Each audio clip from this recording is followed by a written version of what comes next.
fucking pedophile.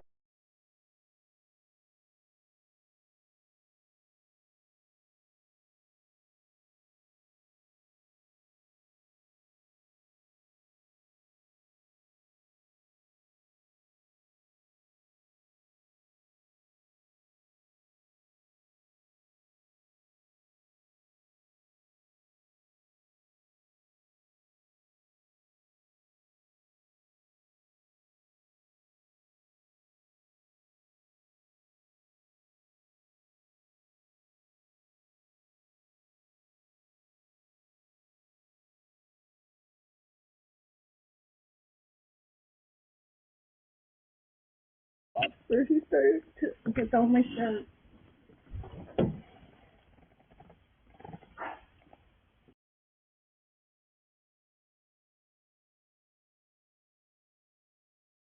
Where he started to get down my shirt.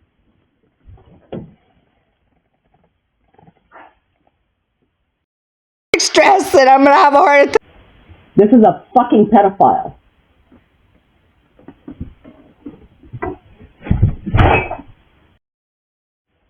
This is a fucking pedophile.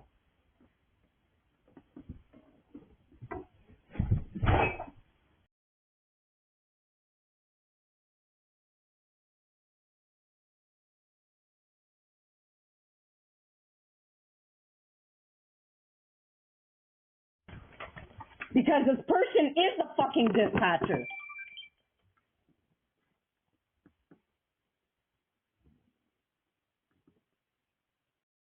Post-traumatic stress and I'm gonna have a heart attack if you don't send me female officers. Okay, I was sexually assaulted and physically assaulted by police officers before, and this is a setup. This is a setup to try to make me look crazy, wake me up at 5 o'clock in the morning, and the fucking dispatcher I just spoke to. Fuck. I just spoke to. Fucking. I'm fucking.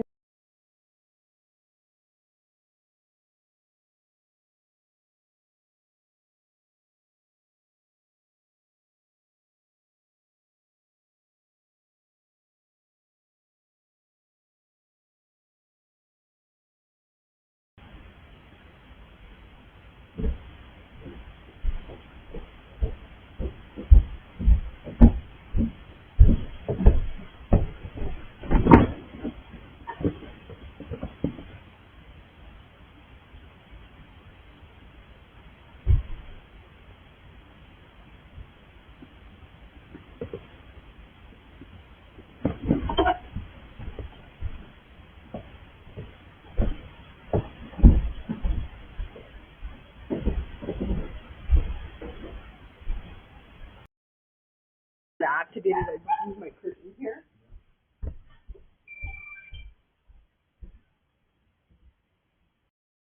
Eh? Because look, he's long gone now. But yet my camera's still showing him parked there. I told you guys before that people were after me. Yes, they are. They're involved in this. That's why this guy's here.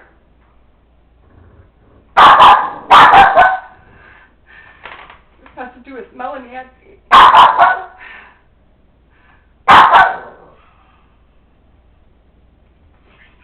Yeah?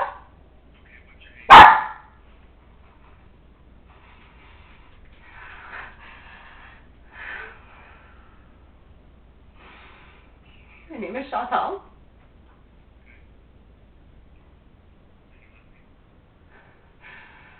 This is a setup. Who are you sending here? You better be sending a female officer. You have to send me a female officer, but I have a fucking heart attack.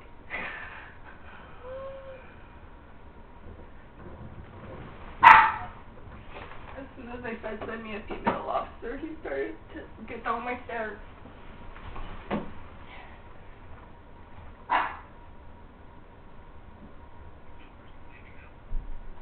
Yeah.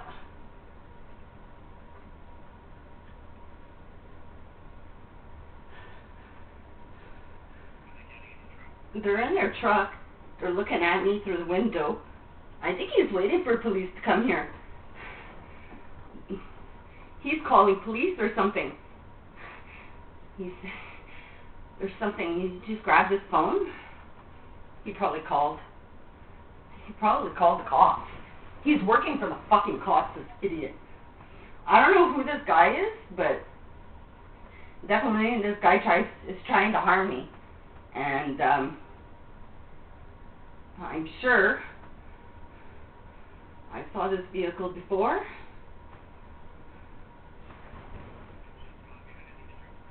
No, I was sleeping. I just woke up. My dog woke me up, and because she heard him. And yeah.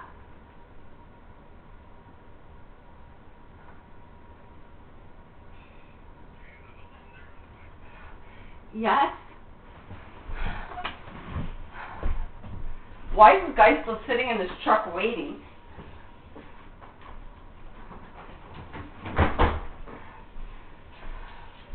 I'm scared. I don't know what's going on here, but you better send me a female officer because I have severe freaking anxiety of police. And this is involved with police for sure, okay? And this is involved with no one yes here. There's something going on here.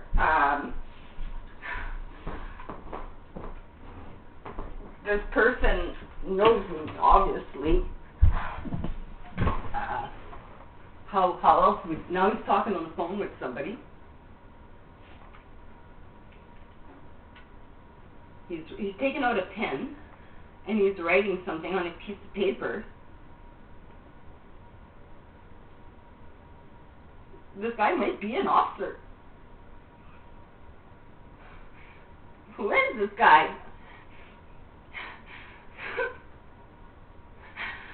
I'm telling you, man. This guy is definitely trying to harm me. And he's got help from police. He does not seem scared at all. He's in his truck.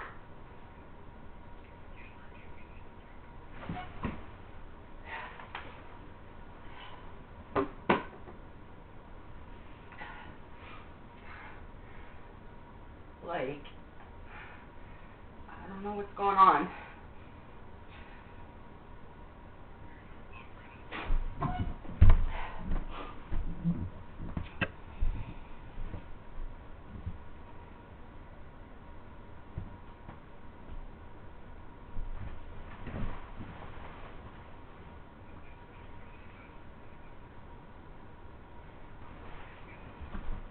Okay, how long?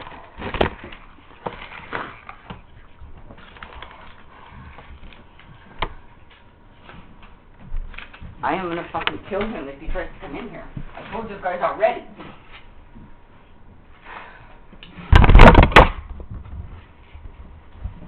If this air goes over the fucking goddamn scanner, I'm suing you for $12.5 fucking million. Put that on your fucking particulars right now, assholes. Put it right on your fucking... Put that in your notes. If this fucking air is over the fucking scanner.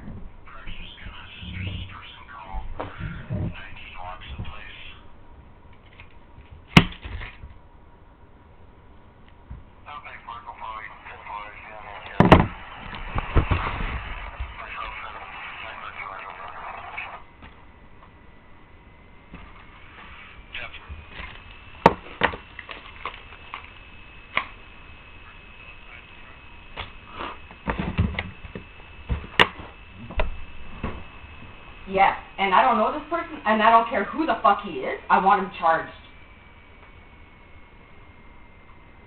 This is a fucking pedophile.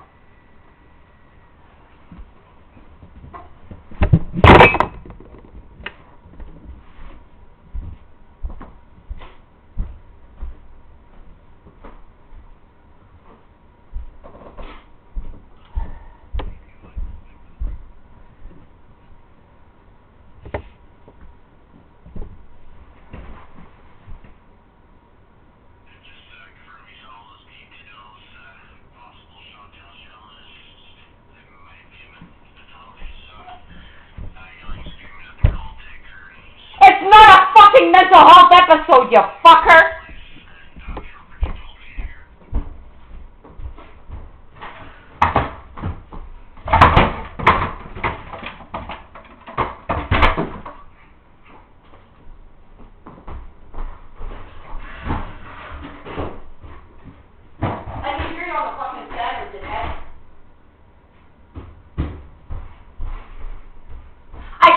On the scanner. Yeah, and I can hear you saying that I got mental health fucking issues.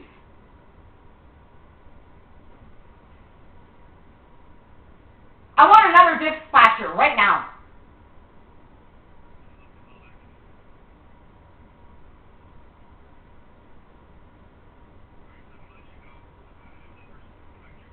They're still there!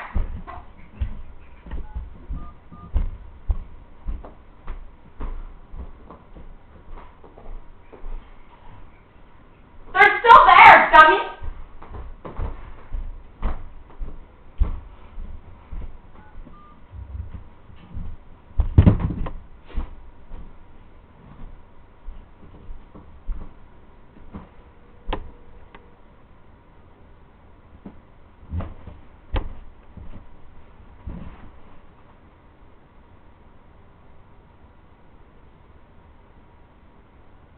Hi there. I'm reporting that the dispatcher I was just speaking to, is going over the scanner and telling people that I got mental health issues. There's a guy in a white fucking truck knocking at my door. He's sitting in my driveway ever since I made the call. I'm sorry, what's your address? My address is 19 Watson Place. And your dispatcher that's working tonight is a fucking pedophile. And he just went over the scanner. He went over the scanner to tell fucking people that I got mental health issues. There's a guy that came knocking at my door. He's still in this truck. He claims the police sent him there. And then you guys are over the scanner saying possible mental health issues. And the fucking dispatcher I was just talking to said, it's a possible mental health issue. That's going on over the scanner right now. As this guy's sitting in his fucking truck in my driveway, telling me the cops fucking sent him. The same fucking cops. Now he's leaving. Because this person is the fucking dispatcher.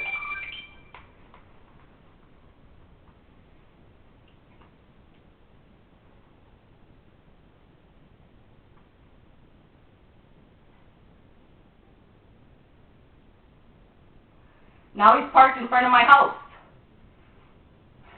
looking at me through the fucking window. This is not a mental health issue, and the police better get here quick, because I've been warning you guys, okay, that somebody's after me, and this fucking guy is definitely involved in Melanie F.A. case, and that last dispatcher I just spoke to is involved in this crime. And it's all involved with the police with a fucking scanner. It's a tow truck scandal. You can tell Dan Dawson to suck my dick. This person is trying to harm me. It's not a mental health issue. I don't know anybody in this fucking tri-towns. I know nobody. I have no friends here. So this person knocking at my door at 5 a.m. telling me the police sent him is not leaving. And he wants the police sent here. And I am not answering the door to no male cops. I have severe post-traumatic stress and I'm going to have a heart attack if you don't send me female officers. Okay, I was sexually assaulted and physically assaulted by police officers before. And this is a setup. This is a setup to try to make me look crazy, wake me up at 5 o'clock in the morning. And the fucking dispatcher I just spoke to. Fucking unfucking real. You're fucking going to jail, Johnny.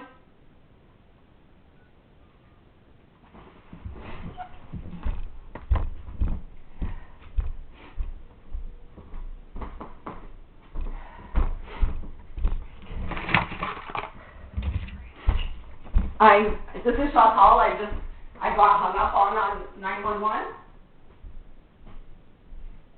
I need female officers sent here. And I want that dispatcher I was just I want him charged. He just went over the scanner and said that I'm suffering from mental health issues, to send some cops here for mental health issues. There's a guy in a white truck that came knocking on my door, told me that police sent me here, that police sent him here. Now this is a setup, and I don't want no male officers here. I'm not going to be opening up the door to them. They better send me a female officer. I'm telling you right now, this is a setup. I want this person charged. He's still parked in front of my house, claiming that police sent him here.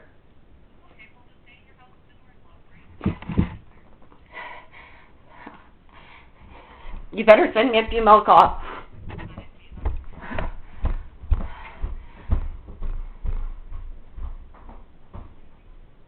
I need you to stay on the line with me. I'm scared. This is not a mental health issue.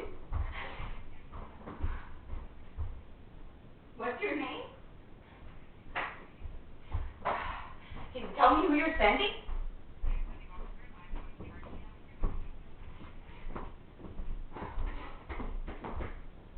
Why is this person on my door saying that police sent him?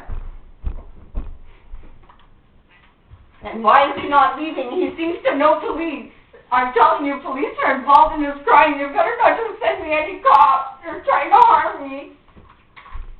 I'm telling you.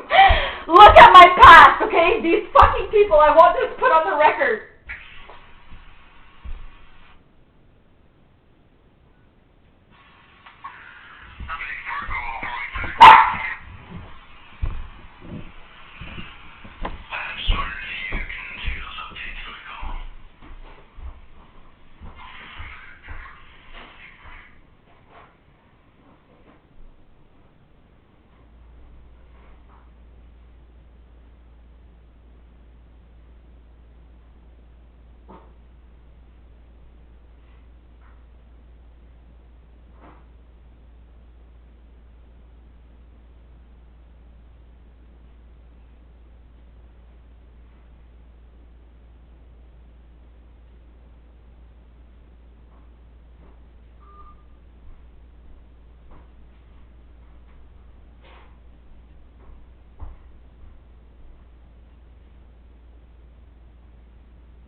I'll go to jail, you motherfucker.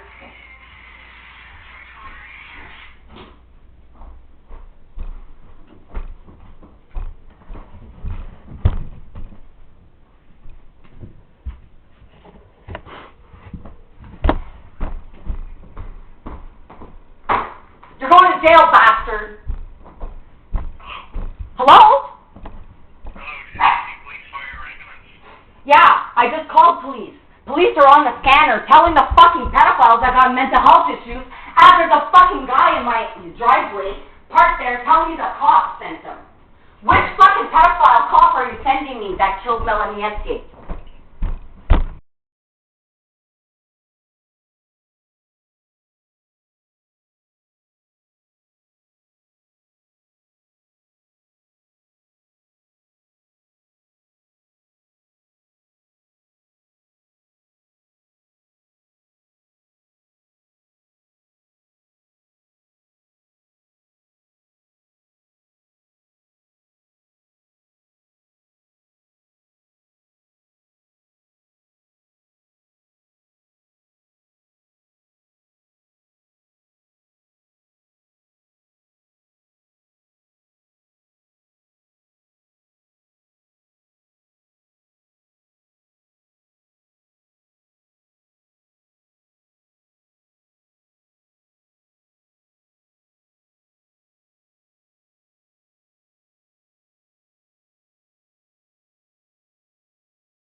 403. I have a female on board. MHA 401. And can you just give Temiskaming Hospital just an FYI?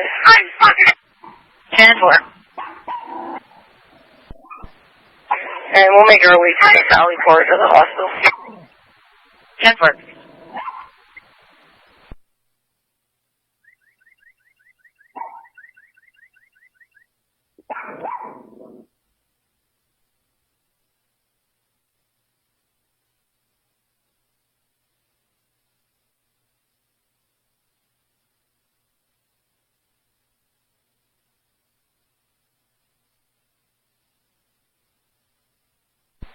For November Alpha 601, comm center.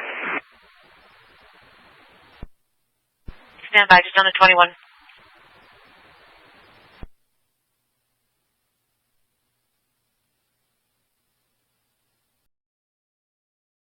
Professional standards.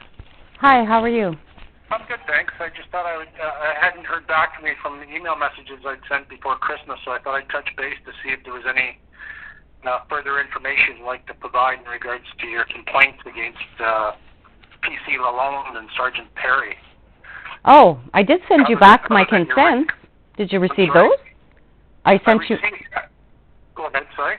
Go ahead. No, I said I did receive the package that you sent me initially. Did you receive? A lot of the receive... materials was unrelated to the complaint, but I did find some materials relevant to your complaints that I've been tasked to investigate. And I also inquired with the hospital up there, and I sent you forms. Yeah, I sent you back those consents. You did not get them? I did not get those consents, no. See, like I'm telling you, my files are being interfered with constantly. Like, it's been a fear for my safety, trying to keep all this evidence, you know, without being destroyed. And I did respond to your email with my consents already the day that I got your email. You're kidding. Okay. That was, so, like, I'm telling you, my ex there, Luke Johnson, he's a hacker. I'm scared for my life from him, you know, and he's been criminally harassing me, and he's not going to stop until he's arrested. I gave a statement against him in October, and I'm still waiting to hear back from the officers. I gave a statement in July. That officer went on maternity, so he's the one that's hacking me, and, like, he's hacking my banking. He's doing all kinds of things, him and his relatives who are ex-commanders at the OPP, right? So Dan Dawson and Joel Bro, who was the commander in charge when I was arrested, he just retired. And Dan Dawson was the commander, and those are both of Luke's relatives, and there's another officer, Joel Plount. They're all related to each other, right? Okay. So it's not relevant to what I'm investigating, but I see I sent you a message on the 22nd of December. Yeah, I responded to you, I think, the day or the day after. Okay, and then I didn't get anything, so I sent you another message on the 2nd of January, and sometime in between there you had sent me another folder, which I could not open. Now, which email are you sending it to? Chantel_G@live.com. Okay. Do you wanna copy me on both my emails, the puppy for me and the Chantel G, because it appears that I'm obviously not getting your emails, or something's happening, because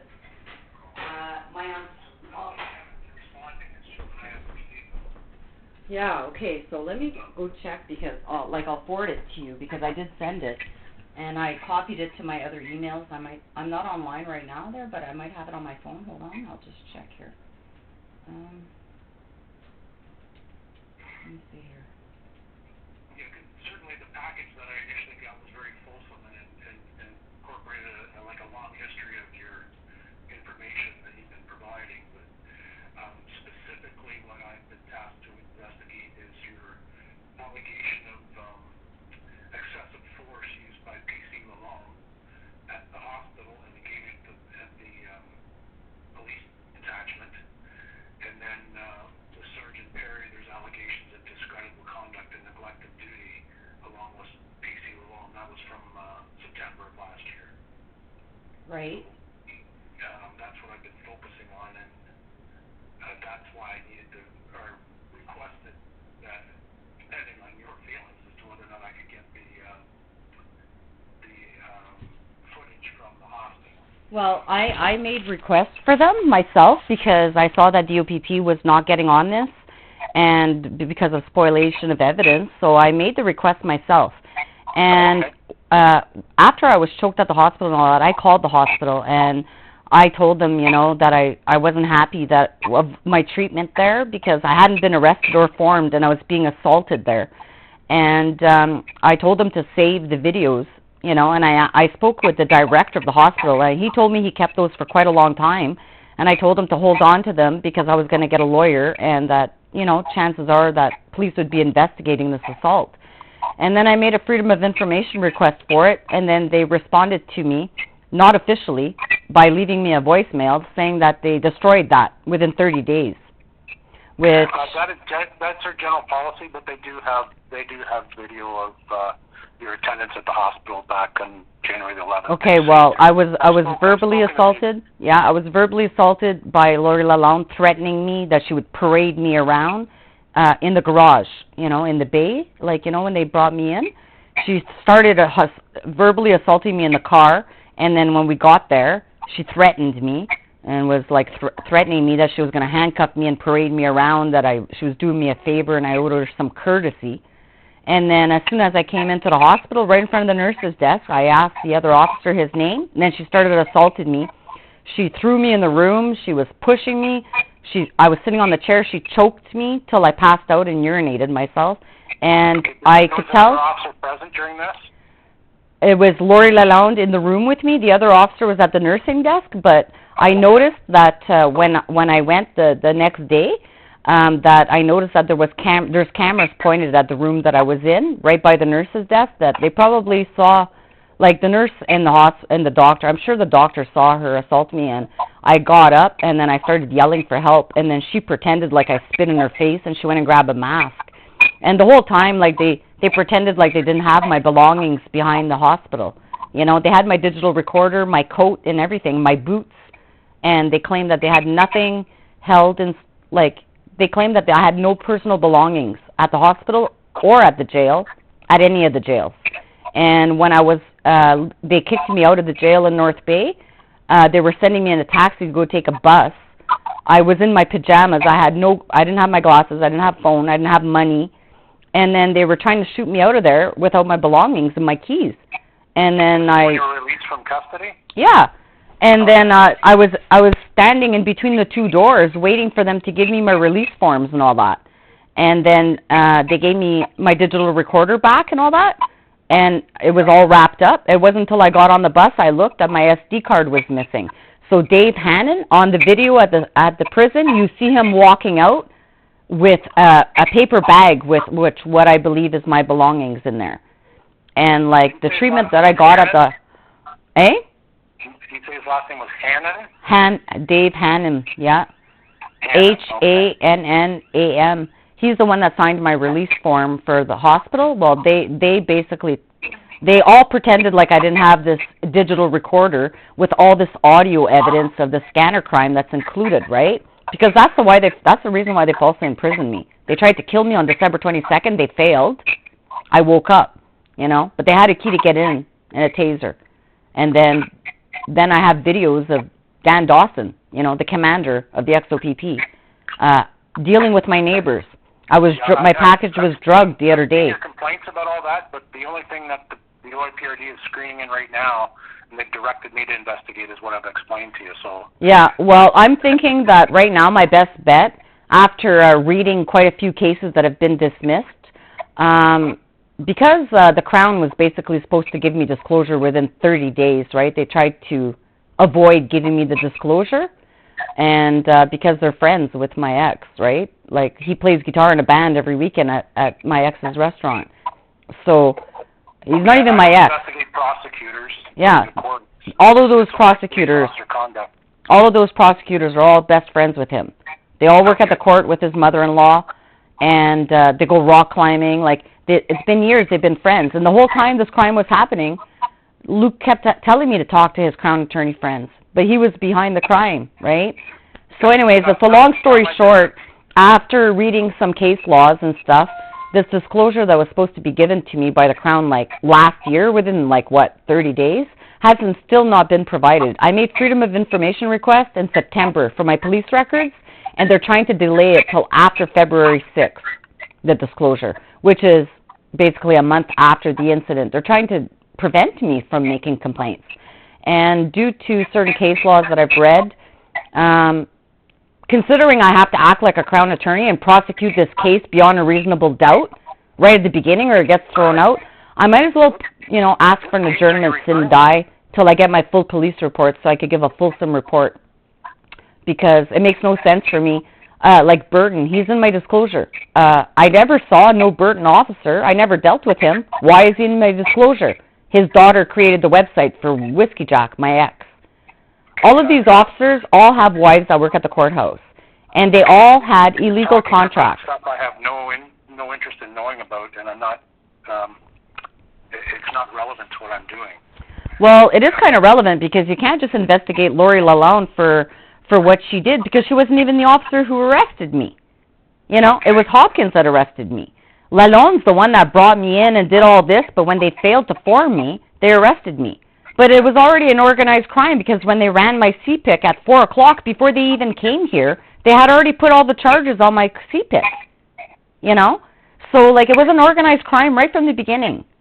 And I can't really, I expect you, I don't want you to start an investigation, let's say, and then I get my disclosure, and then you guys make a decision to throw everything out. I get my disclosure, and then I find out a whole bunch of new things. Then you guys are going to say, well, we already dealt with this.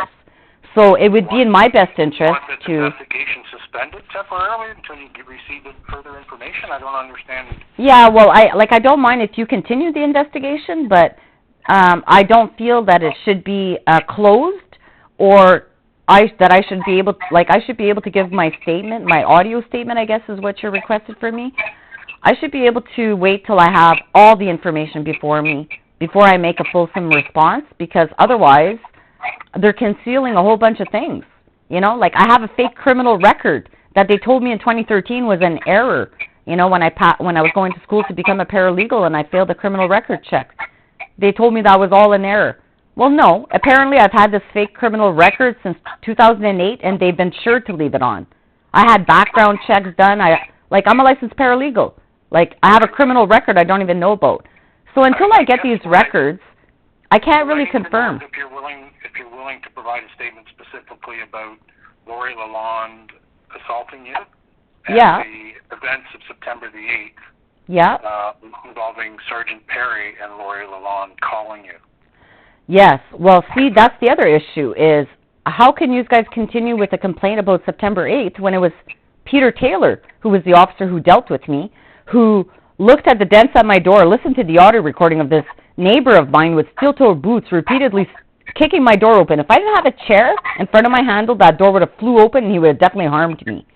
And I heard your recording to the dispatch about all of that, but so that officer... You made a complaint to the YPRD about specific officers and their conduct. And Peter Taylor should be included in that one because he was part of this whole thing. So I don't know how they could take out Peter Taylor. Eh? The YPRD screened in the two officers and the two complaints that I've just explained to you, and that's what I've been tasked with investigating. I understand, you know, and that's the thing is, you know, I've been severely traumatized.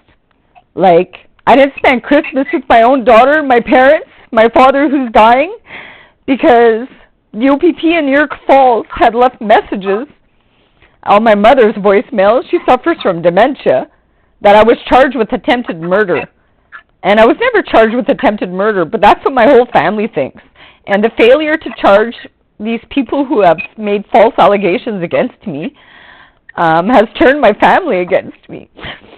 And so I'm having a really hard time, you know, like mentally. Like I'm living in fear every day. The proof is in the pudding that when I was in prison, somebody entered my home. And now, every time I feel scared, they're trying to make me look paranoid and delusional. Well, I'm not. You know, they've been entering my home for a long time now when I was gone. And now that I know who's involved in the crime against me, I realize it's been going on for a long time, you know. And I don't want to so traumatize you, but I know, and I'm having a hard time, especially because, like, I'm trying to get over Christmas, and then I haven't seen my dad, and he's dying, and he's too stressed out to have me in his company because of all the stuff I'm going through, and he's trying to stay strong, but he still doesn't know the truth, right? He doesn't know that I wasn't charged with attempted murder, and nobody's going to go tell him otherwise. He doesn't want to hear it from me. He hung up on me when I was trying to tell him the story the other day, and I understand, you know, he's dying, so he doesn't have strength to deal with this.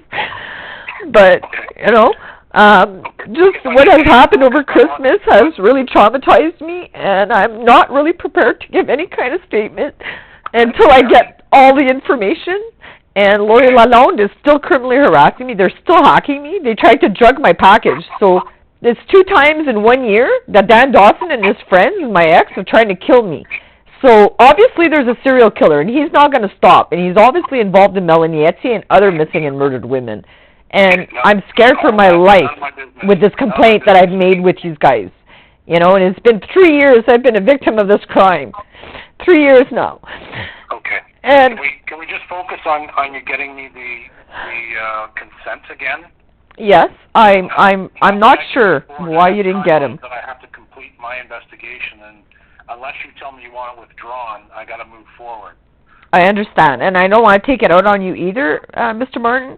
And and like, I'm very not trusting of anybody right now. I'm pretty traumatized. I'm never going to be able to recover, from what has happened to me.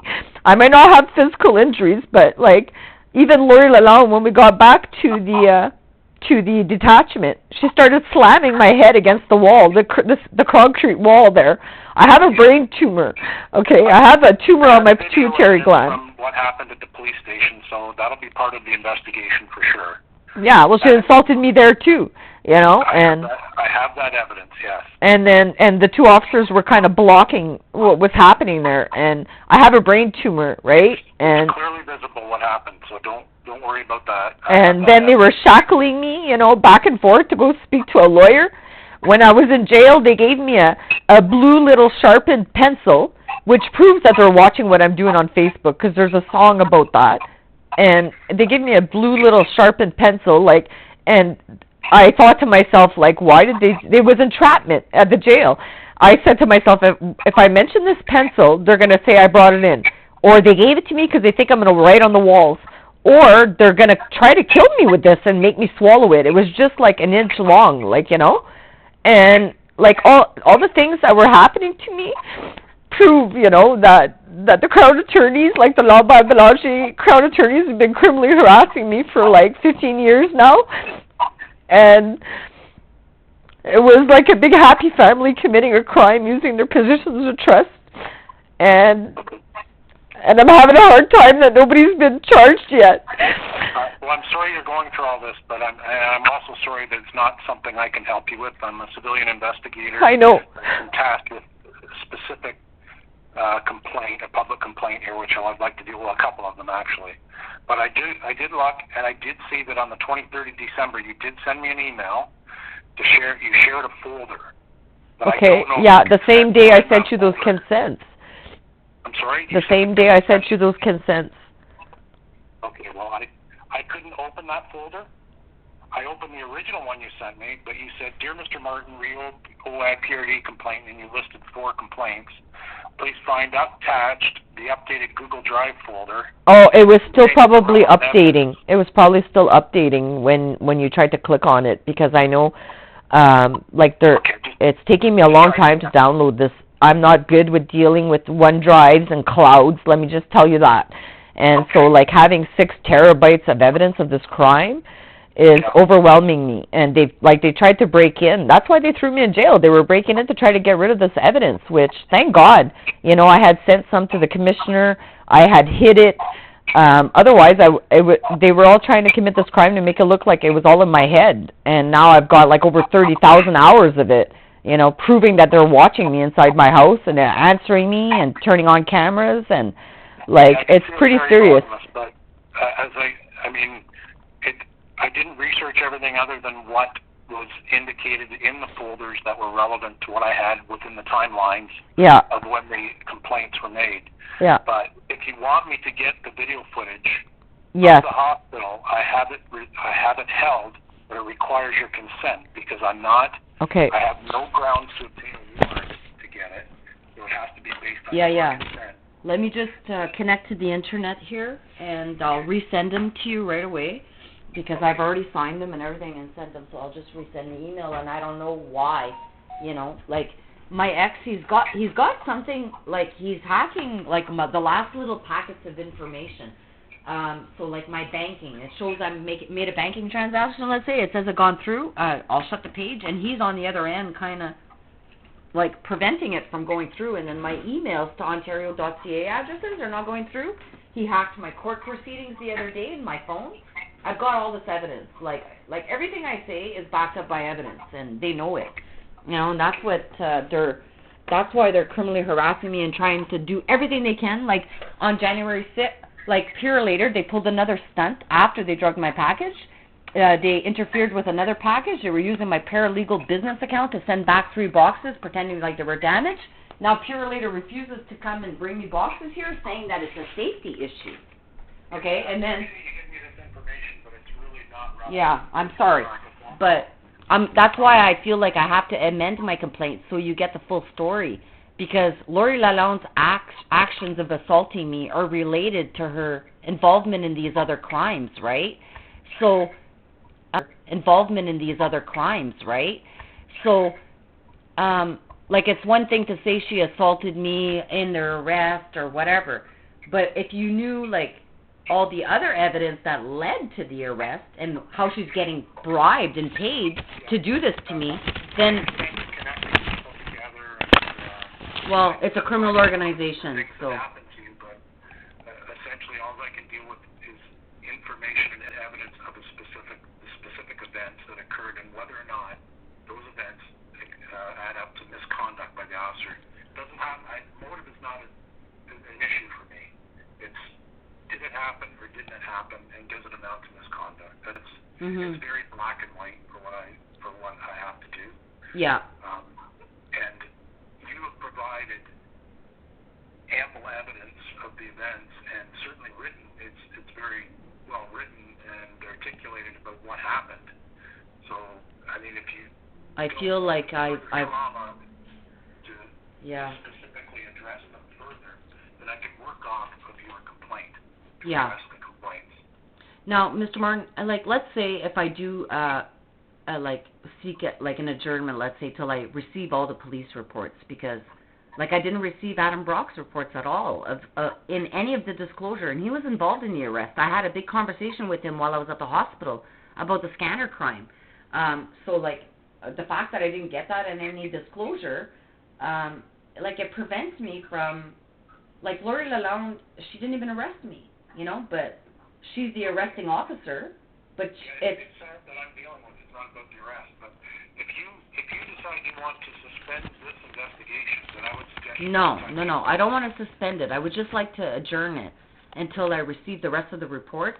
Like, until, like, you can keep doing the investigation, let's say, and then getting the hospital records and all that, right? Yep. And then when it's time for me to give my audio statement, though, I would like to maybe put that on hold until I could review all the evidence that has been written against me. I feel like I'm going in blind trying to make, because you know what it is? It's like, if I was if these officers were not officers, I'd be able to go in and have them charged based on the evidence I have, and it's not my job to prove it. But in this case, it's like the OIR PRD. They need everything. They need me to prove it beyond a reasonable doubt, it seems, before I even start. So you can always initiate a new complaint if you receive new information. And that's what I did read as well. But then, you know, I don't feel that they've, like, for example, like the drugging of the package, they say, okay, well, we're not going to include that. Well, I never received no decision letter and what they relied upon to throw out this complaint. And so I'm going to start appealing all of these things that are getting thrown out without even a review of my evidence. The evidence is right there, right? So if they can't review that and they're throwing out my complaint, then you're not an adjudicator. You didn't provide me with a letter and reasons, you know? And if that's not your problem, like, that's the adjudicators. But I know your specific task is just to deal with what's in front of you.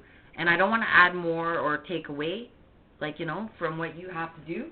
But at the same time, like, I don't want to make your job harder by... I can only ask you things that are going to help me. And I think one of them would be, because of the nature of the offenses that you've alleged, one of them is getting the video. Yeah. So if I could get that done, that might take some time, and time is of the essence for me to complete a report. So yeah. We can deal with that, and then I can move forward. And if you don't think you can provide fulsome statement to me outside of what you already provided through the OIPRD, then provided to the OIPRD, then I'll investigate based on that information. Right. Because all the background stuff you're telling me, as I say, it's not about motive. It's about what happened, and not why it happened, but whether or not it happened or not, as you've alleged. Mm-hmm. So if you were assaulted and there's evidence of it, then that would be...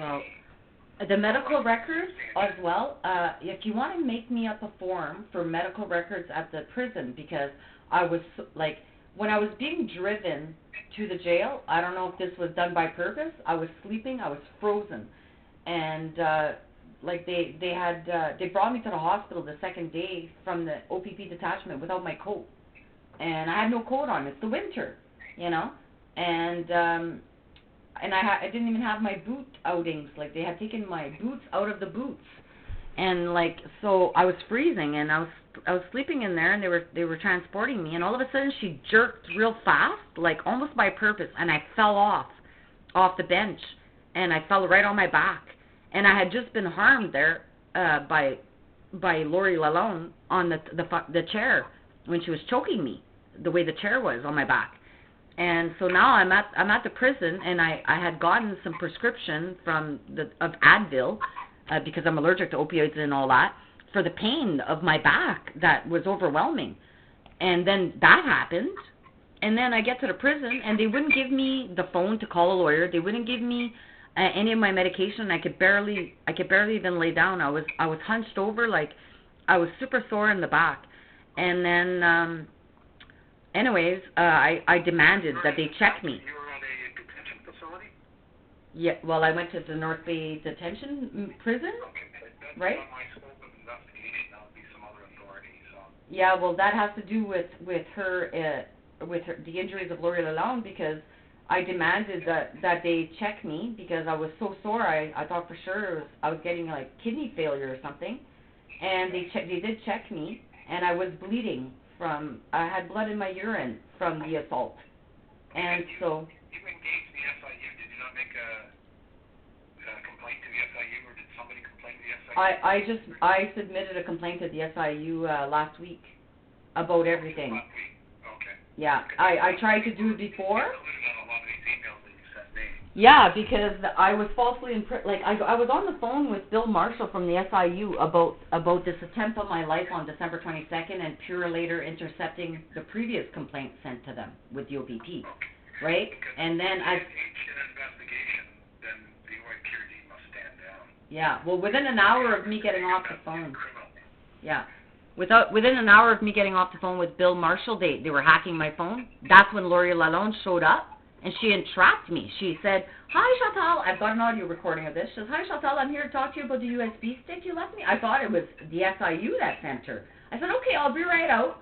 You know?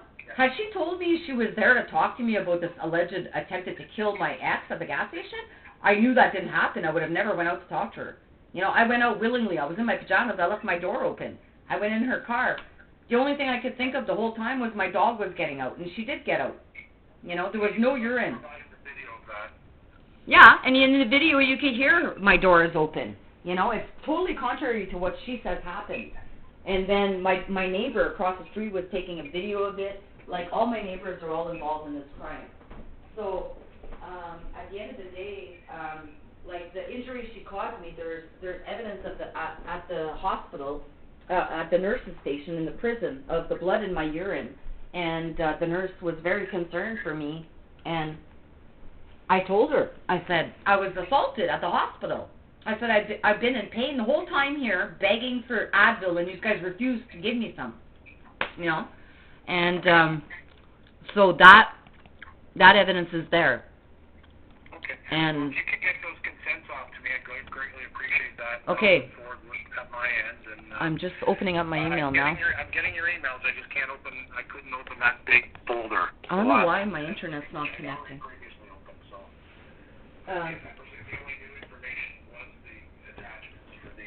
Well, see, I've been rearranging those folders because they're being hacked consistently, and the Crown Attorney put malware and ransomware on the Crown disclosure videos, and Google alerted me that my whole OneDrive would be shut down if I don't get rid of these files, and they were all the Crown Attorney files, and I have the emails from Google proving that, and they warned me more than once about it.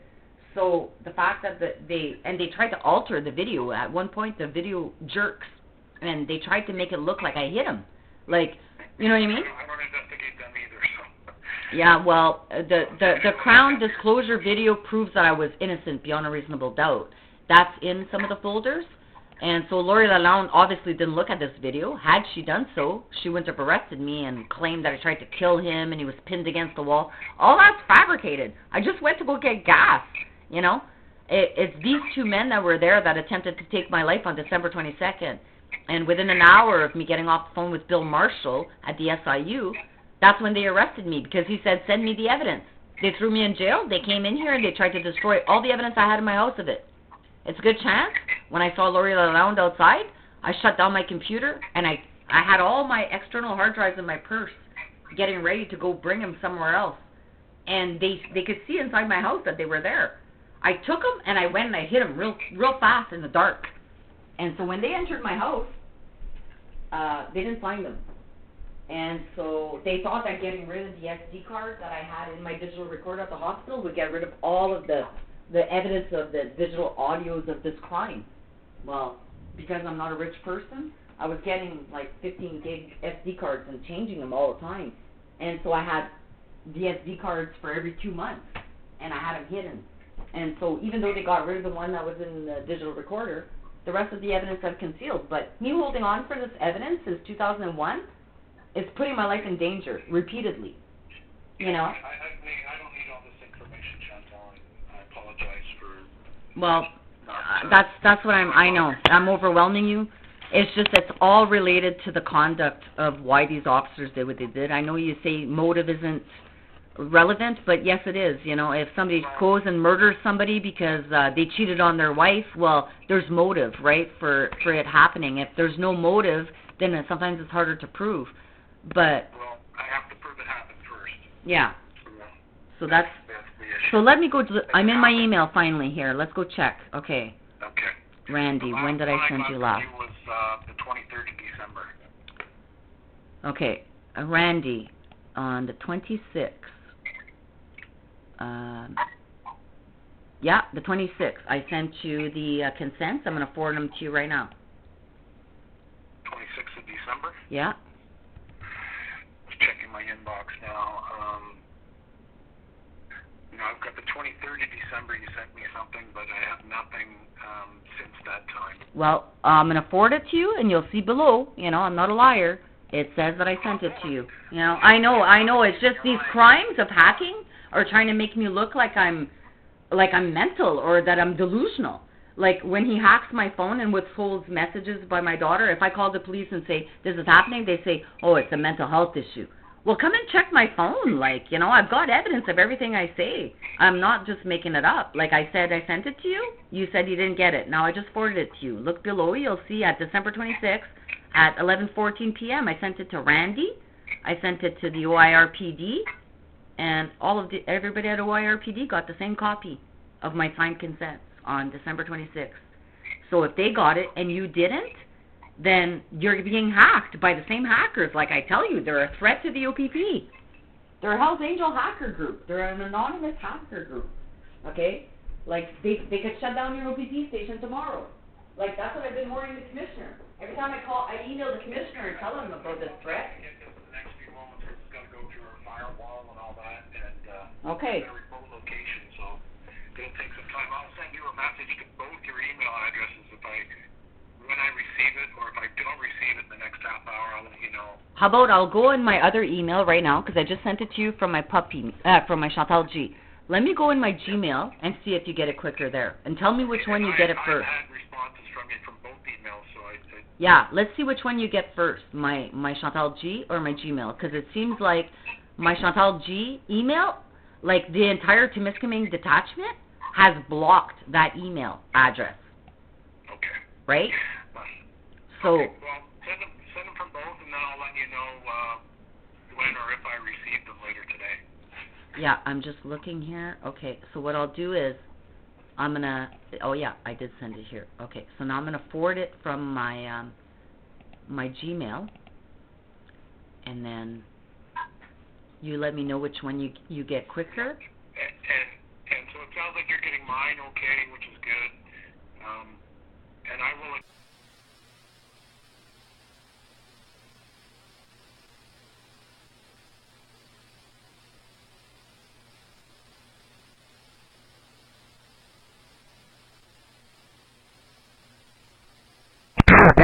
No problem copy. You're 4.9 here. Thank you, 8 to Canada. Mostly mostly, I would say 250 kilometers from the west coast to away from under 9 years like Mexico in the European market.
You got to make sure you're in the right place. Or you get the look.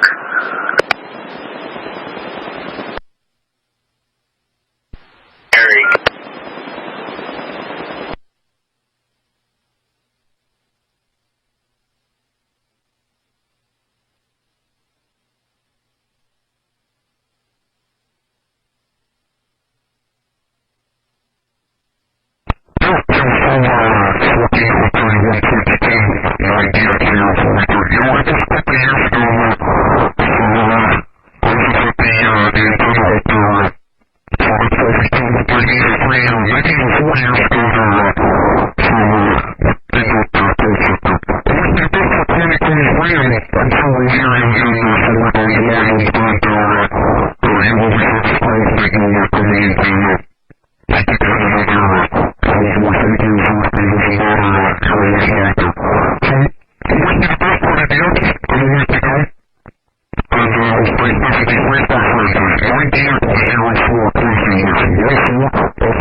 Bay Echo 405. 4 Echo 405, go ahead. Can you put 074 in this unit and just mark us out at TDSS for the next hour or so for foot patrol? Okay.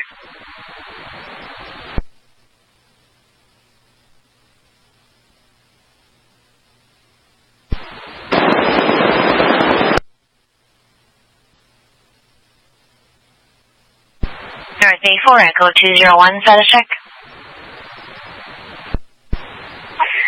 21024. 24.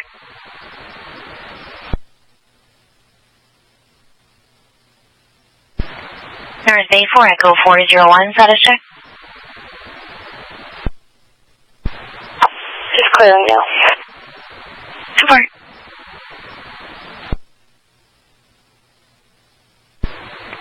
Bay 40501. Go ahead. 102729, CNI check or NCIC. This is an American citizen from Washington. Clear to copy, surname. 24, go ahead. His name's Emmons, Echo, Mike, Oscar, November, Sierra, given one is Harris, Hotel Alpha, Romeo, India, Sierra, date of birth 1964-03-27. I copied. Is there any given to or given to initial? Usually the deals have to be exactly the same. It just shows him being Harris Emmons III. Over.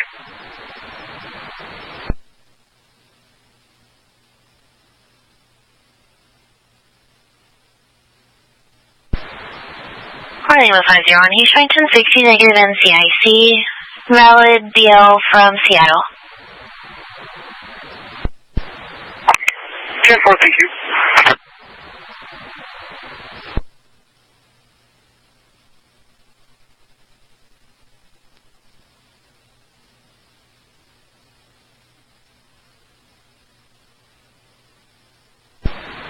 Alright, 4 Lima 501, status check. Everything's 10-4, thank you. 2-4.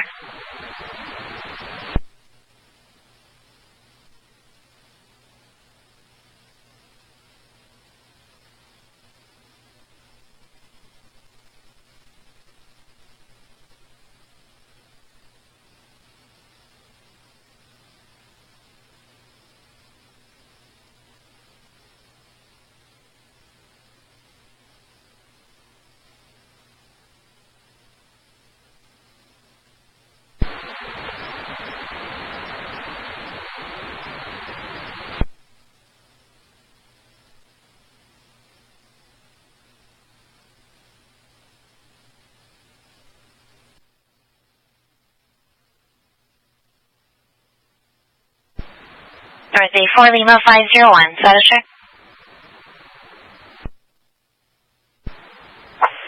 Everything's 10-4, thank you. 2-4.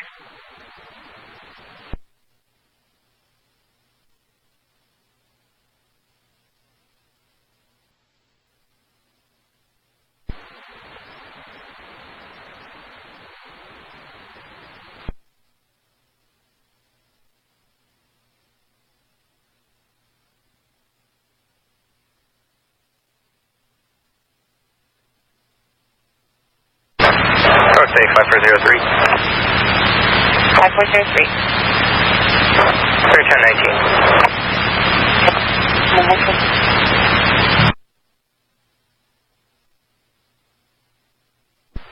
Road building 503. Lima 503, go ahead. I'll be able to vehicle, Quebec murder. I just can't read the plate. I'll go back to the details.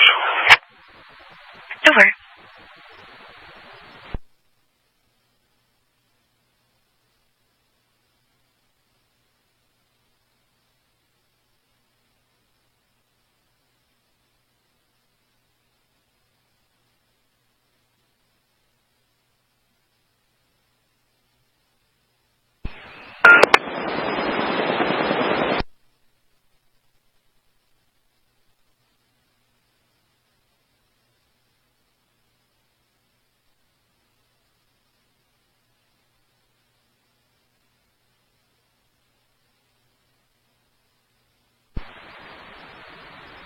First me to Critical Link Detachment. Is there a unit free at the office to speak to a female party who's outside reporting a fraud?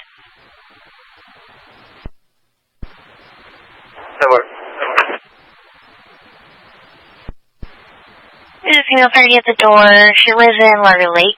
Her name is Cindy Sheldon. She wants to report that someone called her pretending to be her son, and she's given them money over the phone.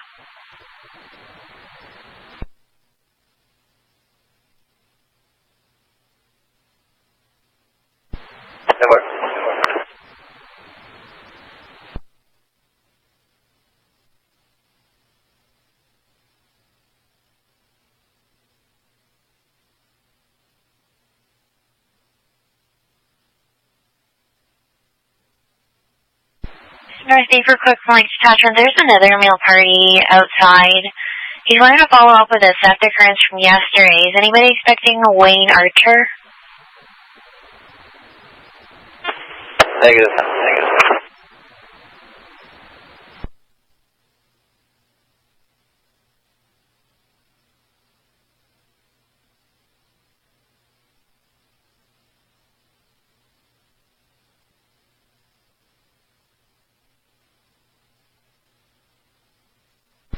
North Bay for Lima 003, status check.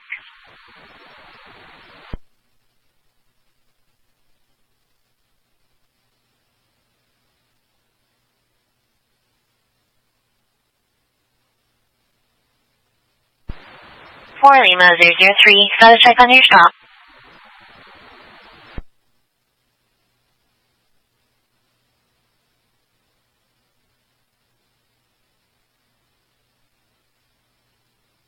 For Lima 003, Trot, do you copy? Hello, the driver, everything's that far. Super.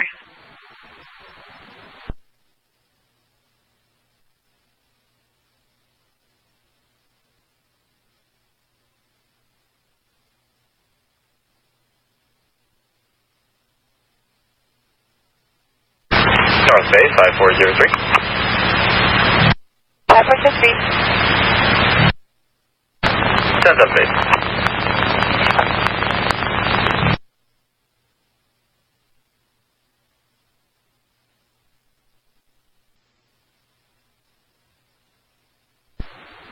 Fully on 003.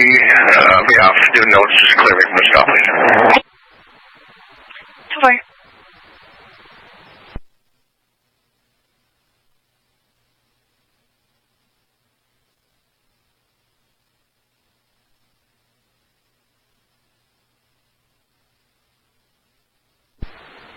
There's a 4 Lima 503, status check.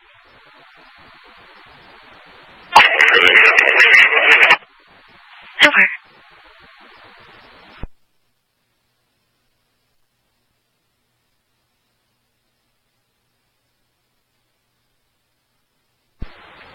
There's a 4 Echo 407, can you copy a traffic hazard on Highway 11?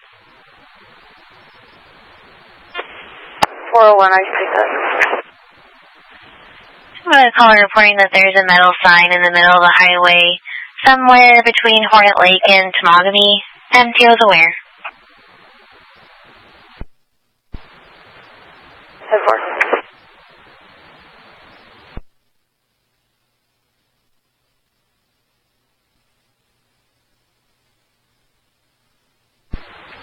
Alright, 4 Echo 407, can you copy a traffic hazard on Highway 11? 401, I take that. I'm going to call reporting that there's a metal sign in the middle of the highway somewhere between Hornet Lake and Temagami. MTO is aware. 10-4.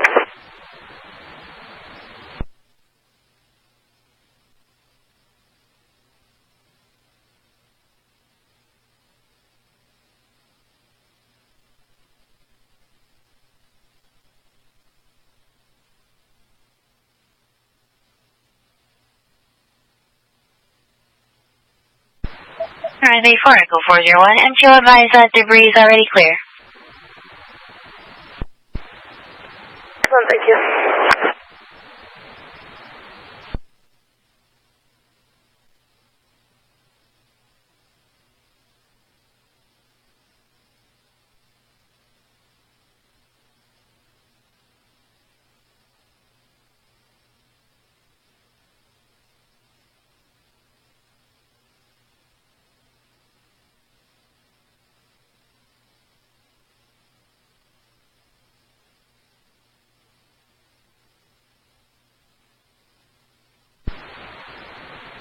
Thursday 4-403. Can you copy domestic going on over the phone with the complainant who lives in Elisford?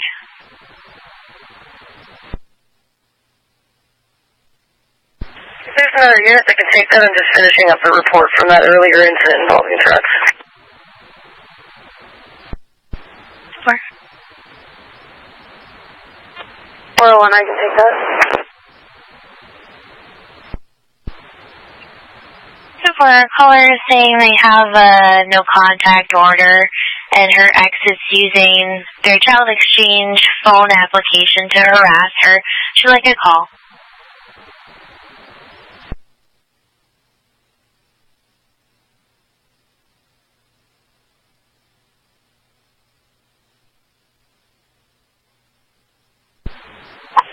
Echo 405, call center. You can take PC Hawkins out of this unit, or 1019. Over.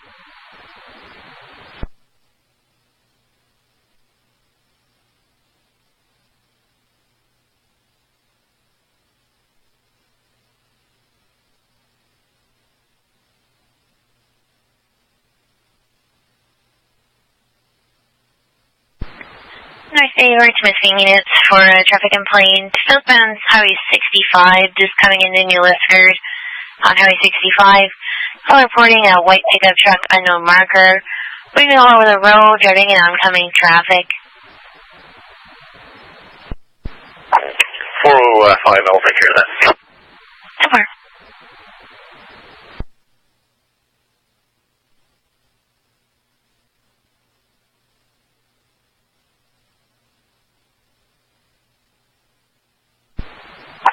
North Bay 4 Golf 003. All off stations, free, go ahead. Must be off of my residence for lunch. Over.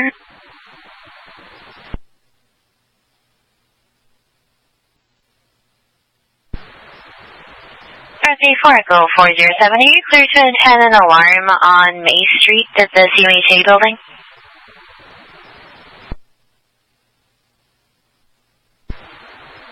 Yeah, 10-4.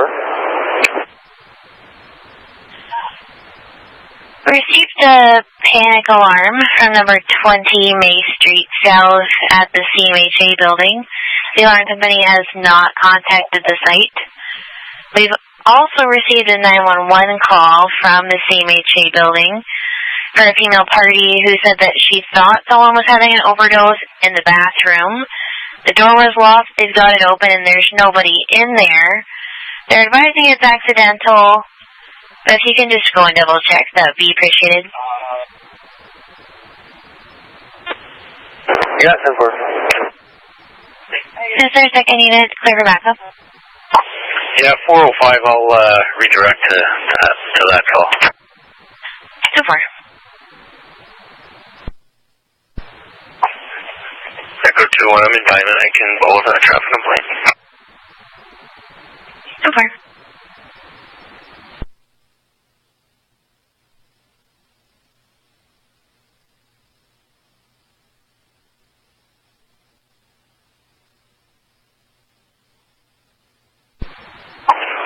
The complaint is a white Chevy pickup.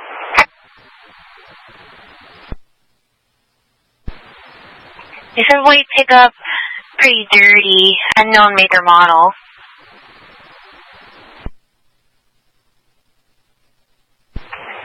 Ever.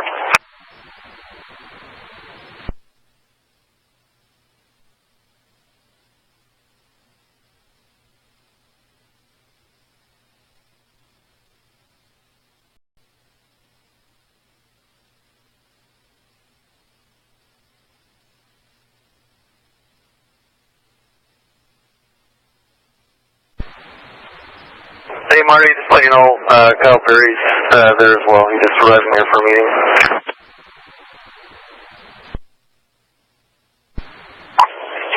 Sorry, tonight? Just wanted to let you know that Perry is at the CMHA office. He just arrived. He's there for a meeting. Okay, 10-4. Echo, for Echo 001's on scene at CMHA. Sure.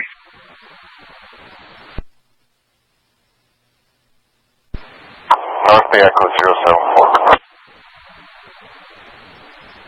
For Echo 074, go ahead.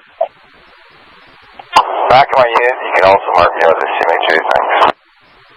So far.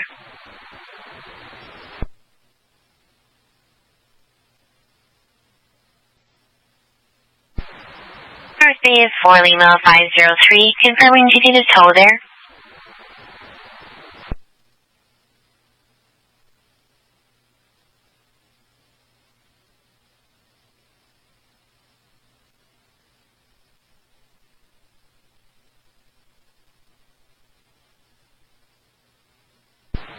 You call him 503. 4503, you hit your request to tow button. I was just confirming if that was accidental or not. No, accidental. Thanks for checking. Over.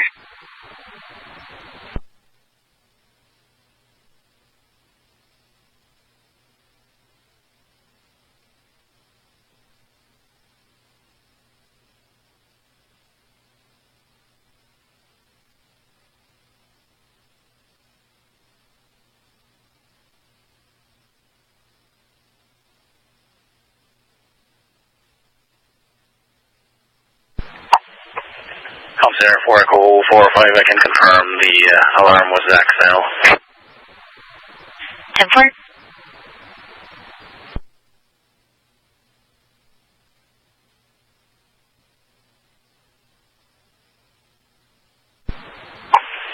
North Bay Echo 201. Go ahead. Can you generate me a traffic stop not related to this traffic complaint? 65 East. 10-4. And I can give you a Quebec marker when you're ready. 2-4, go ahead. Whiskey 75, Romeo Whiskey.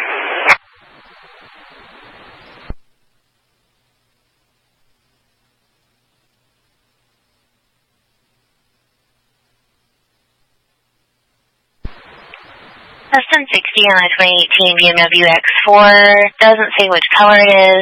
It's registered to male party born 53 from Quebec.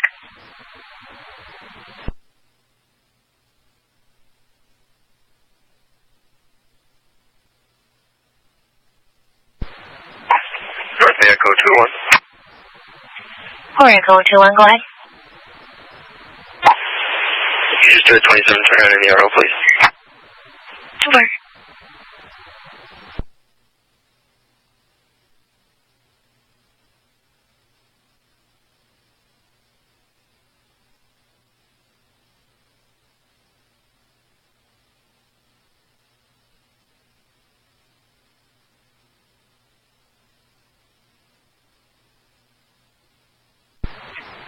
Echo 201 East 1060, 27 is valid. 10 warnings. That's a traffic complaint. You can just clear that off. You can just put the area below load, negative results, and no plate obtained. So far.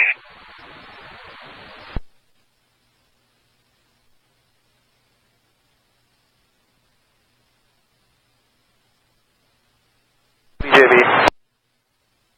What? Can you just do a 27 turn around in the RO, please? 2-4.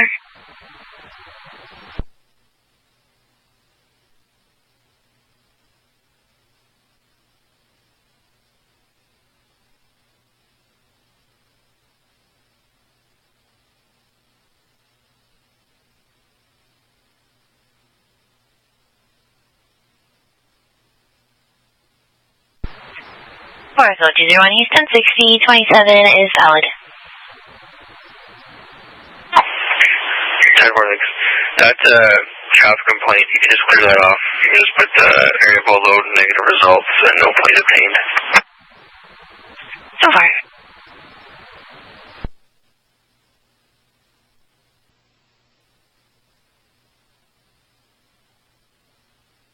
BJB.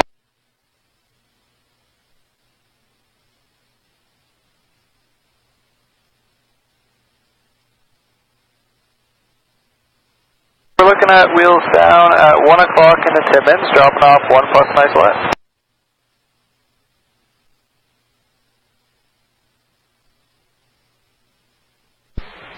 North Bay Echo 043. Go ahead. I saw that MVC reported after the fact from Temagami. If you could assign that to PC Pottery, should be an Englehart, and should be able to assist us with it. Okay.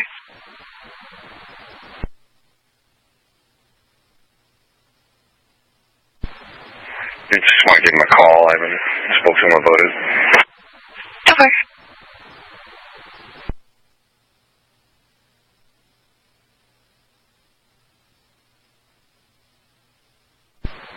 For November Alpha 601, come center. For November Alpha 601, go ahead. I'll be 10-8 from Matagami. I'll be northbound to Timmins. I'll be catching a northbound flight to Saskatchewan for a prisoner run. Okay.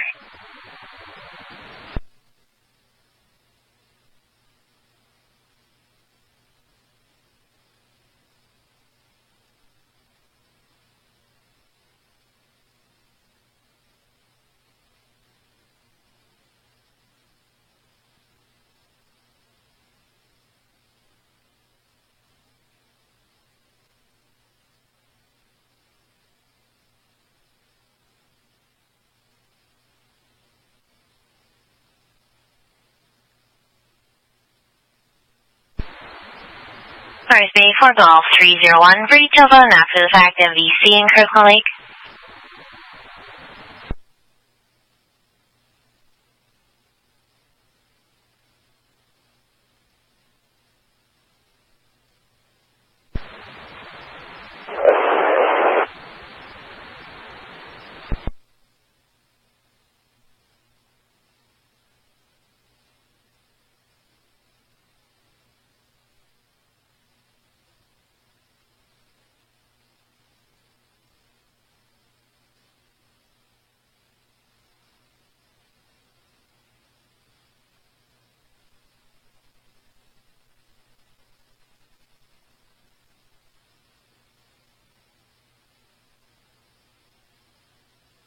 North Bay 5311.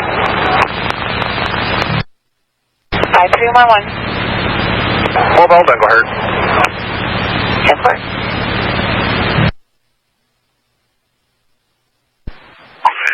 North Bay Echo 201, you can show me clear from that south.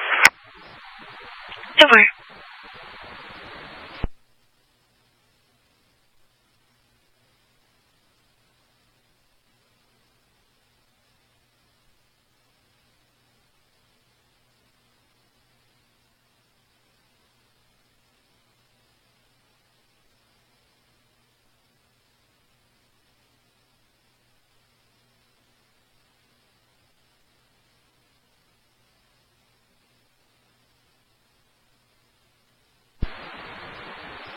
Birthday for Smith Spring. Are there any units expecting a male party to attend Temagami detachment for a 1 o'clock appointment? There is a male outside now, Martin Butler.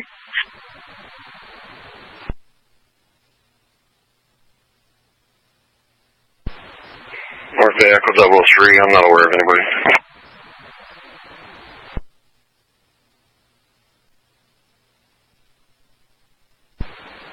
North Bay Echo 003. Go ahead. You a 29 CMHA in the arrow. Temper.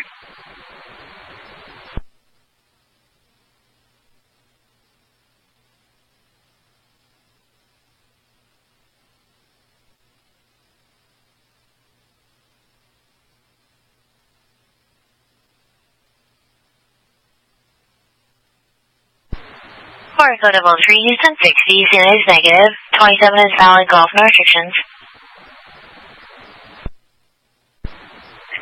10-4, thanks.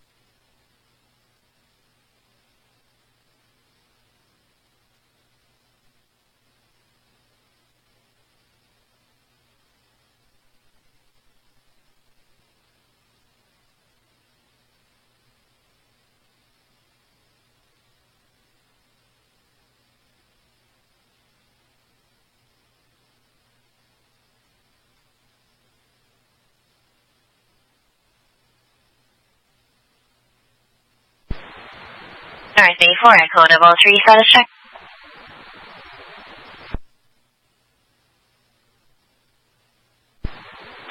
Echo 3, I'm clear, thank you. So far.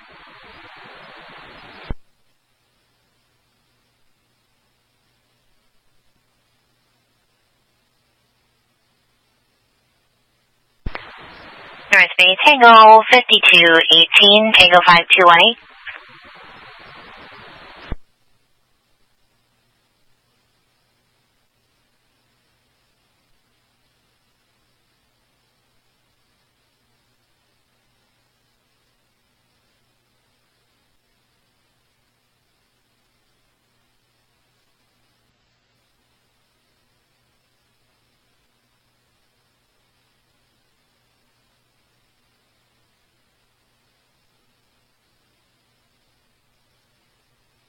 For Golf 303, are you clear for details on an after-the-fact MVC in Kirkland Lake?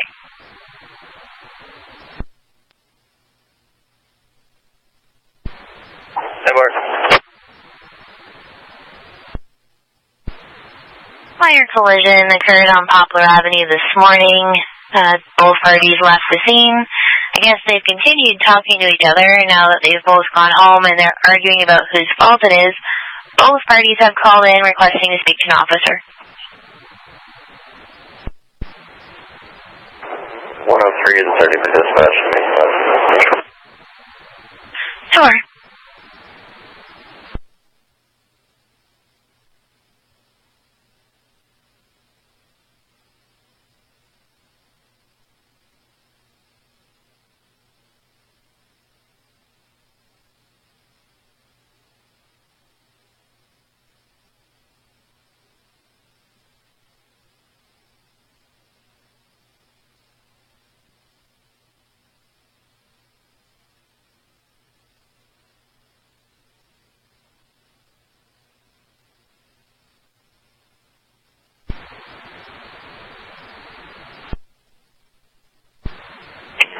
Thunder Bay Lima 303. Lima 303, go ahead. Myself and 301 will be out at Monteith for follow-up. Super.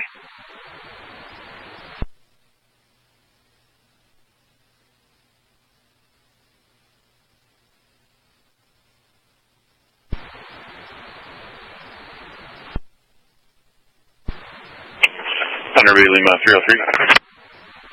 Lima 303, go ahead. Myself and 301 will be out at Monteith for follow-up. Super.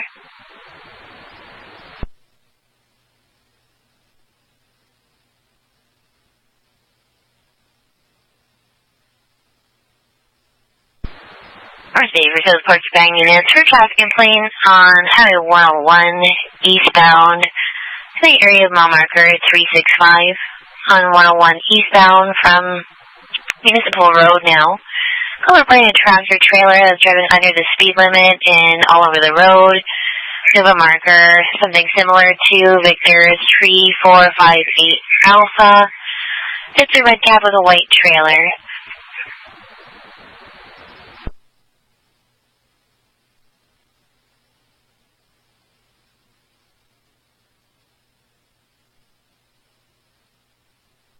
Lima 501, I'm west of Timmins in that position. So far, I don't think we do have anybody in position.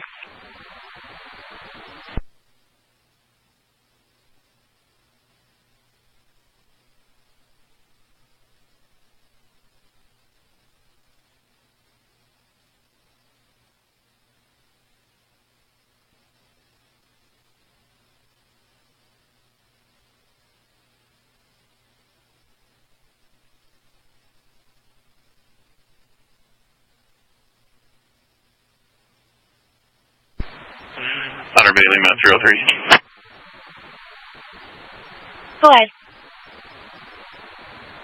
Show us 10-8, we'll be heading back to the office. So far.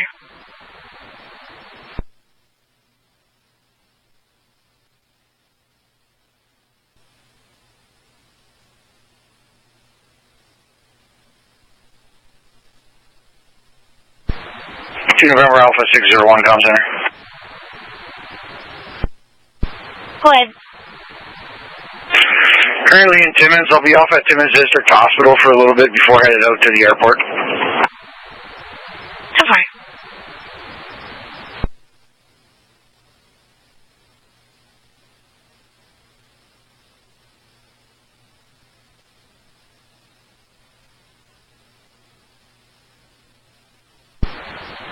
Golf 03. Fargo 03, go ahead. Can you create prevent breach of the piece at 29 Woods and attach for Golf 103 with me? So far.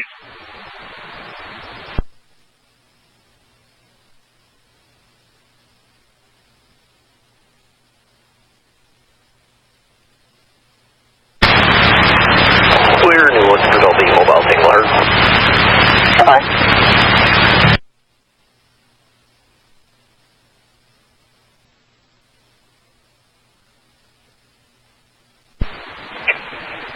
Golf 103.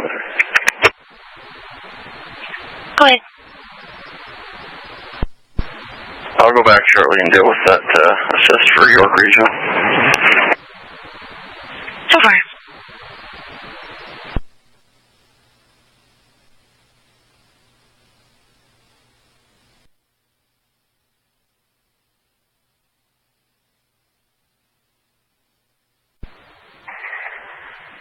North Bay Oracle 403.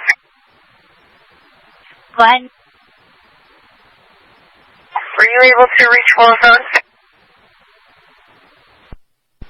I've been advised to use 10-6 at the courthouse, and 405 can take that call. Okay, 10-4. And if 405 is reading, if you need any assistance, just let me know. So far.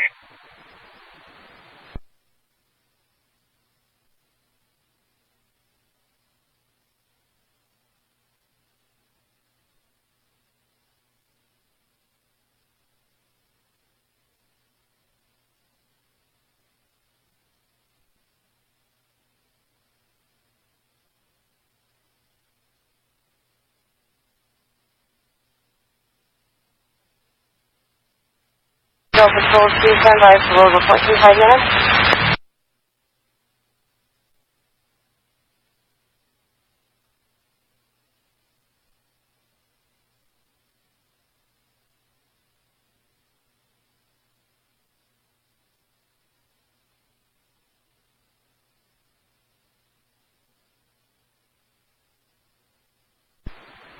North Bay Echo 074 standing. So far.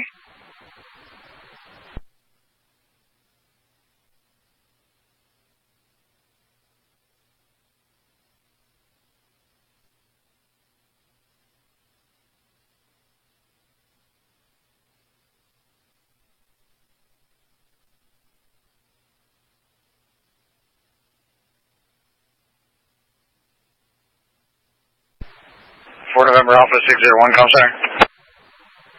4 November Alpha 601, go ahead. Tanny from Timmins District Hospital. I'll be making my way to the airport. So far.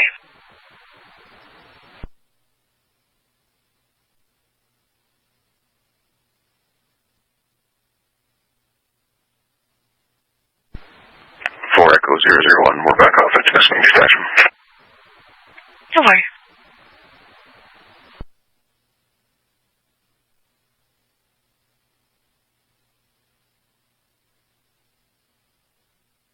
Total accumulation of 8.1 centimeters of snow. Currently minus 8 degrees, winds coming in from the southeast, wind speed 12, gusting at 16. Remaining the same throughout the evening and overnight. Only up to minus 6 by 0600, winds coming in from the southeast, wind speed 9, gusting at 11. Remaining the same for most of the morning. And the weather forecast for the Boosterville River area varies to begin at 1700 to continue into the morning with 0700. Total accumulation of snow is 3.9 centimeters, currently minus 9 degrees, winds coming in from the southeast, wind speed 11, gusting at 14. Remaining the same through the evening and overnight. Only up to minus 7 tomorrow morning by 1100, winds coming in from the northwest. wind speed 4, gusting at 9. So, no major changes throughout the evening and overnight. And go ahead, Patrol 41. Good afternoon. There's no precip, it's -9, wind southeast light. It's good. Overcast, no fog, no drifting. Primary highway is fair dry. Highway 558 and 567, there's no pack. Highway 562, 571, 569 are partly no pack, and I'll be patrolling 11 after the report. 41A. Captain, -10, AM, -10, southeast light, good, overcast, no fog, no drifting, 11 to 56, fair dry, no operation. Thank you, go ahead, 41B. Good afternoon, we're -5 and -5, southeast light good, overcast, no fog, no drift, highway 11 Darby dry and no off. Thank you, go ahead, Patrol 42. AN, -9, southeast light good, overcast, no fog, no drifting. My primaries are fair and dry. My secondaries are no pack. I am patrolling 112, no operation.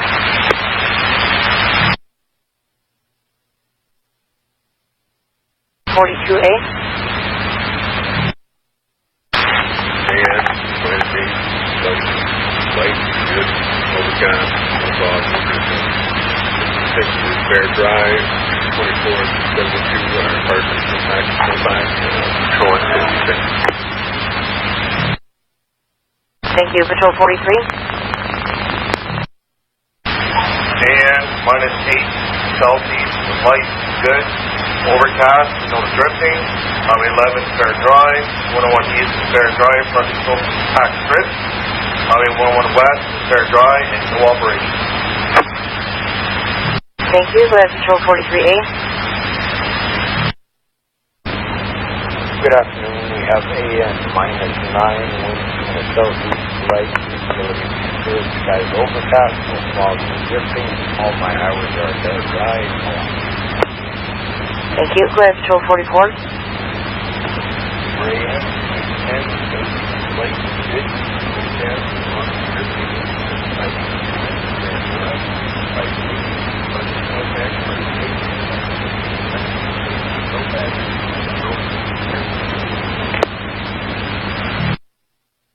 I'm sorry, could you just repeat the road conditions starting with 568?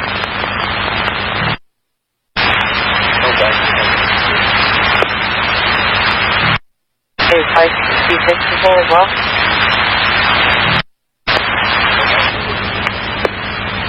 Thank you, go ahead, Patrol 47.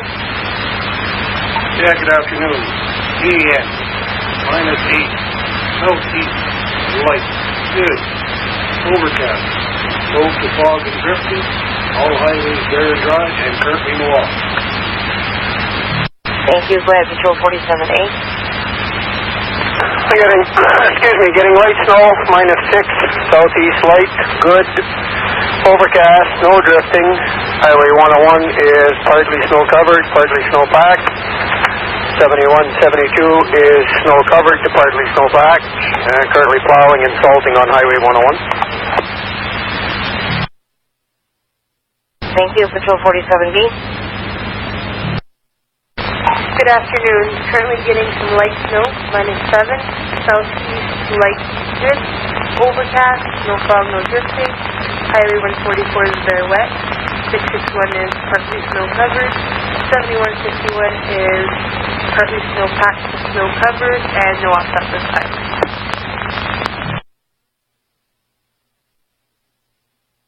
Thank you. Go ahead, Patrol 45. Good afternoon. First we have AN, -10, southeast, light, good, overcast, no fog, no drifting. Highway 11 is fair dry. My secondaries are fair dry section and partly snow pack section. And I have no off at this time.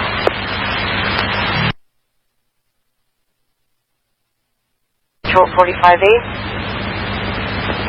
Any -9, light wind, good, southeast. No drifting, no drifting, no fog. Secondary roads are slowed back. And no operation. Just patrolling or going to global patrol the Highway 11.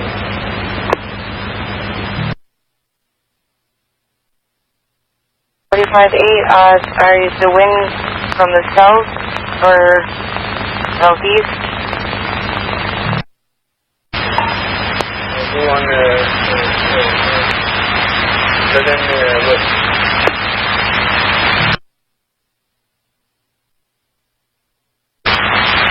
The wind direction, sorry? Sorry, it's southeast.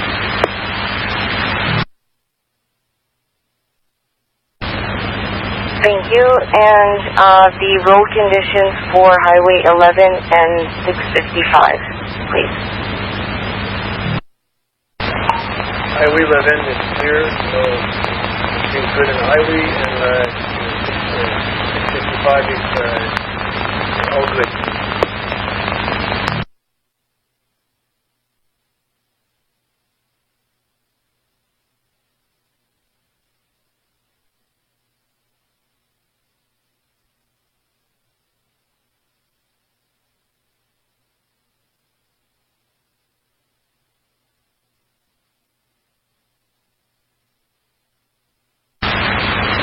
Thank you. Go ahead, Patrol 46. Weather will be the same for both 46, 46.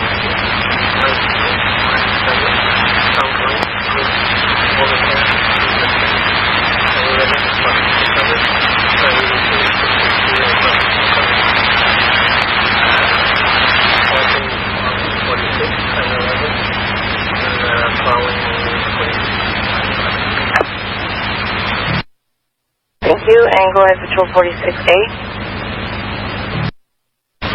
We have light snow, -9. Wind from light from the northwest. Good. Overcast. No fog, no drift. Highway 11 is fair wet to fair dry with some snow-covered patches. Highway 581 is fair wet and partially snow-packed. I have a salt truck headed out to salt shortly. 10-4, thank you all patrols, and have a great afternoon.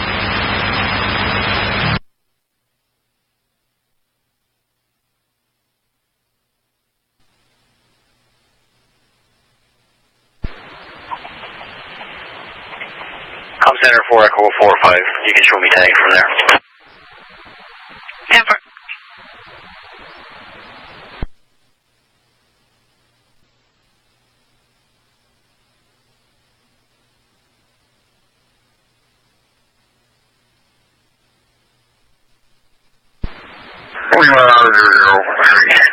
Just be off of the trailer. Nancy's like, get your plate in a minute.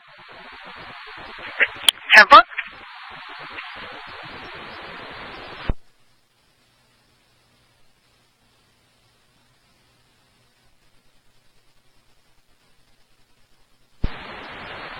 Lima 003, clear for Terma. 10-4. Go ahead.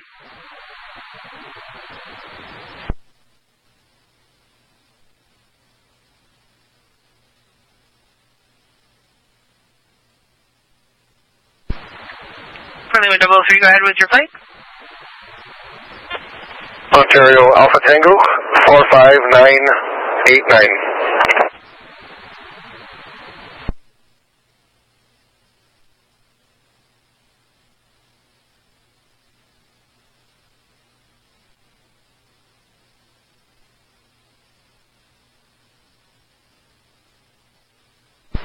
Showing 1060 on a black 2003 Dodge pickup, registered to Mark Drapeau from Iroquois Falls. And clear for a quick slot marker. Go ahead. Ontario 881323, and I don't have a trailer marker yet.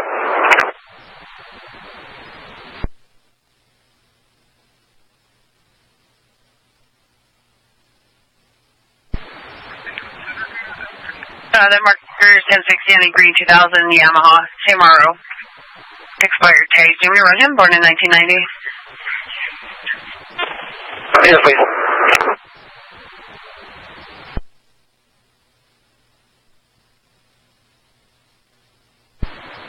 For Lima 003, he has a CNI Flight Victor. Last entry is in 2017. Other criminal code. A valid 1027. Class Golf restriction X-ray. Okay. Go ahead.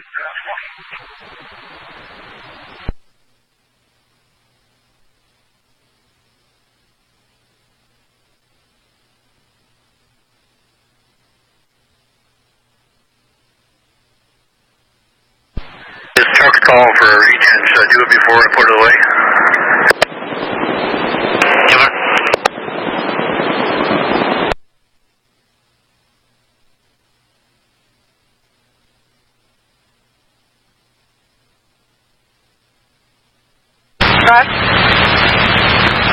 I'm going to be returning to Temiskaming Hospital.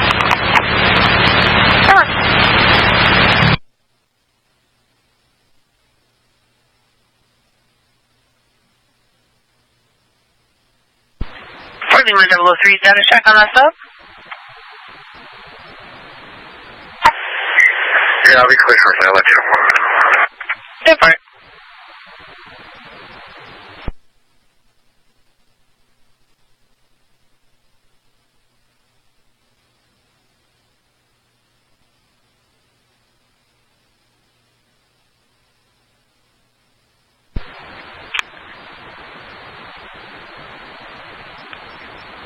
Echo 203 Northway. Can I give you an MVC? They're southbound on Highway 112 heading towards North Cobalt.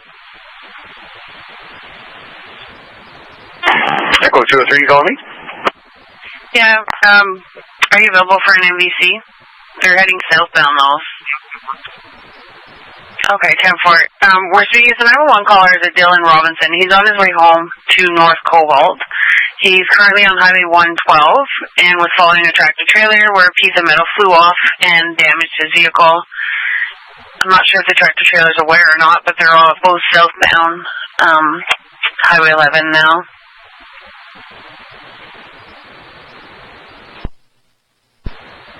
Okay, is he going to stop into the office here?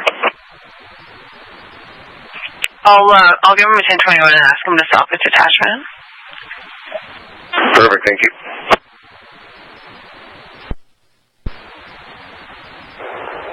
Golf 103, assign that to me. There's no. I just won't be able to load for that truck if it's comes to. 10-4.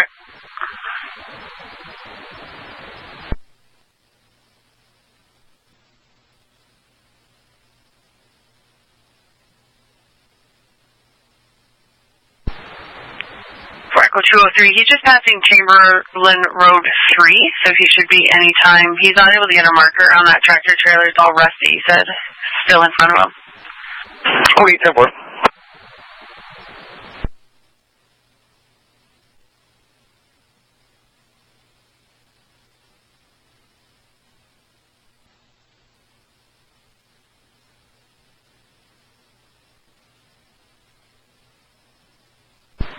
North Bay for Echo 031.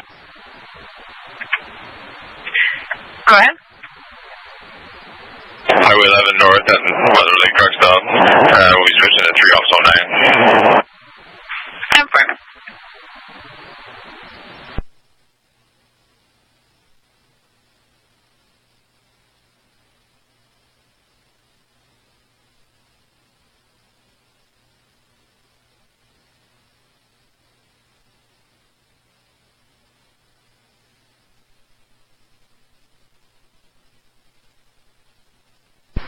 Thunder Bay for Echo 031.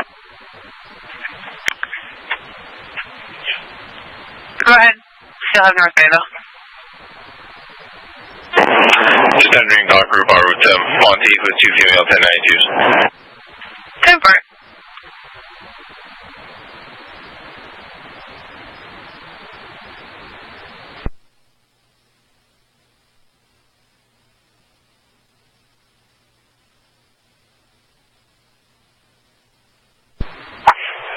003 Alpha Alpha at 24 mechanics for follow-up.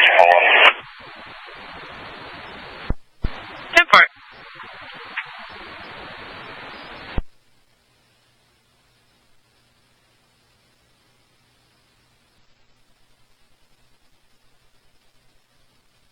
Diabetes, pneumonia.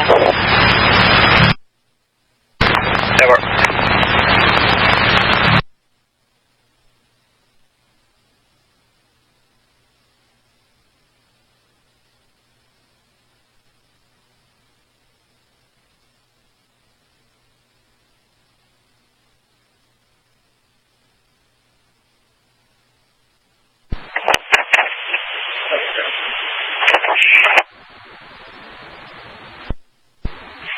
For number 301, you calling?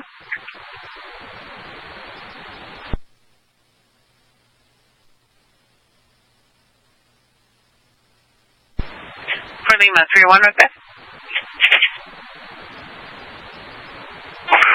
Yeah, 301, all 10-4. I'm just at 1137 Wild Goose Road to speak with the occupant. 10-4.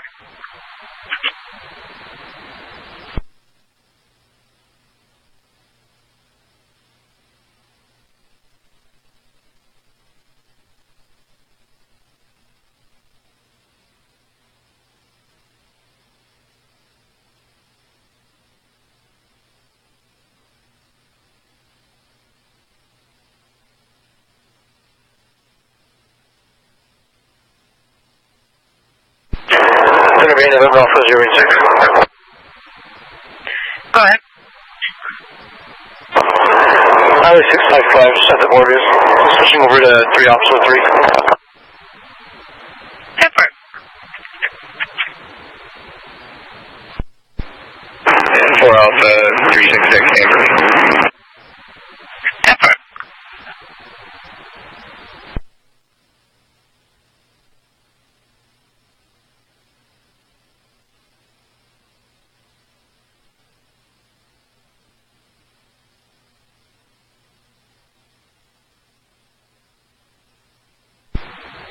North Bay Tango 5218.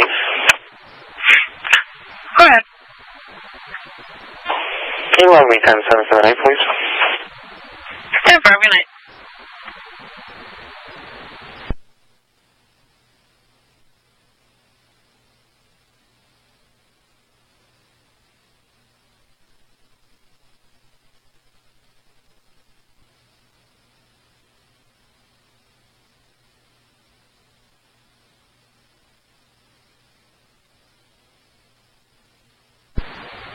Birthday 4, go 401. Go ahead. Can I get your run on Terra Market, please? Armstrong Street. Go ahead. Charlie Echo Delta X-ray 468.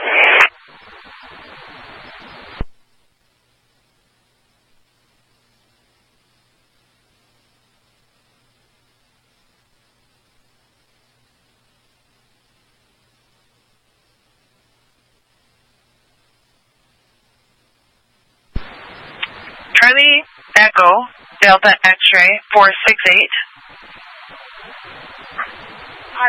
Showing out a great 2007 Kia. Registered to Roel Farquharson. Got a Mississauga, expired in 2020.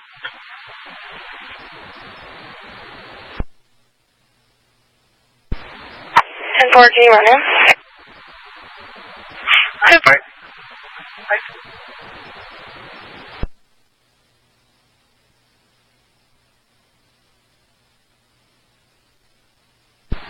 RMS has it associated to a Clive Farquharson, just so you're aware, out of New Liskeard, but running the RO, 87-year-old male. He is coming up as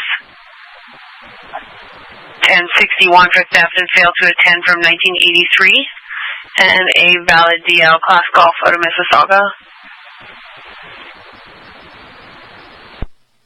10-4, I'll be stopping on Armstrong Street.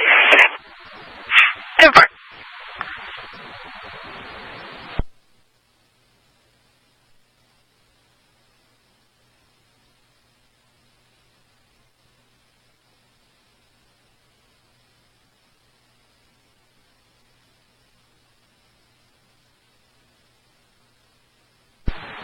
For Lima, 503 North Bay, status check. 503, except 4, thanks. Super.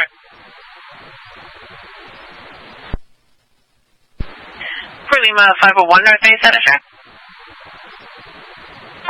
4 Lima 501, Highway 144, Richmond Township, all 10-4, thank you. Super.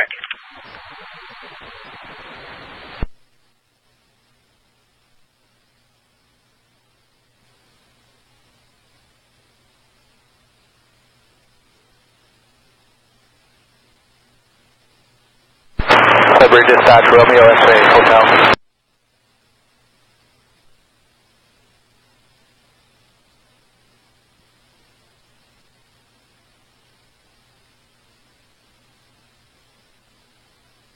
Romeo X-Ray Hotel.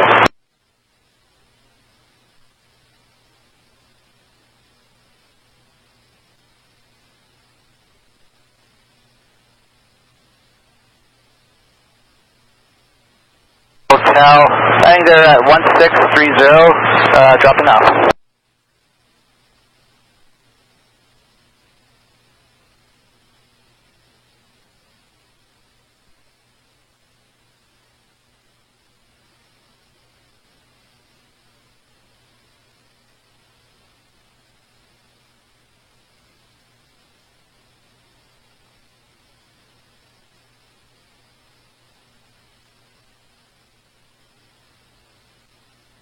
West 24, First Street West, West Sunday Beach Road, Route 3, male patient 91, chug of breath, shaking uncontrollably, hands are cold, pale, hypercautious cough, COVID screen positive. 10-4.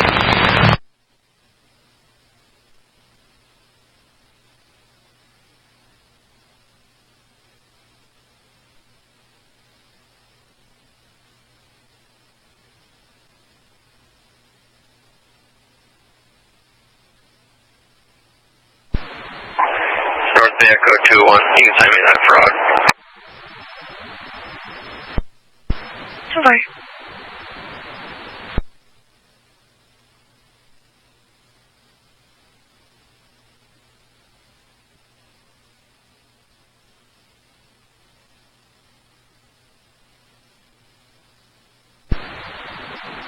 North Bay 4 Lima 301 for neighbor complaint in Valgagne.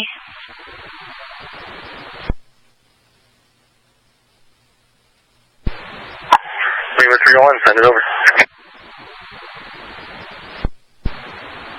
Call reporting he's got some video of his neighbor breaking decorations on our complainant's property.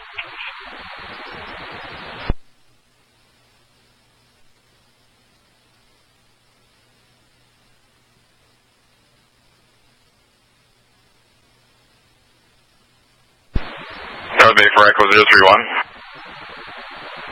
For Echo 031, go ahead. You can mark us off at Monteith and mileage 33742. Super.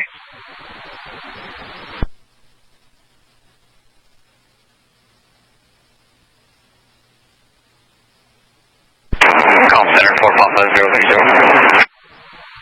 Go ahead. Highway 11 and Tunis, just coming back into your talk group on route 2 or 12 seconds 010. Super.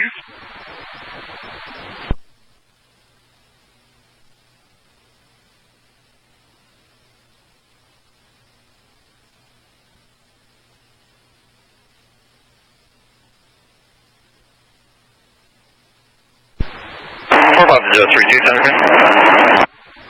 4 Papa 032, go ahead.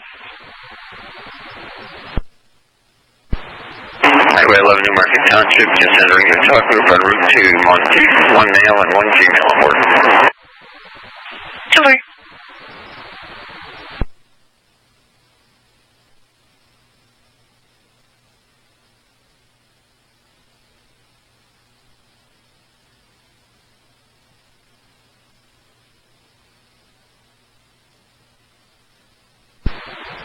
Okay, for Echo 031. For Echo 031, go ahead. or 10-8 from Montes with 01092s. 2-4.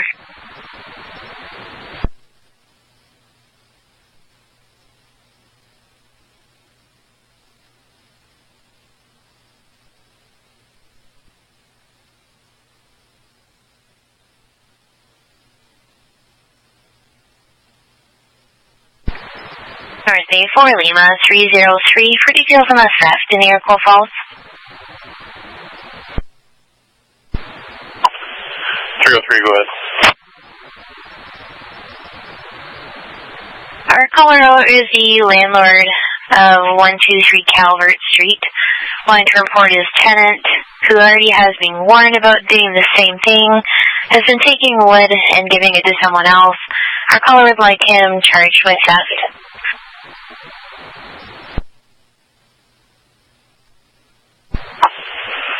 10-4, I'll follow up with him. 10-4.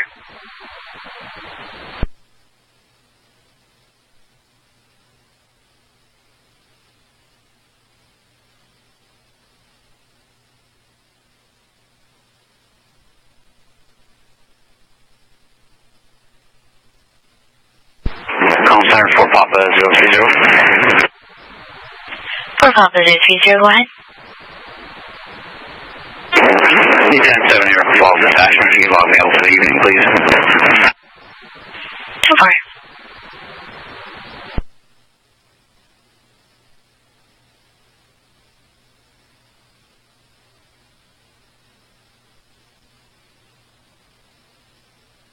North Bay, 546-1.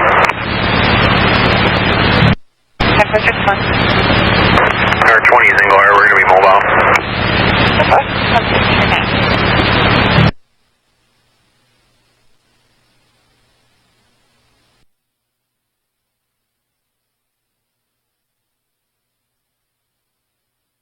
North Bay, 4 Golf 001. 4 Golf 001, go ahead. Advising, I'm 10-8 out of Kirkland Lake, and I got a vehicle stopped Highway 66 at 112. Clear to copy the marker. 2-4, you can go ahead. Charlie Alpha, Juliet Sierra 494, and I'll get back to you for details. 2-4.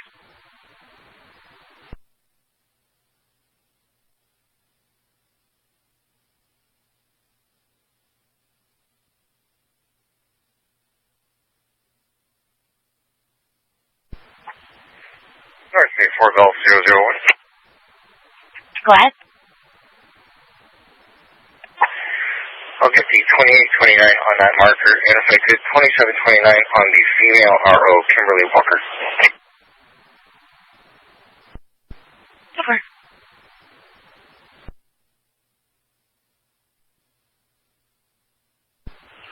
North Bay, Lima 303. 4 Golf 001, the marker is 1060 on a 2020 Honda HR-V orange. Attached tags are valid, joint registered. The female party, Kimberly, is 1060, C9 negative. 27 is valid, golf, no restrictions out of swastika.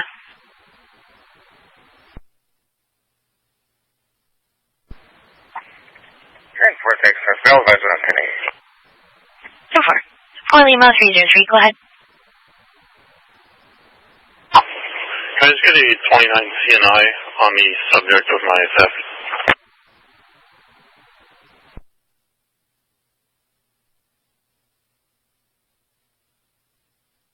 He's 1060, C9 is negative. 10-4, thanks.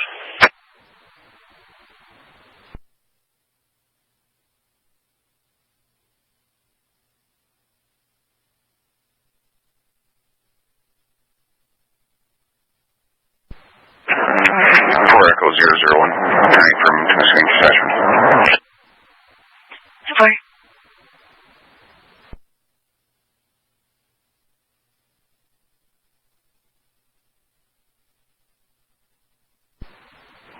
North Bay, 4 Golf 001. Go ahead. Hi, advising, I'm 10-8 from that spot. 2-4.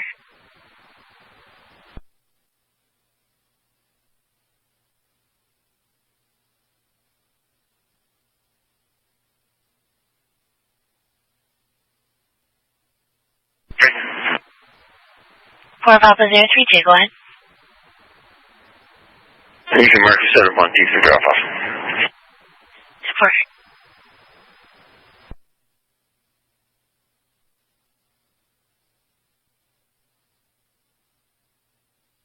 Might as well give your white line a little scrape there, Gary, and give the highway a place to go.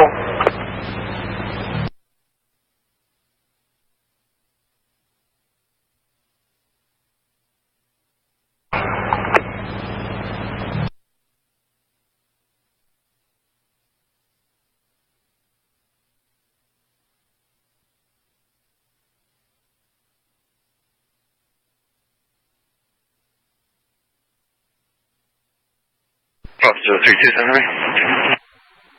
Go ahead. Clear from Monteith, read back to Cochran 01092. Super.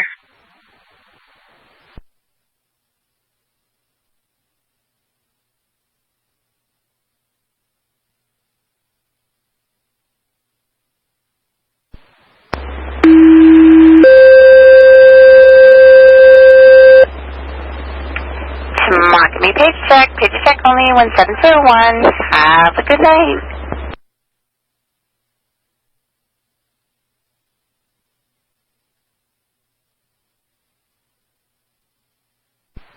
North Bay for Echo 031.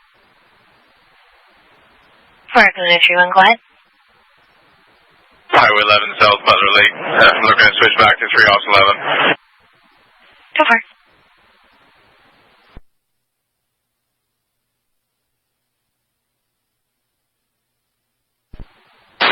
Elders, hold 4, New Listers, hold 4. Check in Cobalt. That's it, Force, put it to my screen.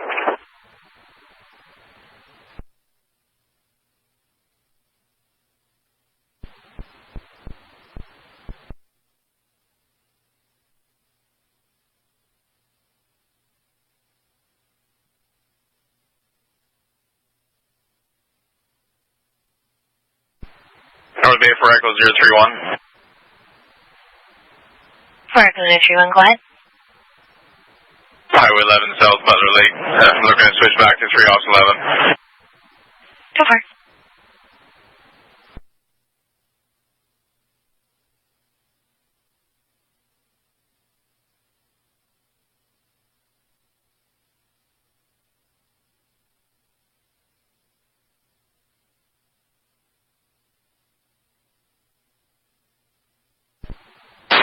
Elders, hold 4, New Listers, hold 4.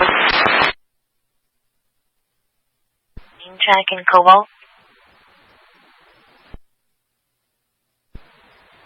That's it, Force, put it to my screen.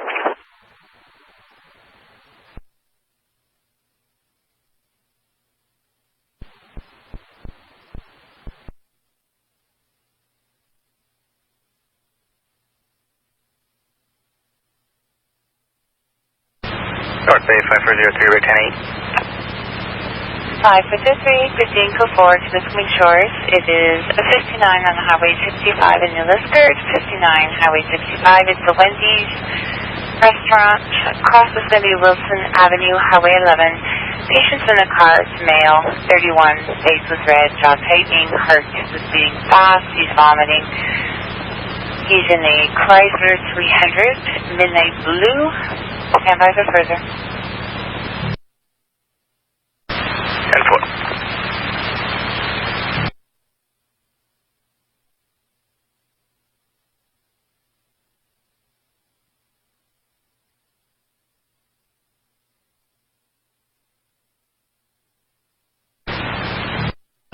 Tag to Hilbert.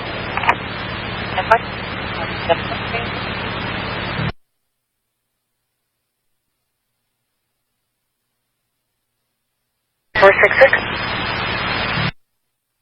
That's 56. 5466, we're 10-8 to the airport. Code 3, C-3, C-3 in arrival. COVID screen negative. That's all right. We also have a team on board.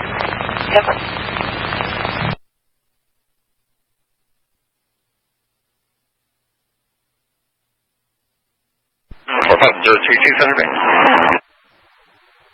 Go ahead. Highway 11 to Market Township. We'll be switching back this around, so 2. So far.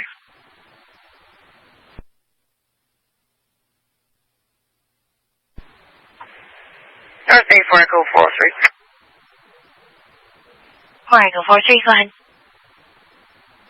10-4, I'll be en route and meeting up with Constable Brock for that call on the board. If we could just not put anything over the air. So far.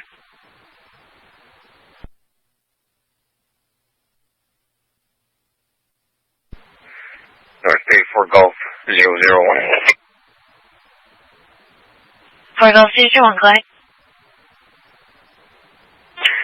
Advise me correctly 10-7 maps and have a good day. So far, you too.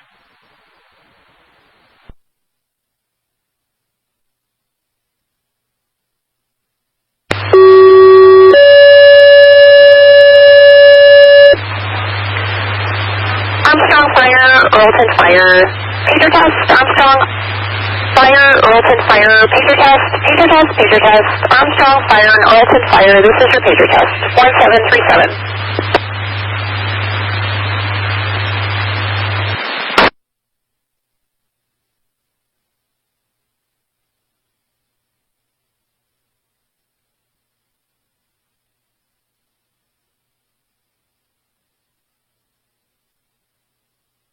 Harley, pager test, Harley, pager test, Harley Fire, this is your pager test at 1738.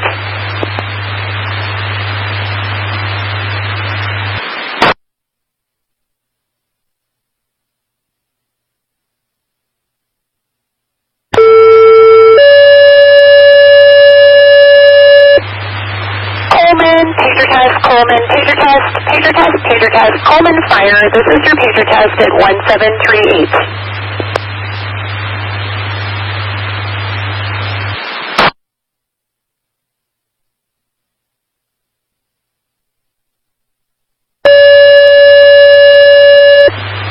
Hudson, pager test, Hudson Fire, this is your pager test at 1739.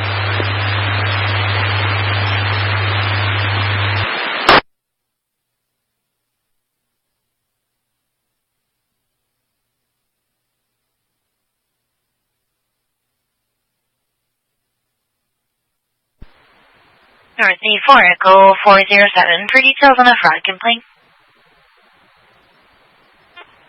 Yeah, go ahead.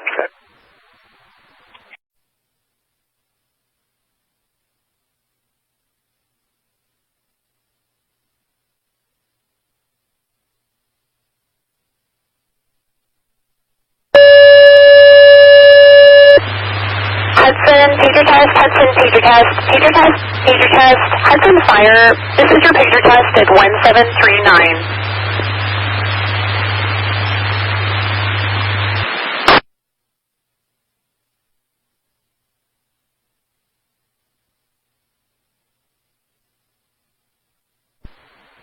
North Bay 4 Echo 407 for details on a fraud complaint. Yeah, go ahead. Our caller sent an e-transfer for something he tried to buy off of Kijiji, and then he was contacted by his bank to say the money's been lost.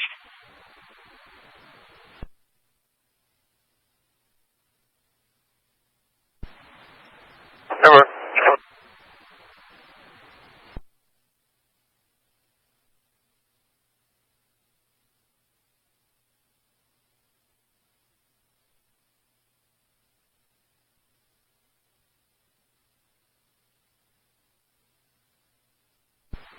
North Bay 4 Alpha 062, status check.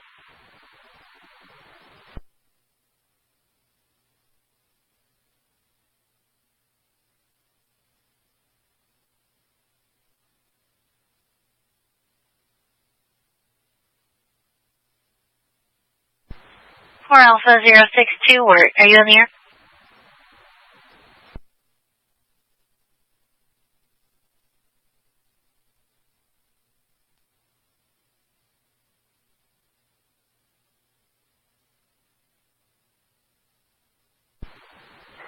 Com Center 4 Alpha 062, go ahead. Just looking for a status check. Yeah, 10-4, just still in the city of Timmins. Just at the conservation area here. Over.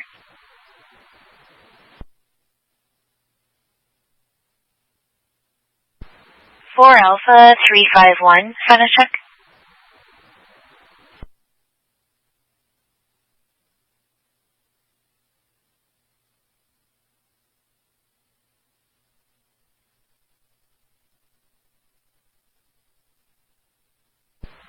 Four Alpha 351, Purino, are you in the air?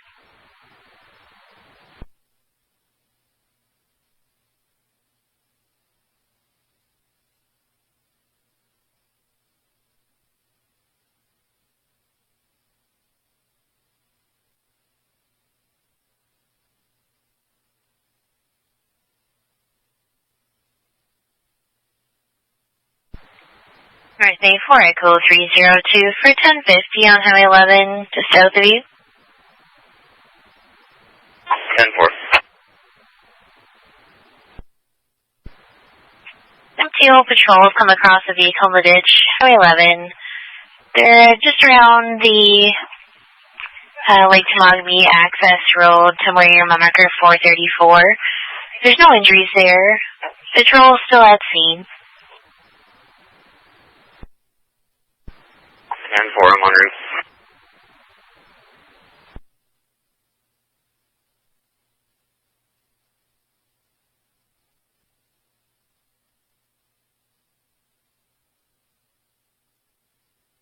Car still southbound Highway 11.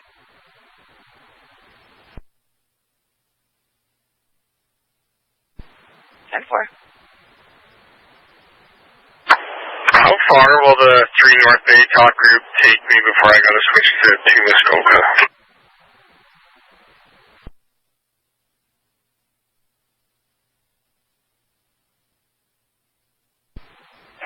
Four Echo 001, you can log me off from Kirkland Lake, thanks. 10-4.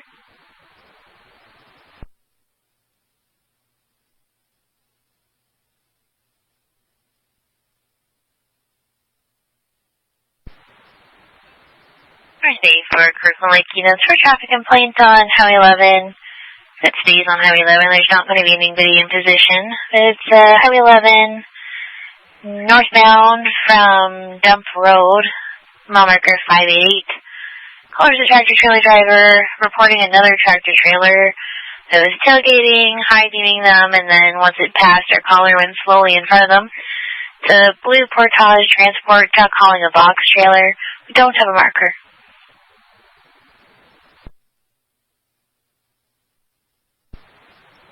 Hey, that works. We won't be able to catch this. Over.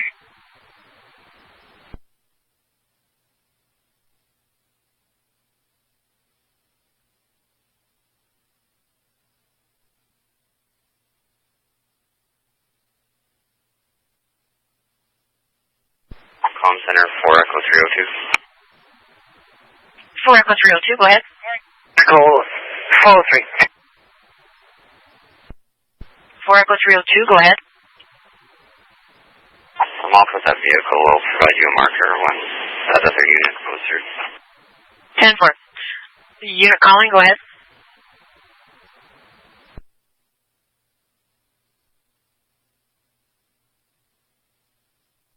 Four Echo 403, recalling North Bay.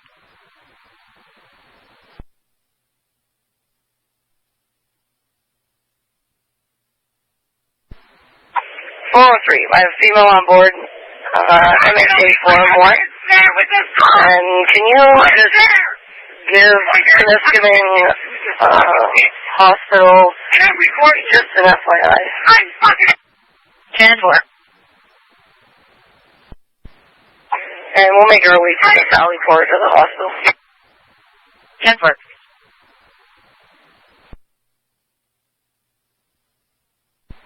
For November Alpha 601, Com Center.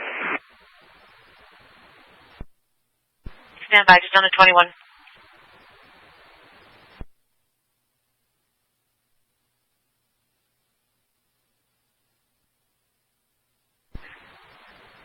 4 Alpha 062, go ahead.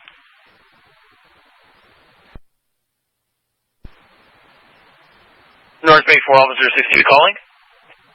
10-4, are you calling me? Negative, not since that last 20 check a couple minutes ago.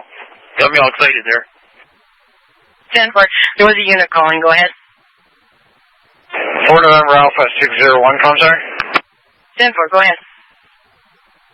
10-8 from Timmins Airport, one male 1092 on board en route to Monteith Correctional Facility. I don't know if there's an escort generated, but if you can create one for me, that'd be greatly appreciated. 10-4.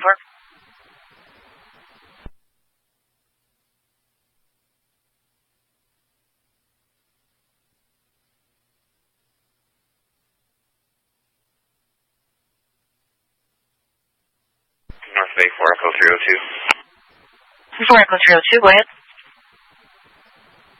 Just be advised, I've contacted Cobalt Car Clinic. Their ETA is 45 minutes, and I have a mail party when you're ready.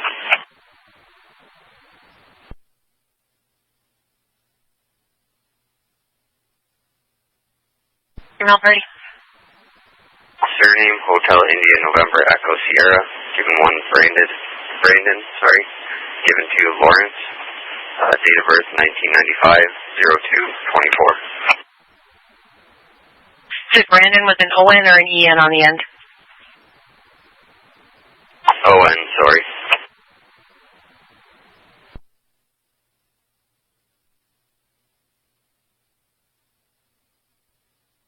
No, party's coming back. 1016, negative CNI. License, Golf, restriction X-ray, address in North Bay. 10-4? 10-4.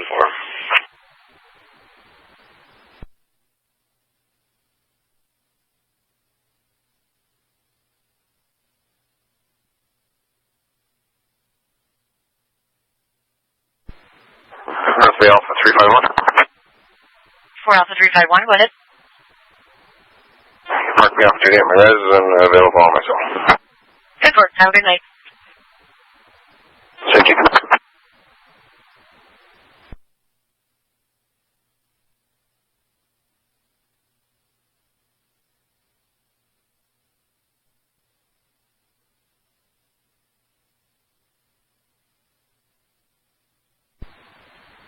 Echo 44 off at the hospital. 10-4.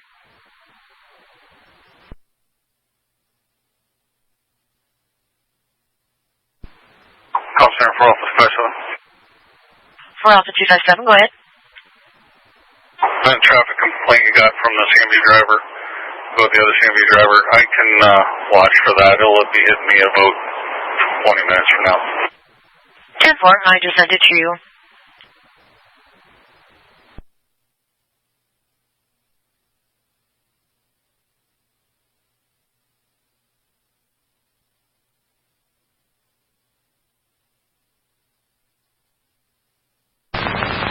North Bay 5324. 5324. Mobile to Hillberry Base. 10-4.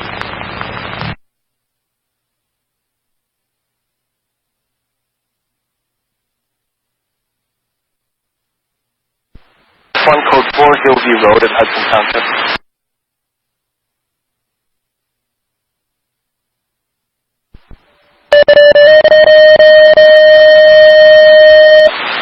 Hillberry Base code 4 for unit 5461 Hillview Road in Hudson Township. 23 4 Echo 302, everything still 10-4 there? Yes, 10-4, thank you.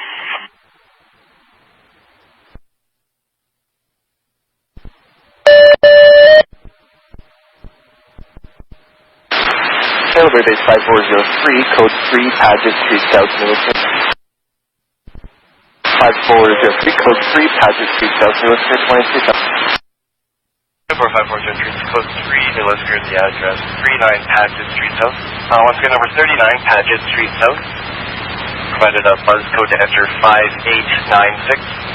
Cross streets are Lakeshore Road North and Mara Avenue. Male patient, complainant's lower back pain, the male patient age 36. He hurt himself on the trampoline last week. Unable to ambulate, code screener negative.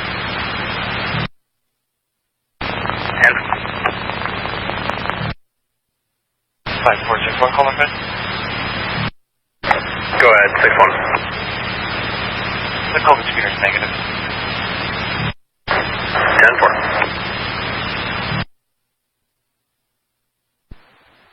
Call center 4 November Alpha 039. 4 November Alpha 039, go ahead.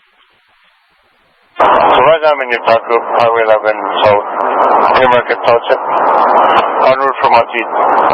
I have 2 10-9s on board, 1 male, 1 female. 10-4.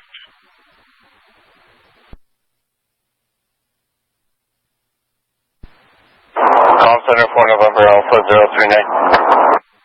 4 November Alpha 039, go ahead. So right now I'm in your talk group, Highway 11 South, Newmarket Township, en route from Monteith. I have 2 10-9s on board, 1 male, 1 female. 10-4.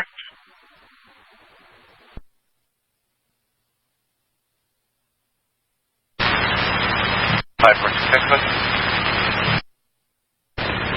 5466 to 10-8. Putting 2 people are phase in 24.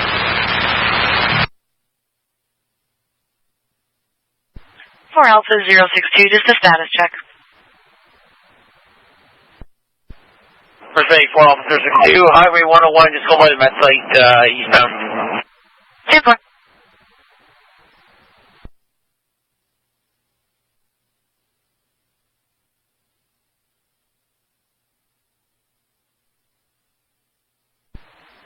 For about 301 and 303, just a traffic complaint. Currently on Government Road westbound. Our complainant believes that the driver of a blue Toyota Matrix, Charlie Hotel Alpha Delta 587 is 253. Said driving erratically, swerving all over from one lane to the other, nearly hit a parked vehicle that had his signal light on, and was swerving into oncoming traffic and back.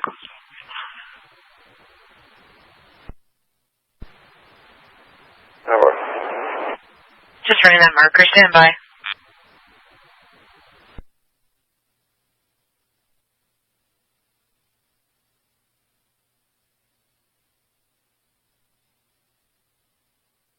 Marker comes back in a blue 2008 Toyota Matrix registered to an Andre Gervais of Unit 249 McCamus. Couched in current.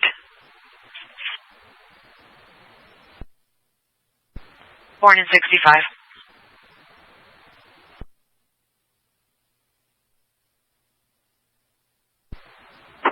I'm just getting loaded up. Once I'm ready, I'll pay the mail a visit there. 10-4.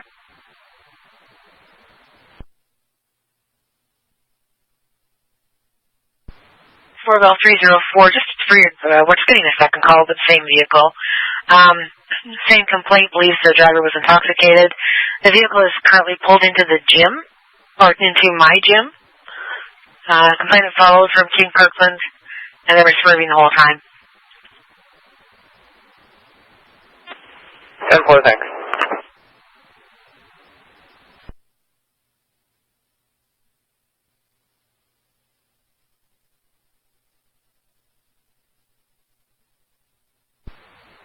Golf 102 North Neck. Go ahead. Jerry from South Park, heading personally. 10-4.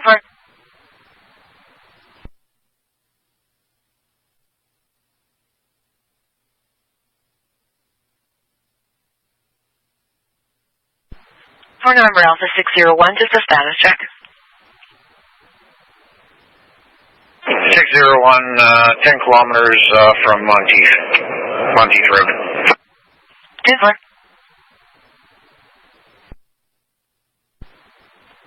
Alpha 257. For Alpha 257, go ahead. Manitoba. Charlie Hotel Charlie 058.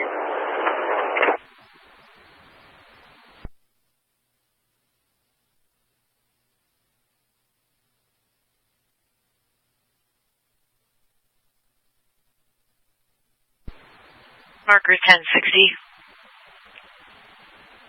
comes back on a 2020 Freightliner, blue in color, registered to a numbered Manitoba company. 10-4.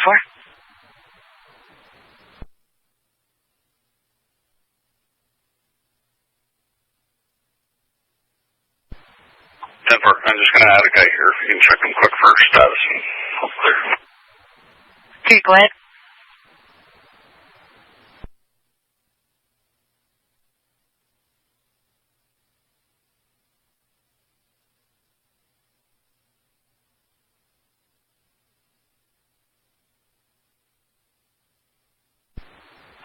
I just tagged him to the current, sir. Yeah, is he from Ontario? No, Manitoba deal, but if you can just do a 27 on. And I don't think there's any problem with this guy. I think it's the other drivers that are the problem.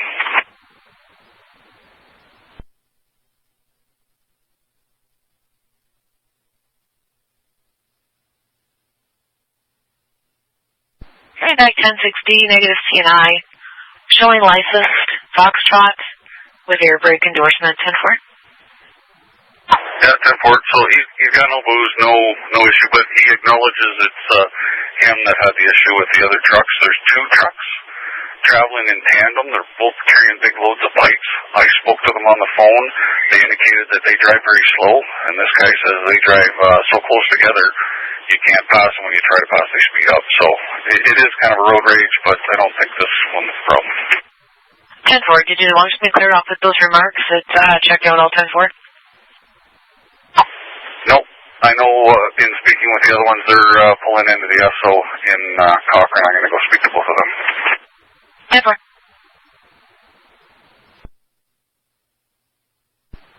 I've got it to Miss Communion that detachment. There is a Nicole Belanger outside detachment. She says she's there. She needs to speak to an officer regarding a bench warrant her lawyer advised her about. Is there a unit available to speak with her?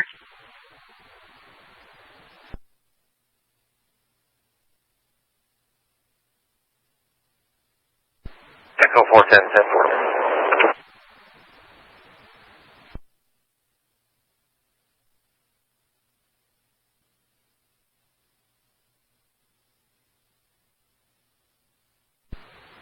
Alpha 257, I'm clear from this fella. I'm going to head into Cochrane and speak to the other two.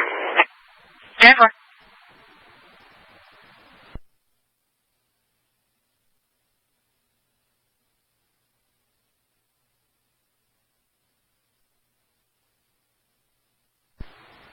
If you're okay, I'm just going to leave it on ALPS 9 while I do that, because I can head straight back south after. Yep, 10-4. Earth 8 for Echo 403. For Echo 403, go ahead.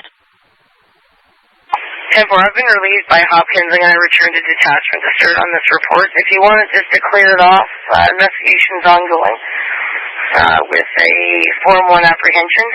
See report 13345, please. 10-4.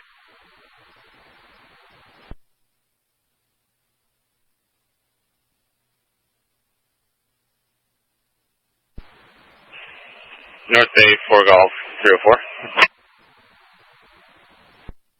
Go ahead. I have that vehicle in the driveway of 49 McCandless. Doesn't appear anyone's in it. 10-4.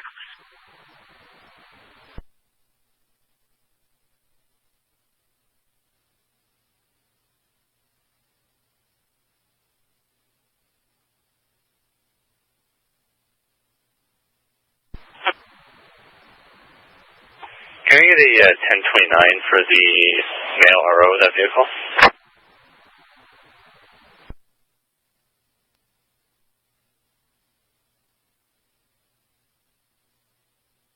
All right, 1069. Good. Stand by. Hang on one sec.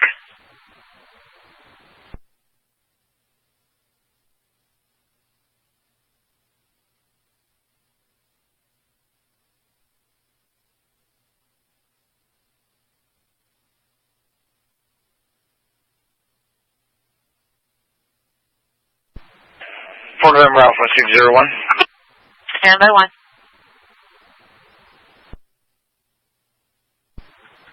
4 Golf 304, male party.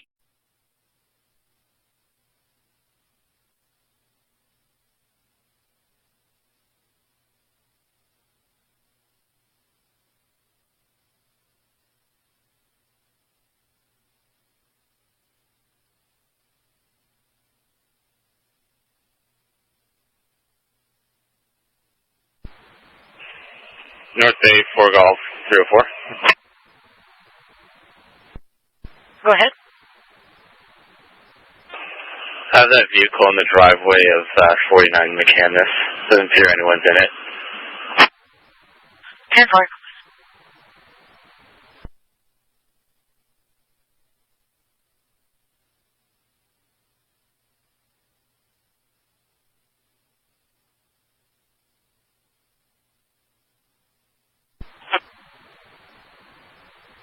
Can I get a 1029 for the male RO of that vehicle?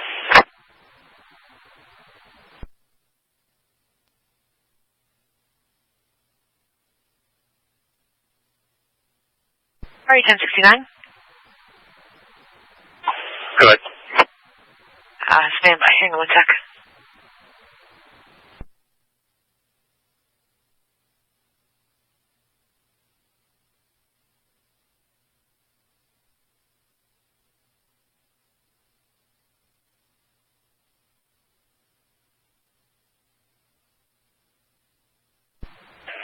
November Alpha 601. Stand by 1.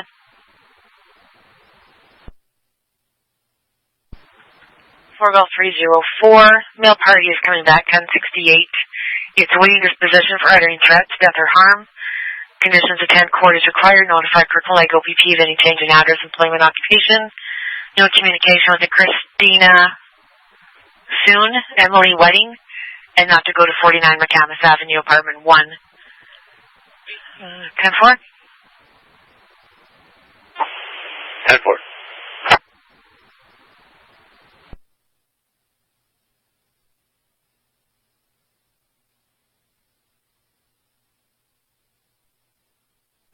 Unit calling North Bay, go ahead. 4 November Alpha 601, I'll be off at Monteith, dropping off my 1092. 10-4.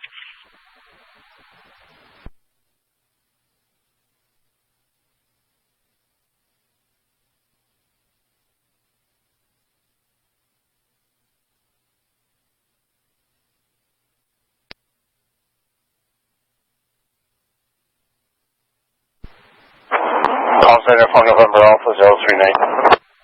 4 November Alpha 039, go ahead. Legend 10-8 Monteith. Return to Cochrane. 01092 is on board. 10-4.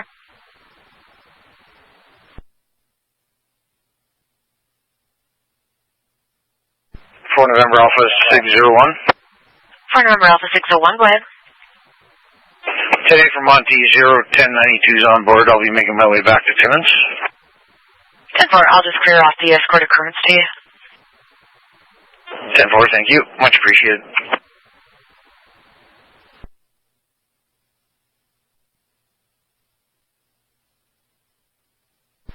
North Bay 4 Echo 302. 4 Echo 302, go ahead. Just be advised, I have Highway 11 shut down in both directions. 10-4.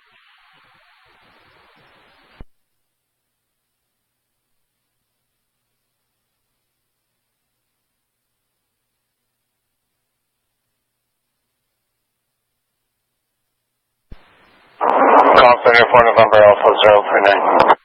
4 November Alpha 039, go ahead. Closing my 1020 is New Mexico Township, Highway 11 North. And I'll be switching back over to 3002. 10-4.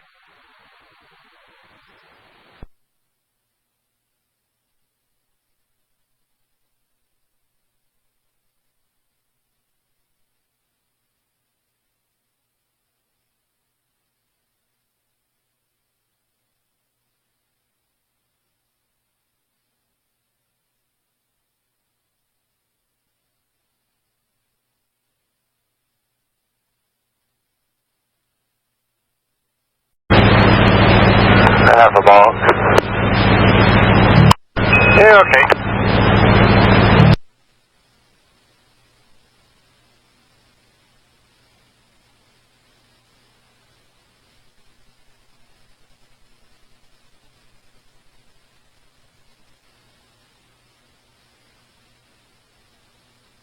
I may as well wait now. Got a whole string of them coming again.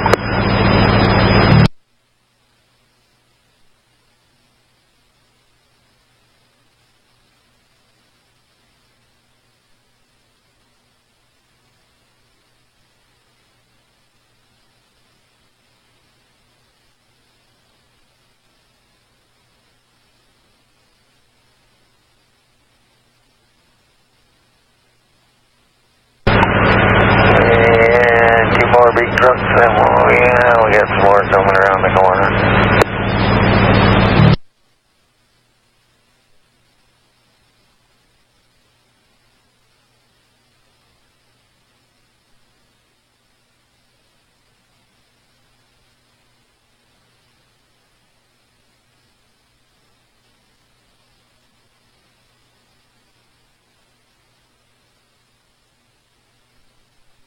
Hey, you say when?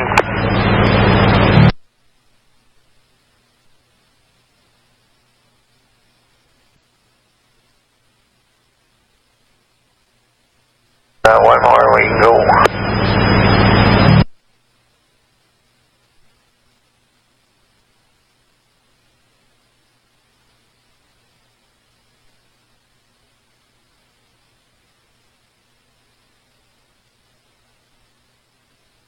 We'll hang on again.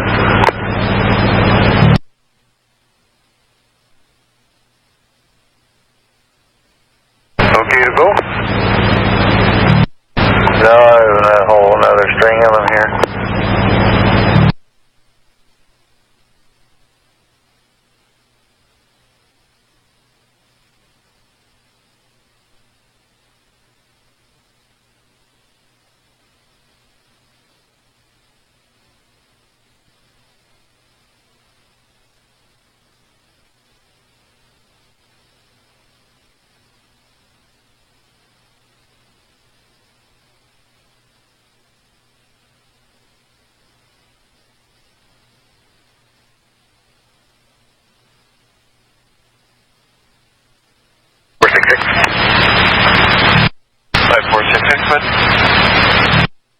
Clear scene for 33, CTOS 3, 63 male on board, screening negative, stand by for report. 1042-015.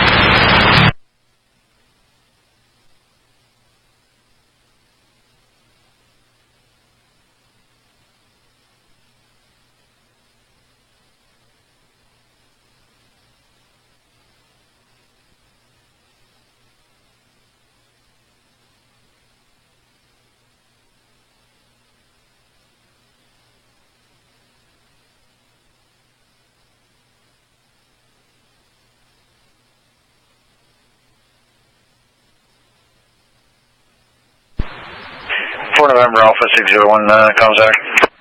Go ahead. You can go ahead and log me off duty. Have a good evening. Yep, 10-4, you too.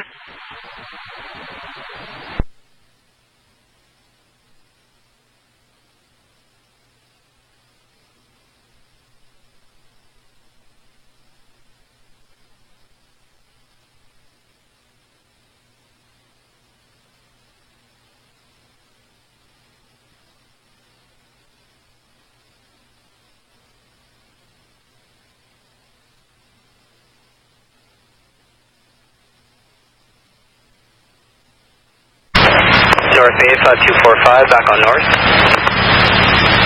Hi.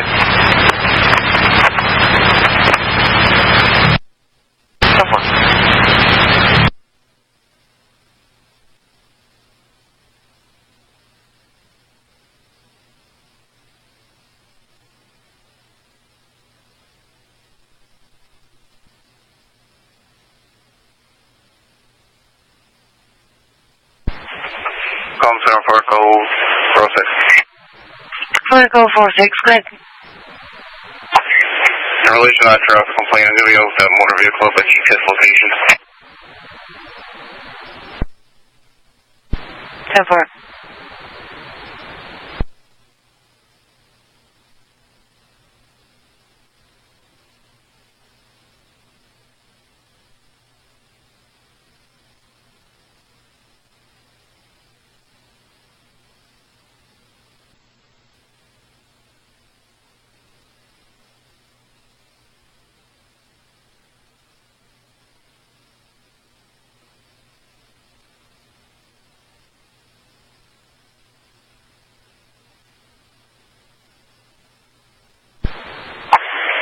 Comm Center, 406.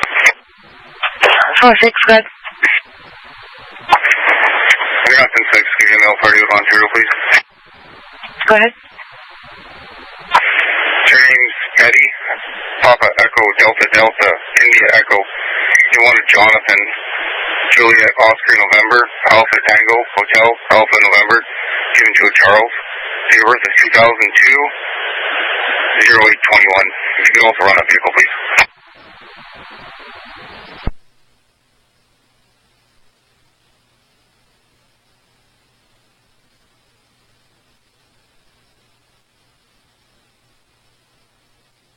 $69 for your mail.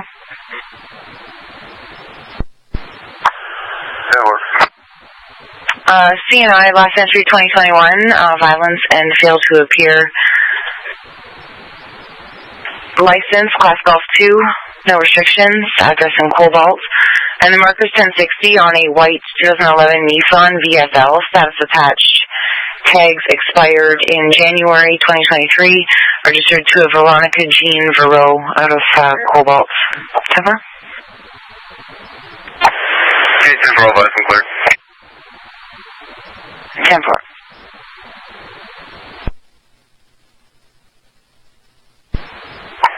Four Golf 002 and runway. 4 Golf 002, go ahead. I'll just be out at the Kirkland Hospital for a little bit. 10-4.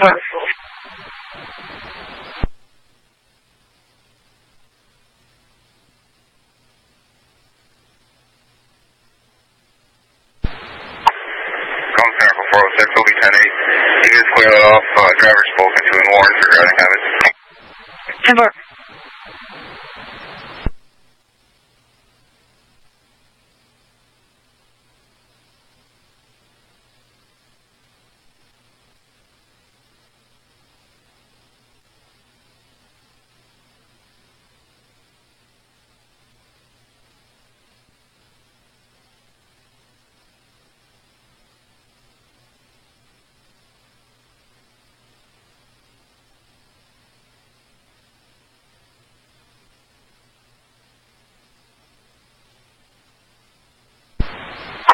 I'm back here, Canadian Tire there, right?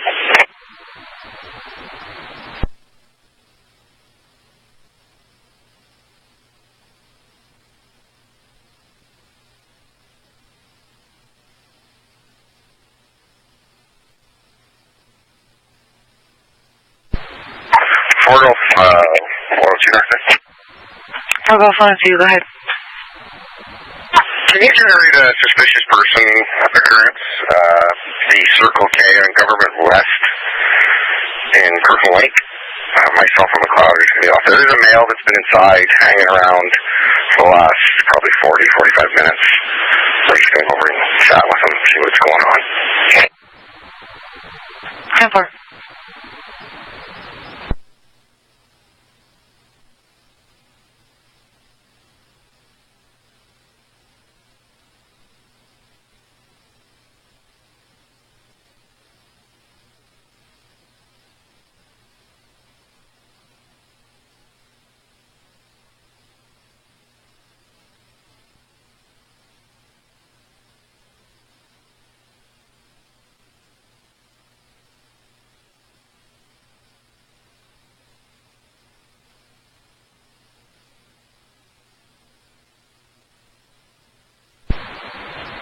Fort Golf 102, North.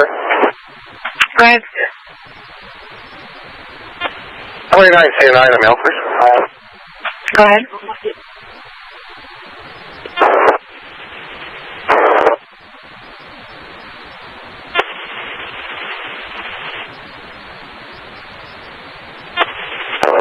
name is Friesen. Foxtrot Romeo, India, Echo Sierra, Echo November. Given one of Zach, Zulu Alpha Charlie Hotel. Date of birth, 2005, 0819, 19th of August 05.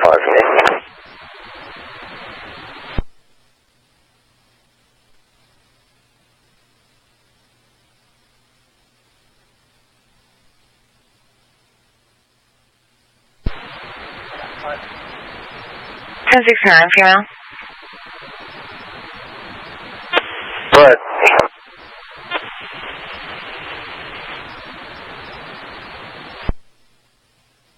10-4, caution flag Mike on RMS.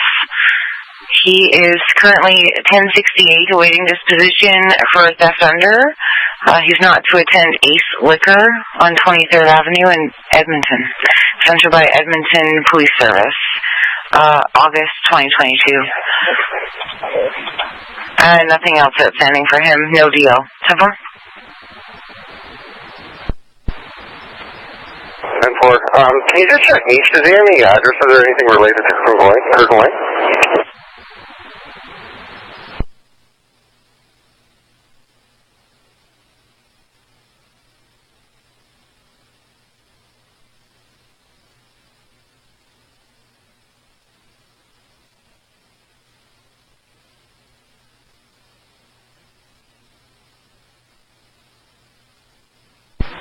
For last address we have entered in 2019 is 760 Government Road West. 760 Government Road West. 10-4.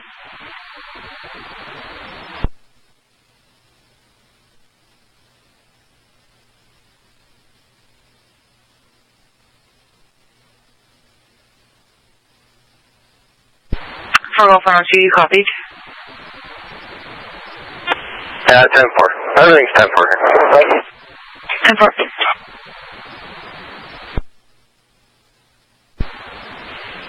North 8, 4 Lima 302. 4 Lima 302, go ahead. I'll be off 460 Laurier Avenue, ILP check, Jericho Falls. 10-4.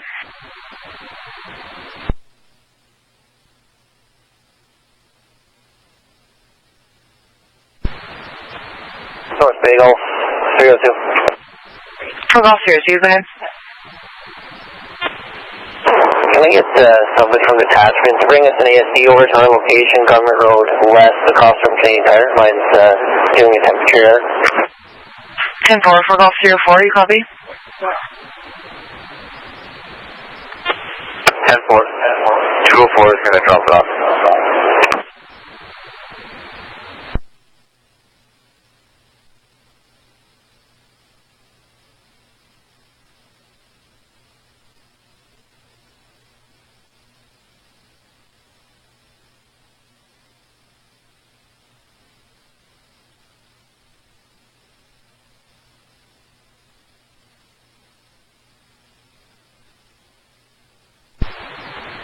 Bay, call 302, Ontario marker, right?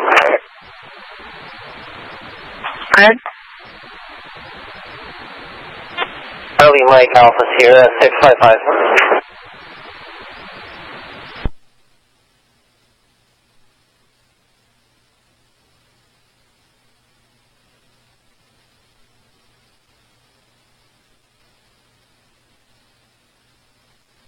Marker 1060 on a black 2016 Toyota RAV. Status attached. Tags are valid to a Carol Price. Address in Kirkland, 10 Wishman. 10-4.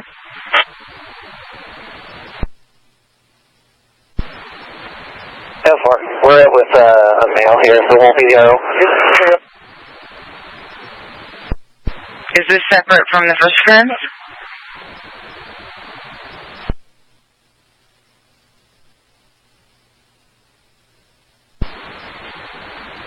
Sorry, 10-9. Is this to do with the first suspicious person occurrence, or do you need a second one? Yeah, it would be a secondary traffic stop. Same location, Circle K. Okay, 10-4, I'll get it started for you.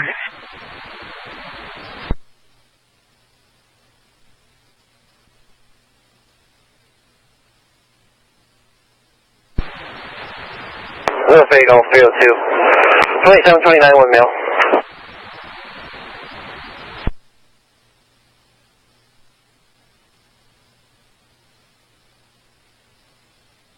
Go ahead. Name Price, Papa Romeo, India, Charlie Echo, given 1, Brandon, Bravo, Romeo, Alpha, November, Delta, Oscar, November, 1981-02-20, should be on 10 Wishman Street, Kirkland Lake.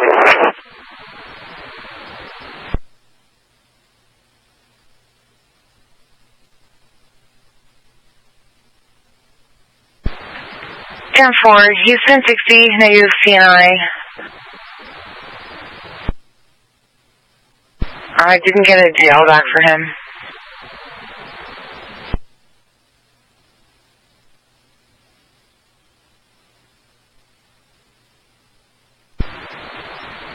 Okay, 10-4, he's provided a hard copy Ontario TL.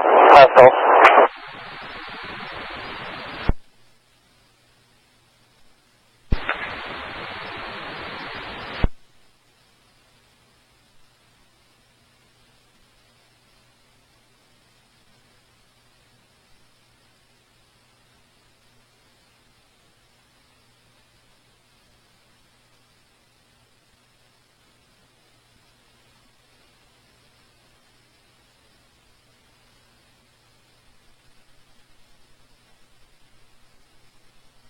For Golf 304.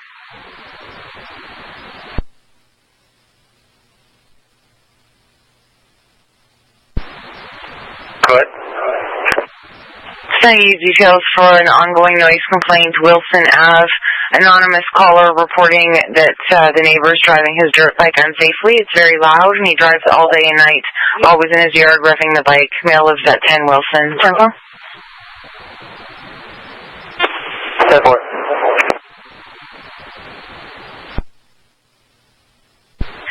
And broadcasting a traffic complaint for Temiskaming units. It's currently in Tails area. There's no one in position. I have a traffic complaint, Highway 11 southbound, currently southbound from Kenogami Lake. Caller's behind a tractor trailer that doesn't have any lights on. It's very dark and you're unable to see it until you get too close. Caller has attempted flashing his high beams at the... I'll take that. I'm just in West Creek. I'll turn it north. 10-4, caller can't see any details on the transport as visibility is poor. He's behind in a white Volvo transport truck with a box trailer with a large eagle on the box. 10-4. 10-4.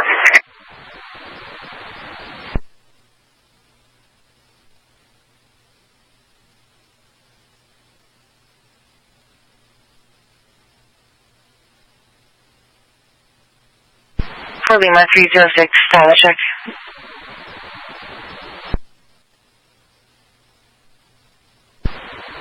Lima 306, I'm Highway 101, just in North Bend, I think so far. 10-4.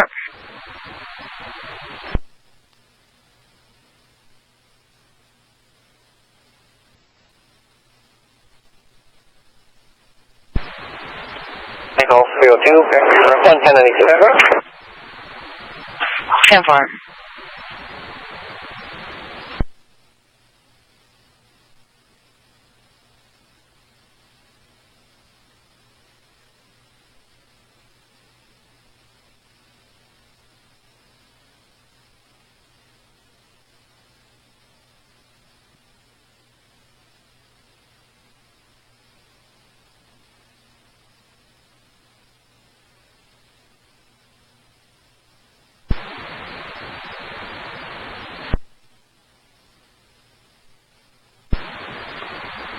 Mark up to McLeod. I'll get the intoxilizer ready.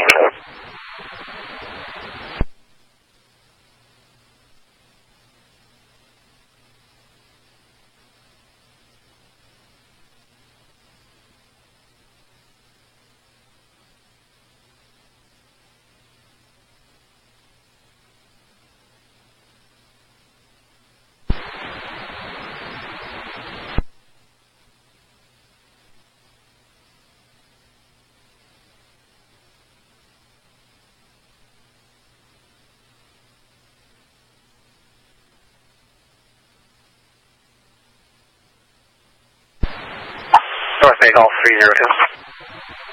For Golf 02, go ahead. Show me en route to 1019, one male 1092. Sorry, my house already. 10-4, go ahead. 200571. 10-4, do you want me to flip it to an enforcement? 10-4, it's an impaired refusal. 10-4.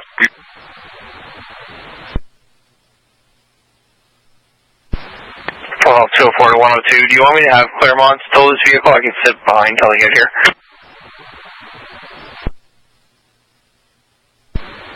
No, just leave it there for now. Let's see what happens at the office. If he chooses not to provide a sample again at the office, then we'll do it.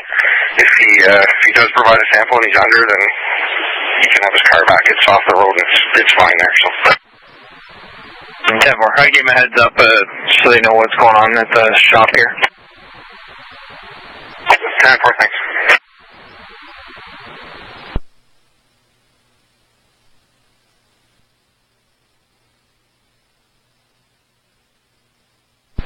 For Golf 304.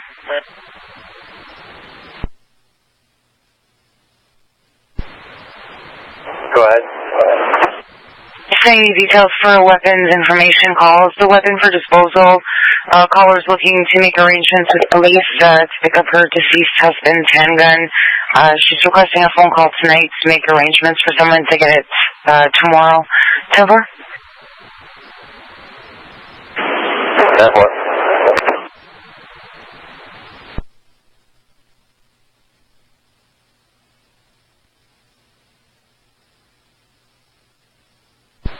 For Lima 003, status check.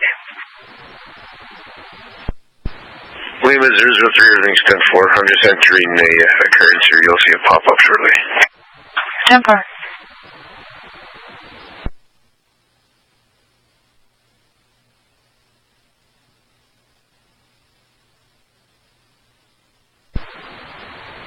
Golf 204. He sent me that call as well. I'll start making my way that way.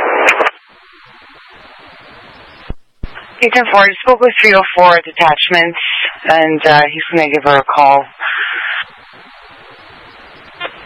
Yeah, 10-4. Don't bother broadcasting details or anything. Hey, 10-4.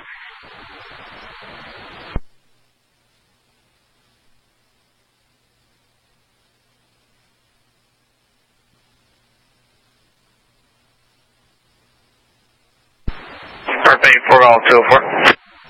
For Golf 204, go ahead.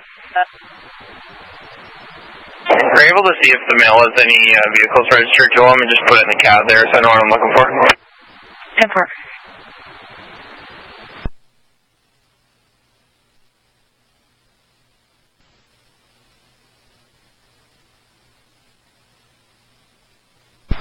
For Golf 204 and 304, CAD's been updated.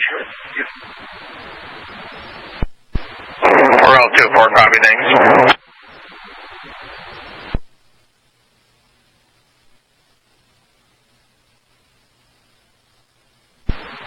For Golf 204 to 304, did she indicate the vehicle's still there or is it gone mobile? When I last spoke to her, she said it was still there. It's back in the driveway. She just can't get a better description of it. I'm en route as well now.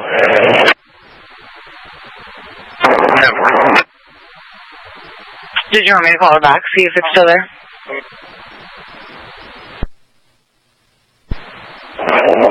Yeah, that'd be great. Just so we know if it does go mobile.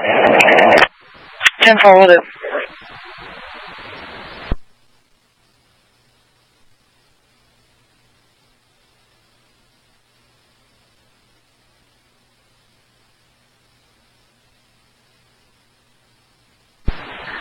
For Golf 204 and 304, vehicles still at the scene in a parking spot running. 10-4, thanks. For all 204, if you're not 10-6, can I just get his conditions if he's on any?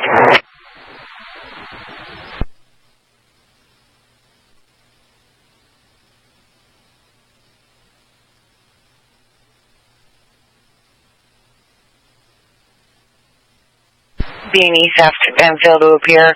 Not currently on any conditions. 10-4? 10-4.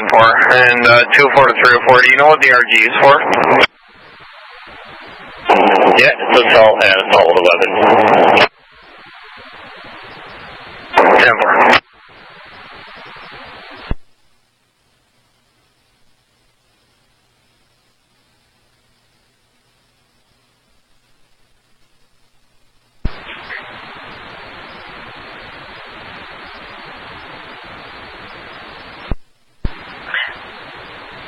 Before I go 4-6, Northie.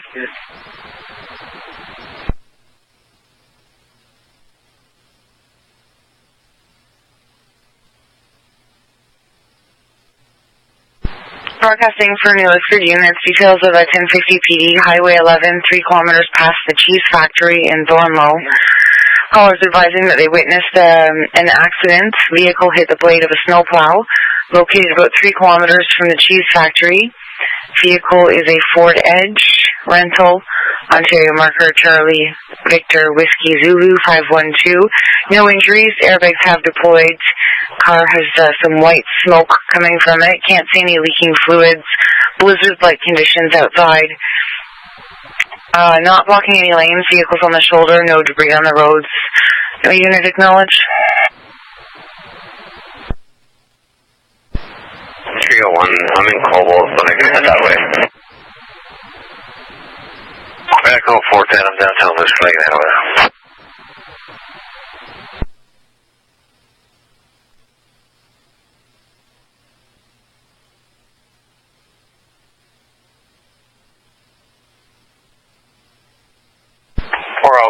Show me out, scene. 4-204, 10-4.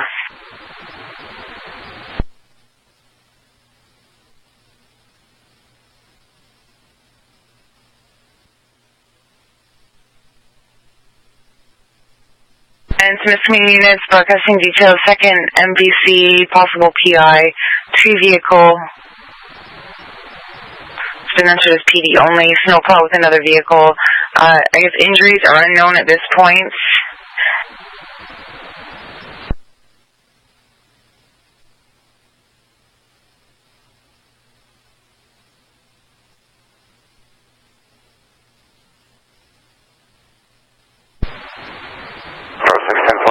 Attachment. 10-4.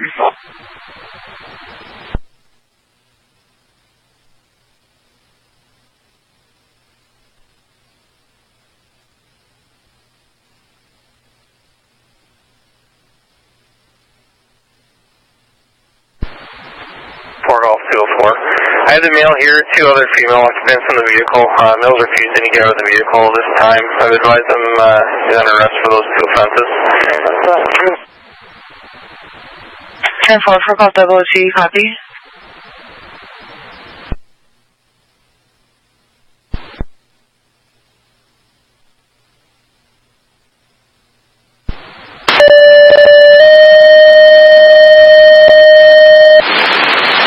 Base code 3, the intersection Highway 11 and Highway 559, Evangeline Township, 2327.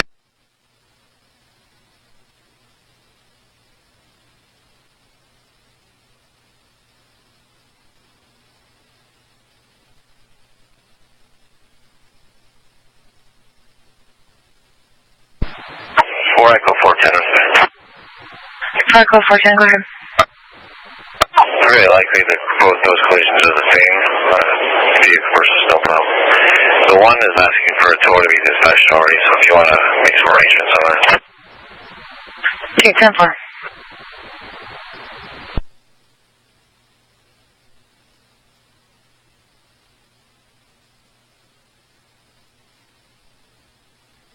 Yeah, it says one of them's near the cheese factory, and the other one they said that they were north of the 569. 10-4. I'll, if I come across the first one near the cheese factory, I'll check on them and then move on to the next one to make sure there's no injuries. Okay, 10-4, thanks. And so we've got ambulance dispatch to the second one that's at 569. 10-4, it's not very far apart, a few kilometers. Okay, 10-4, thanks.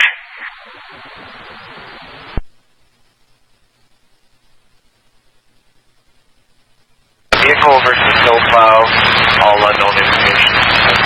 Alert units to notify the chief code 1. Okay, caller. Call them by OPP, they're responding.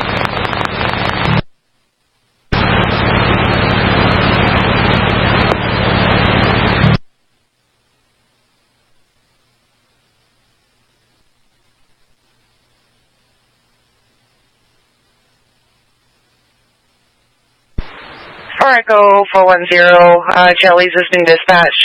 Just also be advised that this guy has 3 dogs, 2 cats, and his brother with him.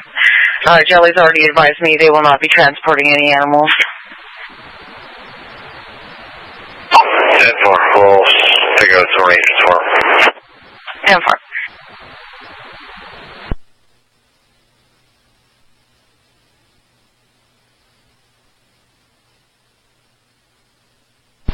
Fort Golf 204, status check.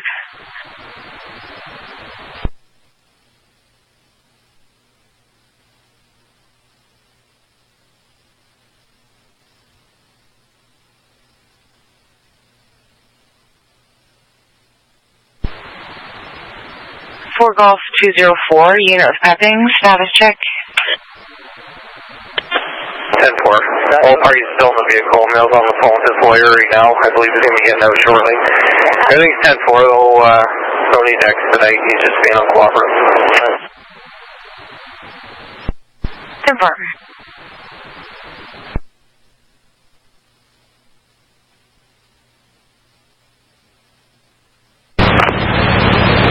It's a code 4 on Highway 11 between Englehart and the intersection of Highway 11 and Highway 569, so just a little bit south of you on Highway 11. Yeah, by Breezeman. 10-4.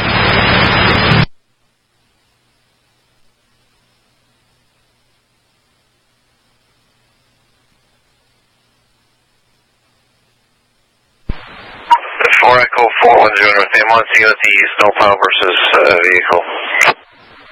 10-4.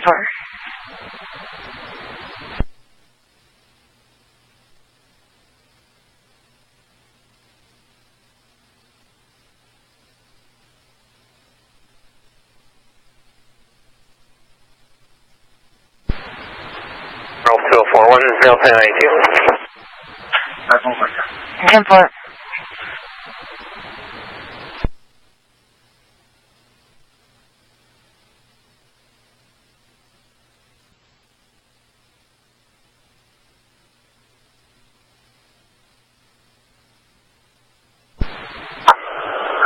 I'm just going to continue towards Englehart and just make sure that there's other MPCs there. 4610-4, thank you.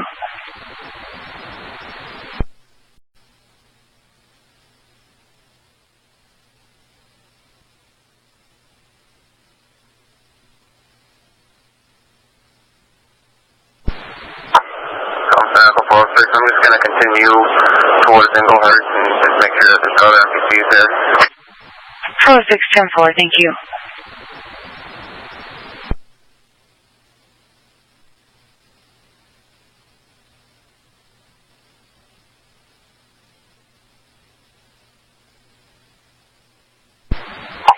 Echo 410.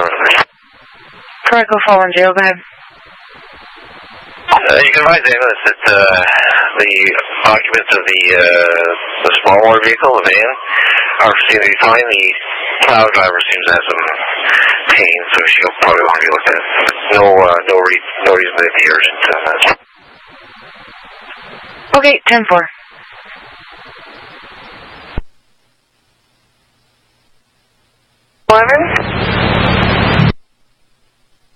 That's what OPP had said.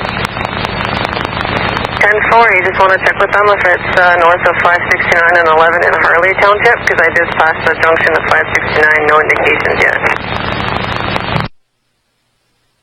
We will have a look.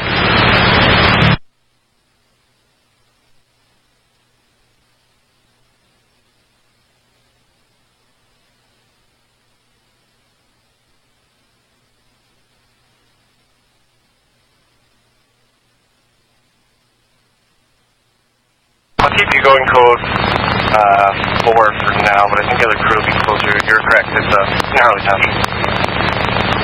10-4, we'll keep trucking.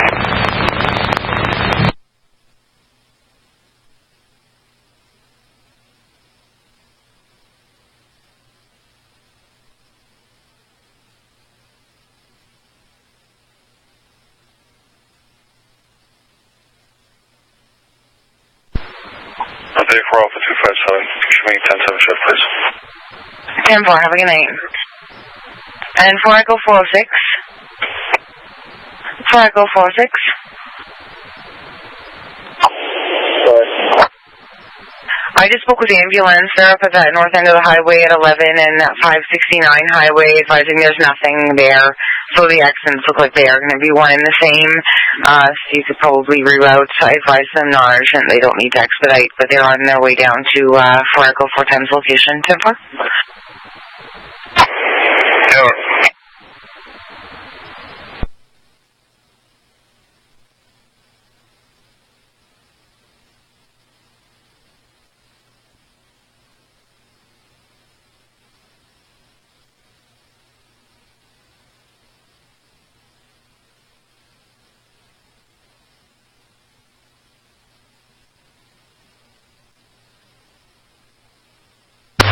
Fire, attend at Bell Valley Road and Highway 11 for an MBC.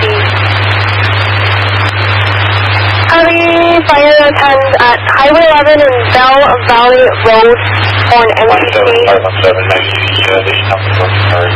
Fire station, Highway 11 and Bell Valley Road for an MBC, time out 2346.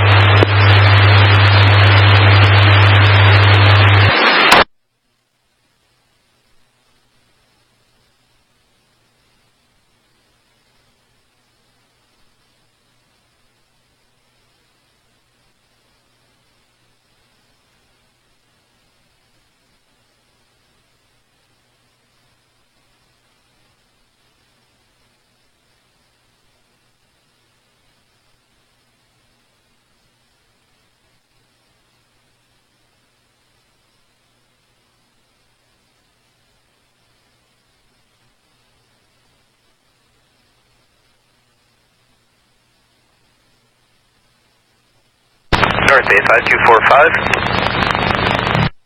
5245, good.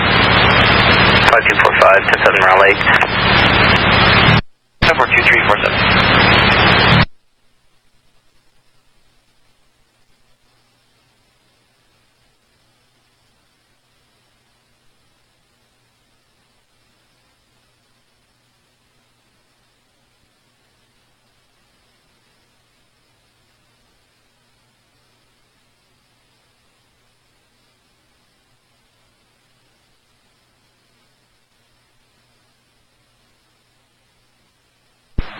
North Bay 4 Echo 302.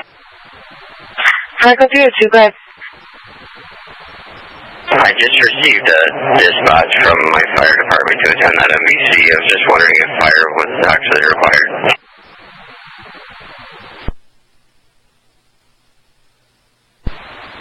Not that I'm aware of.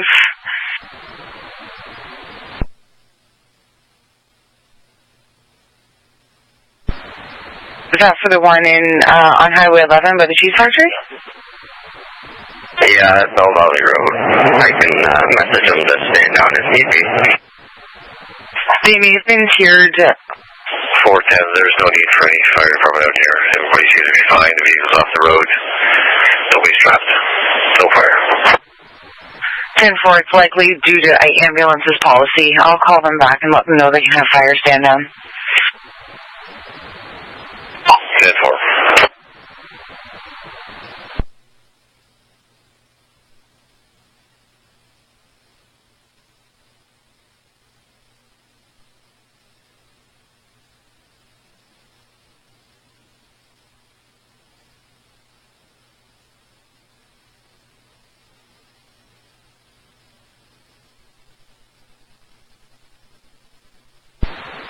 We're all 204.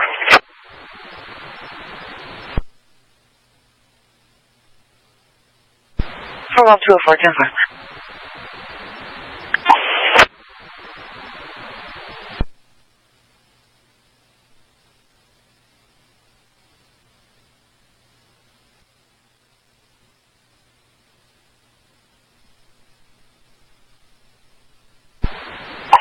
204. 4 good. Should we transport the mail to the Kirkland detachment to be released? Star mileage 15300. 10-4.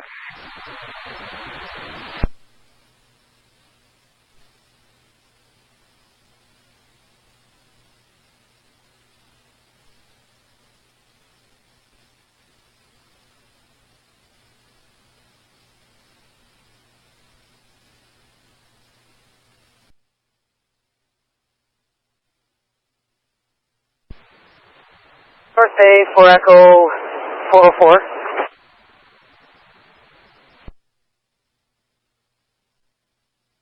Echo 44, go ahead.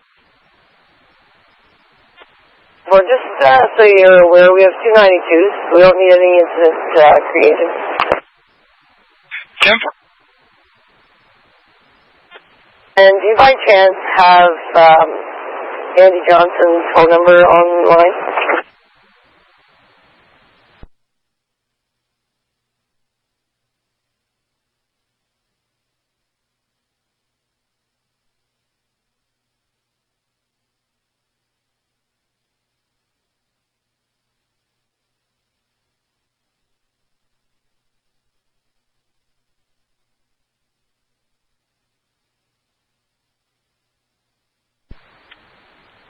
Echo 44, sorry, is that an officer or?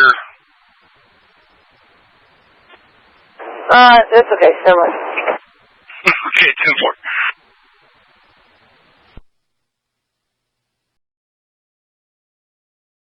10-4. Now here's my neighbor coming to bang on my door, almost breaking down my door. If I didn't have a chair in front of my door, I'm sure my door would have broken down. There's a maniac that lives next door who apparently got pissed off because I had my music on. I've been living here for 8 years, and not one of my neighbors has ever complained about my music. And somebody who does have a problem with my music does not have the right, legally or otherwise, to come banging on my door like a maniac like he did. Now, here's a recording of it, because he later called the police because I threatened to call the police on him. So he hurried up and called the police. But here's a recording of the banging he did on my door. And so if police do come here, he's the one that's getting charged. In fact, I'm going to get a peace bond and a non-harassment order against him immediately. I'm not going to put up with this type of behavior. Now, here's him banging on my door.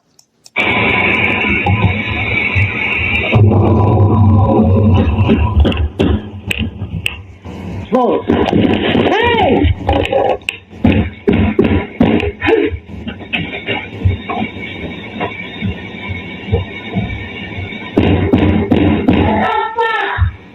I'm calling the fucking cops! Get the fuck out of here! Get out of here! Call the police! Hey! The OPP to report the attempted break and enter by my neighbor.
Hi there. I'd like to report something. Okay, for what town? For Cobalt, Ontario. Sure. What address did it happen at? 19 Watson Place. 19 what, sorry? 19 Watson Place.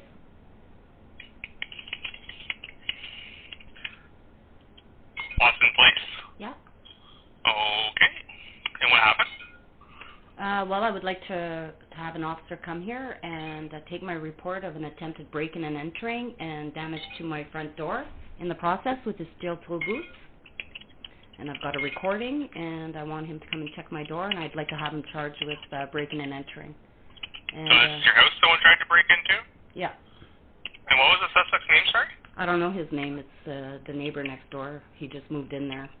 He thought my music was too loud, so he came here trying to break down my door to harm me, begging me to basically call police while he was doing it. Oh, so you were home when this happened? Yes. Why didn't you call police when this was happening? I don't really want to go through that right now. I'd just like to have some officers who are not in a conflict of interest with me and not getting sued by me to attend. Okay, well then, what's your name? Chantal Gelina. I saw your last name, Chantal. G-E-L-I-N-A-S. Oh, sorry, is it G or J? Sorry, G-E-L-I-N-A-S. And your first name, Chantal, just C-H-A-N-T-E-L? T-A-L. A-L. Your date of birth? April 27th, 1976. Your phone number? 705-492-2242. Now, if possible, I would like for this not to be aired over the air. And also for if, like, when an officer's on his way, just when he's, like, near my house, just to give me a call, and then I'll go out and speak with them because nobody's coming in my house.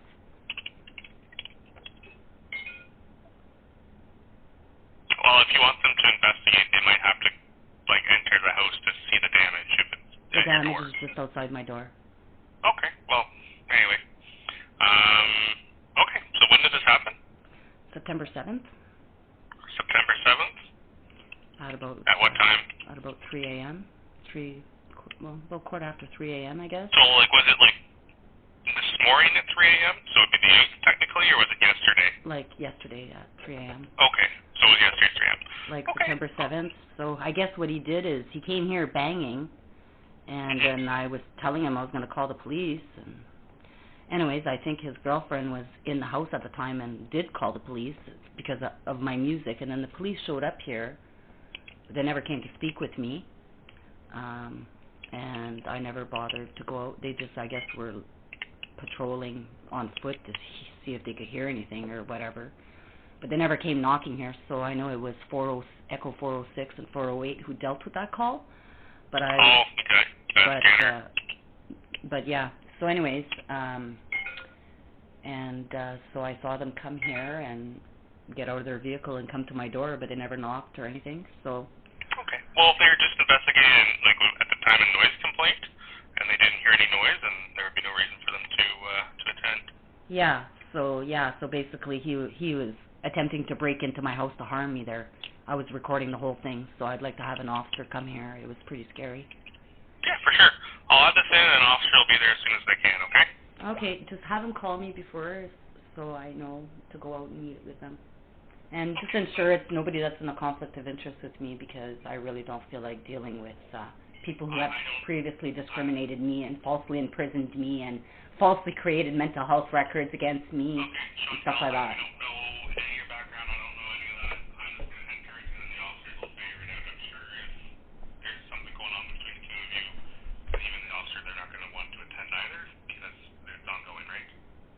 Well, I shouldn't be refused the police service because they're getting sued for falsely imprisoning me. And I shouldn't be treated with discrimination because of it. So I don't know. You guys can figure it out. I don't know. There's a lot of them that are in a conflict with me. That's the reason why I don't call police. No one's going to show up. I'm just saying, I don't know who's in a conflict with you. I'm sure the officers do, though, so they'll figure out who's going to attend. Yeah, exactly. Perfect. As long as you let them know and then they figure it out amongst themselves because, exactly. You know. I don't know all that, so anyway. Perfect. All right. Thank you so much. Bye. So I'm going to call my voicemail because Lori Lalonde left a message there. I consider this message to be self-serving, ignorant, and a form of criminal harassment. She knew she should have never taken the call. Your password.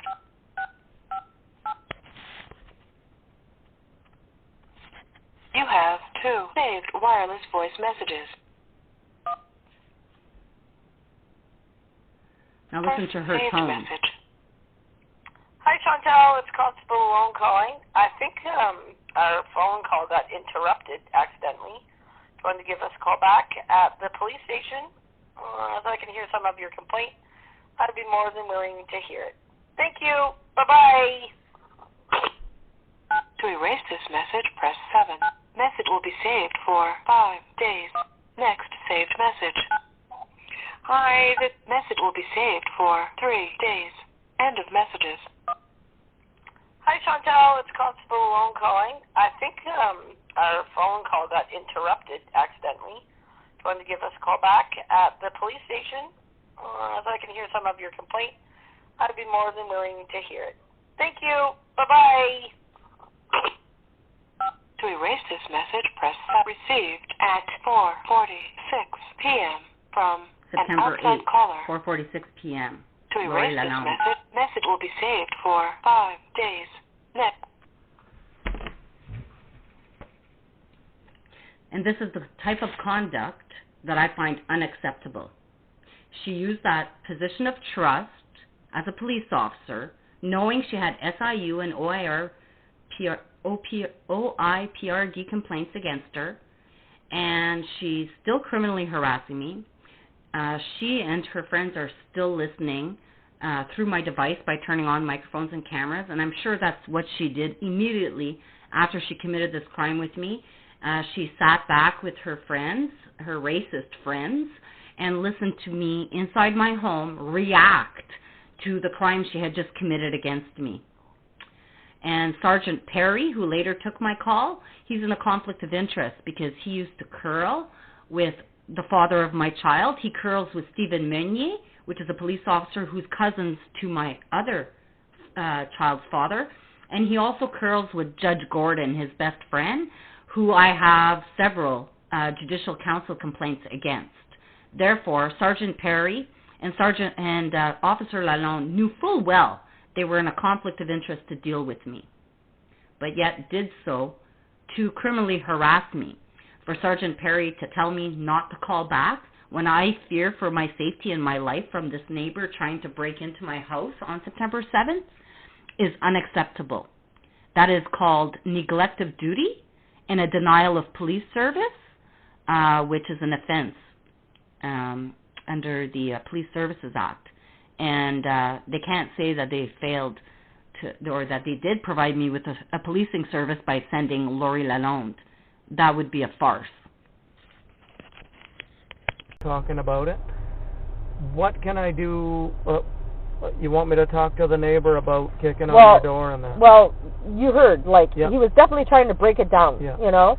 Well, had he entered, he would have harmed me. If I didn't have a door there, if I didn't have a chair in front of my door, he had steel toe boots on. Did you see the dents on my door? No, I'll take a picture of the door too. And I want him charged with attempted breaking and entering. Yeah, I can't do that. Like from the evidence that I've got, there's. Well. Yeah. This, if you listen to the audio, I've got the audio. I can send it to you so you can really listen to it. But I recorded it. But it's kicking so hard, my door was bouncing open. Like I said, if I didn't have I was ready to kill this guy if he entered. I thought it was the guy that showed up on December 22nd. I almost had a heart attack. You can hear it. I'm going to talk to him. I'm going to go talk to him, but I can't lay charges for what's happened there. Well, he damaged my door. Well, I'm going to take pictures of it. And he had steel toe boots on. Yeah. And the officer that came later was Hopkins, which is the guy who falsely imprisoned me, right? Okay. And when he was doing that... Is the neighbor home now? I don't know. Okay. When he was doing that, and I told him I was calling the police, he told me to call police. Yeah, I could hear you know what I in mean? the report. And he's kicking harder, and that scared me so much that... To me, it wasn't an isolated incident. It had everything to do... Yeah, I believe it was scary, but I can't... I believe it has something to do with Lori Lalonde and the same group of people.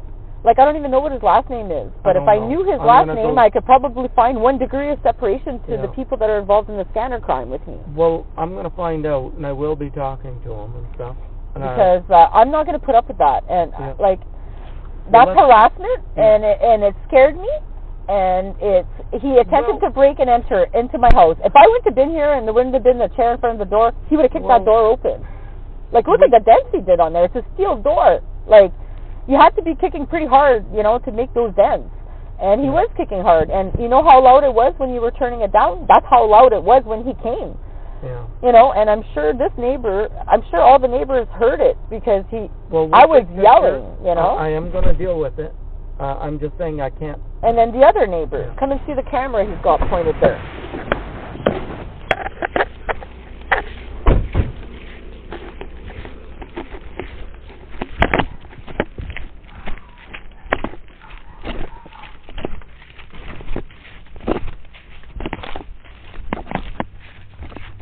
So, like, the camera could see me right here, you know? So, like, the camera's right there. I kind of moved some branches on the tree. This one. There's the camera. That neighbor's camera? Yeah. Okay. Like, what is he looking at? My window. It's looking at my window and my door. And it's recording audio, and I think it records both sides. Like, what is he protecting here? You know? There's nothing that he's protecting. It's not his property he's protecting. He's watching me. And like, I go to let out my dog at night, and I'm right here. Look, you're right here. I've got videos, like, you know, I'm in my bedroom window. You open up the curtains, like, there it is. Like, you know, I measured it. It's 18 feet away, like, on an angle. And,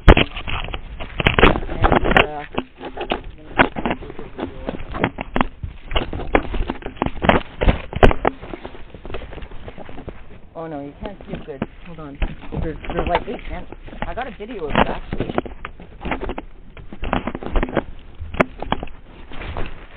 Like, you gotta stand up and look at it from the top here to see the glare. Because I got a video when it was raining the other day. You see it much better. Now, do you want to hear what Lori Lalonde's call was? Well, no. She ended up leaving me a message, Okay. that I hadn't heard until after I got off the phone with you. Alright. She left me a message after I hung up on her, saying, oh, I think our call got accidentally disconnected or interrupted or something like that. And she says, but I'll be more than happy to listen to your complaint if you want to call us back at the OPP. Okay, bye-bye. That's yesterday? Yeah. That's criminal harassment. So she falsely imprisoned me. First of all, like, after that happened at the gas station, Lori Lalonde came here, tricked me, like when my phone died from the SIU. Yeah. While I was on the phone, Larry called and made that complaint. She tricked me out there, said she was here to talk to me about the USB stick I gave to her on December 26th. Okay. I left my door open. I went out in my PJs. I went in the car, and she entrapped me in there. And then I couldn't get out. And she started accusing me of trying to run over Luke at the gas station. In her brief, she says that I knew where they were. I was yelling at them as I was coming in. I tried to run over him twice. I went around him. He was pinned against the wall. None of that happened. You've got a complaint for that, right? Yeah. Okay, so you'll have to deal with that. Yeah, like but for her to deal with me like she did yesterday after she did that and choked me at the hospital and all that, like, and I specifically asked a dispatcher for somebody that wasn't in the conflict, and it was the same dispatcher there that dealt with me December, like, they work the same shifts, it seems. Yeah. Okay, now you guys aren't safe. Because I've never, I've never met you before, but I've been here for a lot of years. Yeah. So it's like you're dealing with the same police officers a lot, yeah. And they're all related to Dan Dawson, and they're all relatives of my ex, right? So I go to court, and there's Joelle Rose, Larry's the informer, making a false complaint. Joelle's the commander. The guard is bro.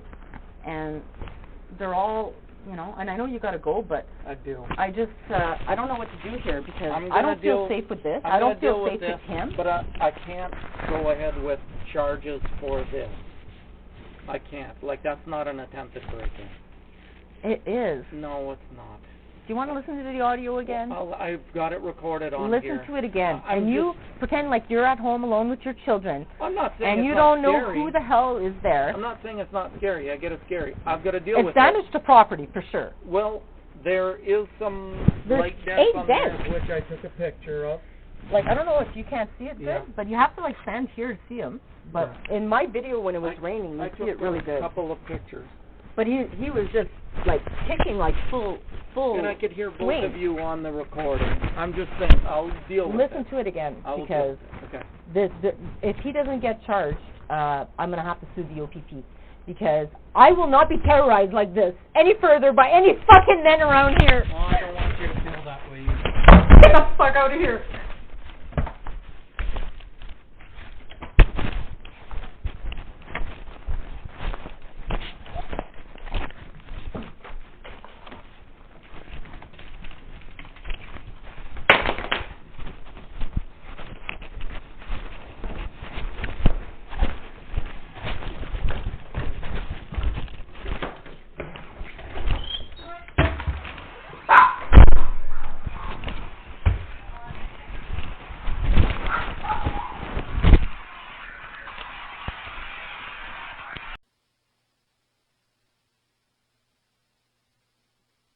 I mean, 4 Echo 099.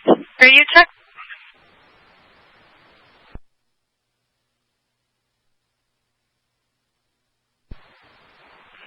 Thunder Bay, we're en route.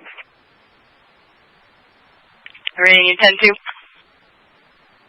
10-4, thank you.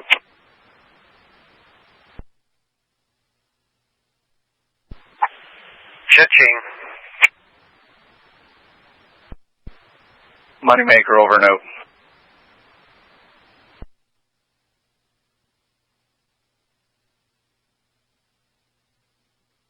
I mean, 4 Echo 099. Are you check?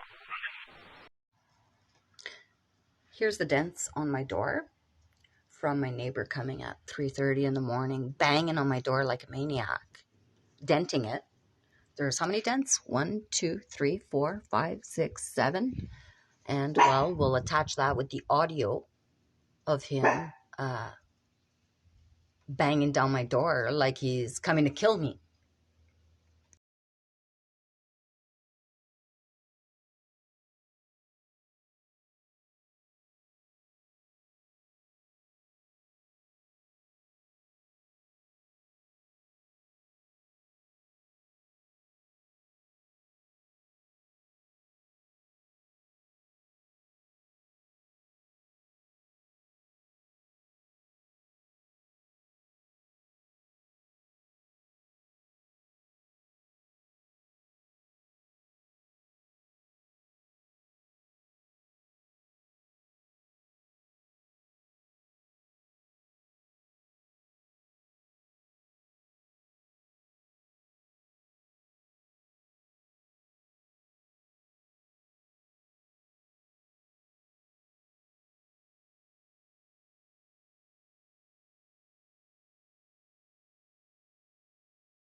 and Dalton's best friend, Mr. Gilsey. Also good friends with Mr. Osmer.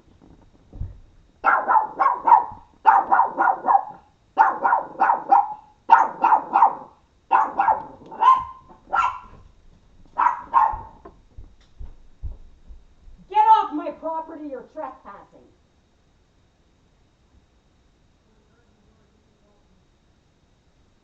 Get off my property, don't come back here.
truck that passed.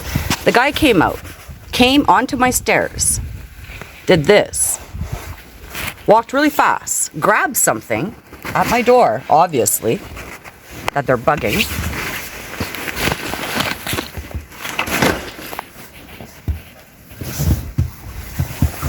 And then came real fast, came here.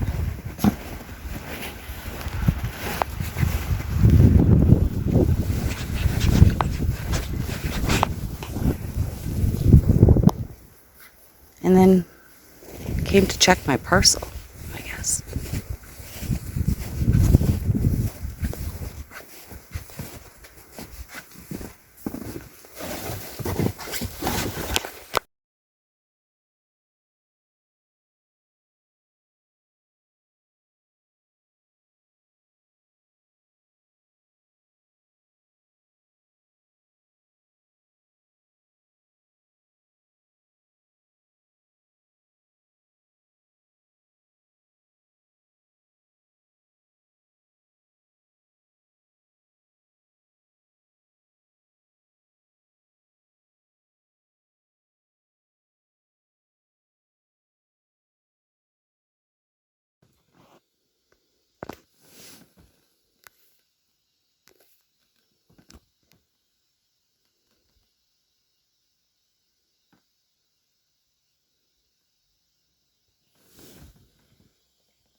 Not fucking letting me in here. Nice try.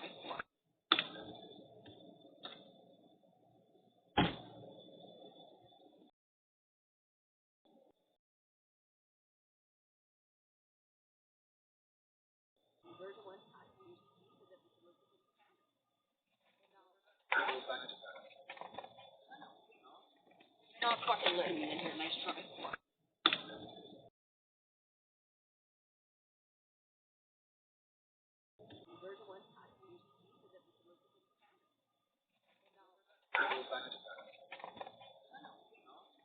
Not fucking letting me in here. Nice try.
Okay.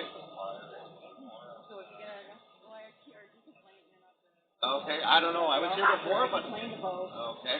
Can we help you today with something? Yeah. Okay.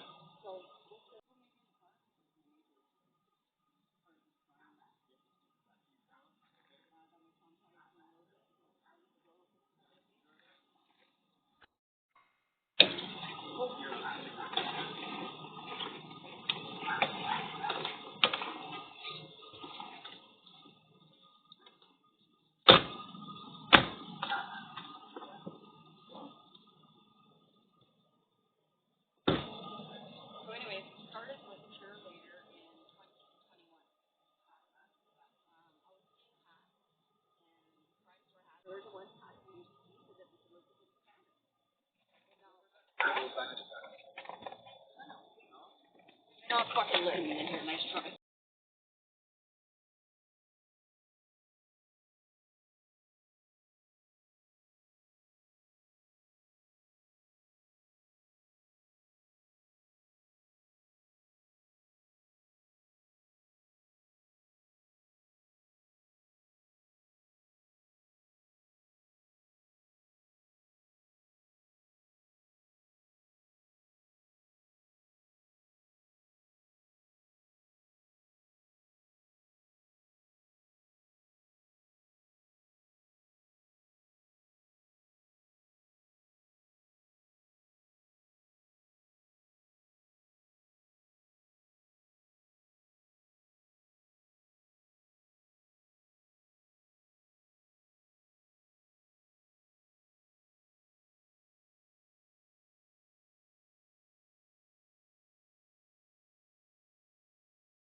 Dalton's best friend, Mr. Gilsey.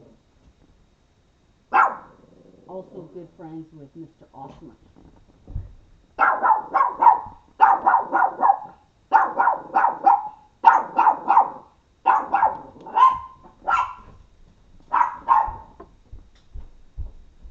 Get off my property, you're trespassing.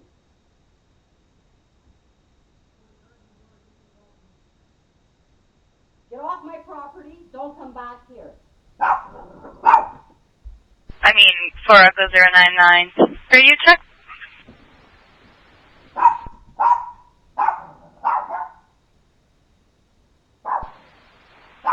Underway, we're en route.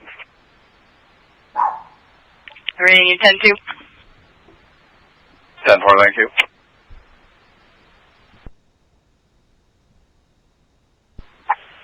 Cha-ching. Moneymaker over and out. I'm not gonna live here in fear of these fucking neighbors. I'm the victim here. So now I got a camera pointed on my door. It's motion activated and it listens to me. So the bedroom is right there. If I had a fucking pool right here with kids swimming in it, he would be told to take it off because he'd be deemed a fucking pedophile. Watching my kids in a fucking pool. There's no reason why this camera has to be pointed 15 feet away. So now he catches mice. He throws them in my yard. 3 days ago, I had a dead fucking bird here. It's right there. Okay? A baby bird, no feathers. I'm like, how the fuck did a dead bird get there? So I'm thinking it's some kind of a supernatural thing. I buried it like with roses and everything just so it could decompose there because I have a thing with birds. And so I was all distraught about this dead bird. The next day, yesterday, I wake up, there's like 9 feathers in front of my door and they're all different birds. Like a duck feather, a pigeon feather, a robin feather. I'm like, this is fucking weird, right? Never suspected my neighbors are playing sick fucking games with me until this morning. There's another dead baby bird, no feathers. The feathers that they're putting there don't belong with the bird. And then there's like a whole bunch of feathers that don't belong with that bird right in front of my door. And they're listening.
Puppy.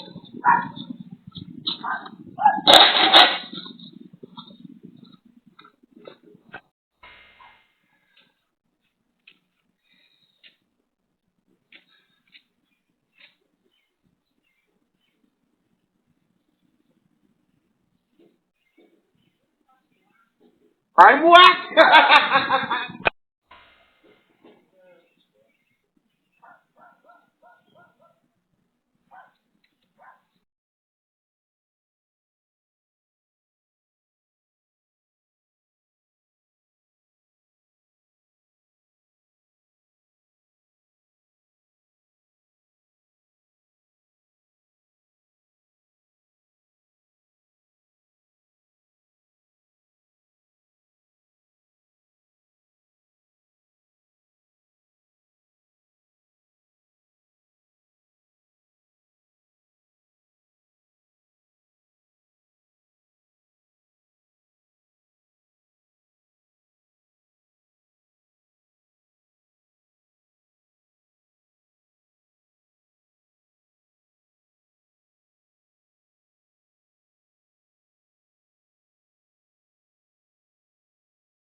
So these are the feathers that I found with the dead bird on June 28th. There was half of these feathers were with the bird, and then some of these came afterwards. But this one is a blue feather, and this one's a white feather with dots. This is another type of feather. That's another bird right here. Those are all different birds.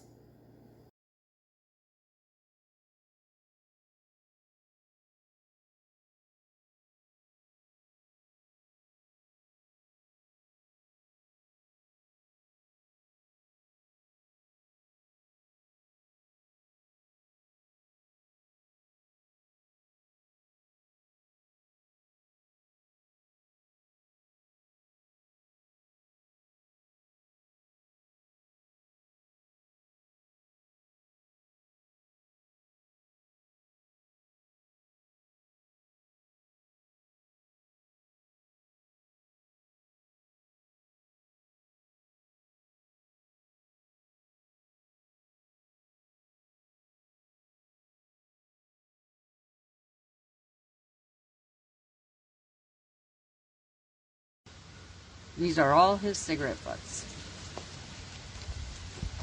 So, throwing these cigarette butts on my side of the fence. That's his fence. If he's gonna smoke, he could throw his cigarette butts in his yard. So this is the side of my house. This is Reeves' house. This is Reeves' cigarette butts. Is he trying to catch my house on fire, do you think? Look at all these cigarette butts. Those are not my cigarette butts. And with all these leaves here, like, he's throwing garbage. He's throwing cigarette butts. Look at them all. These are not my cigarette butts. And then he did this to my wall. All over the side of the house. Okay? All over. And then these cigarette butts are not mine. Now, this is a fire hazard and criminal harassment. And he's going to get back his cigarette butts. I'm throwing them back in his yard. So I gathered them up, and this is how many there are. But to show you what another one looks like. So there's some all over. Like, I didn't pick them all up, but there's some all over. I don't smoke here. And you see? Now, that's all the spray on the house. Like, all over. And then this is the camera. But I had to put a sheet so that I could sit in my yard. So, he knows what he's doing. So he's really got to pitch them right over the fence.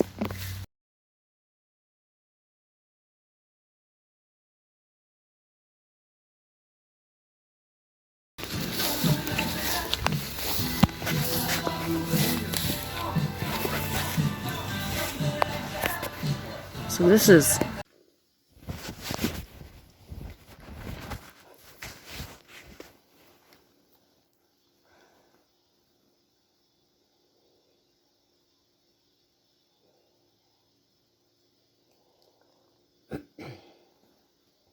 so my neighbors, they always say I got loud music on and all that, but when I go outside, all I hear is hammers, lawnmowers, whippersnippers. Reeves has been doing renovations in his yard for 3 summers now. I hear hammers all day long, power saws, right? And today they got their own music on, and it's pretty loud. Like, how can I fucking enjoy myself out there? It's ridiculous. Listen to this.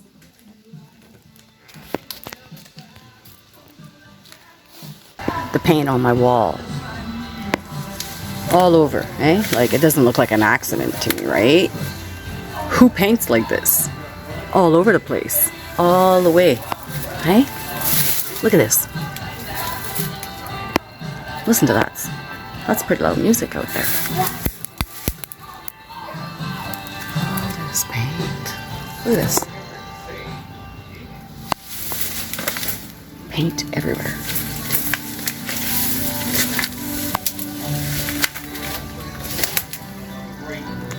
Like, I don't think that's an accident, right? How do you even get paint in here? That's a lot of paint, eh? And look how high their fence is. So how did it get all the way here? All the way down there? How does that happen? Unless you're on this side of the fence, right?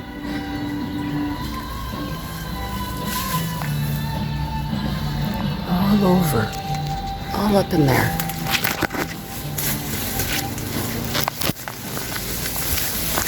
Even in my window. Look at that. All in my window.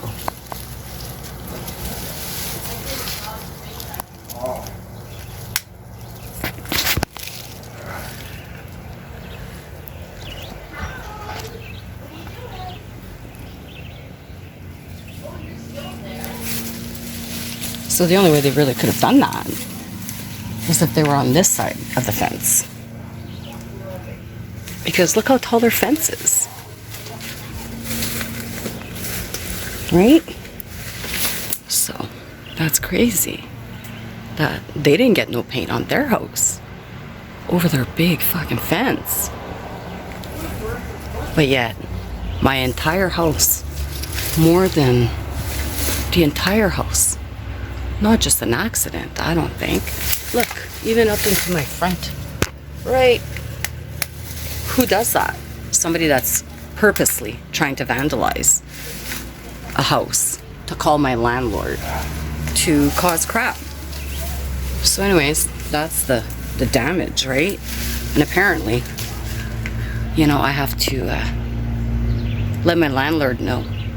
So I will, because I won't be living here with these people criminally harassing me for cops.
Good day. I was just wondering if you could transfer me to the Temiskaming detachment to Ryan Dugan. Go ahead. To Commander Ryan Dugan if he's in. Spell the last name. D-O-U-G-A-N. Might be spelled Duggan or Yeah, Dugan. that I don't officer's know. not working right now. Is there anybody? He's the commander. Is anybody acting in his place? Like you're looking to talk to the sergeant? Yeah. Okay, do you have something to report? Well, I'm being denied the right to report it by officers who are in a conflict of interest who keep every time I call the dispatch center and I request to lay charges against a certain individual, all his friends come and answer the call. And most of these officers have complaints at the OIRPD against them, and I'm finding this conduct very discriminatory, and then they blame the dispatchers. They say it's the dispatchers that dispatch them. And it's not right, because I listen to the scanner and I always hear them say, I'll take that one on the board. You know, so they're volunteering to obstruct justice. What is your name? Chantal Gelina. Chantal what? Chantal Gelina. How do you spell your last name? G-E-L-I-N-A-S. Sorry, G-E-L-I-N-A-S? N-A-S? Yeah. And what's your date of birth? April 27th, 1976. So I called there. Phone number for you. Yeah, 705-498-3969. So okay, I'll call the detachment and see if I can get a hold of a sergeant. Just one moment. Thank you so much.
Hi, Chantal. Hi. So I just reached the detachment. There's not actually a sergeant working right now, but another officer said if you called after 6, there will be a sergeant in then. Okay, and so they will be able to advise me when Ryan is back in then. I don't think they'll give out schedules of people. They don't normally do that. All I know is that there's no sergeant right now, but after 6 there will be. I know, so it kind of makes it hard on you and me, because if, let's say I want to get a hold of Ryan, basically I got to call every day during every shift to find out if he's working. Right, but for safety reasons, we don't give officers schedules out. Yeah, I know, but like there's no way of leaving a message with the detachment for him to call me back? Well, he's not working, so yeah, I have no way of contacting him. I don't have access so to I'm unfortunately you're probably let the dispatchers know I'll be calling every day on every shift to find out if he's working, because that's the only way it seems like I could get a hold of somebody for the same reasons you told me, which I agree, for safety reasons, but it makes it hard on members of the public to find out when they can get a hold of the officer they actually need to get a hold of. Yeah, you can always email them as well. Yeah, I'm not sure if he's getting my emails. I think they're bouncing back, so we're going to have to discuss that. Yeah. Yeah, I'm not sure what else to tell you. Yeah, well, I've contacted the Police Services Board to address this issue because it makes it hard on me always harassing you guys, like, to get the officer, and then they tend to send, like, officers that are in conflict to try to answer the call on behalf of the other one, and then nothing ever gets resolved, so. Okay, thank you so much. I'll call back at 6 and speak to the sergeant. Yeah. Okay, thank you so much. Bye-bye. Bye.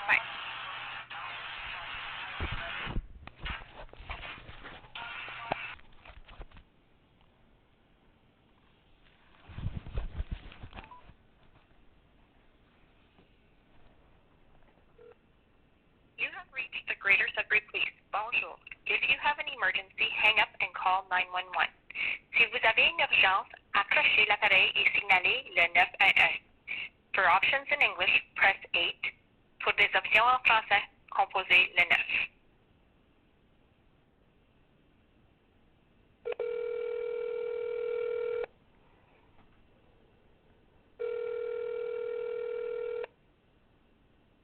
Switchboard, how can I help you? Hi there. I'd like to make a report. Sure, I'll transfer your call to communications. One moment, please.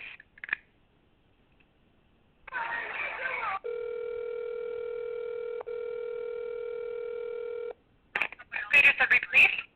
Hi there. I'd like to make a report. Okay, in regards to what? I'd like to report bribery.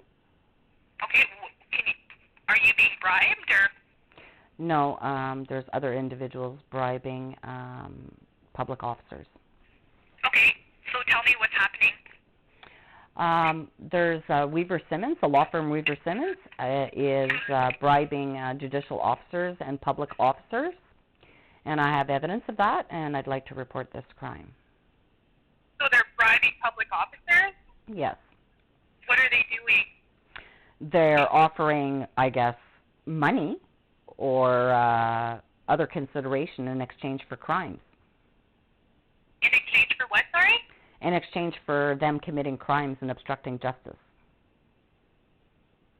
Okay, do you work for Weaver Simmons, or?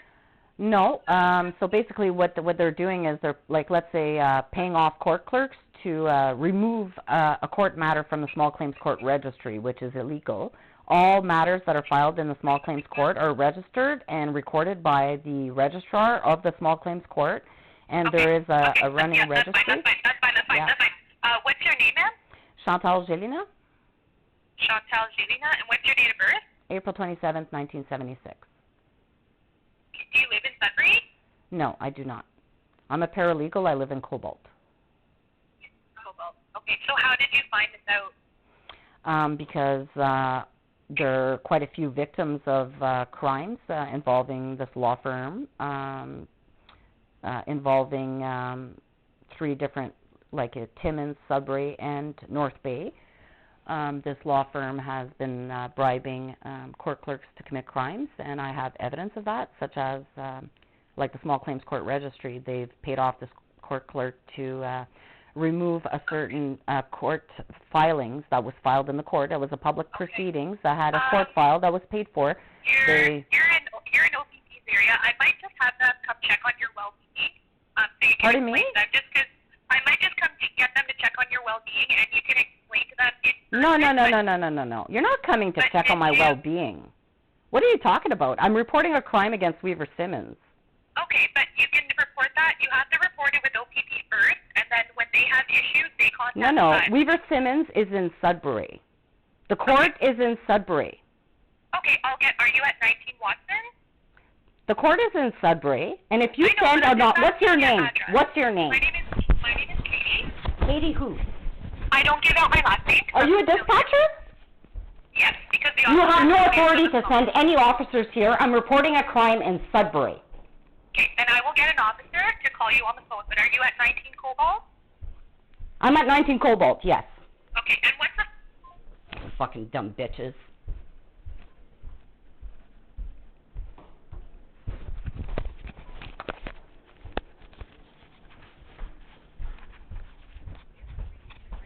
Please, phone. If you have an emergency, hang up and call 911.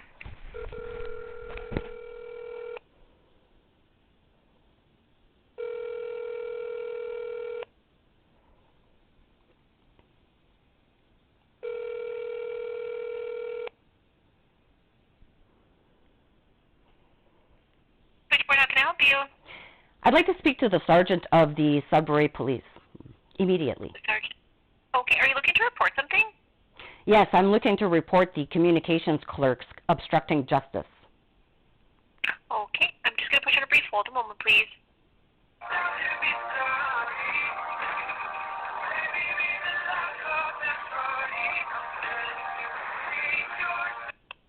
there. You know what I'm going to do is I can transfer you to the supervisor of communications. Would that be helpful?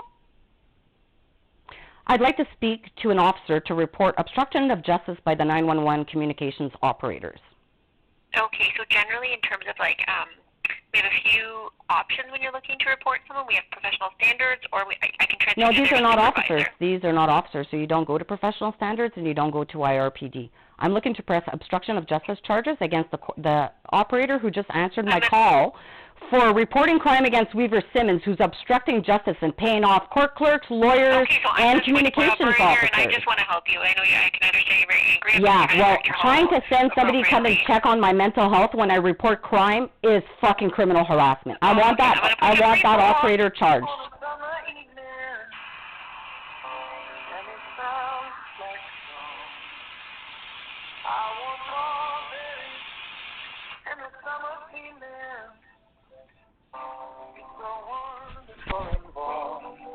Breathe me in, breathe me out. I don't know if I could ever go down. I'm just thinking out loud. I don't know if I could ever go down. Watermelon sugar high, watermelon sugar high, watermelon sugar high, watermelon sugar high. Watermelon sugar strawberries on a summer evening. Baby, you're the empty joy. I want your day and a summer feeling. Didn't walk away. Breathe me in, breathe me out. I don't know if I could ever. Here, so the officer that I'd like to transfer you to is actually on the phone. Can I just get your name and number and I'll have him call you back? The officer you're sending to me? There's a few on duty right now, but they're all occupied. So as soon as I can find one for you to speak to, I'll have them call you back. Okay, and so in the meantime, can you pass me to your communications supervisor? Sure. Okay, so do you want to start with the supervisor then? Well, the communications supervisor, is that a member of the OPP or a member of... We're not OPP, we're Sudbury Regional. Exactly, so the operators that are answering work for who? For the city of... They work for the city of Sudbury or for the Sudbury Police Services? It's same thing, the Sudbury Police Services, yes. Okay, so basically, yeah, I'd like to make a complaint. This is ridiculous. Well, I'm being one misled. moment, please. Just Yeah. one moment, please. Thank you. Fucking dummy.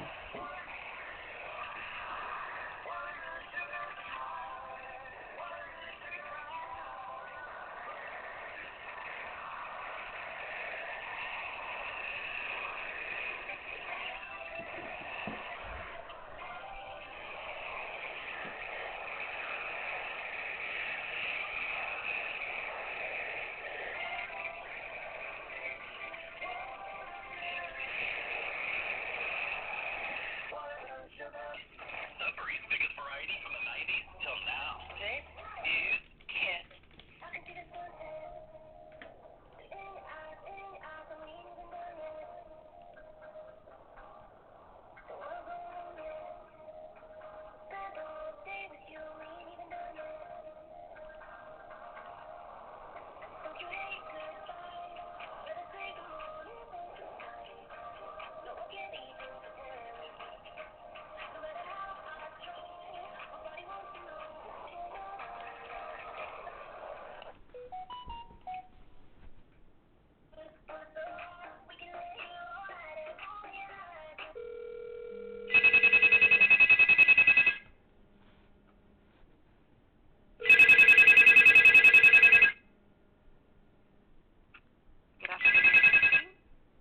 Hi there. Hi. Hi, I'd like to make a complaint. Okay. Who am I speaking with? Chantal Gelina? How do you spell your last name, Chantal? G-E-L-I-N-A-S. N-A-N or S? N-E-S. Okay. Okay, and what is the complaint? Basically, I called last week, and I was, I guess, misled by a dispatcher to call back during the week that an officer during the week would call me back. But I could have misheard. It could have been they wanted me to call back. So So I called back today because I've been waiting since July 5th and nobody called me. So I've been patient and thinking, well, maybe I misheard because I am a little bit deaf. I have a disability. Okay. And so I called back today, and I'm told that I could go online to make this report. And I said, oh, well, I thought this was, you know, you can only make, like, OPP has this, but you can only make, like, you know, general reports about things that are not in progress or, like, you know, breaking into vehicles. And she said that, oh, sorry. She said that I could basically leave all my report there, that there's not like a limitation kind of thing. I asked her if I could upload some exhibits. And it sorry, I'm just having trouble hearing you. Sorry, so somebody's trying to call me a lot. Yeah. Sorry, say that again? So anyways, I tried to go online to go make the report, and then I saw that no, I can't make it like that because it doesn't fall under the like whatever the criteria are for reporting online. Okay, yeah. And so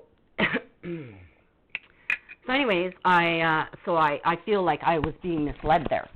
So I called back and I asked to make the same report. Now I believe it was the same clerk or caller who answered my last call, and she realized it was me. So I believe that she's also being bribed by Weaver Simmons. She's being bribed by the people that I'm trying to report. Okay. And she tells, so then as soon as I said that I wanted to make a report, and she realized that she couldn't get me to bypass basically that her trying to interference. It sounds like you made the report though on July 5th though. You said you called on July 5th and you understood that the complaint was taken? No, I called on July 5th. I don't even think I was speaking with an officer. I think I was speaking with a dispatcher. They told me that an officer that would be best suited to deal with my complaint works 9 to 5, Monday to Friday, that he'd call me back. And I wrote the name somewhere on one of my pieces of paper. I just can't find it. And so I waited. I waited thinking this guy was going to call me back, this guy that I believe was another officer. But then the dispatcher said, well, you probably weren't talking to an officer. It was probably a dispatcher that told you that. I said, oh, okay, well. Okay, do you remember what time approximately that you called that on July 5th? On 5:59. 5:59 p.m.? Yeah. On July 5th? Okay, what's your phone number, Chantal? It was 7:05. I had to go online to go report it. I go online, I see I can't report. Online doesn't fall within the criteria. She lied to me. I call back. I try to make the report again. She realizes she can't get me to avoid, she can't, obstruct me from making this complaint. She decides that she says she's going to send some police officers to come and check on my mental health. I'm like, what the hell are you talking about? So she's sending Temiskaming officers to come and check on my mental health because I'm reporting a law firm, Weaver Simmons, who's obviously also bribing the Sudbury police, who has they have their offices right beside you guys. So this is not going to continue, okay? Weaver Simmons is bribing people. I have more than enough evidence of it. It's not a mental health issue. They paid off a court clerk to remove my court matter from the small claims court registry. I've got the full registry of all the 10 years. They wiped out my matter as if it never existed. I paid for court fees. It was a matter. I had it before the divisional court and everything. They paid off the court clerks in Sudbury to return my appeal that was put on the hearing list in the divisional court and tell me that I brought it to the wrong court. I'm a paralegal. I know the law. I had the Court of Appeal director, and I've got all these recordings. Okay. Court of Appeal. I'm not disagreeing with you, Chantal. I've got serious crime I want to report. These dispatchers are obstructing justice, and they're also running a police scanner, and they're informers for a criminal organization ran by Weaver Simmons, Lucia Mendoza, the Crown attorneys, who are using police scanners and turning on microphones and cameras in my house. That's also with the Ontario Police Review Director, OIRPD, LICA, and with the Human Rights Tribunal, with the Privacy Commissioner, and I've also sent it to CSIS, all this evidence. I've got 4 years of evidence of this crime of these dispatchers listening into my house through a police scanner. Are you calling from Temiskaming right now, Chantal, or are you in Sudbury? I'm reporting a crime in Sudbury today, and I don't appreciate the dispatchers trying to obstruct my right to make this report against a very prominent law firm who's committed insurance fraud. And all of this is evidence. I've got evidence, and I'd like to send it, and I want an investigation. Judicial bribery and bribery of court officials is serious. Chantal, can I talk for a second? I've listened to you now. Can I speak for a minute? What's your name again? Sorry. I forgot to take it. My name is Andrea Savage. I'm sorry. I'm taking that out on you, but I am so pissed off. How do you spell your last name? Sorry. What's that? How do you spell your last name? Yeah, last name is Savage. G-E. Savage. Yeah. Okay. Yeah. Okay. So, I'm sorry, but your position I is? can give you, I'm the manager of the Emergency Communications Center. Okay. For Greater Sudbury Police. And now these dispatchers, they're not the same dispatchers that answer calls for OPP, are they? No, they're not. Okay.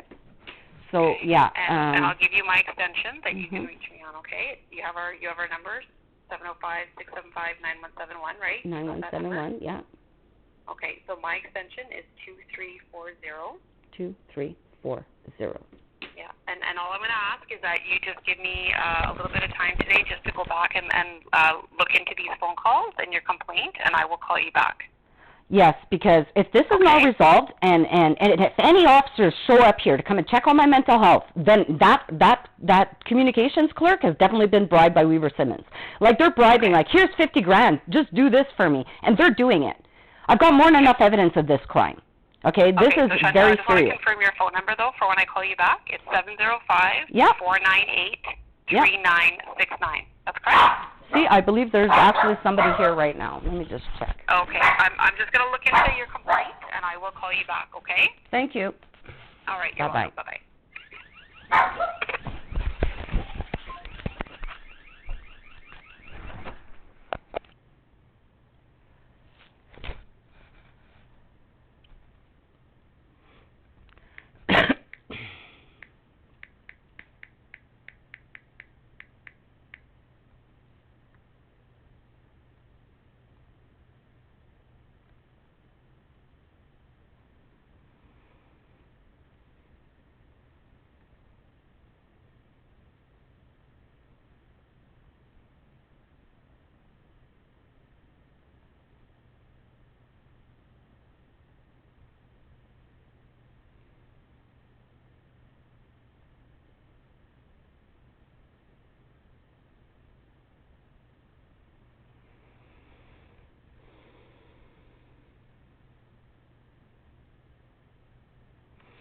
We're going to call the Sudbury Police again.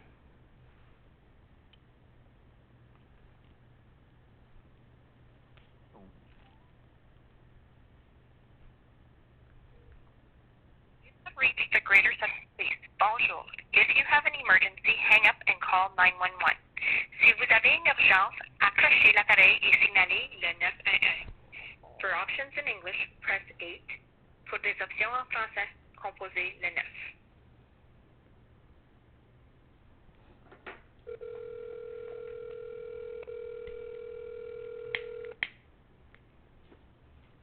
Switchboard, can I help you?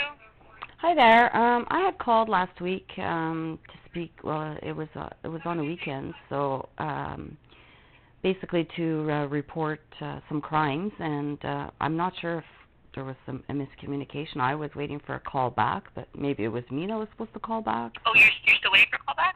Well, I'm not sure. Yeah, I'm not sure if somebody was supposed to call me back or if I was supposed to call them. Saturday? Yeah, and they told me that something along the lines that a certain officer would be able to help me, but he works like a 9 to 5, Monday to Friday kind of thing, so that he'd call back. So I was waiting, and I haven't heard back. It's been a week, so I think... Since you reported it, have you been in contact with this officer? Well, it hasn't really been reported. I attempted to report it, and that officer I was speaking to told me that another officer would be better to speak to during the weekday. But I don't have all the details. I thought he was gonna call me, like this other officer was gonna call me back on between Monday and Friday kind of thing, because he worked during the week. But maybe I misunderstood. You know, maybe it was me that was supposed to call back. So when you did report it initially, or you attempted to report it, they said someone would be in touch with you, and nobody has been in touch with you, right? Is that correct? Yeah, that's what I understand, but maybe I misunderstood the officer I was speaking to. But anyways, it hasn't been yet reported. Was it an information officer by any chance, or? It could have been even a dispatcher I was speaking to. I don't know. That's what I'm thinking, because generally when someone calls to report something, it goes to dispatch. Yeah. And from dispatch, they assign the officers, right? So I think that's what I'm not happened. sure. Yeah, maybe they told me to call back during the week, and maybe I thought he said somebody would call me back during the week. So I don't know. So I'm calling Were you anyway. provided with an incident number? No, I didn't get a chance to report everything.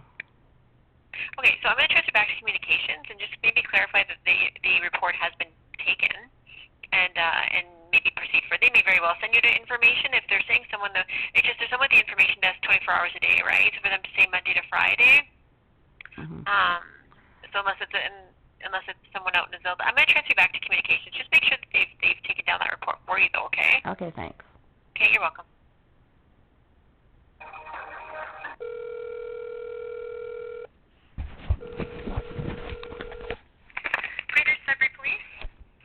Hi there. I had called last week, but I guess there might have been a miscommunication. I thought I was speaking with an officer, and from the lady I just spoke to, she said maybe I was speaking to a dispatcher, and the call didn't get dispatched because it was a miscommunication kind of thing. So. Are you waiting to speak to police? Well, I thought somebody, see, that's where the miscommunication comes in, is the gentleman I was speaking to, which I'm not sure if it was a dispatcher or an officer. Yeah, that's fine. What's your address? 19 Watson Place. 19 Watson in Garson? And no, in Cobalt. Oh, Cobalt. Oh, what's the address here in Sudbury that you provided? It was to be for Weaver Simmons. I don't know their address. Let me just check here. When did you call? No? Last week. Weaver. Do you know the exact day and time? Let me just check my recent calls here.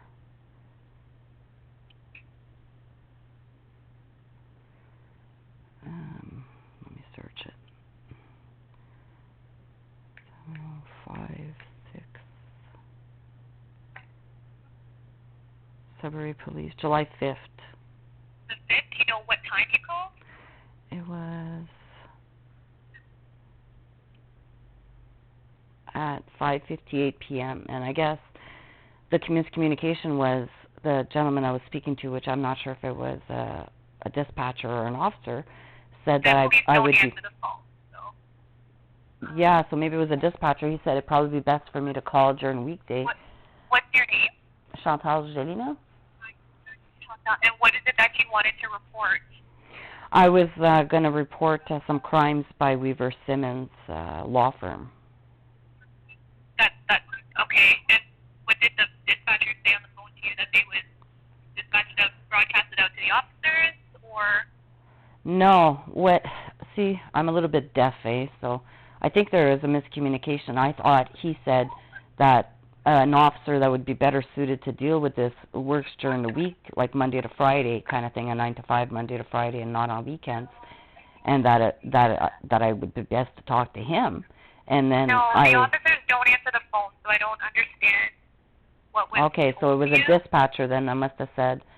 Yeah, we're the only ones that answer the phone, the dispatchers. I mean, there's switchboard, like customer service, but dispatchers make calls for the police. So I don't see anywhere on. Okay, well, I might as well start from scratch because there was obviously a miscommunication, and I've been waiting since the 5th. Yeah. That's understandable. So you just want to report that there's crime? Because you can report this on our website. Were you directed to our website, gsps.ca? No, I wasn't. No. Okay, yeah. So you should be reporting this on our website, gsps.ca. There's an online crime reporting section, and then it'll take you through the steps there, and then you're asked to enter your email, and everything's communicated that way. Really? They have that set up at the Sudbury Police? Huh. Sorry, yeah. Okay. I thought that was just for, report, I know OPP has that, but that's for, minor crime and stuff like that. No, you can report multiple things on gsps.ca. The online crime reporting is what you click on. And can you submit evidence there? Yep, it'll ask you can attach things if you need to and go that route. And does it create an occurrence report? Yes, it does. Oh, well then. That's perfect. Okay, so I'll go do that then. Okay, Thank you. Bye-bye. You're welcome. Bye-bye.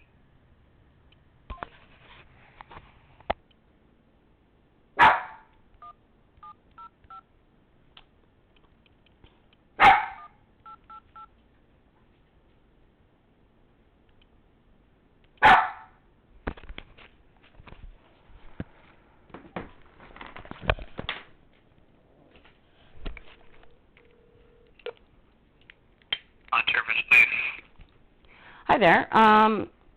Who is the sergeant at the Timiskaming detachment today?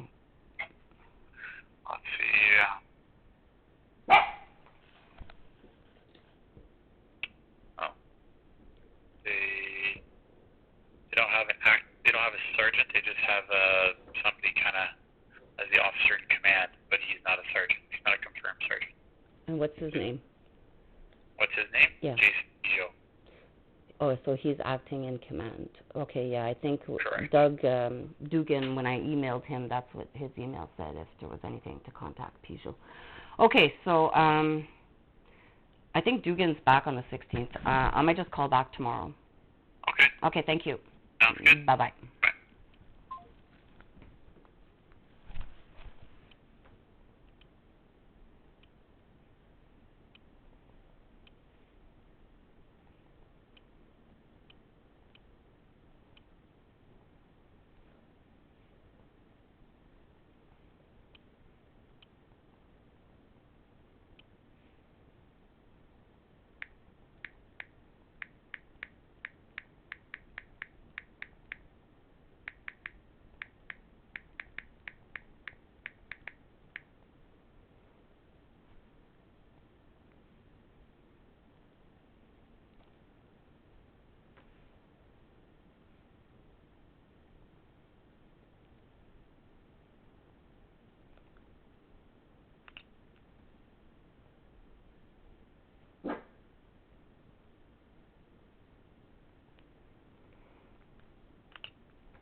Thank you for calling the City of Greater Sudbury. Pour le menu en français, appuyez sur 8. Please stay on the line or press 0. Your call will be recorded. To hear our privacy collection notice, please press 9. If you know the extension of the person you wish to reach, please dial it now. To access...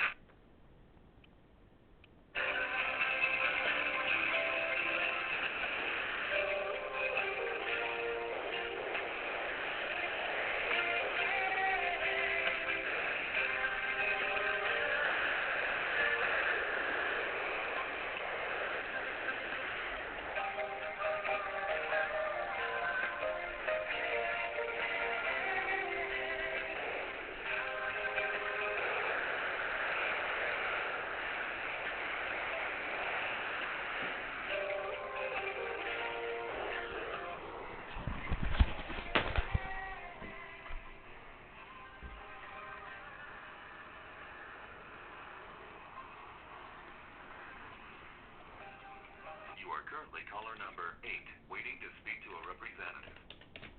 The estimated hold time is currently 11 minutes.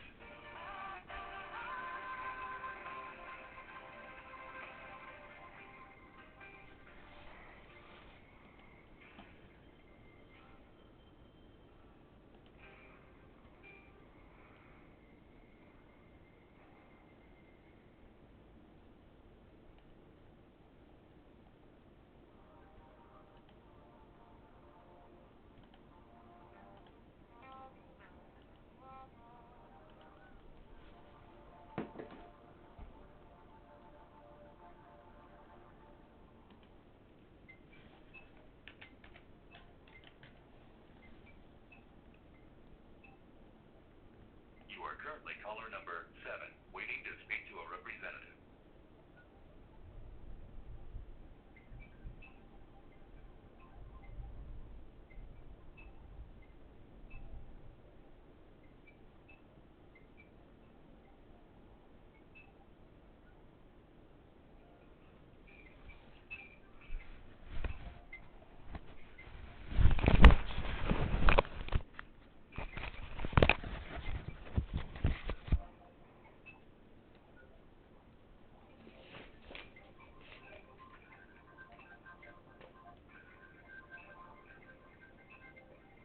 Weaver Simmons, eh? You are currently caller number 6, waiting to speak to a representative.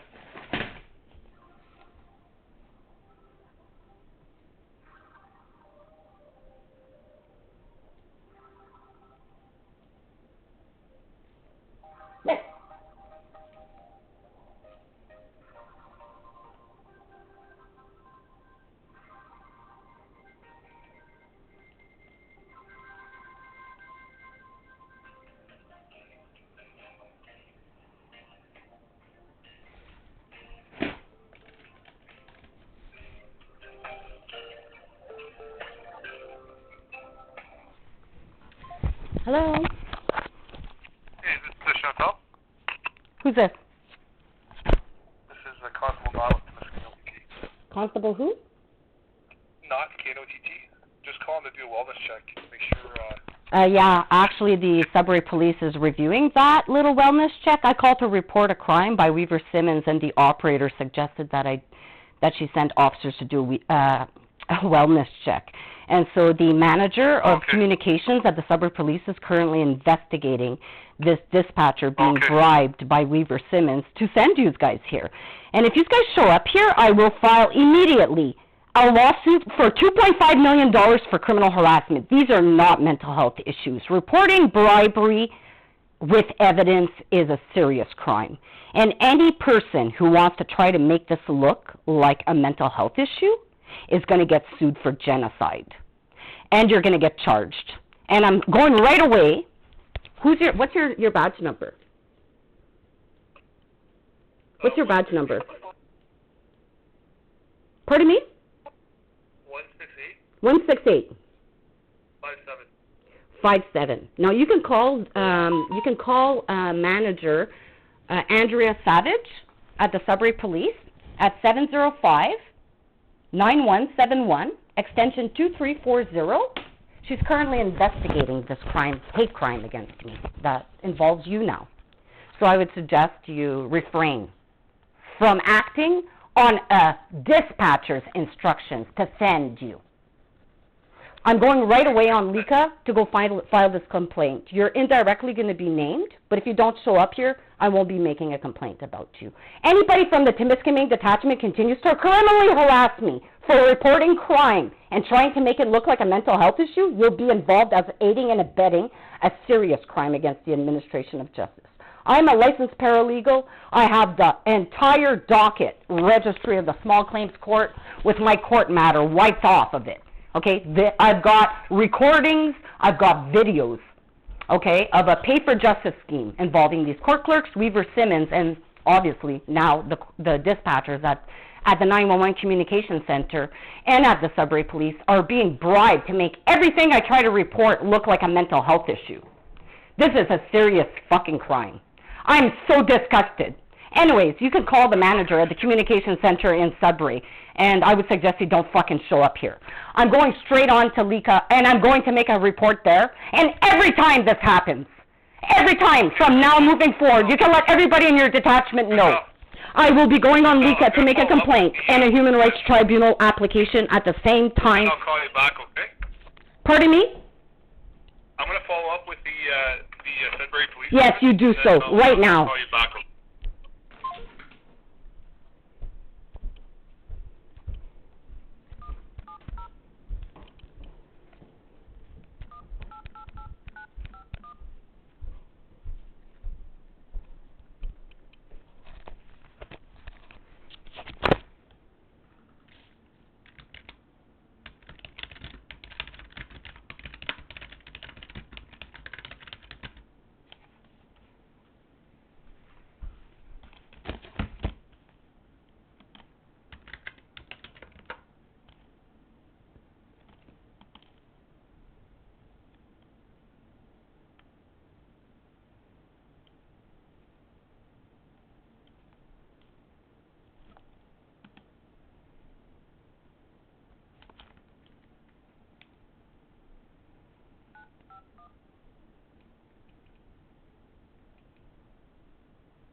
Services, please. Hi there. I'd like to report a crime. Sure, what city or town? Sudbury. In the city? No. Okay, whereabouts? Well, I live in Cobalt. Okay, did the crime happen to you in Cobalt? It happened when I just called to report crime at the 911 the communication center in Sudbury, which I thought were ran by the same people as the OPP, but I was told by the manager of communications they have their own. Yeah, so I was calling to report, and it's been 3 times now I called that detachment, and I guess I'm dealing with the same person who's answering my calls, and she's misleading justice. She's telling me I could go report these crimes online. I go online, I can't report it online. I call back. This will be the 3rd time. Then when she realizes, like, she can't deter me from making this complaint, which I have evidence of, she suggested she says, I'm going to send an officer to go check on your mental health. And the crime I'm reporting... When did you do this? What number are you calling? I was calling, well, right now, Andrea Savage, which is the manager of emergency of the communication center at the Sudbury Police. She's reviewing what just happened here. But I don't care what happens with her review. I want this communication operator that answered that call, who's not an officer, so I'm not going to go to LICA or make any kind of complaints there. She's an individual. She's employed at the Sudbury Police. She's not and she's not a police officer. And so she has dispatched on her own initiative officers to come and check on my mental health because I'm trying to report a crime by Weaver Simmons, a very influential law firm, who obviously has bribed this dispatcher to send cops to come and check my mental health. So I want her investigated and charged with bribery by Weaver Simmons. Sorry, 1 second. Just so you know, if somebody that works for the Greater Sudbury Police, they can't send police to go check on you in court. They did. An officer just called me to come and check on my mental health based on this fucking dispatcher sending them to me on her own initiative. I want her charged with obstruction of justice. Now! I'm not going to put up with these fucking crimes. These are hate crimes. I want charges against her now, and whatever officer doesn't want to charge her with that crime of sending officers to me and causing public mischief and anxiety. I suffer from extreme anxiety and post-traumatic stress of officers. She's been bribed by Weaver Simmons to send them here to come and try to make everything I am trying to report make it look like a mental health issue. They're fucking guilty as hell. I've got more than enough evidence of these crimes. I want to submit the evidence of these crimes today before something happens to me. And I want that fucking dispatcher charged with obstruction of justice immediately. Okay, ma'am, just remember, I have no idea what you're talking about, and I don't work for Greater Sudbury, so don't... I know, I'm taking it out on you. I'm just so fucking mad. It's been 3 times I've been trying to report this crime, and this dispatcher, she lied right to my face, obstructed justice, told me I could go online and go report at the Sudbury Police website. I said, well, that's funny because I said, I don't think I could do that because the OPP has a similar thing, and you can only report, like, minor crimes that are not in progress and stuff like that. She says, no. She lied right to my face, and she said, no, that I could report everything. I asked her if I could submit evidence. She said, yeah. I said, really? Sudbury Police has that? She says, yeah. And I said, and I'm going to get an occurrence report generated? She says, yes. And I said, okay, perfect. Well, that's great that Sudbury Police has that. I hang up the phone. I go on Sudbury Police. It's the same thing as the OPP. You know, they don't have any special considerations there. So I call back. As soon as she knew it was me calling back, she didn't even take my report. She didn't even know what the hell I was calling for. She knew it was me. I didn't even identify myself. I didn't even give her my fucking address. And then she said, you know what, how about I send some officers to go check on your mental health? I said, excuse me? I said, I'm calling to make a report. And she said, you're at 19 Watson Place? And then next thing you know, a fucking officer hurries up and calls me to check on my mental health. I want her charged. She has no right to send any officers to me. So sorry, just so I'm understanding, there's an officer from Greater Sudbury that called you? No, an officer.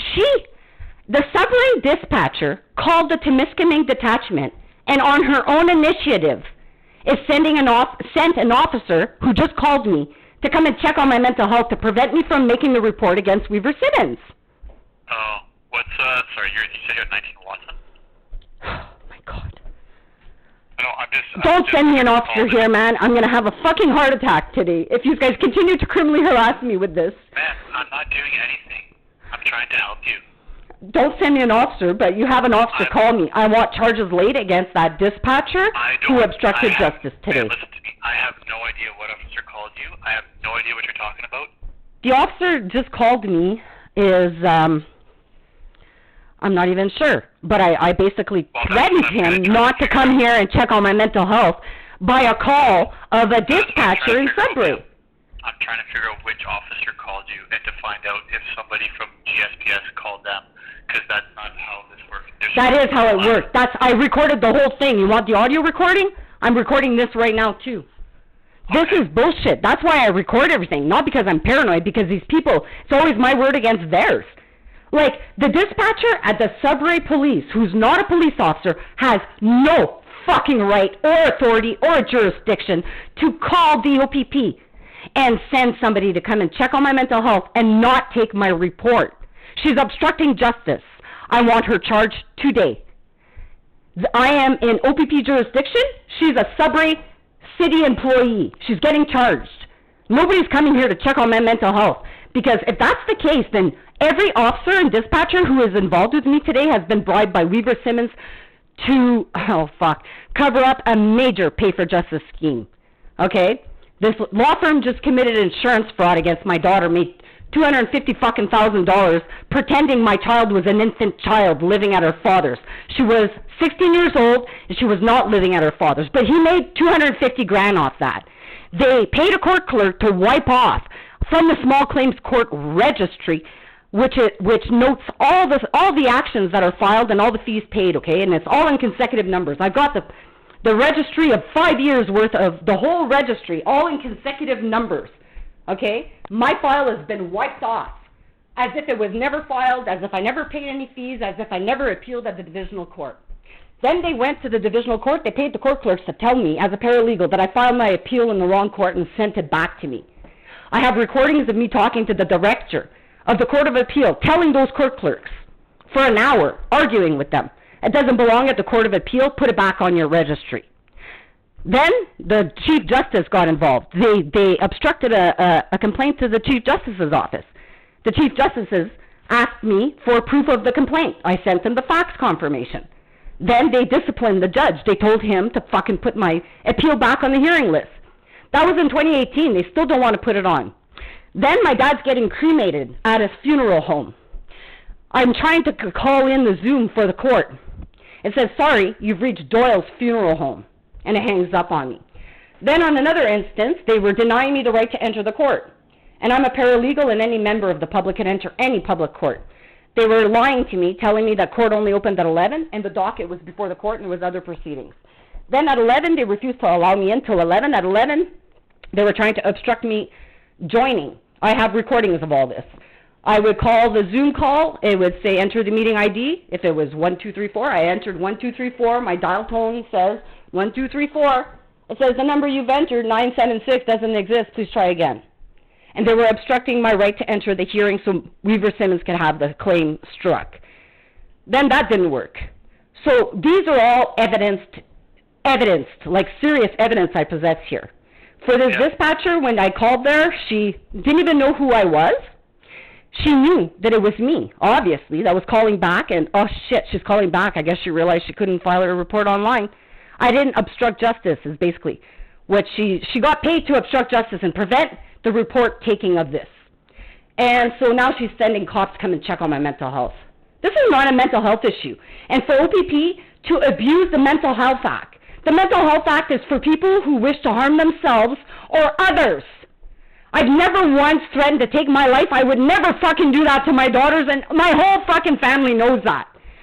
Like, I've been fucking gang raped. I've been fucking thrown in jail on frauds. I've been beaten up. If I would have wanted to commit suicide, I would have did it a long fucking time ago. I've never threatened to take my life, and I've never, ever threatened to harm other people. And I don't even leave my house. It's been 12 years I haven't left my house. I know absolutely fucking nobody. So anybody that's criminally harassing me in this justice system and the OPP and the Sudbury Police are working together as one criminal organization, obviously. And so, like, I'm not impressed that every time I call the OPP to report crime, they go over the scanner, and I have 4 years of you guys doing your jobs, trying to protect you from this criminal organization at the same time, where these dispatchers who are working for this criminal organizations as informants will go over the air and report that everything I'm fucking complaining about is a mental health issue. Right. Right?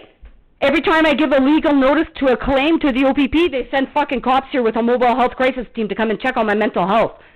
I am fully entitled to give legal notice of a claim to the commissioner, to the government, anybody. It's not a fucking mental health issue. It's my legal right, and it's your fucking notice of claim that in 60 days I'm suing you.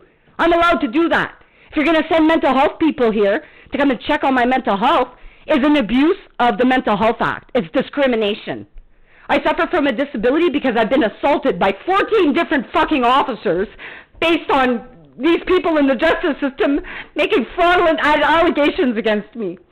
I just spent 3 days in jail last year in segregation by these fucking Nazis who fabricated an event that I tried to kill the father of my child at a gas station.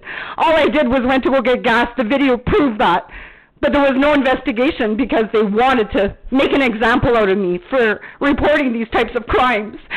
So they threw me in jail for 3 days in segregation. Lori Lalonde strangled me until I passed out and pissed myself when the hospital refused to form me because that's what they fucking wanted.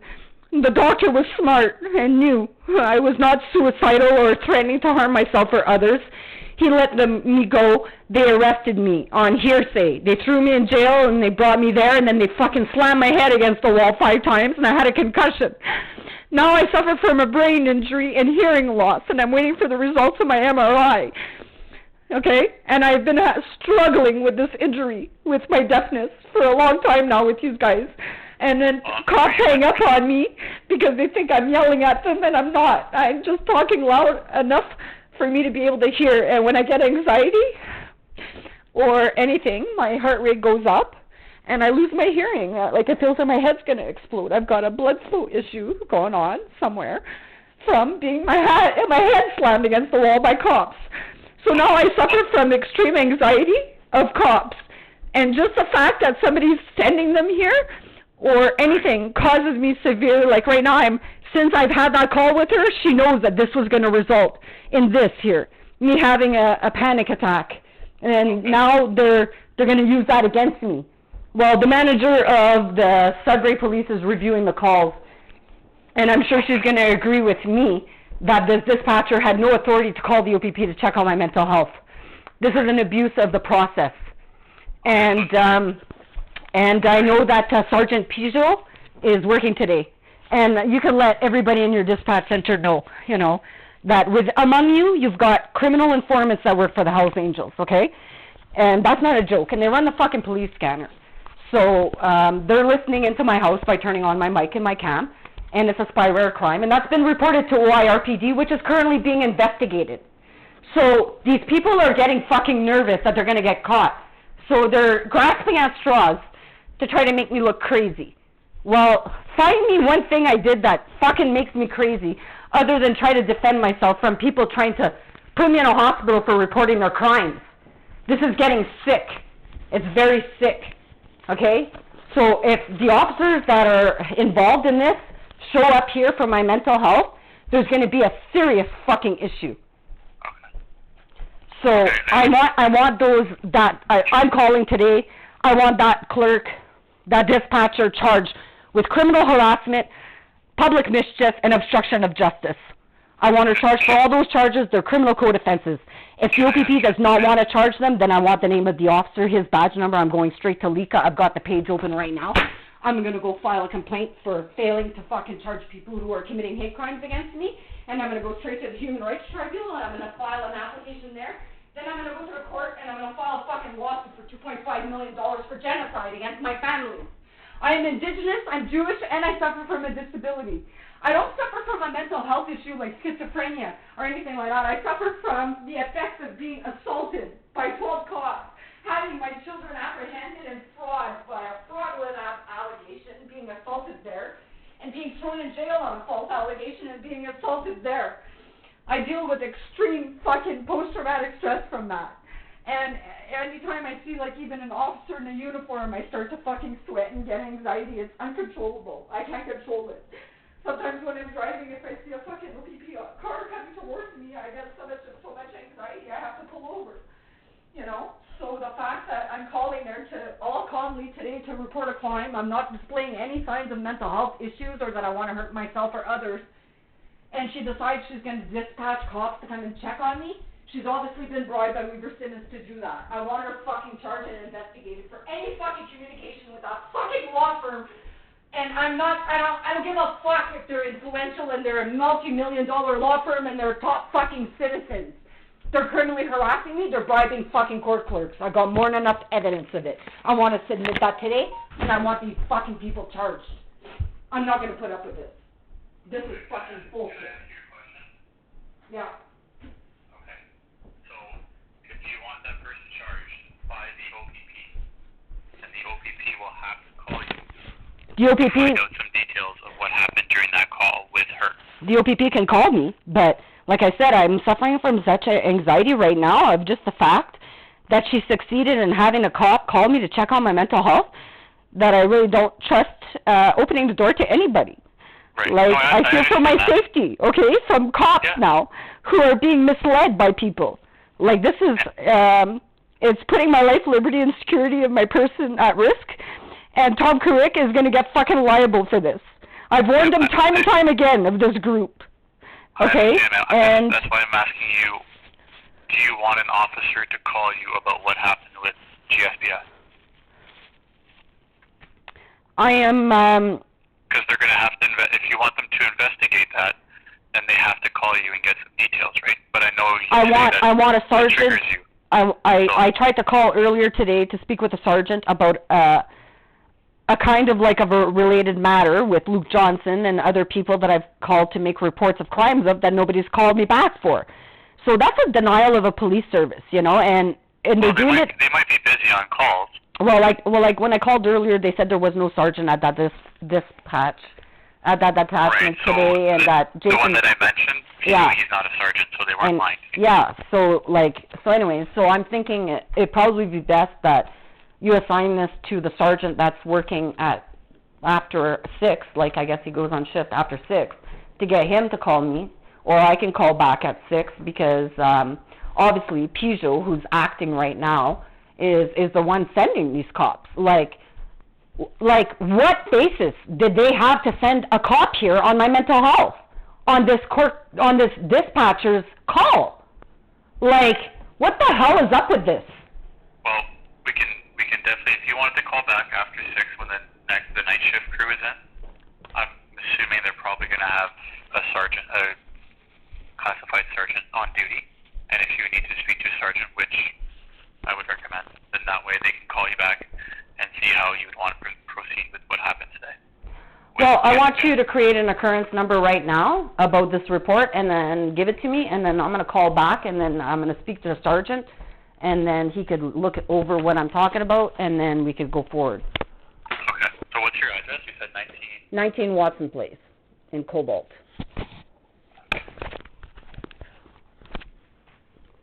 And what's your name? Chantal Janina. I'm sorry I take it out on you guys all the time. You guys deal with a lot of shit, I know. And what's your date of birth, Chantal? April 27th, 1976. And phone number for you? 705-498-3969. 3969? Yep. Okay. So I'm gonna go, and so I'm gonna go on the scanner and go listen to what they have to say about me over the scanner now, because you take the call, but then what's dispatched later doesn't show up the same. It's going to be something along the lines of, oh, she's calling to report something that's already been reported, or she's calling about something and it's a mental health issue, or she's whatever. It's always about that I'm fucking suffering from mental health issues. That's what goes over the scanner. That's what the Hells Angels like, and then they go get paid. So, yeah, I know a lot more about this little criminal organization you guys think. Why do you think I listened to you guys for 4 years and record everything? I'm here to protect you guys, you know. So anyways, you won't find any other volunteer who's volunteered as many hours as I have to the fucking OPP and the dispatch center. be treated like this, like, is fucking unreal. Anyway. I'll put a call in, and then we'll have a night shift. Hopefully they'll have a sergeant on duty. That's a classified sergeant, and then hopefully can... Okay, so what's the occurrence number? Okay? What's the occurrence number for this little call here? I'm just about to put all your details in, so I haven't fully had that occurrence number right now, but okay. If you want to give me 2 minutes and just be patient, I'll put all this in and I'll give it to you, okay? Thank you.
Yeah, because like I said, I deal with so much anxiety that like I'm almost like I can't even talk or. Okay. You know, well, that's fine. I'll just add that into the call. You just want a phone call from them. It's sad. Like I try to control it, but I can't.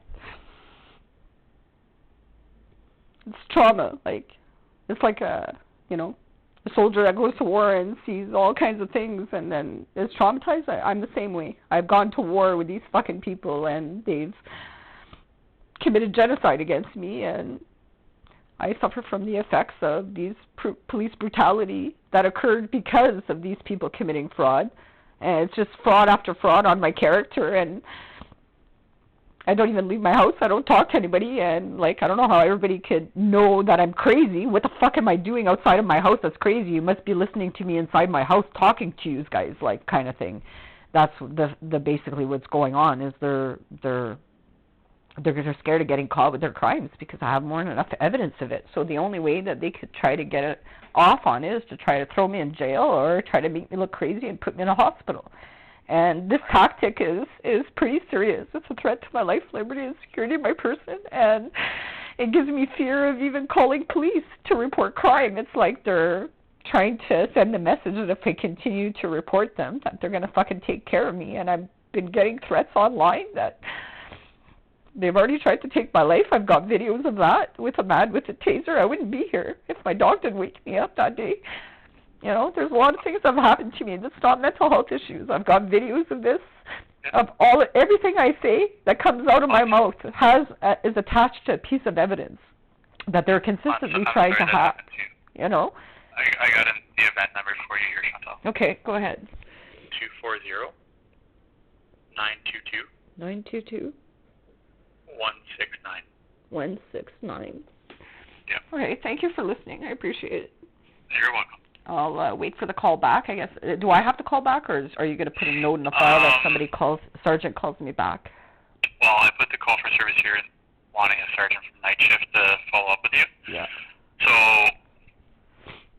I don't know, I'd say maybe wait till 7 if you don't hear from one.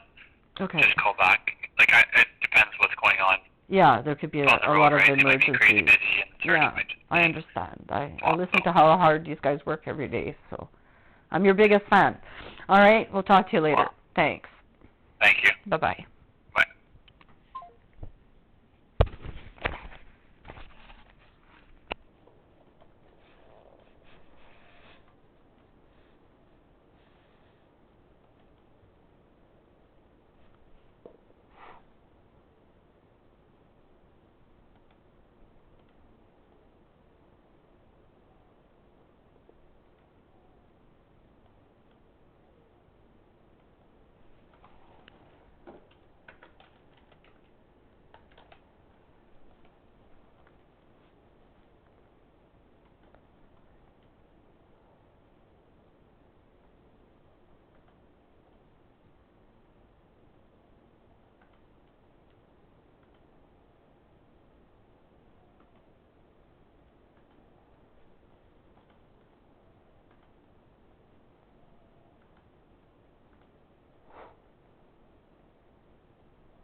on the line or press 0. Your call will be recorded. To hear our privacy collection notice, please press 9. If you know the extension of the person you wish to reach, please dial it now. To access our dial by name directory, please press pound. Welcome to the Soul Switch directory. Please enter all or part of your party's first or last name and press pound.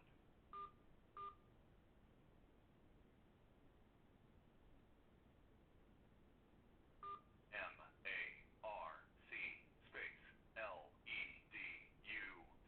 If this is the person you're looking for, press 1 now. Otherwise, press star. If this is the person you're looking for, press 1 now. Otherwise, press star. Jeff Bangeray. If this is the person you're looking for, M-A-R-C-R space L-E-D.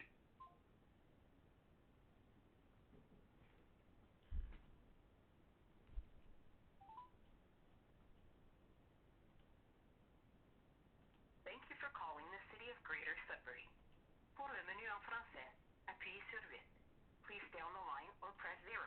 Your call will be recorded. To hear our privacy collection notice, please press 9. If you know the extension of the person you wish to reach, please dial it now. To access our dial by name directory, please press pound.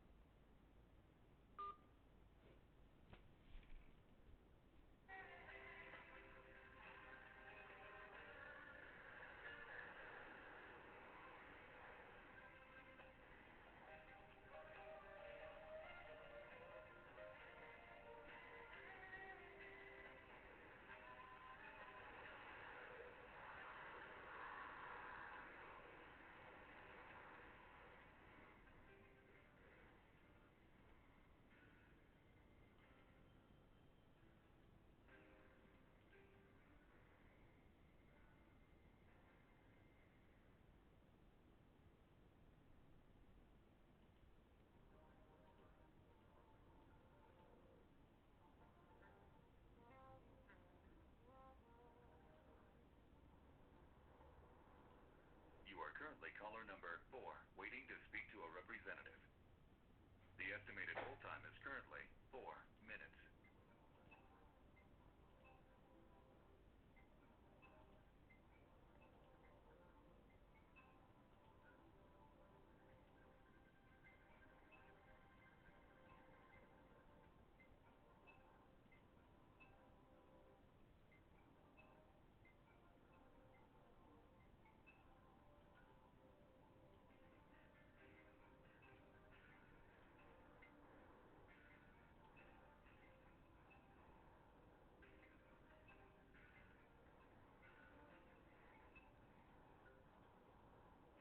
You are currently caller number 3, waiting to speak to a representative.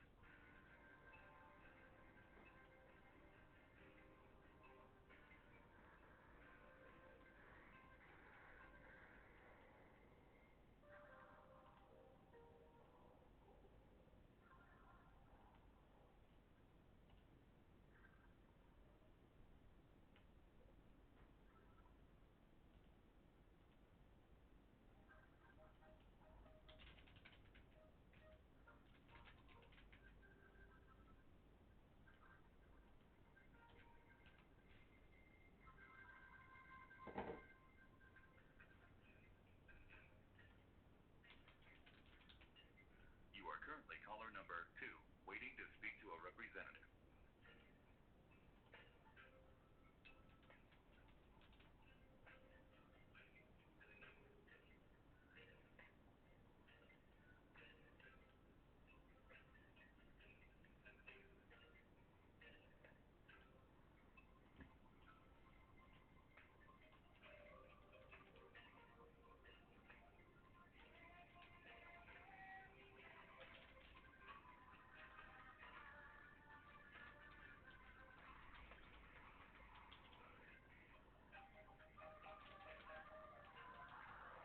James C. Simmons, you fucking idiot. Your call is now first in line and will be answered by the next representative. Thank you for your patience.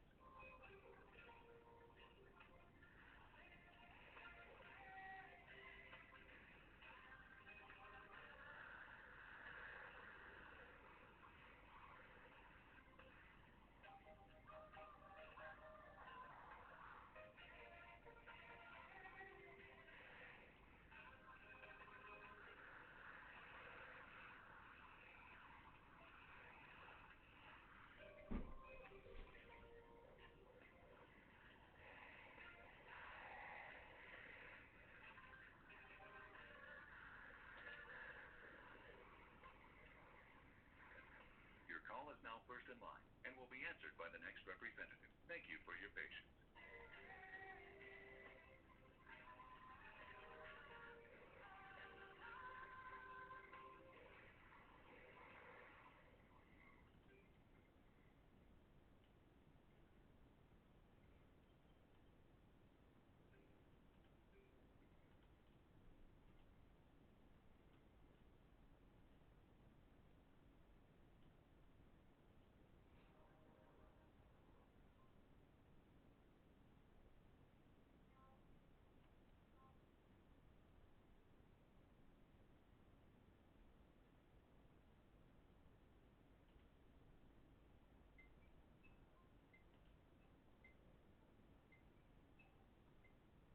Your call is now first in line and will be answered by the next representative. Thank you for your patience.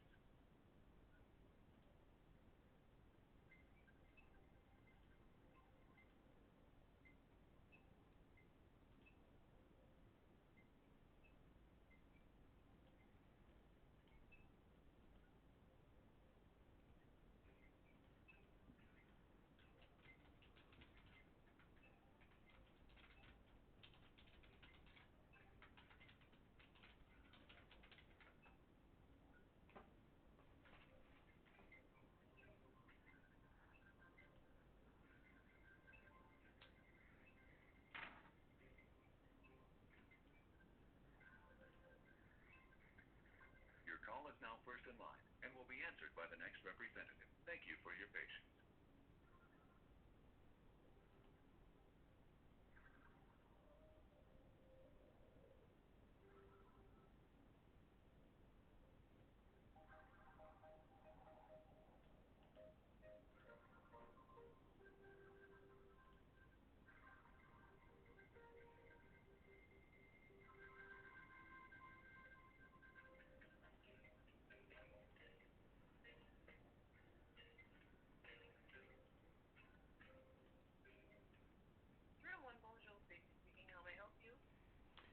Hi there. Sorry, I just dropped the phone there. I was looking to speak with somebody, preferably the mayor or somebody else on the police services board, and if they're not available, I'd like to leave a message.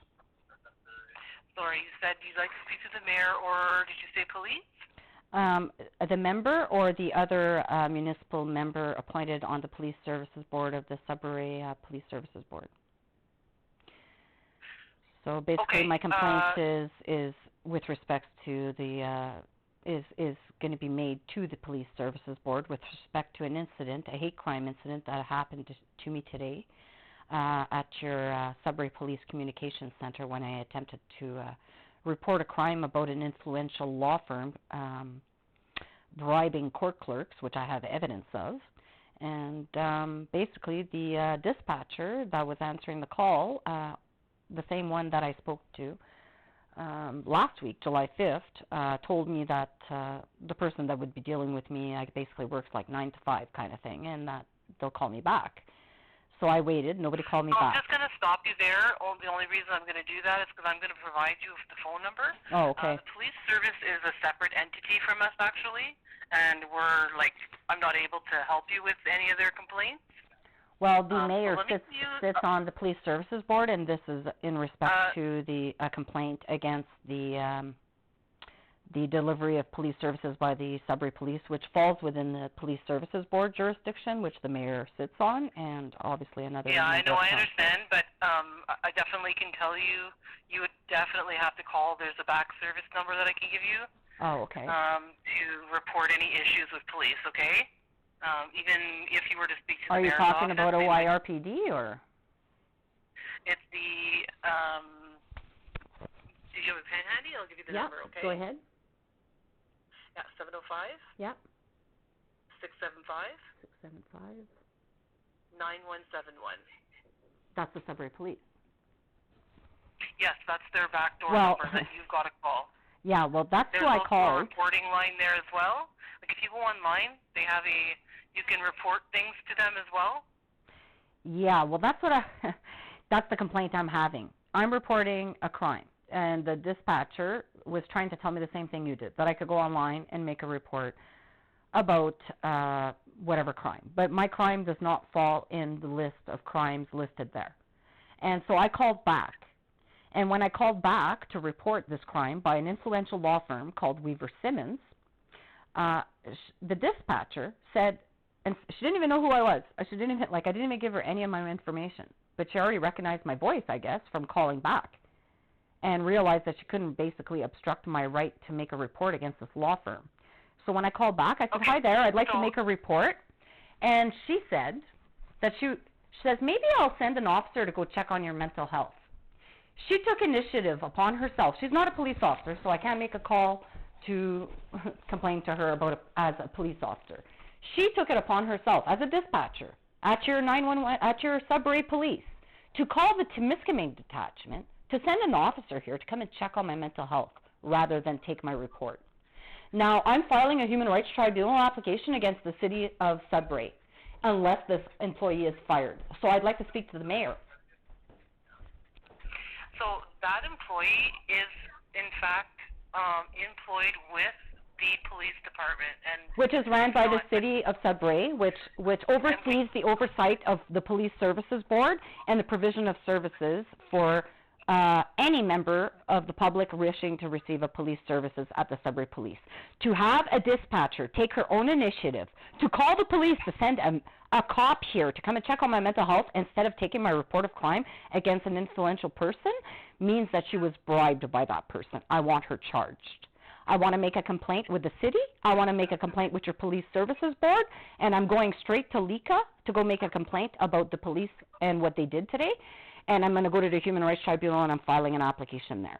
And so there's not going to be a way around this. I want this addressed today with your city. Yeah, I understand that, but this is a hate crime. I am Indigenous and Jewish, and I suffer from a disability. At no time during any of that call with that dispatcher, she didn't even know who I was, but she already knew what she had to be paid to do ahead of time, which was make sure that they try to put me in a hospital so that I don't report this crime. These are serious issues, and if the city of Sudbury is going around protecting influential members of society, such as Weaver Simmons or Mr. James C. Simmons, there's going to be a problem. This is a crime against me. What happened today is a crime. Reporting that? Sorry, let me just help you for a moment. Have you tried reporting, if you have an issue with any law, like you can report to the Law Society? I'm a paralegal. I'm making a complaint as a paralegal against a law firm bribing a court clerk, which I have evidence of. They don't want to take that report. Instead, they want to try to send somebody. Let me also provide you with the wrongdoing hotline as well. Okay, let me give you a number. Just a moment here. Let me know when you're ready. Yeah, go ahead. 705. Yeah. 688. 688. 7588. No, I've never heard of this one. You can also do that online as well if you want. I've never heard of them. So what is that, for Sudbury? Or do it online. It's up to you. Is that for Sudbury? Sorry? Is that for Sudbury specifically? Yeah, I've never heard of that. Yes, it is. Yes, it is. Okay, well, that's good to know. And so, yeah, so I'd like to raise that issue with the mayor. I'd like to have the mayor call me back on this, Mr. Ben Lefebvre. Okay, let me transfer you over to his office. Just a moment, okay? Thank you. You're welcome.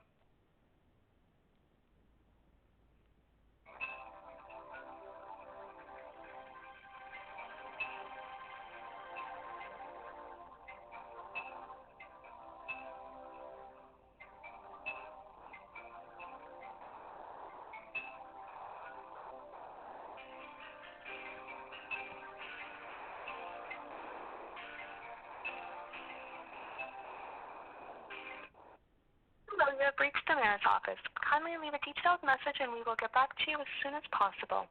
If you're calling about city services, please contact 311 during regular business hours for immediate assistance, or email 311@greatersudbury.ca 24 hours a day.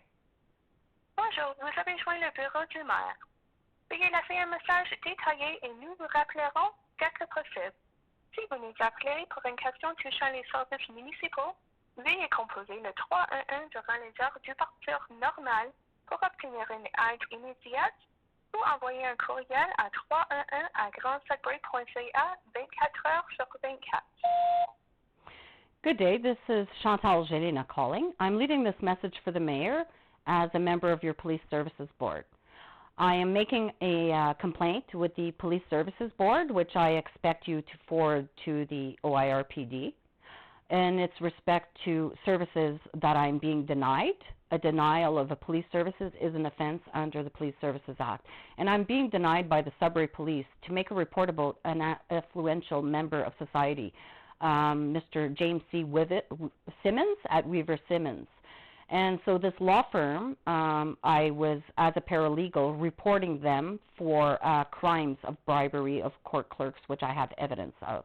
I tried to make that report on July 5th, and I was basically dissuaded from making the report on that weekend, and then told that an officer would be calling me back. I could have misunderstood, and so I called today to see why I hadn't gotten the call back. So then I was misled by the communications operator at your Sudbury Police that I could go online and make the report that I want to make online, which I told her that it usually, if it was like the OPP, it didn't fall within any of those crimes, and she guaranteed me that I could surely report this crime, upload my evidence, and that I would generate an occurrence report from that. I was pretty satisfied that, wow, the Sudbury Police has a service, OPP doesn't. So I went on their website, and it was a similar website such as the OPP, where you can only report minor crimes and crimes not in progress, and they're listed there. So I called her back, and without giving my information or who I was or anything, just calling to say that I was reporting a crime, she, on her own initiative, this little dispatcher, decided that she was going to send some officers from the Timiskaming area to come and check on my mental health for reporting a crime against Weaver Simmons, who I believe also bribed that dispatcher. Now, these hate crimes against me as an Indigenous Jewish person and the denial of a police service, and the fact that this dispatcher took it upon her own initiative to, instead of taking my report of a serious crime that I have evidence of, decided to call on her own initiative the Timiskaming detachment, who later called me to come and do a mental health check on me. Now, I am filing a human rights tribunal application due to this incident today. I am naming the mayor of the city of Sudbury and the police services board and the Sudbury Police. Now, I'm preparing it today. If the mayor would like to give me a call back, I'm giving him till Friday to give me a call back to see how we could discuss how we could rectify this discrimination amounting to a form of genocide or hate crime against my family by a dispatcher who had absolutely no authority under any law to send any officer my way from the OPP to come and check on my mental health for reporting. This recording. Press 2 to listen to it, or press 3 to re-record it.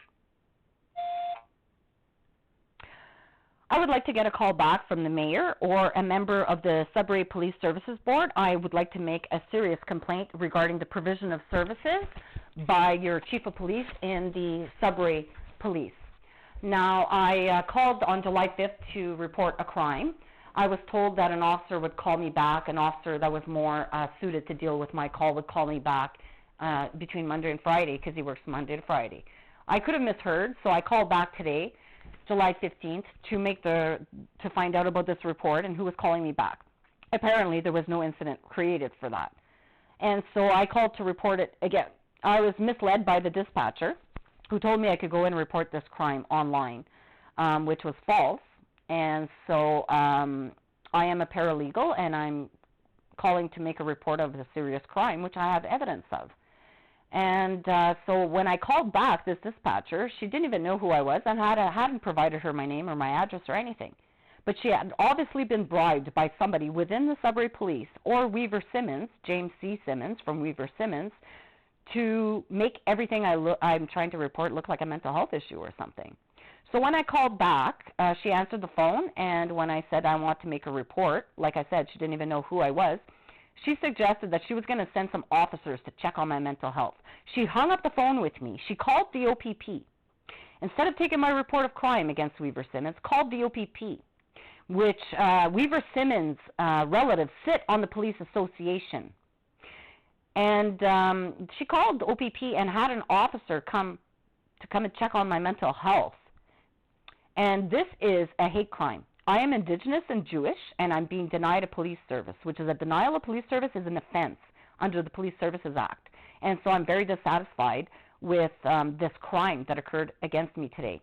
So I expect the mayor to give me a call back before Friday or a member of the Police Services Board before this Friday to discuss how we're going to rectify this hate crime against me. Now, at no time in that attempt to report crime by Weaver Simmons and James C. Simmons for bribing court clerks, which I have evidence of, that they're obviously scared of getting caught with, that she decided she was going to send somebody from the OPP to come and check on my mental health. I want this employee fired. I want her investigated for any communications with any Crown attorney, Weaver Simmons or Lucia Mendoza. These lawyers have been criminally harassing me and have been paying off all kinds of people to cause me harm. This is another example of same.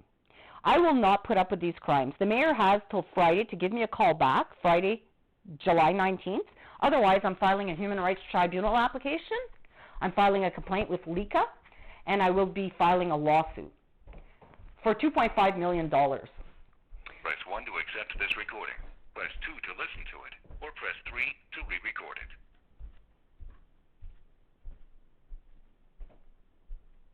Press 1 to accept this recording. Press 2 to listen to. Thank you.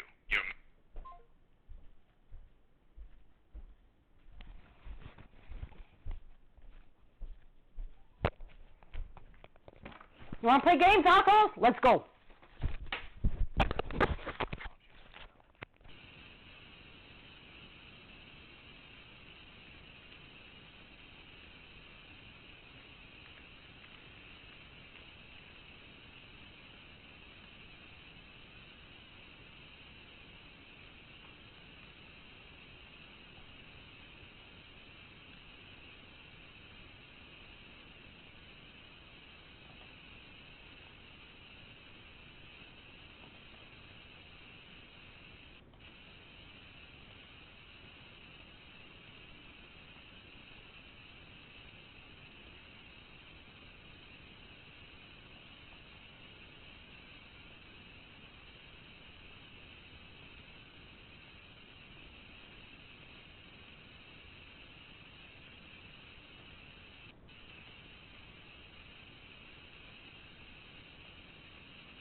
Spark Golf 103, status check.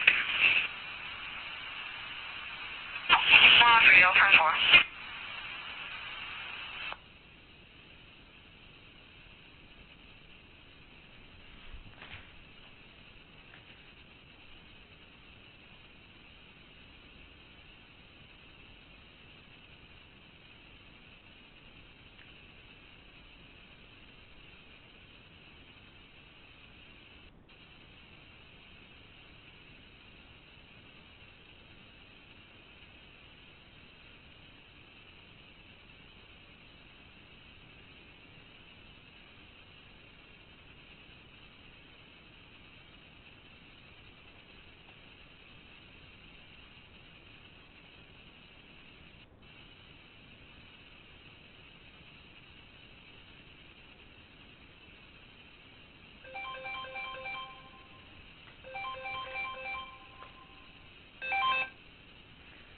Hello?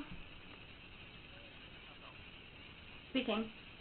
Hi, it's Sergeant Scott Chase, OPP near Compulse. Sergeant who? Trustee. Trustee.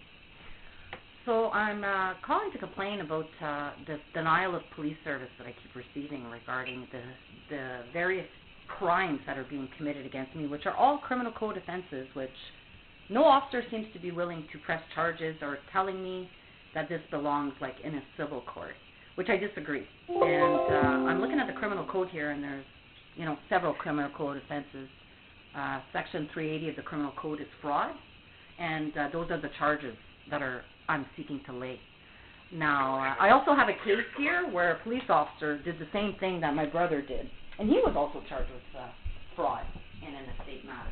So if you want to refer to that case and the criminal code and answer to me why your officers are denying me a police service to lay charges. What are you alleging exactly?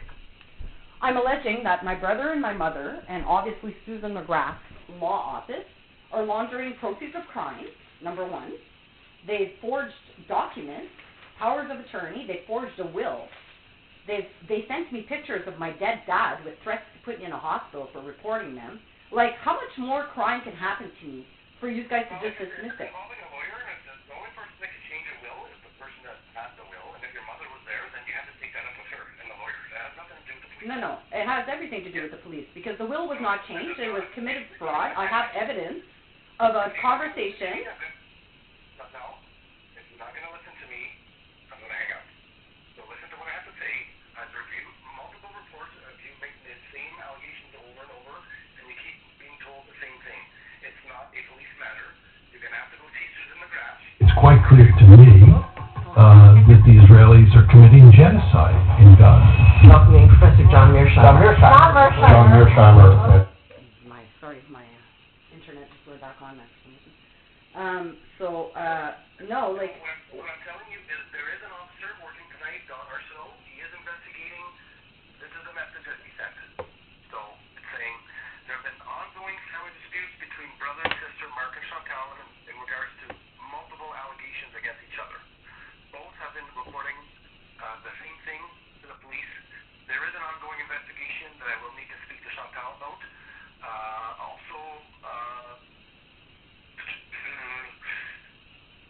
There are some possible other concerns, but... Well, I'd like to make a complaint, first of all, against Don Arsenault, because I'm really not sitting well with these threats and coercion.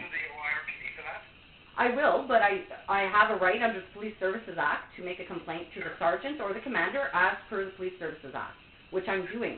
And I have a right to recommend... If you're a complaint in regards to the service that you're receiving, you can go through the Ontario Civil Commission to make that complaint online.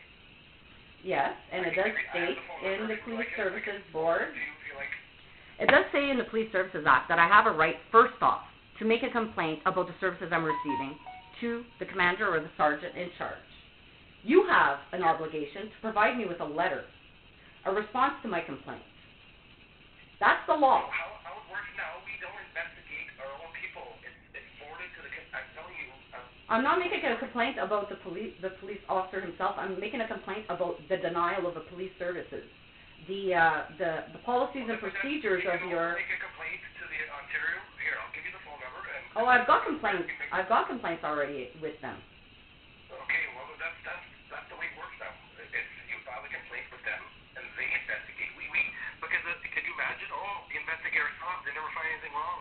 So that's why we let the Ontario Independent Review do it.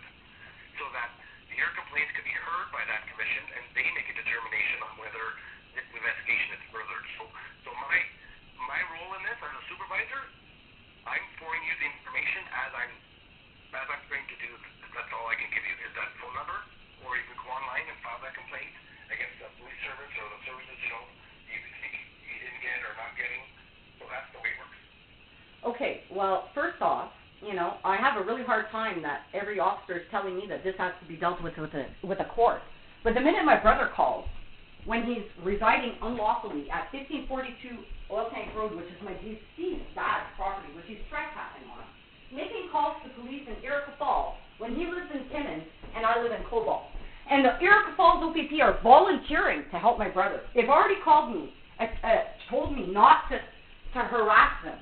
There is no evidence that I ever harassed them. Giving them notice of a claim not to change my will and to commit fraud is my right. To give notice to the executor of the will to get a copy.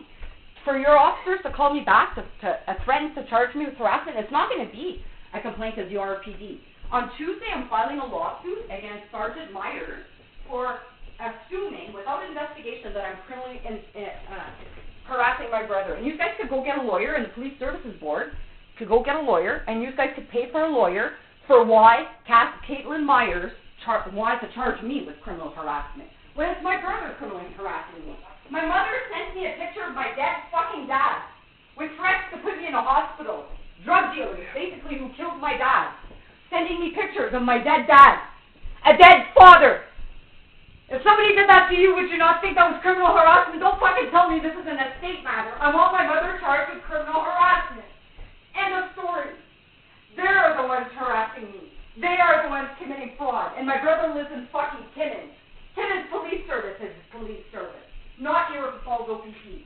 He does not reside at 1542 Oil Tank Road. That's my deceased father's address, where he's trespassing. He's forged a will It's section 380 of the criminal code. False pretenses, that's in the criminal code. Fabricating evidence, that's in the criminal code. Misleading police, that's in the criminal code. Public mischief, that's criminal code. Mischief to data, that's in the criminal code.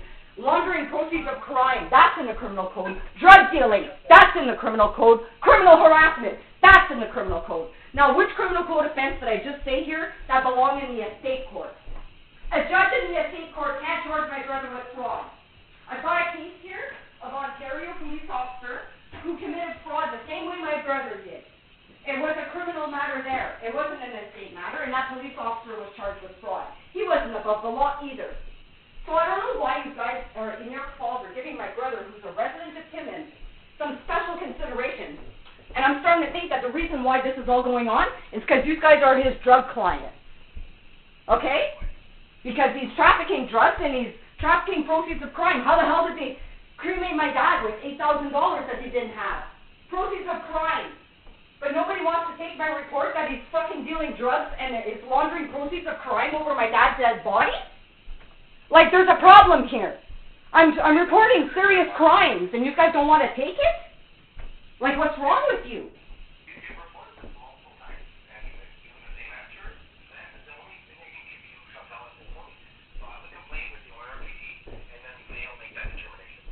I'm not going to be going through IRPD. I'm just going to go straight to the Police Services Board and sue for $35,000 for every call for service that I was refused to lay charges when there was a criminal code offense.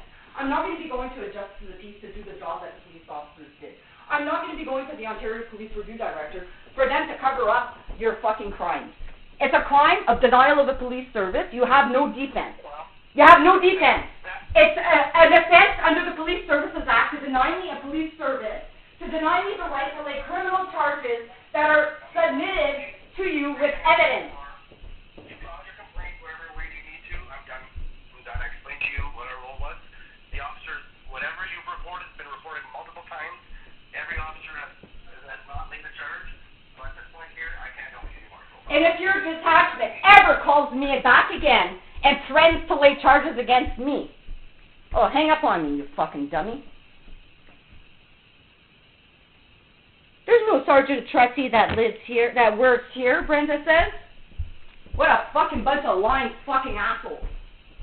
You're my fucking neighbor, asshole. You've been fucking peeping Tom in my fucking house with your fucking drone for how many years? You fucking dickhead. All I have to do is go on Google Earth and find your fucking trail right to my dad's fucking house, right through your fucking property, asshole. OPP, the trail cam, and fucking drones walking in my dad's fucking house. That started threatening. Hey? Find the fucking pedophiles and fucking drug dealers that you're fucking.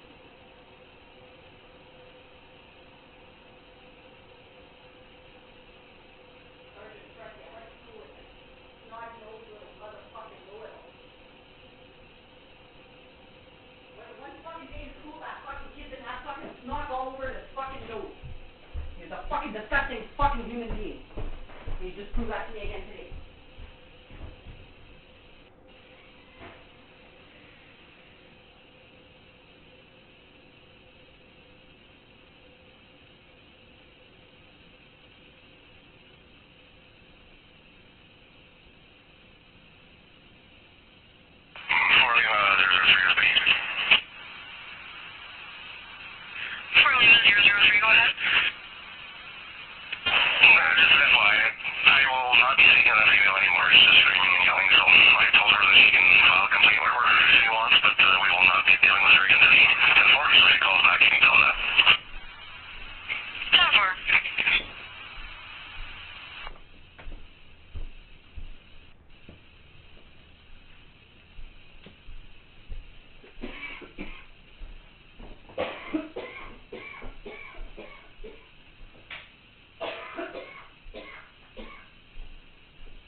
These guys are gonna make me fucking rich.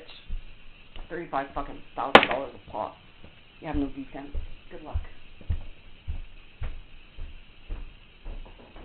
Starting Tuesday.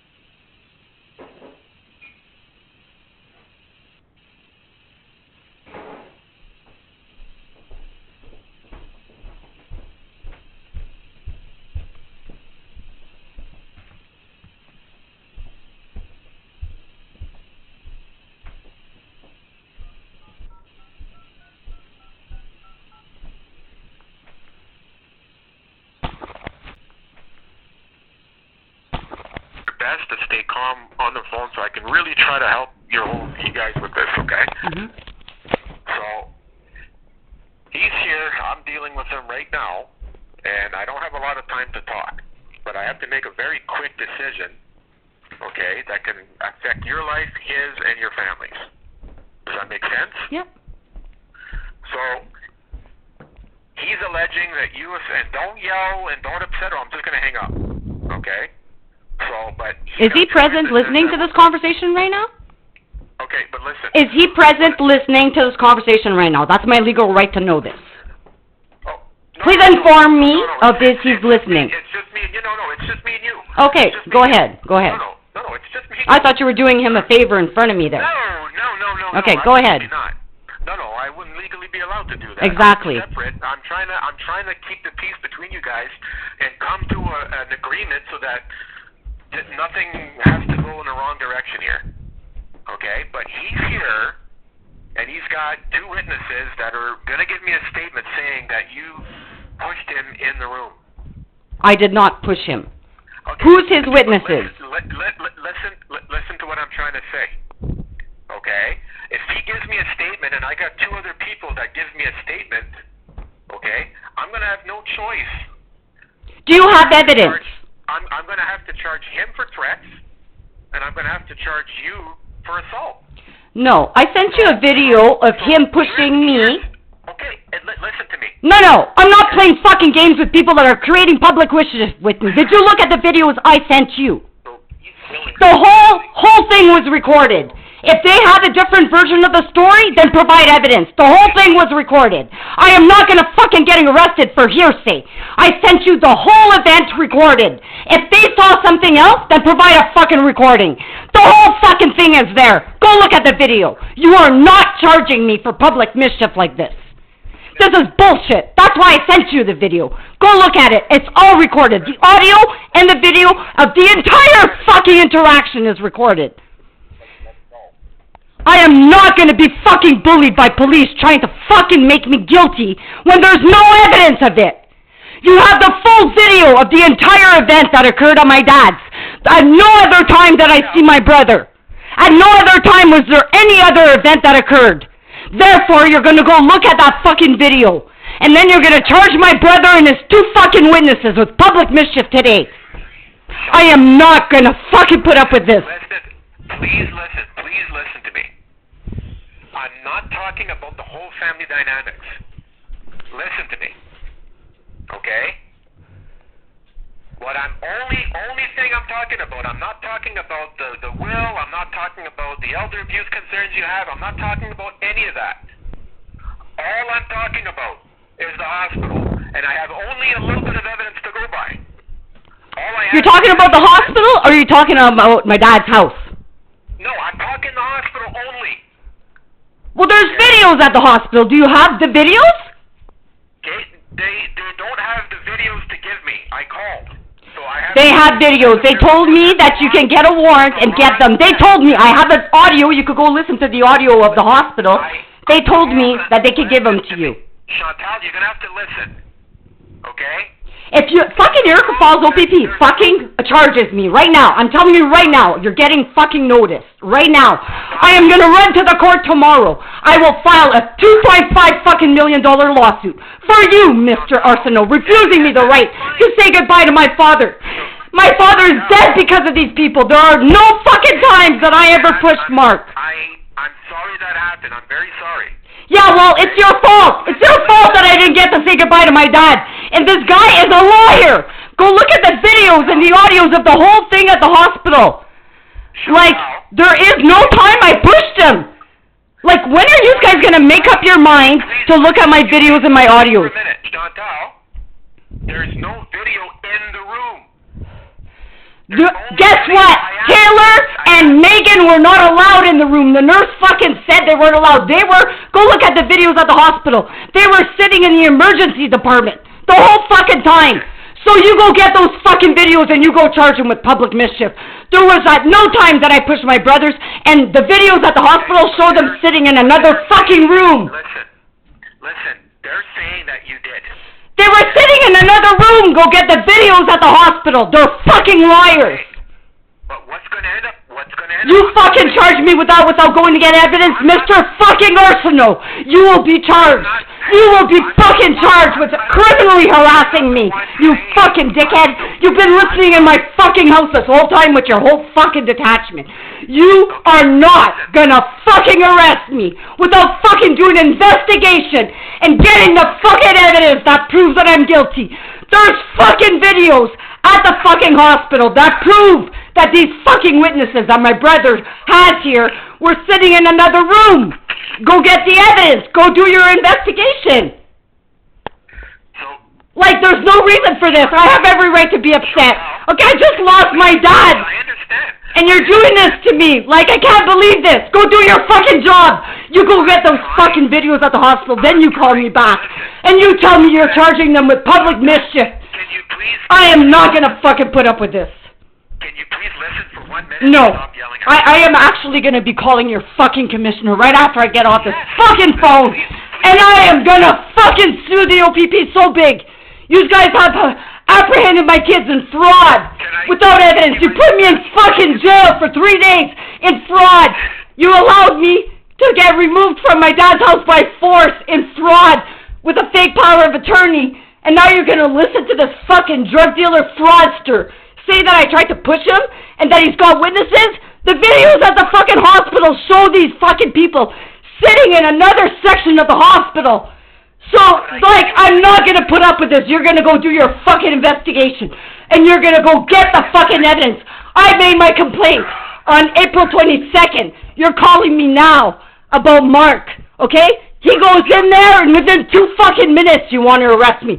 You go do your fucking goddamn investigation and you stop fucking criminally harassing me. You and your entire fucking department full of fucking pedophiles. You are not gonna fucking arrest me on hearsay, Mr. fucking Arsenault. I demand another officer to deal with me and another officer to deal with my brother. You are in a fucking conflict. You are in a conflict to take my brother's fucking report, asshole. You're gonna fucking follow the Police Services Act. You're gonna follow the fucking criminal code. You're gonna follow the law. You're gonna fucking conduct an investigation. If you have fucking evidence that I pushed my brother, you're more than welcome to come and fucking arrest me, asshole. If not, you're gonna fucking stay in your corner and you're gonna stop criminally harassing me or I'll lay fucking charges on you. And your whole detachment. This is fucking bullshit. The reason why I didn't talk to my dad for a year is because your detachment told my dad I was charged with attempted murder. My brother's a fucking liar. He's a drug dealer. He's getting caught. He's scared. He's trying to have me charged and cause me further trauma. You have no evidence. The evidence that does exist is my videos, my audios, and the fucking hospital videos show these people were not even in the room. So you cannot proceed with charges with me telling you that. You will have to go fucking investigate what I just told you. And go get the fucking facts before you start swinging your fucking power on me illegally ever again. You are gonna follow the fucking law, asshole. You got a badge, you got the Police Services Act, I got Charter of Rights and Freedoms, and you have a fucking duty. You're gonna go fucking investigate. You're gonna go get the video at the fucking hospital, then you're gonna turn around and charge my brother and his fucking witnesses with public mischief. This is bullshit. I am not a fucking liar. They are. I'm so upset. Can you listen for 1 minute, please? I will listen now. You listen to me, now I'm listening to you. Go. Okay, thank you very much. Okay? I have a suggestion that will basically help your family more than what I don't want to charge. I'm not fucking dropping charges against my brother in exchange for this fucking fraud. Nice try. You're gonna fucking charge him. If he wants to charge me back, you're gonna fucking lose your job. That's all I gotta say. I will fucking get charged. You were gonna go to court and I'll see the fucking OPP for genocide.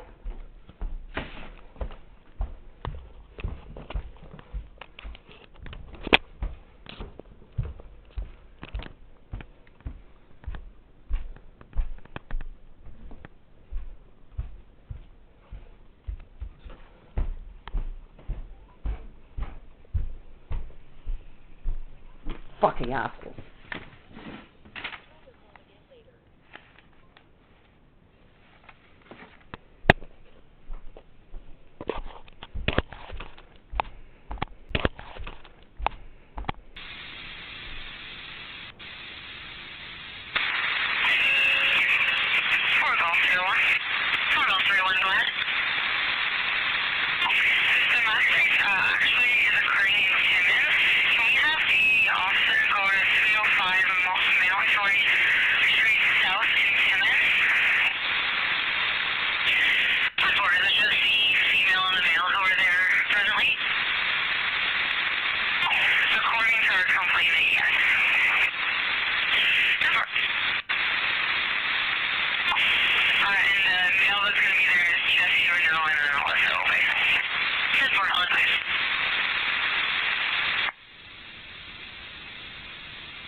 I got the OPP at my door. I don't know why they're harassing me.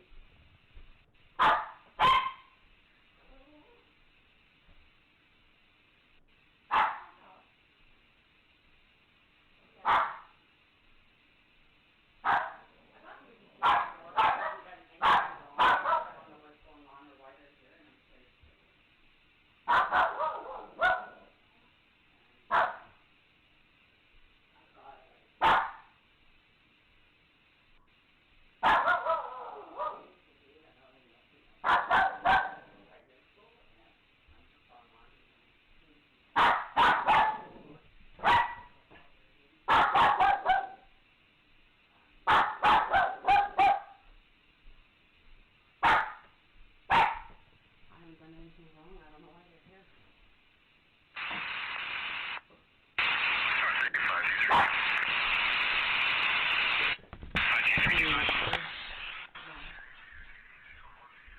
What do you want?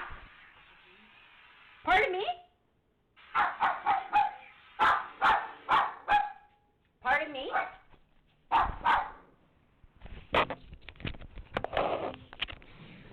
What do you want? No, what do you want? What's that? My daughter? I haven't talked to my daughter in 2 years. You tell her to stop criminally harassing me. The next time she fucking calls the cops on me, I'm charging her. Everything's fine with me. Pardon me?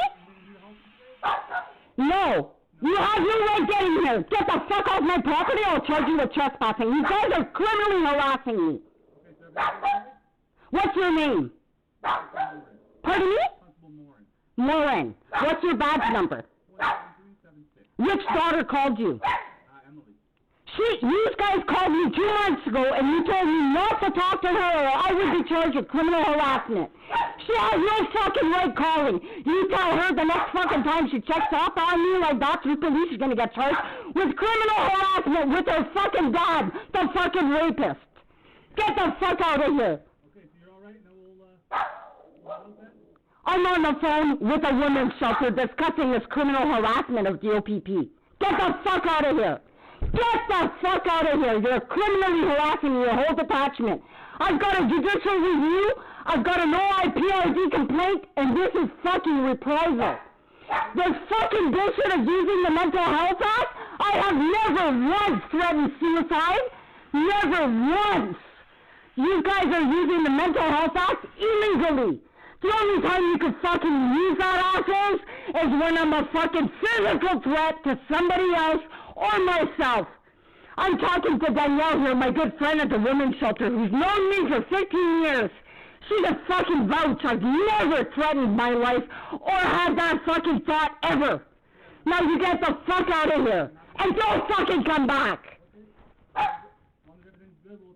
You get the fuck out of here now. I'm going right now to file a complaint against you, asshole. No way. You go tell my daughter.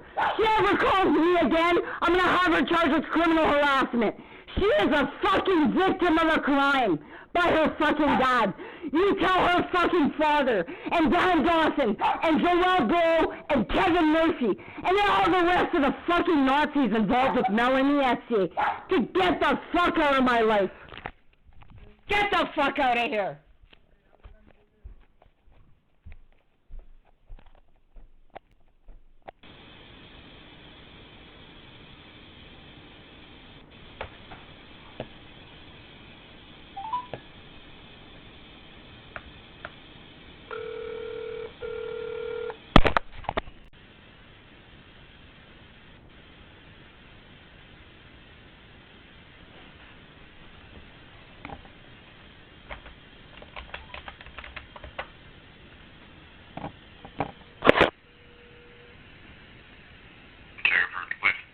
Hi there. I had Constable Moran come knock at my door, and I'd like for him to give me a call back to discuss Cobalt, Ontario. Yeah.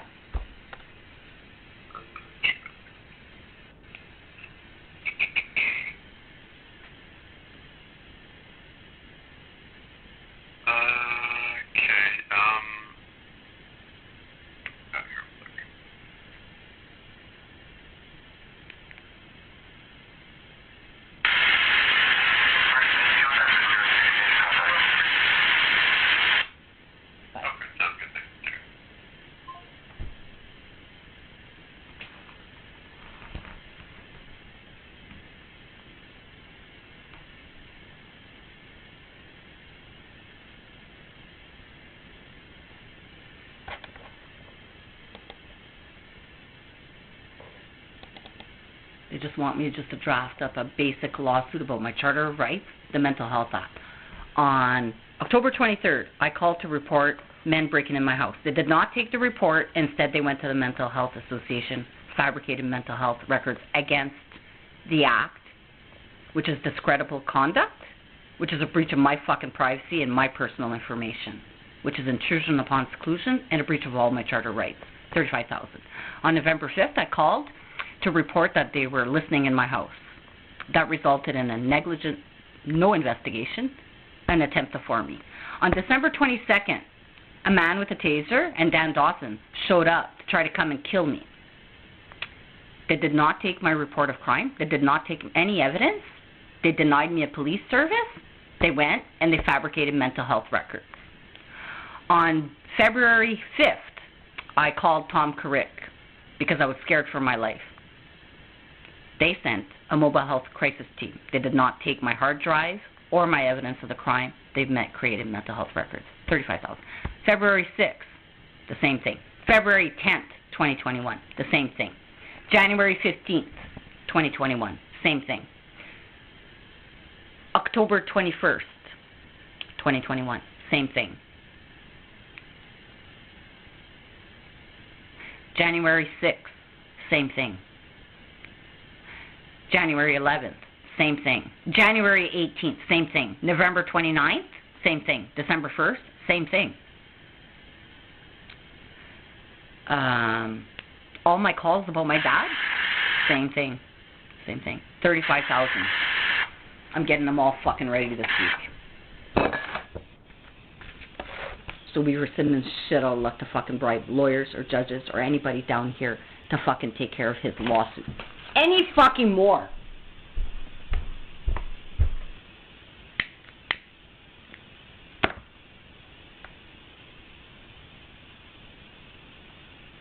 And you're going to have to prove it's my daughter that fucking called, assholes.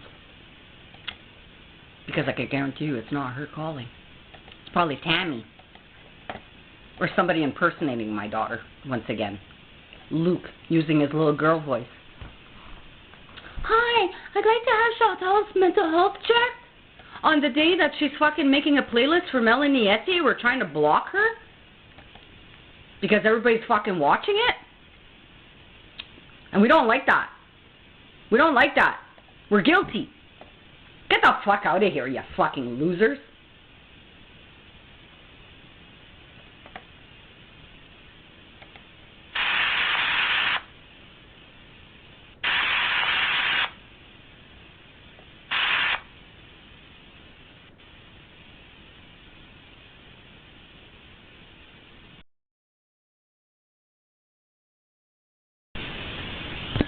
Tammy and Luke had a fight yesterday. Family Distinct, 67 Taylor Avenue. Both parties are present, but our complainant who is not is requesting a phone call to get a scene between mom and daughter.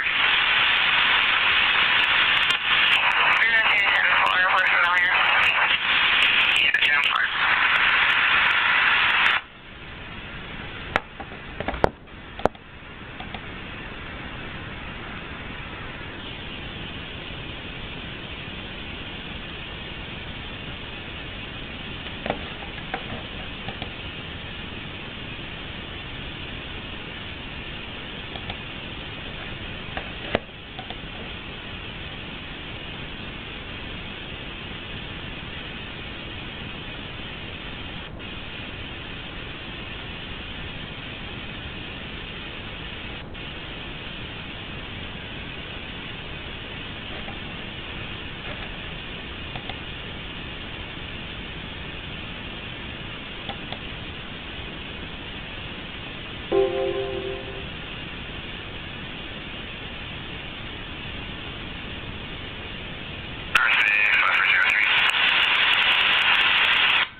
Happy birthday, Murphy, you fucking dummy. Hey? I'm gonna give you a good present for your birthday. I'm gonna make you a fucking Lika complaint. I'm gonna say this fucking dickhead's running the scanner with his buddies. Happy birthday. It's the best gift I could give you, bud. Jail? Yeah. I think that would be a good place for you. And all your fucking friends.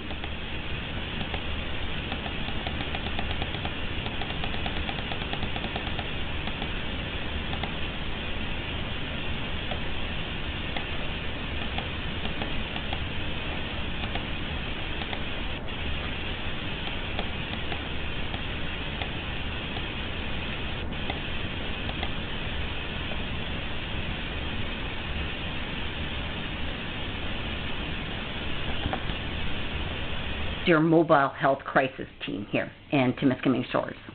Timiskaming Shores? I would have to put you through the attachment because I don't know what the communication center. I'll see if somebody's available. Your name? Chantal Gelino. Okay, just a moment, Chantal. Let me see if there's somebody available. Thank you.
Yeah, that's Beaudry, right? What's his first name? Sorry? I think there's more than one Beaudry. I might be getting mixed up. This one is Peter. Peter. Okay, thank you so much. I'll wait for his call. Okay, bye-bye. Thank you. Bye-bye.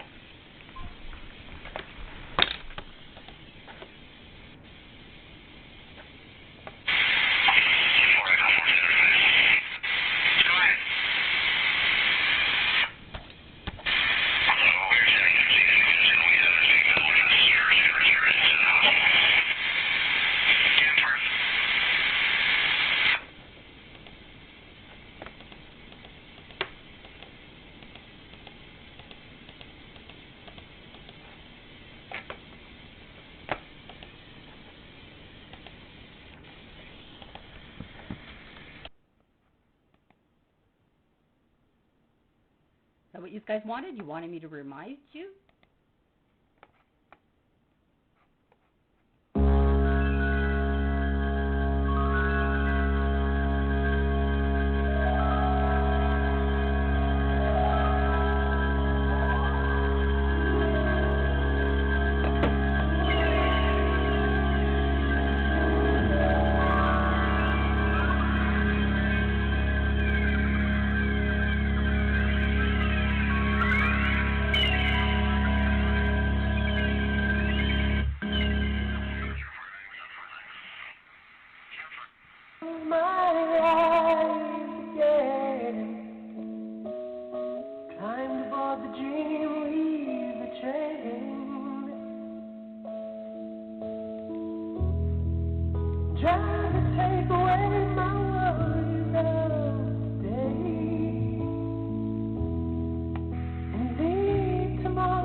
I'll give him an hour.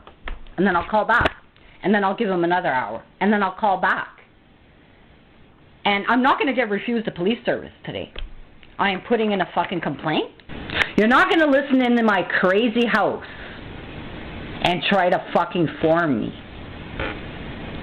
You guys are proving to be so fucking guilty. All of you. And you're all getting caught. Whether you like it or not, you fuckers.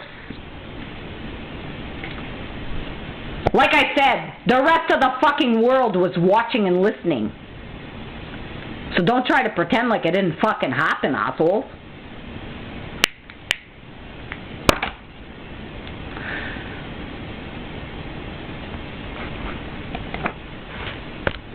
Why would my daughter call me on the day of Melanie Etsy's fucking thing? That's bullshit. I highly doubt my daughter called. My daughter's in school right now.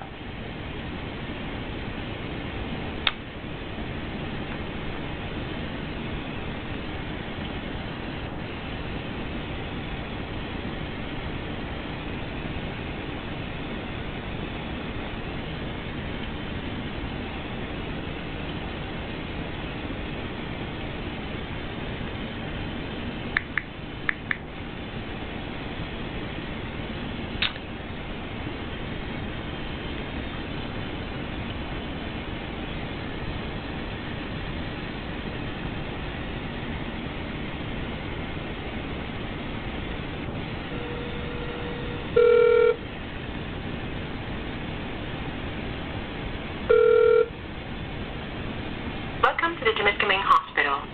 If you'd like to continue in English, stay on the line.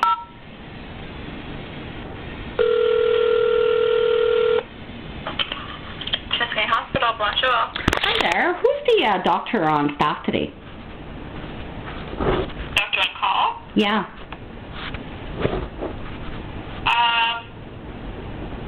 That's Wilson. Wilson? What's Yeah, Dr. Wilson. Is that a female or a male? It's Spencer, Dr. Male. Spencer Wilson. And he's, is he like the normal doctor that usually is in Temiskaming Shores, or is he like out of town? Can I ask who's calling? It's because I don't have a family doctor, and I'm just wondering, like, is this a regular doctor? Because if I go in, like, I'd like to, like, because I don't have a family doctor, I'd probably have to go into Emerge and keep dealing with the same doctor if possible. But I'm just wondering if this is a doctor that's like always local. Yes, he is local. So if you came with a doctor and then you were to be admitted or whatever, you would get assigned a doctor from here. Okay, thank you so much. Have a great day. Okay. Thanks. Bye-bye.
white Volvo, box trailer caravan on its front trailer.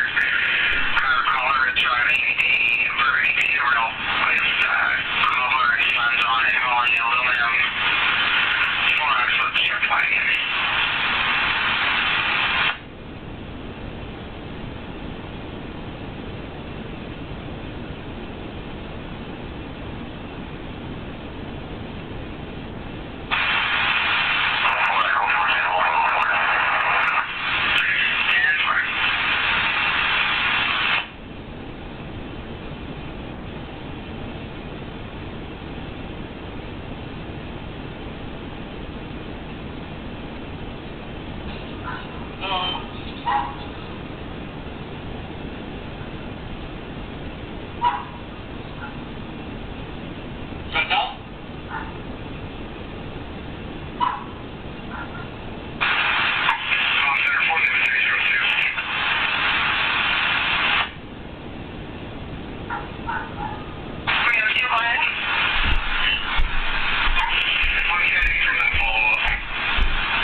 Hi there. I'm calling to get the name of the officer and the occurrence number of the officer who was sent here to come and criminally harass me earlier. Sent where? At 19 Watson Place in Cobalt. In Cobalt?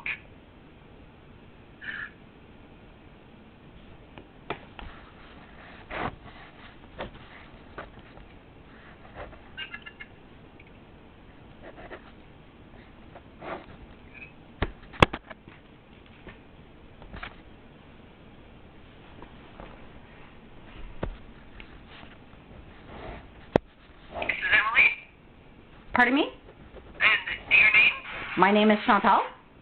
Okay. And the gentleman that attended was Consul Morris? Yeah. What's his first name? Just a minute. I can give you his badge number. Yeah. 173. Yep. 76. 676. No, 17376. 17376. Yeah, and Consul Morin, and I can give you the incident. Yeah. A as in Alex? No, E as in Echo. Echo? 2413. 2413. 07. 07. 015. 015. And who's the sergeant on staff today? At the Timiskaming Detachment. Let me check.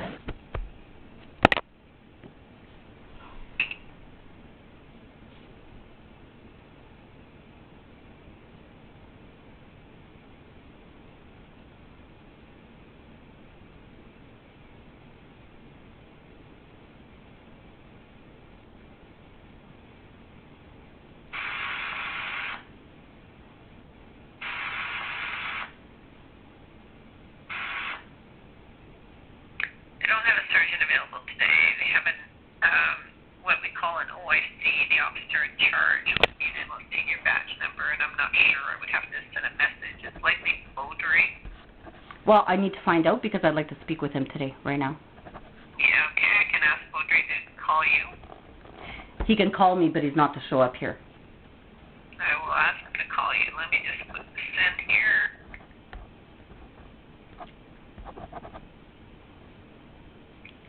And now, what time was the call called in for this for mooring? Sorry, I've gotten rid of it. I'll have to look it back up again. Okay.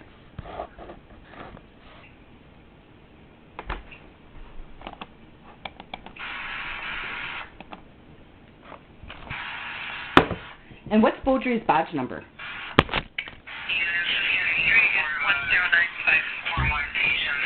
10954. Okay. So, yeah, I need to have a call back because I'd like to make a complaint and I'd like to make my own report against Emily.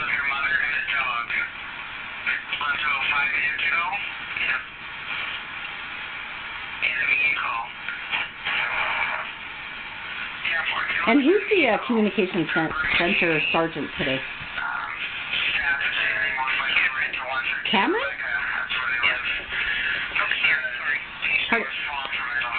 Cameron? Can you spell that? Just now, I'll have to look that up. She had to come in on overtime.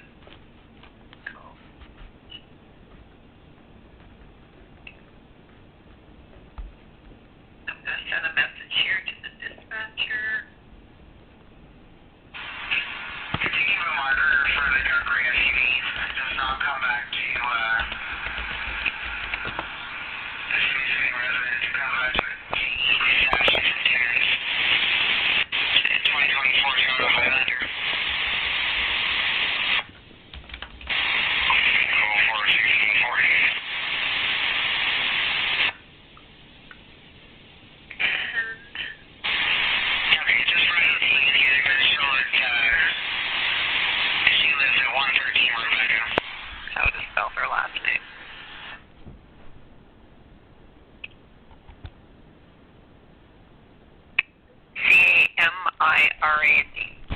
C-A-M-R-A-N-D.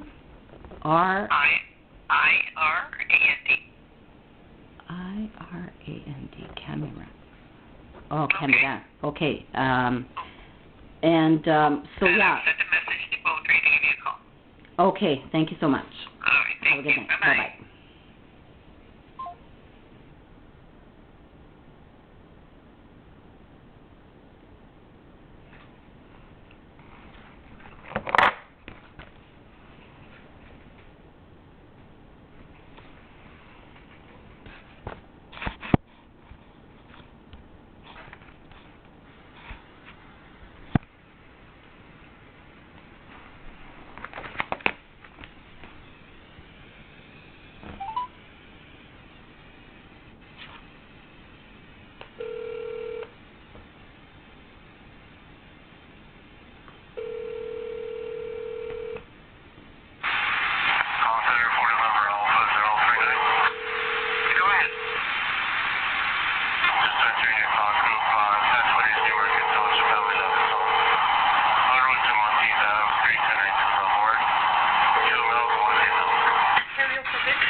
Hi there, this is Chantal Jean. Okay,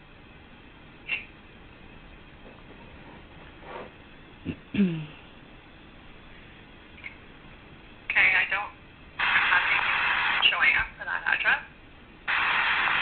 Well, I had two officers come here a while ago, and I called to get the incident number and the name of the officers, but I'm calling back because I looked at my security camera. There was two officers that came. So Moraine was one of them. I need the name of the other one, and I'm waiting for a call back from Beaudry, who's the officer in charge today, so that I can make a complaint about the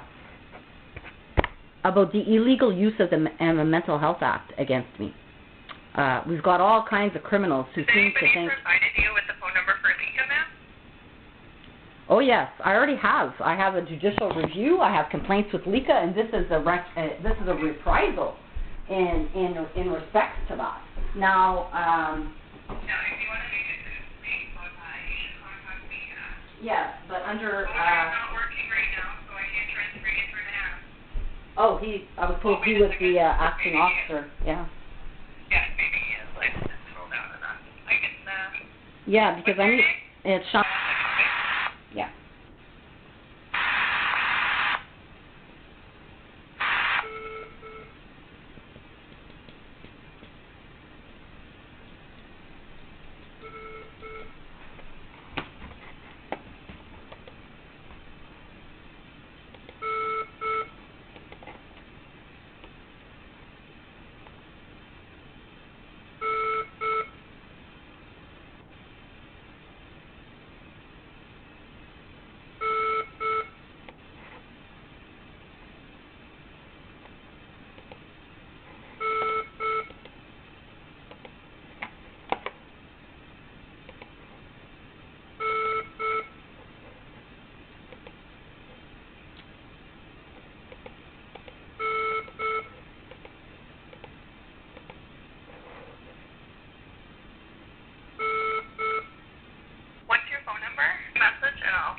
Okay.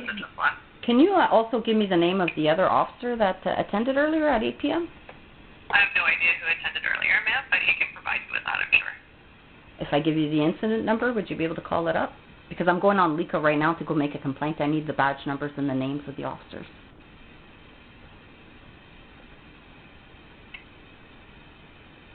I've got the incident number here. Yeah, go ahead. It's 241-30701-5.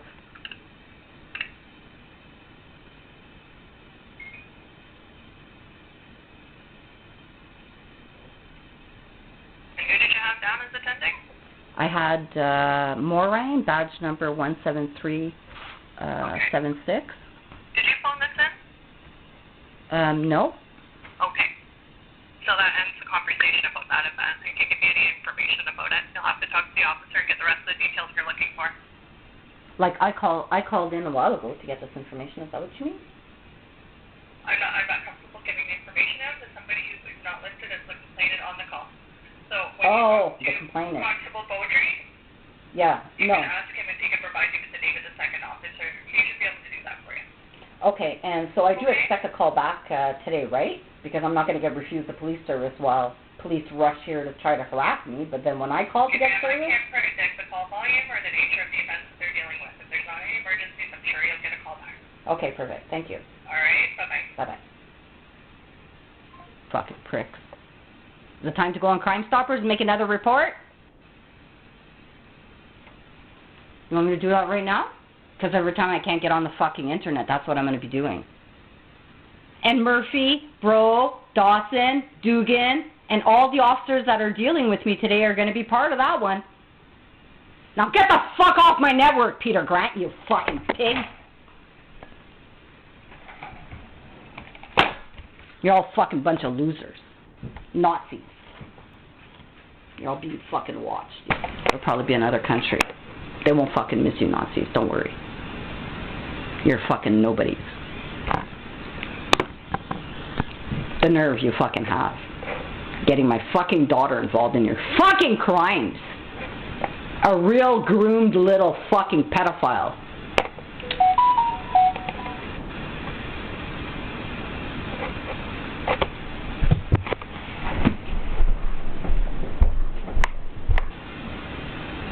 Is Tammy getting ready to leave Luke?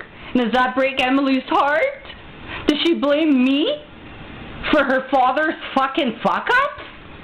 Really? It's not my fault he beats up his fucking wife. Is it? Is it my fault he's a fucking pedophile? Is it my fault? Does that make me fucking crazy?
Fuck out of here.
citizen of the Delusion Police Service. If this is an emergency, hang up now and dial 911. Please listen carefully as our menu options have changed. Press 1 if you would like to file a report of a crime or an incident.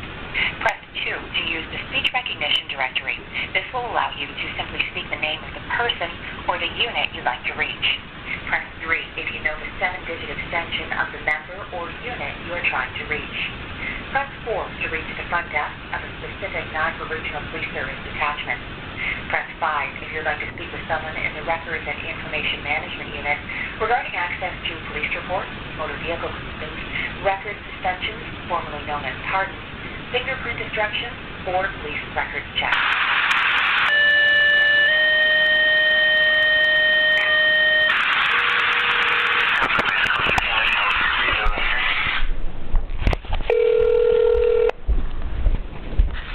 Regional Police, how may I direct your call?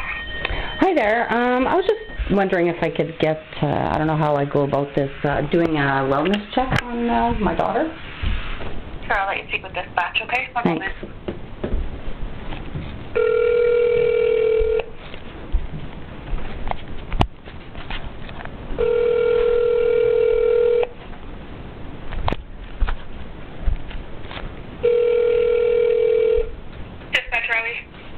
Hi there. I was just wondering if I could get a well-being check on my daughter done. Sure, what is the address? She's at the, she hasn't been keeping in contact with me, so I'm kind of concerned about her.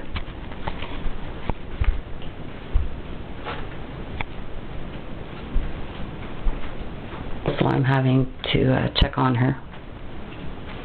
Okay. She has, you need a group number to be able to go to. He's not on speaking terms with me because he falsely imprisoned me last year. So the child's being stuck in the middle of all this. So no, I don't speak to her father because of that. And this mental health issue is kind of related to these crimes her father has committed against me, trying to make me look like, I'm the bad guy here kind of thing. But anyways, it's a long story. Okay, but anyways. Just letting you know that to do a welfare check on somebody, we would need a starting point. We would need to know where she is. Well, there's two reasons for the call. One, to check on her mental health, and second, I need like a victim of some serious frauds, like insurance frauds that her dad has committed against her, and last year he falsely imprisoned me, and anyways, but his relatives work at the OPP, like as commanders, so they basically organized the crime to imprison me, and kind of made me look like I had tried to kill her father at a gas station, right? Which was all untrue. The videos proved that I was completely innocent and none of that happened. But my daughter, she was brainwashed into thinking I was guilty of that crime, and she stopped talking to me. And she's had gotten her to keep secrets from me about this insurance fraud. He was committing a multi-million-dollar insurance fraud with her grandfather got hit by a bus, and anyways, they hired a lawyer that was in a conflict with me, and they swore her to secrecy about this lawsuit. So for over a year, and she's stuck in the middle of, her father and me, like with this dispute of him falsely imprisoning me. So she's being pulled, to try to take sides, and she hasn't seen the video of my innocence and all that, so they keep telling her I'm guilty. So she basically disowned me, which I know hurts her because we're pretty close. So in August, just out of the blue, the OPP called me and told me that I wasn't to contact her again because my father had recently passed, and my mom, my dad's ex-wife of 25 years, forged a will.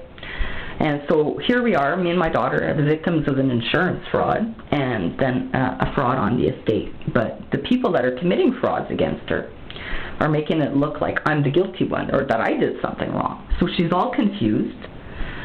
So anyways, and I know I need her description. What's the race or color of her skin? For what he did against me is causing her a lot of anxiety. She's being put in the middle by her father, not by me. And I'm concerned because... Well, there's a gun. That's the other thing. Her father had assaulted me, and he's been charged with assault, but he still has a gun at his place. He's not supposed to. Does she have access to guns? Well, she could probably have access to the gun because that is her dad's house, so whenever she goes there, she can use it. In her residence? It's at her dad's residence, and like when she comes. An officer dispatch as soon as possible. Call back any changes. Do you have any further information or be able to? Because she kind of like wanted to disown me, kind of thing, and all that. It's being kept a secret from me, like so. Okay.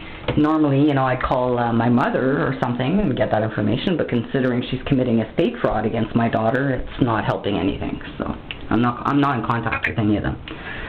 So okay. Yeah. So we'll have an officer check on her as soon as possible. Okay, thank you. Bye-bye.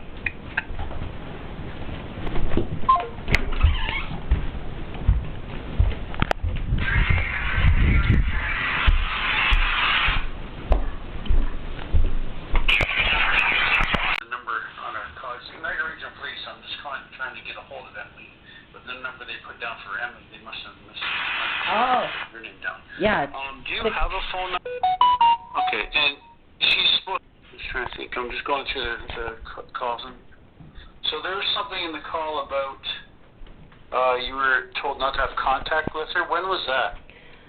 Well, see, I'm not sure what's going on. It's just my daughter's like a victim of, first of all, an insurance fraud by her father, and then my dad recently passed away, and my mom and my brother committed estate fraud, and so they've tried to make it look like I was the bad guy in all this, but obviously the videos and everything show that I'm the good guy, but she's being caught up in the middle. So in August, I guess the OPP came here at my house, and they told me not to contact her or that I'd be charged with criminal harassment. I hadn't been harassing her. Last time I had texted her, I had asked her if she wanted to go fishing with me and her sister. Was the OPP came to you? Where were they? Who contacted OPP? Because it wasn't us. I'm just wondering what police service contacted OPP, or was it an OPP that spoke with her? I guess she called the OPP, or it was before she went to school in August, right? She was in she was in Halebury, so. Where was she? So she was up. That's north of Sudbury, correct? Yeah. So in August she was in Halebury, so that's when the OPP told me not to contact her, and I had no clue why she was saying that, because. Okay. It seemed weird to me that she would say that. Have you spoke with her anytime since then? No, but then today, in August, there's something going on. It's either she's suffering from mental health issues or somebody's impersonating her. So what's happening is in August, the OPP told me that my daughter said that I was not to contact her or I'd be charged with criminal harassment or something. And I hadn't done anything wrong, so it seemed weird to me, that she acted like that. But I figured she must be going through something with this estate fraud and everybody brainwashing her and stuff like that, and she's been a victim of 2 serious frauds, and she lost her grandfather, got hit by a bus, and then my father, who just died of terminal cancer, and so her father committed insurance fraud with her grandfather getting hit by a bus. He committed a multi-million-dollar insurance fraud and involved her in it. And then my father just recently passed away, and his ex-wife of 25 years forged a will and basically took me and my daughter off the will, kind of thing. So I'm trying to tell my daughter that When was the last time you actually spoke with her? Well, I spoke with her, like I said, when my dad was passing away. She came over with her sister. We were making snowmans, everything. We were getting along fine. When was that? That was April 17th, sorry. April 17th, okay. And that was of this year? Yeah, and then I texted her in August, asking her if she wanted to go fishing and just giving her an update that, that my mother and my brother had committed estate fraud, and, that I didn't know why she was mad at me, because really they're ripping her off, And so I guess she's being manipulated into thinking, last year her father falsely accused me of attempting to run him over and kill him at a gas station, because he's been criminally harassing me for 20 years. And his in-laws work at the OPP as commanders. So they organized this crime basically to falsely imprison me, to shut me up about me I'm just reporting. concerned why in August the OPP came and told you to not communicate with her, and if you haven't spoken with her or talked with her since April. Well, because I don't know, I had texted her in August, and then the OPP showed up here and told me my daughter said not to contact her or I'd be charged with criminal harassment. And I thought that was strange. I didn't believe that it was her, but I didn't want to take a chance and contact her because... Do you still have those text messages? Yeah. Okay. If I give you a number, can you take a screenshot of those text messages and then send them to me? Yeah, and then just to give you a follow-up, and then earlier, I get a knock at the door, and it's the OPP again. And they're telling me that my daughter's sending OPP to come and check on my mental health. And I said, pardon me? And then I'm saying, like, to myself, like, this is not my daughter doing this. There's somebody impersonating her, or she's doing it because she's going through mental health issues and she's trying to get my attention. Somehow, I think. Write this number down. I'm going to give it to you, and you can take screenshots and send me all the text. Yeah. It's 289. Okay, hold on here. Let me write this down. 289 686 686 6389. 6389. Yeah, and and the other thing is her dad's a hacker, and he was holding our text messages between us. So she would send me a message. Okay, what's her father's last name? Johnson. Is it Johnsson? Yeah. Okay, and what's his first name? Luke. Luke? Yeah. And do you know what his birthday is? Okay. Okay, I will go ahead and send me those messages, and I'm going to go see what I can find out and see if I can check on her. Yeah, because something's not right. Like I said, I don't know why she would tell me in August to stop contacting her, and I don't know why she would send the OPP to come and check on my mental health today. So I think somebody's impersonating her, or Sorry, you said someone came to check on your mental health today? Yeah, the OPP showed up at 8 p.m. saying that my daughter sent the OPP to come and check on my mental health, which I don't believe because I haven't talked to her. And she, like I said, in August they told me not to contact her or I'd be charged with criminal harassment. But the thing that's going on is I have a judicial review with the OPP based on this false imprisonment of her father and his relatives as commanders. And so I feel like they're reprising me for somehow, and they're using my daughter as a pawn. I really don't think that my daughter is calling and saying not for me not to call her, or that she sent the OPP to come and check on my mental health. I think this is all fabricated. If it's not fabricated, then it's my daughter. Your current address is your... So, the fact that she's sending officers come and check on my mental health today, after telling me not to contact her, to me that's a cry for help. It's like she wants me to contact her. What time did you talk to the OPP today? At 8 p.m., and I'm waiting for a call back from a sergeant to find out if it was really my daughter that called or somebody else that's impersonating her, because it doesn't make sense. And for me, that's why I'm calling you, is because I'm thinking she might have regretted, maybe if it was her that told the OPP in August not for me not to contact her or I'd be charged, maybe she regretted that. Maybe she needed me. She wanted to get a hold of me, but she was scared, so her way of doing that is to send OPP to come and check on my mental health, thinking that I'm going to text her back, and then it would open up the conversation. I will go ahead and follow up with that, and just send me those messages, and I can move on with it, okay? Yeah, I'll send that to you right away. Thank you. Okay, thanks. Bye-bye. Bye. Detachment. I'm not sure, but basically, the mental health is being used illegally, which is starting to be criminal harassment. Now, I recently got my CMHA file. I'm not a client of theirs. First of all, I'm not suicidal. I've never attempted to take my life, threatened to take my life, or threatened to harm somebody else or myself. Now, under the Mental Health Act, it clearly states that the only time you may apprehend anybody under the Mental Health Act is if they are physical harm to themselves or to others, or they are incapacitated and they can't take care of themselves. Now, on October 23rd, 2020, I called to report men trying to break in my house with a key. No police officers came. They denied me a police service. Instead, Corey Betts and Mike Odette showed up trying to form me for making that report. Then, in November, they were listening into my house through illegal spyware. I called to report that. They tried to form me. The Privacy Commissioner investigated. They said definitely the OPP was listening into my house.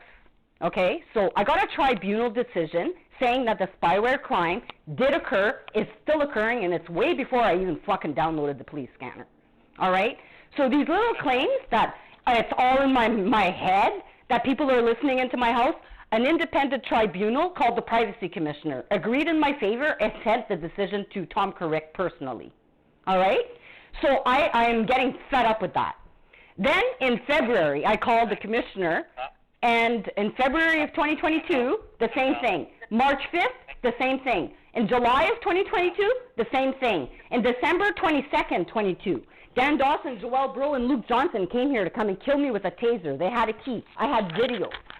The police didn't take my videos. They didn't take my statement. Instead, they went to CMHA to create mental health records. Then, on February 6th, I'm calling to report that Luke Johnson looks like Renee Sweeney's murderer. He doesn't want to admit that he's on my phone, right? But he was. What can I do for you tonight? I don't understand what.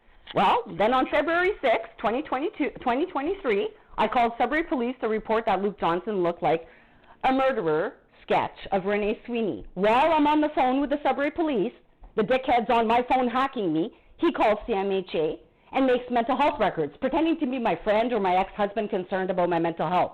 This guy raped me. He had my kids apprehended twice. Then I'm on the phone January 11th with SIU talking about the crime of spyware. 2024. What can I do for you right now? Yeah. Then January 11th, 2023, I'm on the phone with SIU talking about the spyware crime. Luke Johnson and Larry Bro and all them are on my phone. Then Lori Lalonde shows up here pretending to come and talk to me about this evidence I'm supposed to send to SIU. She entraps me in her car, brings me to the hospital. You guys tried to farm me. It didn't work. You falsely imprisoned me. You strangled me. You gave me a concussion. I suffer from hearing loss and a brain injury that is only worsening, which I could die from. Okay? You guys have concealed those videos of that crime against me. And every time I call the police, I get refused the police service.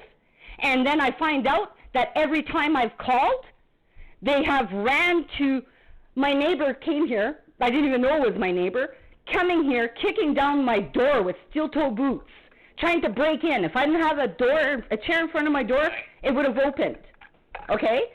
You guys didn't charge him with that. Instead, you went with Pete Gilbo and this guy to CMHA to try to see how you could form me.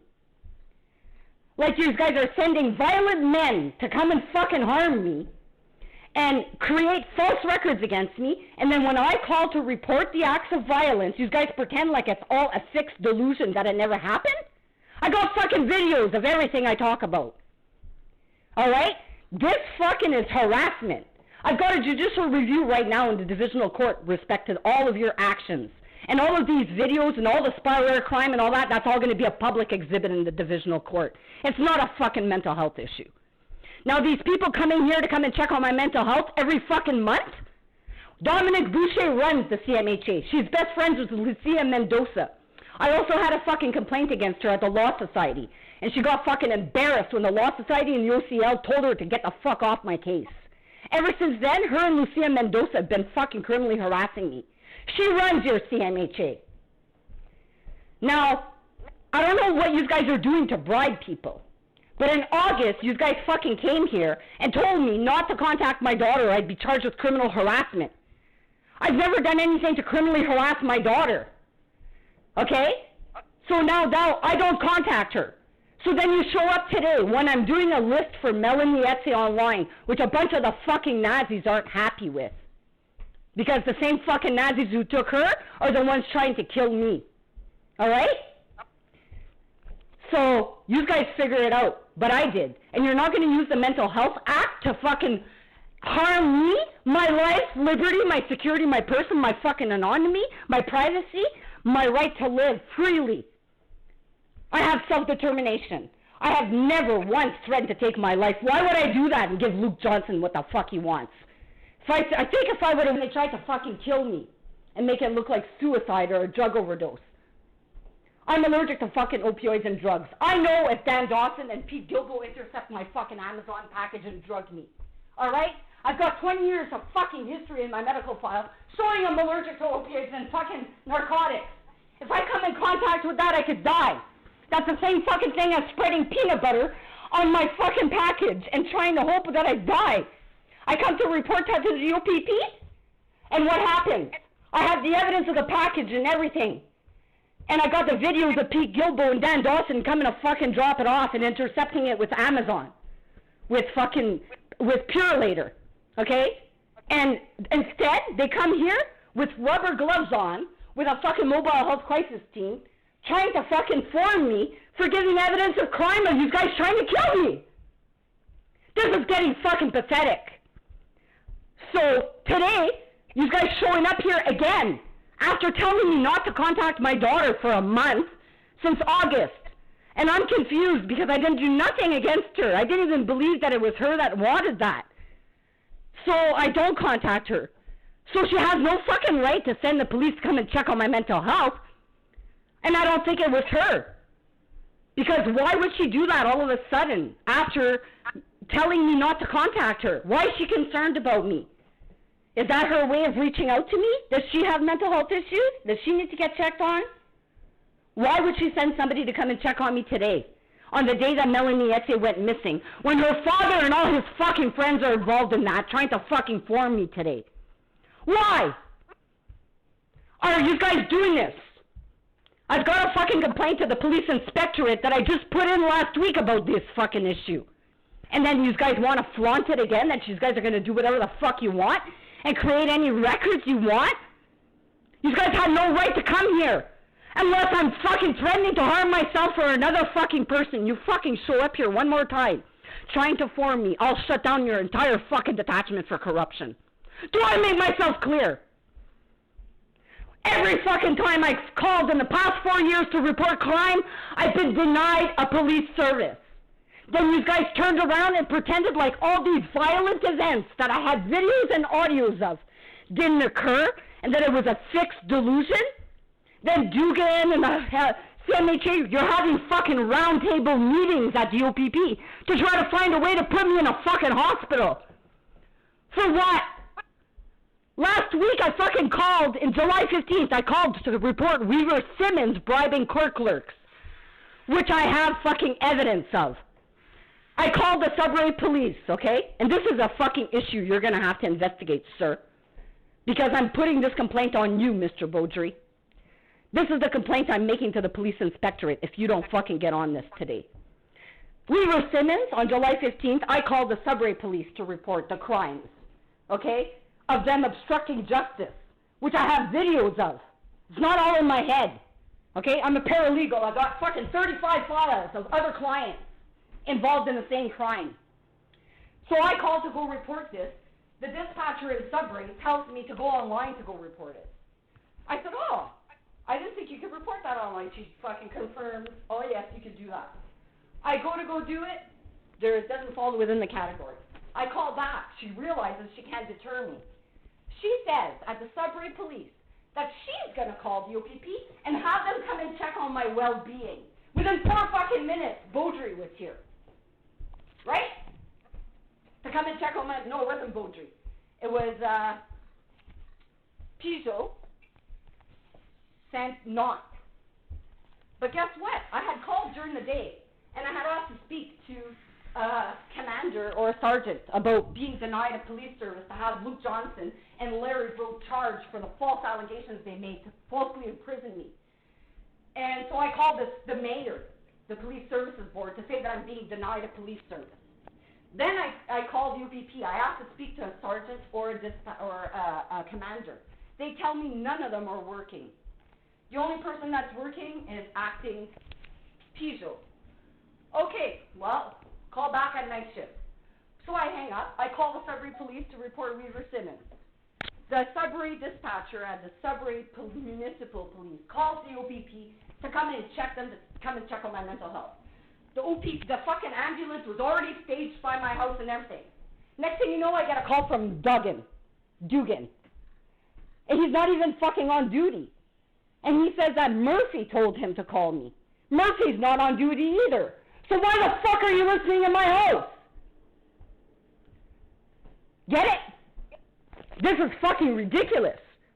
So not coming here to come and fucking form me for Weaver Simmons. So Katie at the Sudbury police proved the fucking crime that I was trying to report. She proved to me that day that Weaver Simmons was able of bribing the Sudbury police dispatchers, the North Bay police, the entire OPP, judges and court clerks to fucking harm me. And everybody was lucratively bribed to fucking hop, not even on duty, and to fucking call me. Then Dugan spent 2.5 fucking hours with me on the phone trying to defend his buddy Bro and Dawson as if that they are not involved in crimes against me. Meanwhile, hey, I got videos of a man with a fucking taser coming to kill me December 22nd, leaving Joel Bro's fucking retirement party.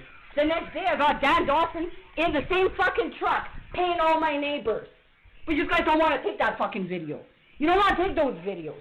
Instead, you go to CMHA and try to make it look like this is all in my fucking head. So sending fucking violent criminals to come and fucking kill me.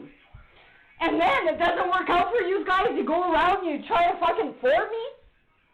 I am not fucking impressed.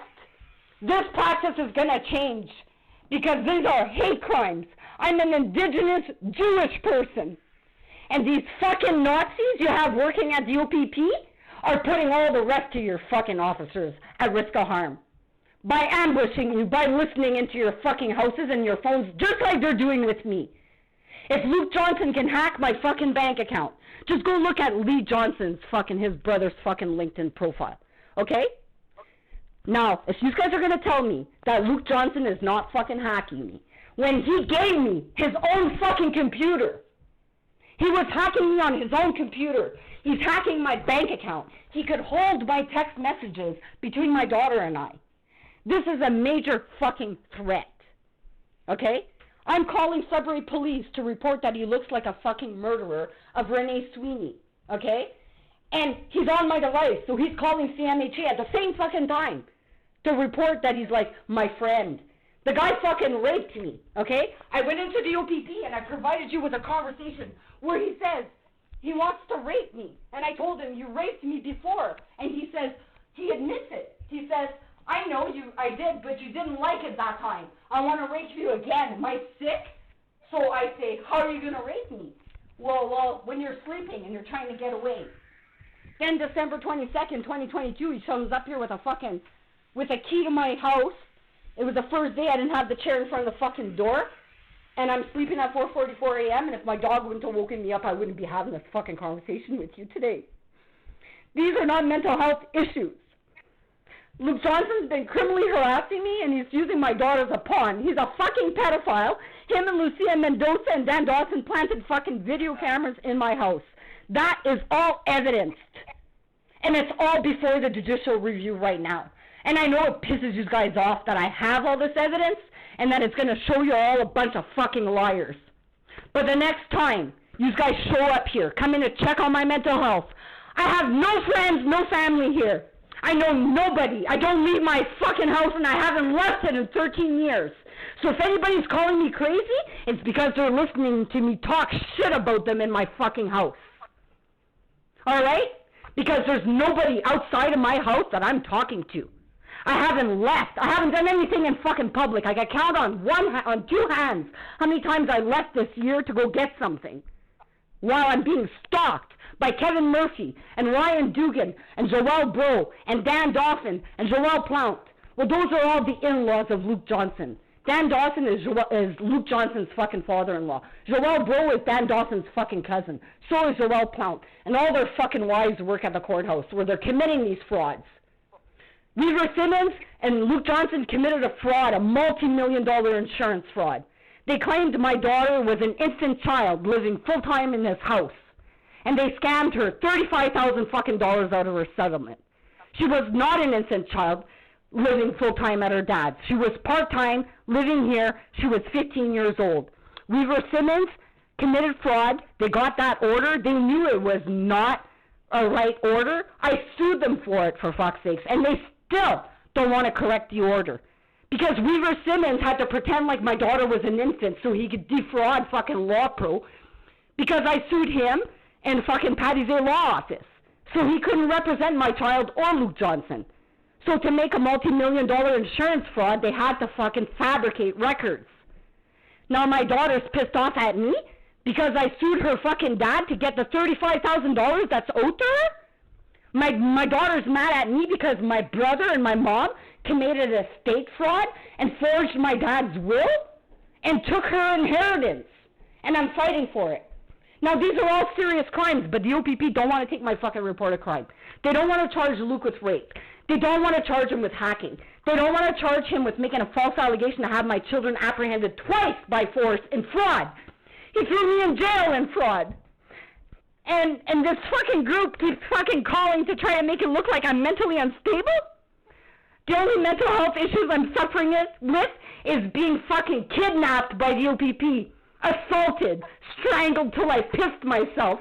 Now I have hearing loss and a brain injury that I could fucking die from, and you guys think that's fucking funny? And you're concealing the fucking videos of the assault upon me.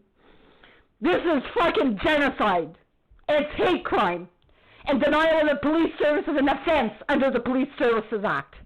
So for the past 4 years, every time I fucking called, it was a violent crime that happened against me, which I had videos, audios, and pictures of.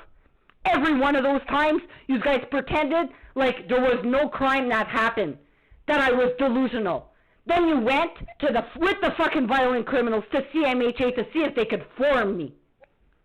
Now, if you don't understand how fucking pissed off I am, by the tone of my voice, and by everything else I've been through, when I put my review in for the OIPRD, my dad was dying of terminal fucking cancer. You guys removed me by force from my dying dad. When I was the one that was assaulted. And the fucking man who called you guys had an outstanding warrant for his fucking arrest, my brother. He's a fucking drug dealer. And he had called you guys and he had an outstanding arrest, and instead you guys removed me by force from my dying dad against his wishes. I never got a chance to say bye to my dad because of you. And then you guys let my mom and my dad commit fraud and forge a will. And then you guys won't take my report of that. You tell me it's civil? I've got fucking videos and audios of my brother fucking already admitting my mom had committed fraud before my dad even died. And you're telling me it's civil or it's a mental health issue? It's fucking fraud. Okay? And then my mom sends me a picture of my dead dad with a little text underneath saying that if I don't stop fucking basically reporting her and my brother for committing fraud, that she's going to put me in a hospital. And she sends me a picture of my dead dad in the fucking picture. Like, do you want me to go to your parents' fucking funeral, take a picture of your parent in the casket, and then when you start fucking threatening me, I'm going to send it to you and say, the next fucking time you fucking threaten me, asshole, I'm going to put you in a fucking hospital or jail with a picture of your dead dad, and I'm a drug dealer. What the fuck does that mean? Then, the same fucking people are coming here, driving. My brother and his son never came to Cobalt to ever visit me. They drive all the way from Timmins to come and take a recording of my license plate. And he's driving without a fucking license. And you guys don't want to take that report either. Apparently that's not criminal harassment. When it's somebody driving 4 hours to come and take a fucking video of my license plate. What's the matter with that? Then, I've got my brother fucking coming here with a men's, because he's a fucking drug dealer, and he's got all his fucking killers with him in the truck, 4 of them, and they're scoping out my house, and they're looking at my license plate. And then I go post the video on Facebook and YouTube right away, and I got anonymous profiles. They find it within 24 hours, and they put, and his name's Monroe, and he says, I'll finish what I started. Well, guess who else are Monroes? Weaver Simmons' family is Monroe. So I'll finish what I started. And then I say something like, so why'd you kill him? Which is my dad. He says, why do you think? So, like, these are serious things. These are not mental health issues. There's a fucking real criminal organization here trying to kill me for a bunch of fucking elite pedophiles who run our justice system. And I'm sorry you guys don't want to hear the truth, but it is. And obviously, Melanie Essie's perpetrator is the one that's on the other end of my device. And after I was falsely in prison, it made it pretty clear to me that Luke Johnson matching the fucking sketch of Renee Sweeney's murderer, including the fucking nails and the hair of Melanie Essie that I found, means that he's fucking implicated. He's tried to kill me at childbirth. He tried to kill me at fucking Devil's Rock. He's tried to kill me how many times? You guys don't want to take that seriously because why? Because he fucking married, because he knew he was a fucking criminal, so he went and married the daughter of the chief of police and began making friends with everybody in the fucking legal system so he wouldn't get caught. Why don't you go get his fucking DNA and see what you come up with before you start calling me fucking crazy? Go find a fucking serial killer because he's after me. And it's not a mental health issue. These fucking calls, though, that you guys are making to try to make it look like I'm mentally unstable all the time proves your entire fucking detachment is involved in the spyware crime. Listening illegally in fucking indigenous people's houses that you target is a fucking crime. And I know you guys don't like that I have 4 years of recordings of this fucking crime. And that's why they falsely imprisoned me. So they could break into my house and come and steal my SD card and the videos of Dan Dawson and Luke Johnson coming to kill me. They failed at fucking deleting those evidence. I still have it. And I got 4 years of evidence of somebody on the other end of my device answering me. And it's not a mental health issue. And if it's not the fucking OPP doing it, and it's not Luke Johnson doing it, bud, then you guys got a fucking national security issue. And ISIS is on my phone. So I don't know what you guys are going to do about it, but you're sure as hell not going to fucking pretend this crime ain't happening. Alright? I'm at risk of harm from this crime, and so are all the innocent fucking officers who don't know that they're also victims of the same fucking crime that I've been trying to help protect. You guys think I hate police? I don't. I wouldn't be fucking sacrificing 18 hours of my day every fucking day to catch these fuckers for you for 4 years if I didn't respect cops. But the way you guys are treating me makes me fear for my life every fucking time I see you guys. And I've been assaulted by 11 different fucking cops, physically assaulted by them for Luke Johnson's frauds.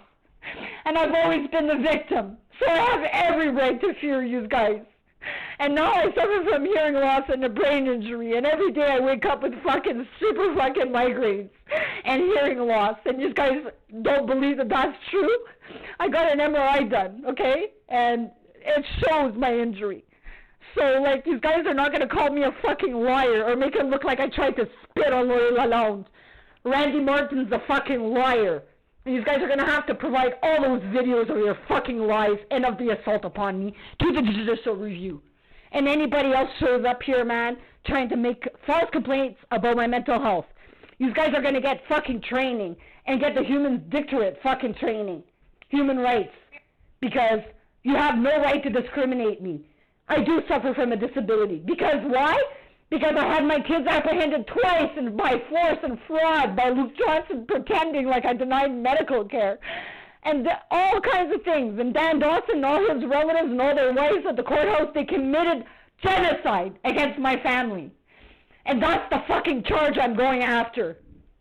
The Rio Ped group, the lambert-belanger fucking family, Serge Hamel, and all these fucking lawyers using my daughter, who they're fucking selling to commit frauds, is over. They've made millions of fucking dollars committing frauds against my daughter. Millions.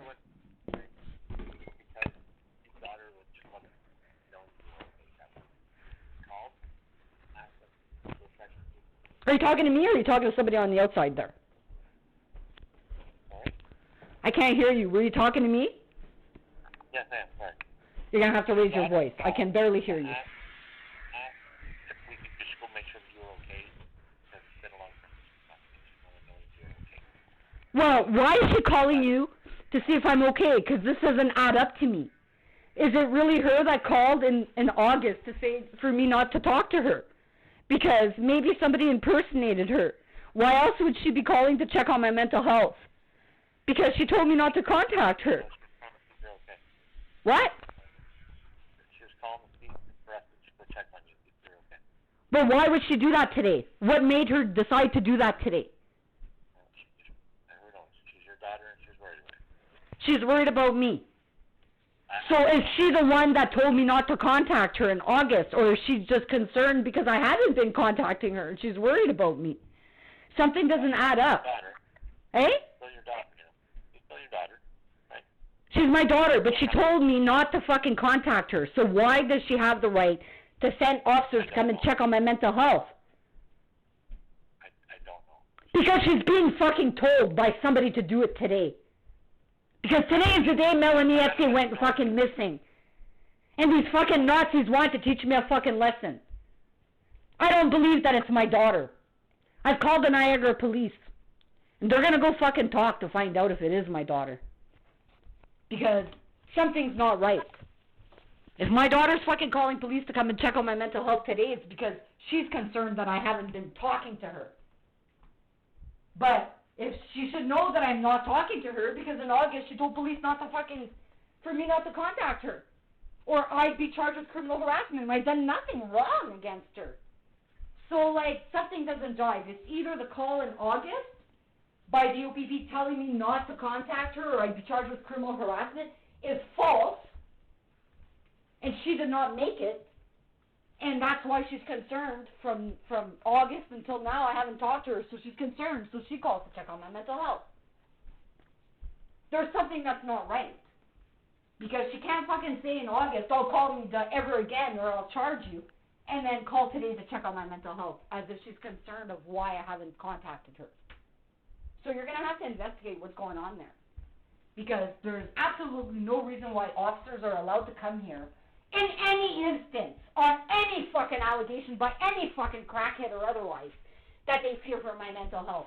If I'm not out there fucking threatening to kill myself or fucking harm other people, I'm in my fucking house. I'm all by myself, happy like a pig in shit here. And I got all kinds of fucking devils coming and knock on my door trying to put me in fucking hospitals to try to silence me from this fucking crime of pedophilia by Dan Dawson, Joel Bro, and Luke Johnson, and Lucia Mendoza. And they're fucking scared of getting caught. They should be. They should be. This is fucking criminal harassment. I'm not going to put up with these false MHA fucking records. I just went and made a complaint to the police inspectorate about all of this, like, Thursday. So, like, the fact that you guys committed the same fucking crime again, it's like you're laughing right in my face. Saying, look, we're going to do anything we want. We're going to fabricate any record you want. We're going to break in your house. We're going to steal evidence and everything. We're going to say you're delusional. Well, I don't know, guys, but while I was in jail, my fucking computer system events show people on my computer. So, I don't know how you guys are going to get away with saying that nobody entered my fucking house. I got the evidence. It's been provided to OIPRD. Just because they fucking ignored it doesn't mean that the divisional court will. There's over fucking 10 terabytes of fucking evidence that's going in this fucking public court file. So you guys should have maybe taken that evidence of these crimes and used it to put away the criminals. Instead, I'm going to use that fucking 4 years of evidence of this spyware fucking crime to show the entire fucking Timiskaming Detachment and Highway Traffic Division are illegally listening into people's houses with the Crown attorneys and Luke Johnson, the hacker, which is a fucking serious crime of entrapment. So, if you guys get caught for it, that's not my fucking problem. But it sure as hell ain't a mental health issue. So, I would suggest you tell all the other fucking officers that are not involved in this neo-Nazi group, like Kevin Murphy, he's involved. So don't go talking to him about it. He's just going to tell you I'm fucking crazy because he's involved in the goddamn crime with my fucking neighbors who are his cousins. Alright? So, when you're fucking going to work, okay, I'm listening to you on the scanner. I've been listening to all of you guys do your jobs for 4 years. 18 hours a day, while somebody on the other end of my device is communicating with me, which is not an anomaly. It's not a mental health issue. It's somebody with a cloned fucking radio pressing his request to talk button and not talking. But he can, and he did before. And his name is fucking Kevin Murphy. Alright? So you can let Kevin Murphy know he's not getting away with this fucking crime. Him, or Bro, or Dawson, or Cicchini, or Jelly, or the rest of the fuckers listening to the scanner. They retired? Maybe they should fucking retire and stop having little tack groups with the fucking dispatcher. There's how many dispatchers that are informers to this criminal organization? They get paid more of a salary than they do from the OPP. And I should know this because they get paid more of a salary than they do from the OPP. And I should know this. Estate fraud against me? Think again! This is fucking ridiculous. I got more than enough evidence to prove everything I'm saying. These are serious crimes, Beaudry. So, if you're an officer and you care about your own safety and you're not involved in this crime, then I suggest you start investigating it.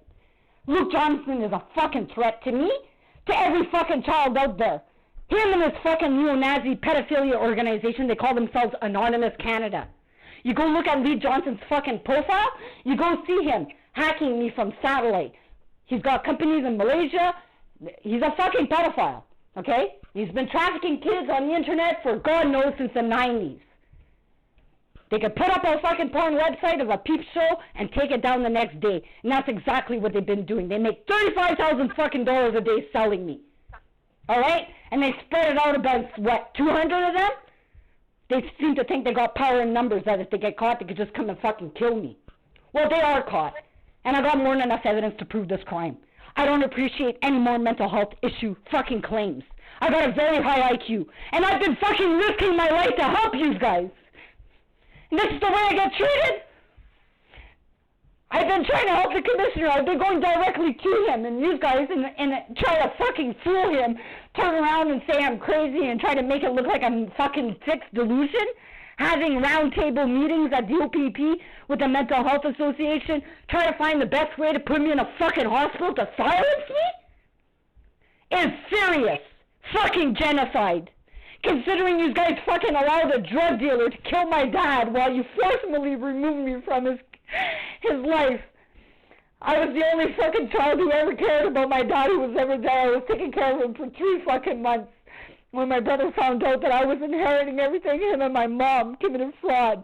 He assaulted me. The videos show I was assaulted. You guys fucking took me away by force from my dog and all my possessions and my dad for 3 fucking days in my pajamas and my dad's rubber boots. Like, this is genocide. They all thought it was funny, and then now I'm trying to lay charges against them for all of this because they lied to police. Obviously, I got recordings. Fuck, it's totally opposite of what they said. But the OPP don't want to take my fucking report. So for the past 4 years, every time I've called, I've been denied a police service for criminal code offenses such as rape, theft, fraud, attempts on my life, drugging me. And the same fucking week that they tried to drug me with the Amazon package, they fucking went and they stole my dad's chemotherapy medication. And they're supposed to be delivered right to him, and he was supposed to sign for it, and they didn't. They fucking signed for it, and they put it in a mailbox, and it froze, and my dad lost a week and a half of his chemotherapy. So don't fucking tell me there's not a bunch of fucking Nazis after me and my family. Okay? It's not a mental health issue. The fact that the fucking OPP is sending criminals to come and fucking kill me, and when they fail, they try to fucking form me, is fucking serious organized crimes by your fucking little group of Nazis there. So I'm done. I'm done talking about this. I don't ever want to fucking deal with your fucking detachment ever again. If anybody ever shows up to fucking try to kill me again, do you really think I'm gonna fucking call OPP and wait 40 minutes for them to show up? While the dispatcher keeps hanging up on me, while he's still trying to enter my house because he knows the dispatcher hung up on me? There's a fucking problem there. Okay? And today's the day Melanie Etier went missing, and I've been a serious advocate for that because obviously the perpetrators of her crime are after me. And they have been for 4 years. And so they did this to me today as a punishment. And I'm not fucking mental. And why they got my daughter to do it, I don't know. But I really highly doubt that my daughter took it upon her own initiative to call. Because, like I said, it's either they were, OPP lied, and my daughter never said in August not to call her, and she was concerned. My daughter suffered fraud with her dad committing insurance fraud. I wouldn't be talking to my daughter today if she would have succeeded with that. And it was because she was being put in the middle of her dad's pedophilia fucking crimes and frauds. Okay? He's a fucking pedophile. You guys are going to have to accept that. He admitted to me that he was a pedophile. He's a pedophile. He's had cameras in my fucking house for God knows when. I never figured this out till after he falsely imprisoned me. Now I know for sure he's been stalking me and been on my devices for 25 fucking years. And that's not a mental health issue. That's a sign of a fucking serial killer on the other end of my device. Alright? Now you guys go investigate him for Renee Sweeney and Melanie Etsy's involvement. Eh? Then come and ask me where I found the fucking hair and the nails and I'll bring you. But don't you fucking dare tell me it's a mental health issue. While a bunch of fucking pedophiles at the OPP are protecting a fucking organized fucking kidnapping, professional kidnapping organization of Nazis. They're called the lambert-belanger fucking brothers. And their uncle, the judge, Martin, and their father, the fucking CAS director. So they're responsible for putting all the people in jail, in the hospital, and apprehending all the kids. A nice fucking family mafia, also known as the Hells Angels, who have not stopped fucking harassing me with Luke Johnson and his fucking buddies in the police with all their wives at the courthouse, committing serious fucking frauds against me. Falsely imprison me, I'm not gonna fucking stop harassing the OPP until they fucking lay charges against Luke Johnson and Larry Bro for lying to police. I did not try to fucking kill Luke Johnson at the gas station. He wasn't pinned against the wall. I didn't try to kill him fucking twice. Go look at the fucking video. I went to go get fucking gas. And this little fucking bullshit of the bikers reunion and Brent Cicchini and Pete Gilbo and all the fucking criminals involved in this crime against me giving $150,000 donation to the fucking hospital while Whiskey Jack Luke entertains them for their fucking staff party at Christmas and donates $5,000 so that what? They could get rid of fucking videos at the hospital of this assault on me? Hey? And then even the doctor lies in his fucking report. And he went and shared that with the OPP and CMHA illegally. He says I was well dressed, that I'm a paralegal, I work in the community, and that I said I want to kill Luke. Well, that's funny, because I was in my fucking pajamas. I'm a paralegal and I'm not practicing. And the video clearly fucking shows none of that happened. So the fact that doctors and police are fabricating fucking records to protect attempts on my fucking life is unreal. Unreal. Like, I can't get over this. And I'm not the only one that's made complaints in Melanie Epstein's fucking case and has been harmed or beaten or went missing or dead, made to look like suicide. So obviously this elite pedophilia organization that my fucking ex there, Luke Johnson, is a part of, is been on my devices this whole time, and they still are. So what are you guys going to do about it? Are you going to try to tell me that it's all a mental health issue, that the OPP is not on my device? Okay, so if you're going to say that, then it's Luke Johnson. And if you're going to protect him and say it's impossible that he's on my device, then guess what, assholes? ISIS is on my device. You got a fucking national security issue. Just like I fucking warned all of you. Alright? Do you need Russia to tell you? North Korea? China? Or India? Who the fuck do you want them to tell your military that they are on my device? Or did they already do that? Because I'm not a fucking liar. Why would I fucking keep telling the same fucking story here? Obviously I got more than enough evidence to prove it, right? So, if I got more than enough evidence to prove the fucking crime, and you guys keep saying it's a mental health issue, then you're all fucking involved. And that's what I'm going to tell the police inspectorate, and they could go check all your fucking phones. And I really don't give a fuck who fucking loses their jobs. Because you know what?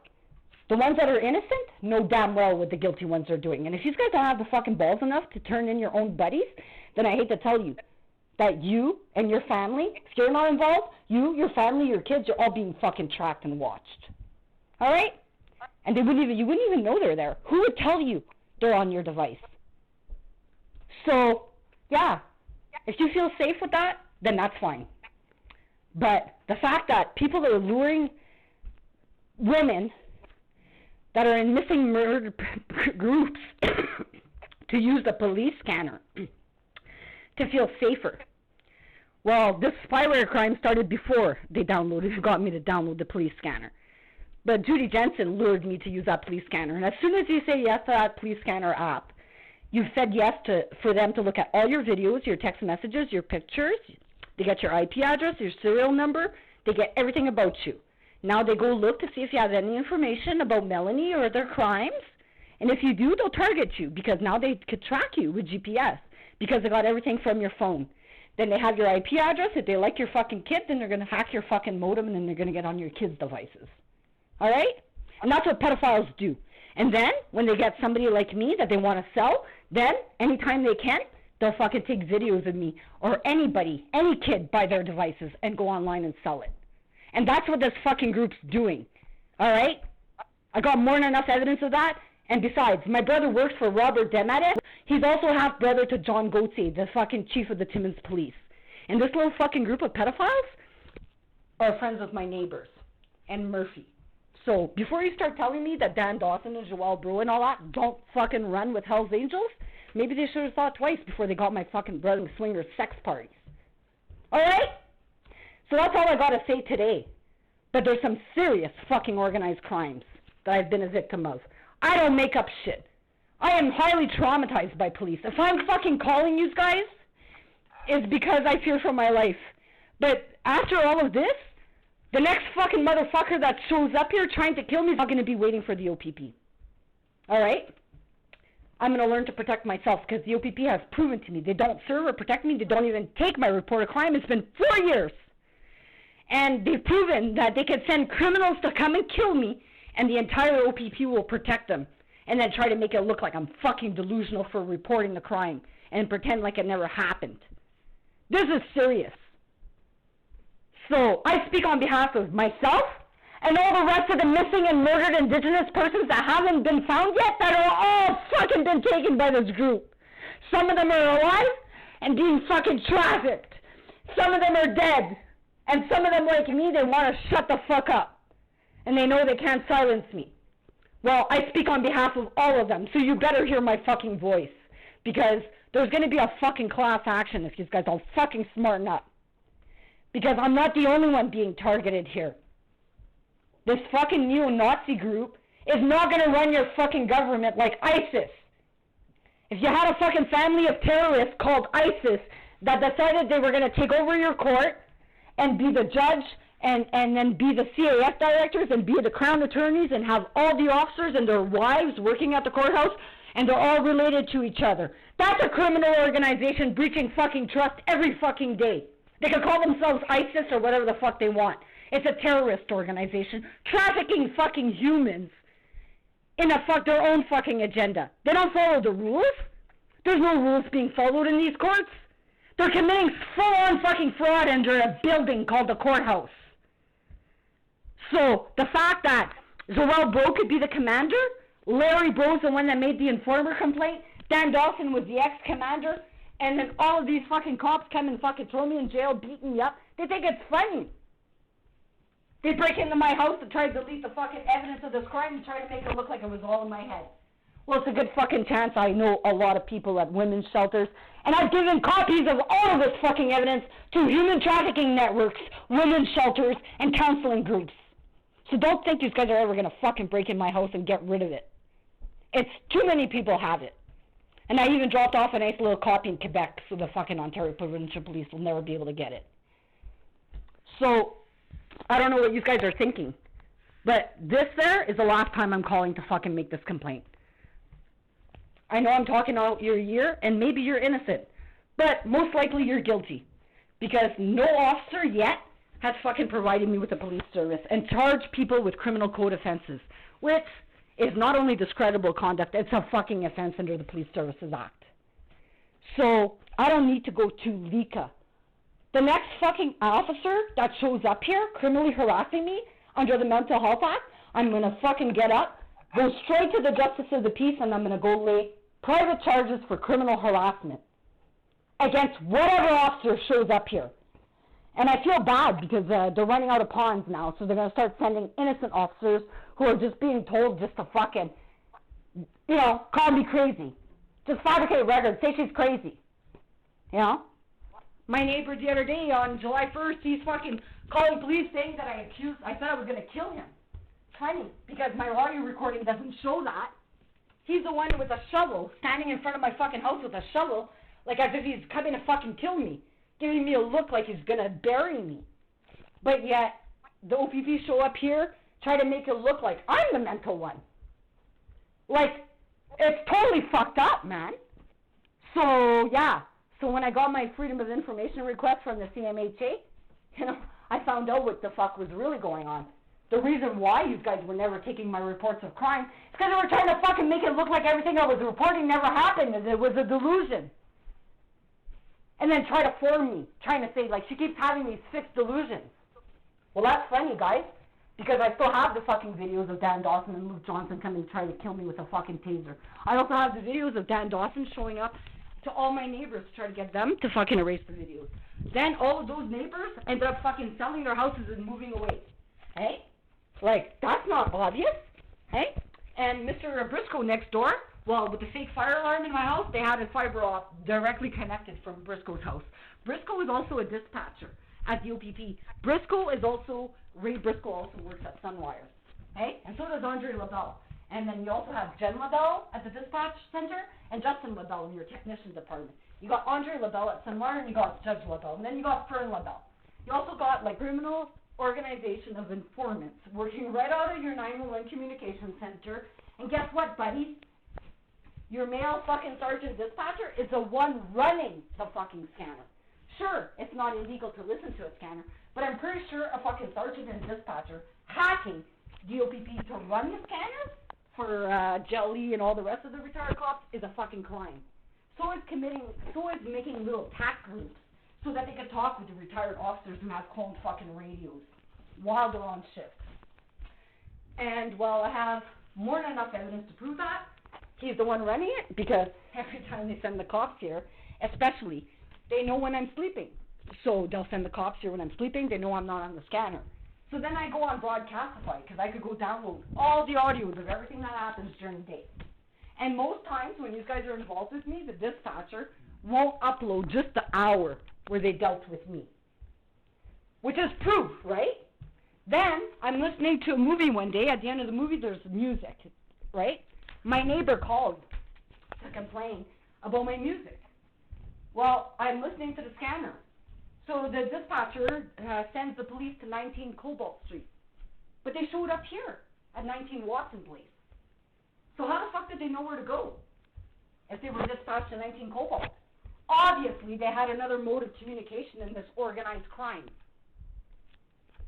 And guess what? I had been recording in my house just like I do every fucking day because it's never going to be my word against anybody. So right now, this conversation is being recorded by my digital recorder. It's being recorded by my phone, and it's being recorded by 3 other security cameras. Everything that fucking happens in this house is being recorded. All right? And it has been for 4 years. So good luck trying to say that I said or did anything outside this house. But, you know, if I'm talking shit about people inside my house, and it gets repeated outside my house, then chances are they're fucking proving that they're listening in, right? So Luke Johnson, every time I've called the police to report him, as I'm calling, he's fucking calling CMHA pretending he's my ex-husband or my friend concerned about my mental health, proving beyond a reasonable doubt that he's still on my fucking device. So when are you guys going to get this fucking killer off my device?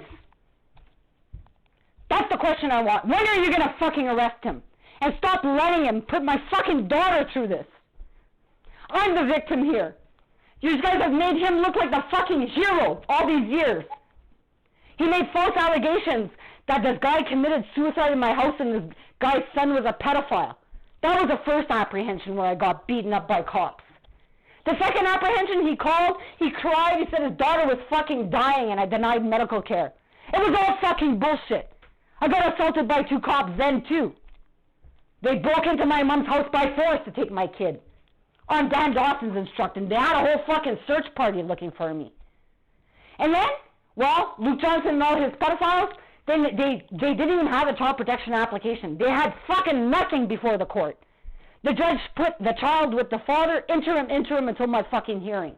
Then I didn't get to see her for 2.5 fucking years while the pedophiles groomed her. I was denied my hearing that every other fucking child gets.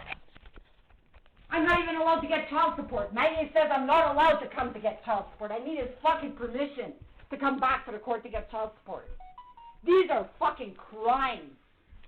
And it's genocide. It's destroyed my entire family. When you guys threw me in jail falsely, OPP called my mom and my dad and said I was charged with attempted murder. And they disowned me. My dad was dying of fucking cancer. And he didn't want to talk to me because he thought I tried to kill Luke. And I wasn't even charged with attempted murder. And when I went to go see my dad, we had to argue about this, and I had to show him videos of my innocence and show him that everybody had lied so he wouldn't disown me before he died. And then you guys fucking forcibly removed me from his fucking life, and I never got a chance to say goodbye to him. That's fucking genocide! You're killing my fucking family! So I'm done with this. These are serious crimes. I am never going to be calling the OPP to fucking beg you guys to treat me like a fucking human being ever again. The next motherfucker that shows up here harassing me, I'm going straight to the Justice of the Peace and I'm laying criminal charges. I don't need to go to fucking Lika. And any Justice of the Peace that refuses me to lay those fucking charges is going to get a judicial review. I'm fucking done. I'm taking this right to the Supreme Court, assholes. You're not going to get fucking rid of me. You're going to charge Luke Johnson, Joel Bro, and Dan Dawson for their fucking crimes. And any other of the fucking crackheads they send this way. If you don't want to do that, I'll shut down your fucking detachment. With the fucking military if I have to. You guys are a fucking threat to my life and to the rest of the fucking indigenous fucking people out there. And Jewish people. And I am indigenous and Jewish. And you're not gonna fucking commit a Nazi crime against me ever again! Are you fucking serious? Because I am. This is not a mental health issue. This is a natural response to severe maltreatment and organized fucking crimes of people trying to kill me for a bunch of fucking pedophiles selling me and my daughter. Your fucking days of selling me is over, Dan Dawson, you fucking dickhead. So you go tell him, because he just heard me in my own fucking house. So, before you start accusing me of being mental, you might want to go check. The pedophiles, they fucking bug hotel rooms and put hidden cameras and Airbnbs and bed and breakfasts and all kinds of things. So why the fuck would you guys not think that that's not happening here? When the privacy commissioner already fucking admitted that Jeff Proctor would have not been able to repeat word for word what I told the fucking dispatcher on the phone unless, one, they were on my phone, listening, through illegal spyware, or two, they had fucking bugs in my house. Those are the only two fucking ways Jeff Proctor could repeat what I said to the fucking dispatcher. So, the privacy commissioner investigated. They went and got the fucking audio recordings. They looked at what Jeff Proctor said on the fucking internet in Melanie Etienne's group to discriminate me and discredit me, to try to make it look like I'm fucking crazy. Why? Because I found Melanie Etienne's hair and nails? Because Luke Johnson brought me to the gravesite in fucking Cobalt Cemetery? Why? Why am I crazy? Hey? I'm pretty sure if I asked the whole fucking world if this sketch of this murderer looks like Luke Johnson, I'm pretty sure they would all say yes. So why would anybody call me crazy for saying that? And why the hell would Luke Johnson be calling the CMHA to try to fucking inform me as I'm on the phone with the Sudbury police to report this? Obviously he's fucking scared. Because he used to work right beside the fucking store. You guys have the wrong guy in jail. Okay? Luke Johnson was the fucking killer of that crime. He's got the magazines, the fucking dildo, he's got the fucking stab print in the middle of his fucking hand when he stabbed her and the fucking knife went through his hand. And he still had the fucking dildos in the magazine that he stole from that crime up until 2019 because my daughter took a fucking picture of it. So, it's not a mental health issue.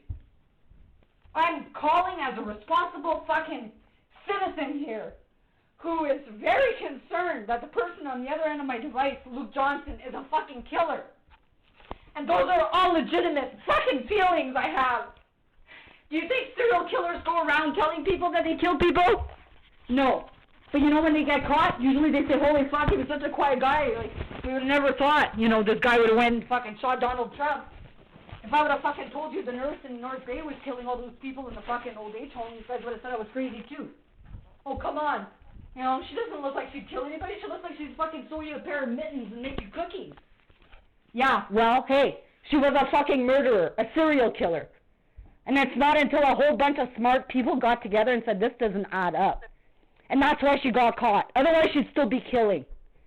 So you guys are going to have to get a fucking lesson in psychology.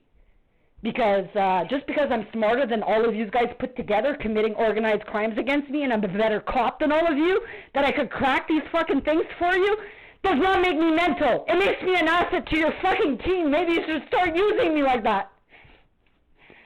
Because I'm done trying to help you guys. Protect yourselves. We're at war now.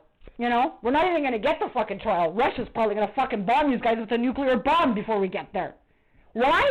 Because of a whole bunch of fucking Nazis in Canada. That's why.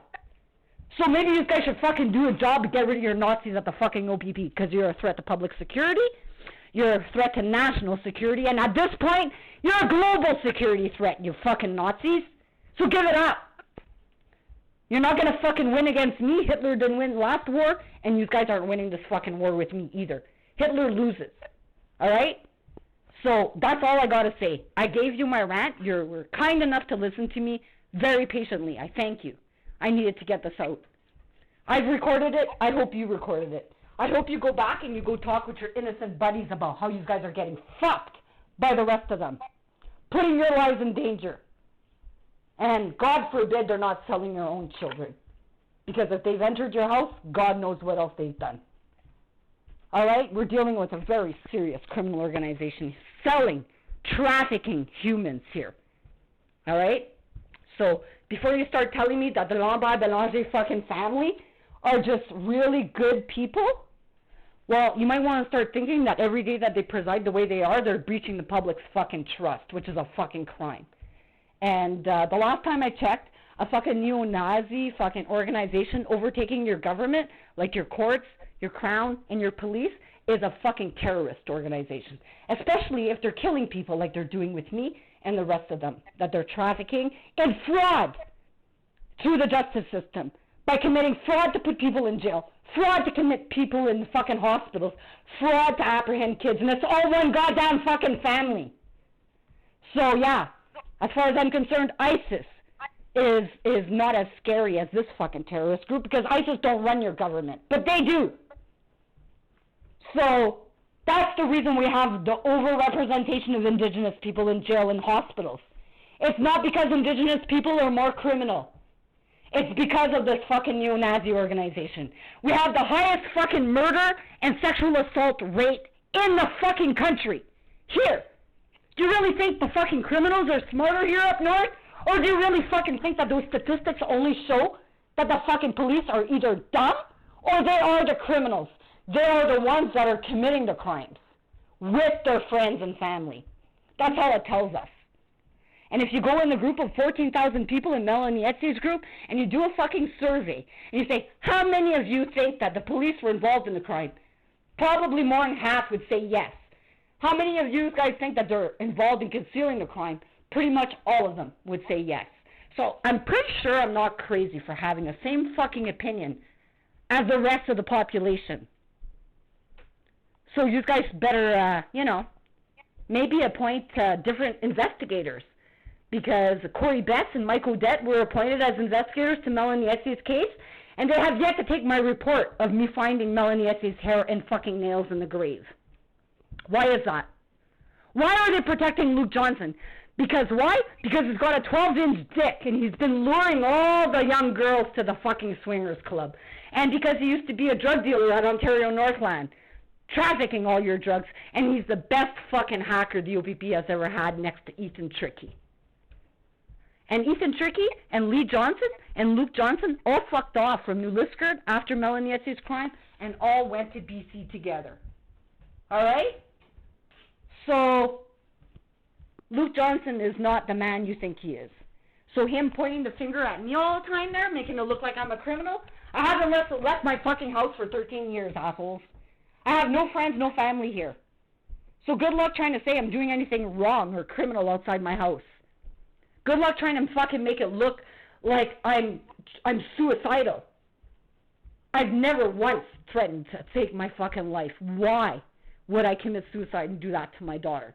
Although on December 22nd, when Luke Johnson came with a taser to come and kill me with a fucking key, that was what his plan was to kill me and make it look like suicide so that they could all get away with this fucking scanner crime. Then he would have brought my daughter and he would have said, let's go check on your mom, and then I would have been dead. and then Emily would have ran in his arms, and he would have been the fucking hero. So when killers trying to kill me, or trying to make me look like the perpetrator, I just can't understand it. You know, and then Weaver Simmons proved beyond a reasonable doubt on July 15th that they were able to fucking bribe all of these people. Judges, lawyers, the Subway Dispatch Center, the OPP, Ryan Dugan and Murphy weren't even on shift. Everybody got right on board to try to put me in a hospital. So if I was really crazy, assholes, and I was lying, why would there be such a concerted fucking effort to shut me up? If I was really crazy and I was a fucking liar, everybody would just ignore me. Right? But that's not what's happening. Because they know what I'm saying is fucking true and they're scared shitless, and they should be. Because when they thought they were committing this fucking crime, trying to make me look crazy and delusional, I was recording them. And then when I sent this evidence to SIU the first time, Corey Betts and Purelator intercepted it. It didn't go to fucking SIU and the anti-rackets. It was intercepted by Corey Betts following me to the fucking Purelator office, giving me the address to send it, intercepting it, giving it to Dan Dawson's cousin, Ron Clark, who got fired from the OPP for sexual assault against Indigenous women. And he's the fucking asshole that had all my evidence of this crime. So, before you start saying it's crazy that Purelator is not going to fucking intercept my package and drug me, well, that's funny, because my videos show Purelator didn't fucking show up here. It was Pete Gilbo that dropped off my fucking package. After him and Dan Dawson went to my neighbor's house, then Dan Dawson left 5 minutes later, and then Gilbo left. He left his fucking truck door open, came, dropped off my package, fucking put snow on top, and hurried back in his truck. I have all those videos. Then I come to report that. Nobody at the OPP wants to take my report of crime. Instead, Adam Brock, who falsely imprisoned me and assaulted me, lawyer and all, show up here. I say, are you not the officers who fucking falsely imprisoned me? He lies right to my face. He says, no, he's never dealt with me. I'm all convinced that he's telling the truth. I start apologizing to him, telling him that I'm sorry. I thought Adam Brock was the one that fucking falsely imprisoned me. I made a complaint against you to OIRPD. I'm so sorry, you know. And then sit in his car, start telling him the evidence I have of the USB stick of showing Dan Dawson and Pete Gilbo coming to take my package. Right away, he gets out of the fucking car. He tries to shut the door and trap me in the car to bring me to the hospital. Like, what the fuck is this? You know? And so, Purelator, they intercepted my package with Corey Betts that was going to SIU on December 29th. Okay? And I still have the tracking number where Ron Clark signed for it if you need it. Alright? And so does the SIU. And so does the OIPD, and so does LICA, and so does the Divisional Court. And so in that, I had 6 months of evidence of the spyware crime. And Corey Betts intercepted it, and she's on Melanie Essie's case. And then, I get falsely imprisoned. And then Purelator intercepts my fucking Crown Disclosure package, pretends like they fucking dropped it off, they tried to drop it off, they couldn't. It was all a lie. And then they intercepted my Amazon package and drugged me. And the same fucking week, they intercepted my dad's chemotherapy medication, so he lost a week and a half of chemo medication, which I'm sure helped him die quicker. And then I find out my brother, and they're allowing him to commit estate fraud with Susan McGrath, who's Joelle Fulba, the fucking cop who apprehended Emily's fucking aunt. So it's like, let's commit fraud against Chantal's daughter, sell her, commit insurance fraud, apprehend her, fucking commit genocide against this family. And they're fucking laughing right in my face. So, yeah, I speak on behalf of myself and all the rest of the Indigenous persons. And today I'm speaking for Melanie Essie. So when are you guys going to take my report? Because I thought this was an open fucking investigation. Are you guys scared of finding her? Or finding evidence that leads to her? Hey? What's the fucking reason why nobody's taking tips in this case?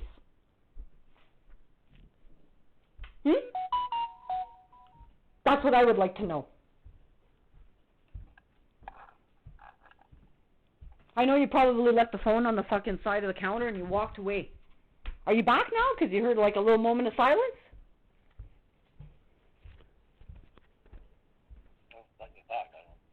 Pardon me?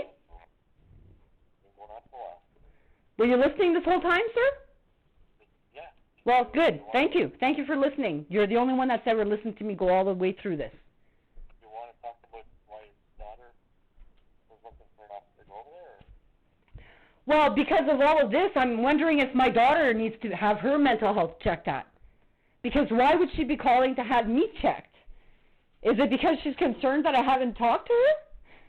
Because I haven't talked to her because the OPP said to me not to talk to her. But maybe that's not true, because you guys have lied before. So I'm starting to think that my daughter's concerned and wanted somebody to check on me because I haven't been in contact with her.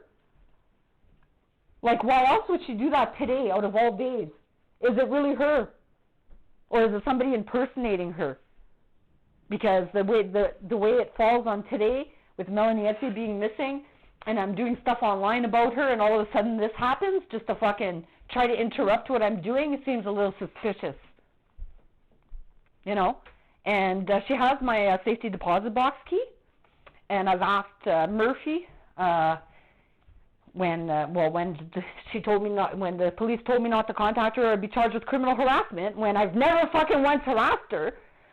And so, like, these threats towards me, using my children and shit like that, like putting words in their mouth, is getting ridiculous, because I highly doubt my daughter said all this.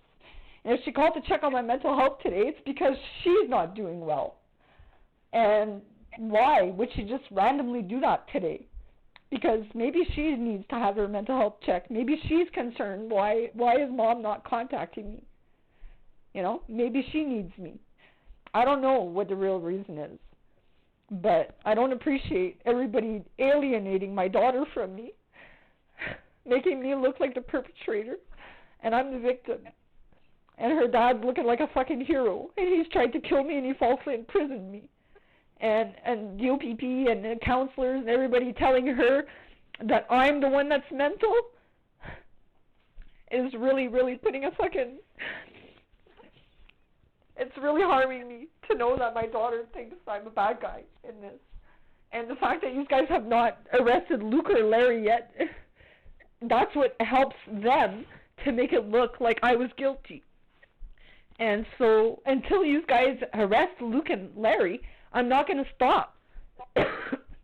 Because if you guys are going to let just fucking anybody make false complaints against me, you're going to get fucking charged. So it's either you guys go and do your jobs, which is free, and go fucking arrest him for making false allegations, and show my daughter, you know, that I'm the victim, so that I can have her back in my life, because she needs me. She doesn't need her fucking pedophile dad selling her like he has been all these years. And that's the fucking truth. And all you would need to do is go look at, and that's what the fucking Lika is going to do, or the police inspectorate. They're going to go look at all your fucking text messages during COVID, when you guys were listening in my house, listening to me fuck myself, laughing at me. That's how you guys are all going to get caught. Because, you know, thinking that you're going to fucking listen and watch me in my fucking house and sell me during COVID and make fucking money like that is not going to fucking work out too good. These guys should have thought twice about fucking emailing and texting between yourselves. So all they have to go do is look at Lucia Mendoza and Luke Johnson's fucking conversations for the past 13 years to find out that they've had hidden cameras in my fucking house selling me since 2007. Alright? This is a sex club, also known as Adult Friend Finder.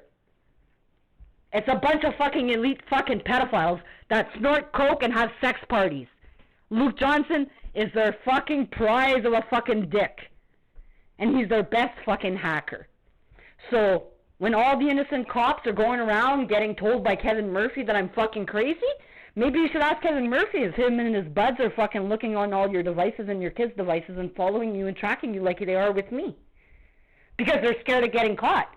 So, of course, you know, all these fucking minions who are getting paid and bribed to fucking harm me and hate me, they're getting fucking bribed to commit hate crimes against me.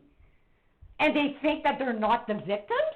Holy fuck, I'm pretty sure serial killers and pedophiles bribing fucking cops lucratively with Weaver Simmons to shut the fuck up and try to harm me, do you really not think that people that fucking bribe you guys are not going to check to see if you're all being faithful little fucking slaves by looking at your devices and looking at your text messages and your conversations just like they are with me? Do you not think that that's possible? Like, get a psychology lesson. You guys are all fucking victims. You think because you're getting paid by fucking serial killers that they're not going to touch you? I'm pretty sure they got fucking more invested into your allegiances to them than they do in trying to kill me. So get a fucking lesson in organized crimes, because I've been a victim of it for 25 fucking years. I've been gang raped by fucking Hell's Angels. There's so many fucking things I've gone through that you're not gonna fucking tell me I'm not a victim, assholes. Alright? I should have been fucking dead when I was a teenager and the fucking Hell's Angels gang raped me. I woke up full of blood and I escaped. Otherwise I'd be right exactly where Melanie Etsy was, being fucking prostituted as a metogamy. Alright? So, you're a serial killer in jail. And then come and apologize to me. And thank me for solving fucking crime for you. Before fucking calling me crazy because I'm smarter than all of you put together. Alright? Now you go spread that fucking word to everybody you fucking know in that detachment. And whoever's not involved in the crime is gonna fucking listen to you. And all the rest of them are gonna tell you I'm fucking crazy. Well, it's funny how they could think that, because nobody fucking knows me here and I've never left my house. So if anybody's saying I'm fucking crazy, it's because Dan Dawson, Weaver Simmons, Lucia Mendoza, or the lambert-belanger group of fucking pedophiles told them to say that. Because they don't know me. Maybe you guys should have fucking did your research on who the fuck I was. So, that's all I gotta say. So, if you want to go check on my daughter, make sure that, you know, she doesn't regret the decision that she made for me not to contact her, and to find out if the reason why she was coming to check on my mental health today is because she's concerned that I haven't contacted her. If that's the case, then I'll continue contacting her. But if she's just calling to fucking create problems with me because other people are telling her to do it, then I want her charged with criminal harassment. And I want my fucking safety deposit box key returned. You're not gonna fucking teach my daughter to be a fucking fraudster like her father. She's gonna fucking learn, just like the rest of you will, that making false allegations against me is gonna result in criminal charges. And the next fucking dickheads who call about anything about me and try to make me look crazy when they're trying to kill me, I swear to God, man. I've already given all this information, including the spyware crime evidence, to the media. Alright? You guys are not gonna fucking get away with trying to make me look fucking crazy. Alright? If anything, I've proven that you guys are a fucking national security threat to every fucking child in the world. Alright? And that, my friends, is what I've devoted my fucking past 4 years, 18 hours a fucking day or more, working for the OPP for fucking free. Now you go find somebody else who's gonna sit there, listen to a scanner, and pray for people like you, good cops that get up every day to go fucking save people and protect them, okay? I wake up, I turn on the scanner, and that's what I do all day. Listen to you guys do your jobs, write notes, and talk to the fucking asshole that's on the other end of my device answering me. So if you guys say it's not Luke Johnson, and you guys are gonna claim it's not the OPP, then you got a serious fucking problem with a fucking international terrorist on my fucking device. Alright? And that's the only 3 fucking options. So, but you're not gonna pretend like it's fucking a mental health issue. So, if the Crown is illegally listening into my house because they're scared of getting sued, then I'm pretty sure I'm gonna shut down your fucking detachment. If you're all involved. Alright? But that's not gonna be me. That's going to be the RCMP or the military that's going to do that.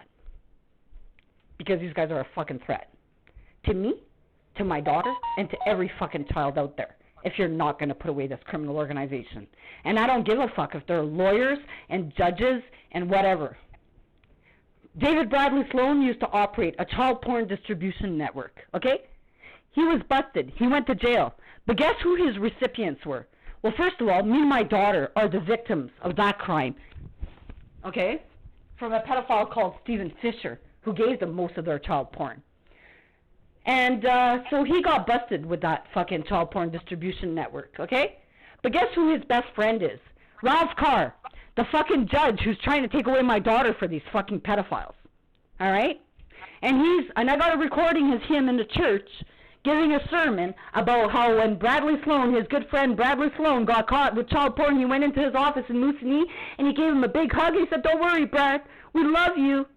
And Brad Sloan and Justin Ellery, the lawyer for CAF, they tour around with this fucking pedophile at the Grace Bible Chapel, funding their little escapades, and they go around giving talks about his fall from grace. They go around, they counsel other pedophiles in jail through prison ministries. All right? Well, you tell me, what kind of a fucking judge or lawyer, like the CAF lawyer, Justin Ellery, who took away my kid with Luke and all his pedophiles, eh? Bradley Sloan is his best friend, fuck. Hey, they're going to church together, they're touring together, and they're trying to take away my kid illegally with no fucking documents in front of the court and withholding her from me illegally so these pedophiles could sell her. Alright? That's the fucking goddamn truth. So if you think Ralph Carr's not a pedophile because he's a fucking judge, well, I don't know, you tell me what other fucking judge hangs around with pedophiles and then writes him a letter of reference for the Law Society so he could keep his license to practice law. He had a child porn distribution network selling indigenous fucking girls. Alright? And it didn't stop. Bradley Sloan went to jail, he came out and he fucking extorted everybody. My Aunt Linda Louse used to work for him. Okay? I know more about the story than you think I do. And, yeah, he fucking extorted all of the recipients of his emails, which was CAS, Ralph Carr, and Justin Ellery, to write letters of references for him so he could keep his license to practice law. And that's all on CanLee. You can go read it for yourself at the Law Society. The case is all online. So these fucking pedophiles, they never stop their child porn distribution ring. And Luke Johnson is their fucking hacker. So the day you guys come to terms with that truth is the day you shut down a pedophilia organization. Until then you let these fucking lawyers, judges, and crown attorneys fucking try to keep killing me because they're responsible for every fucking missing and murdered indigenous person that's in jail, in a hospital, in care, or dead.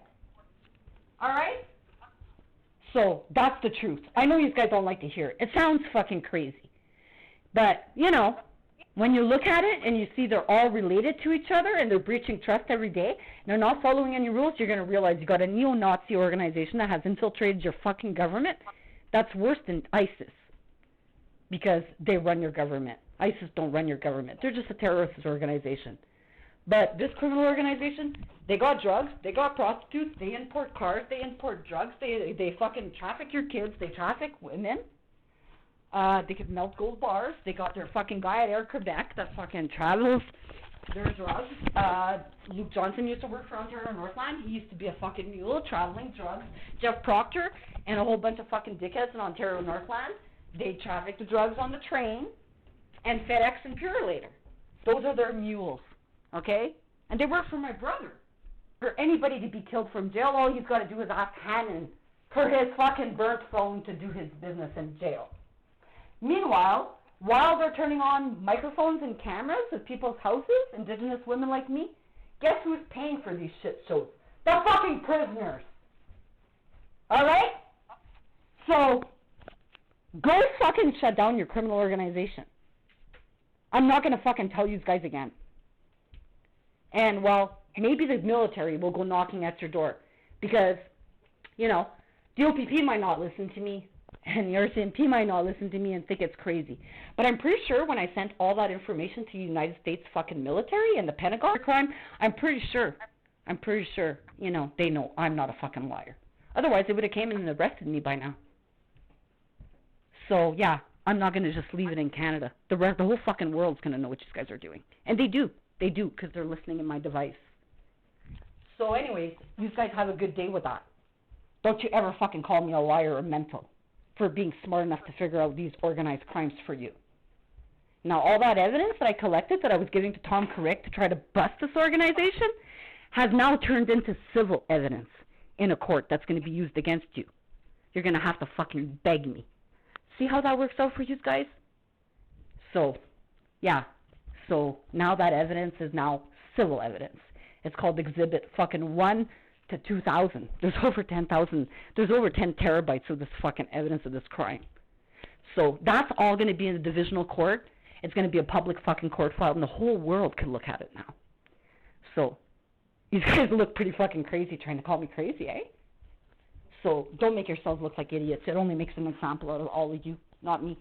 And it's fucking getting her to do this on the day Melanie Etienne went missing is sick. Is a sick fucking little tactic. Eh? Just like when they fucking put me in jail on Friday the 13th, and when he apprehended Emily was Friday the 13th. Like, he's sick in the fucking head. He likes to do things on certain dates. He's all into numerology, and he's fucked.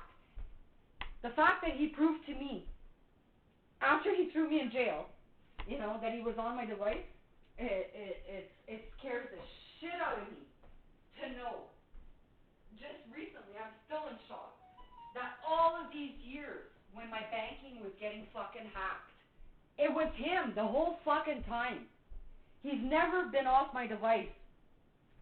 The day he told me to abort Emily there, and I didn't want to, and he fucking was trying to kill me, after that, he has not stopped fucking criminally harassing me.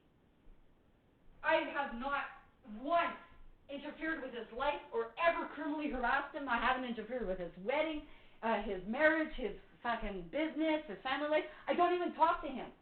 But you guys threw me in jail and fucking charged me with attempting to kill him with a weapon in my car and criminal harassment of a spouse. He was never my fucking spouse. He's just a fucking dickhead who got me pregnant and has never left me alone since.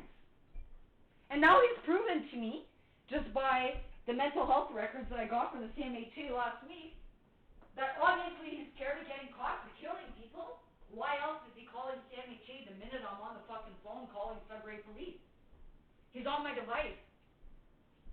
Like, why would he be calling? To try to get me in a hospital? To try to discredit me?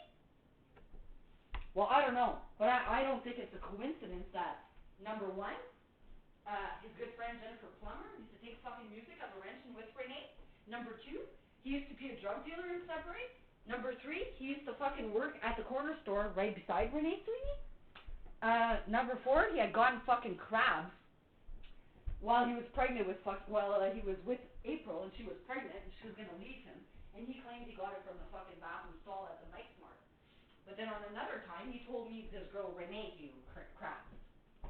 And almost ruined his whole marriage. And then, well, after he killed Renee Sweeney, he fucked off out of the country with April because he had a gash in his hand from stabbing her that he had this crazy glue. And then when he was on his trip out of the country, he went to go get medical attention. And, well, he's fucked me, his girlfriends, Colleen, and Tammy, all with the same fucking dildo that he stole from there, with the velour case and the 3 fucking magazines and the 4 fucking VHS movies that were stolen from that store.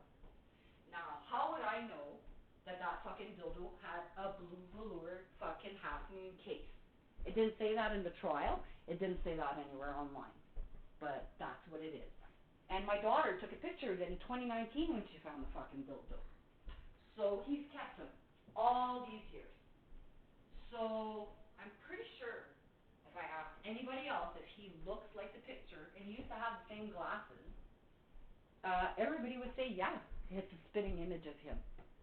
So I don't think I'm crazy for trying to help the OPP possibly catch a serial killer, do you? Because he's tried to kill me at childbirth by cutting the fucking umbilical cord at the wrong place by purpose. After telling me that he had researched all the ways that women could die at childbirth, he fucking left me hanging on Devil's Rock. Fuck. I rappelled down 200 fucking feet and he left me hanging there by a carabiner for an hour and a half. He was trying to kill me. Like, would you fucking hang by a carabiner halfway up fucking Devil's Rock for an hour and a half?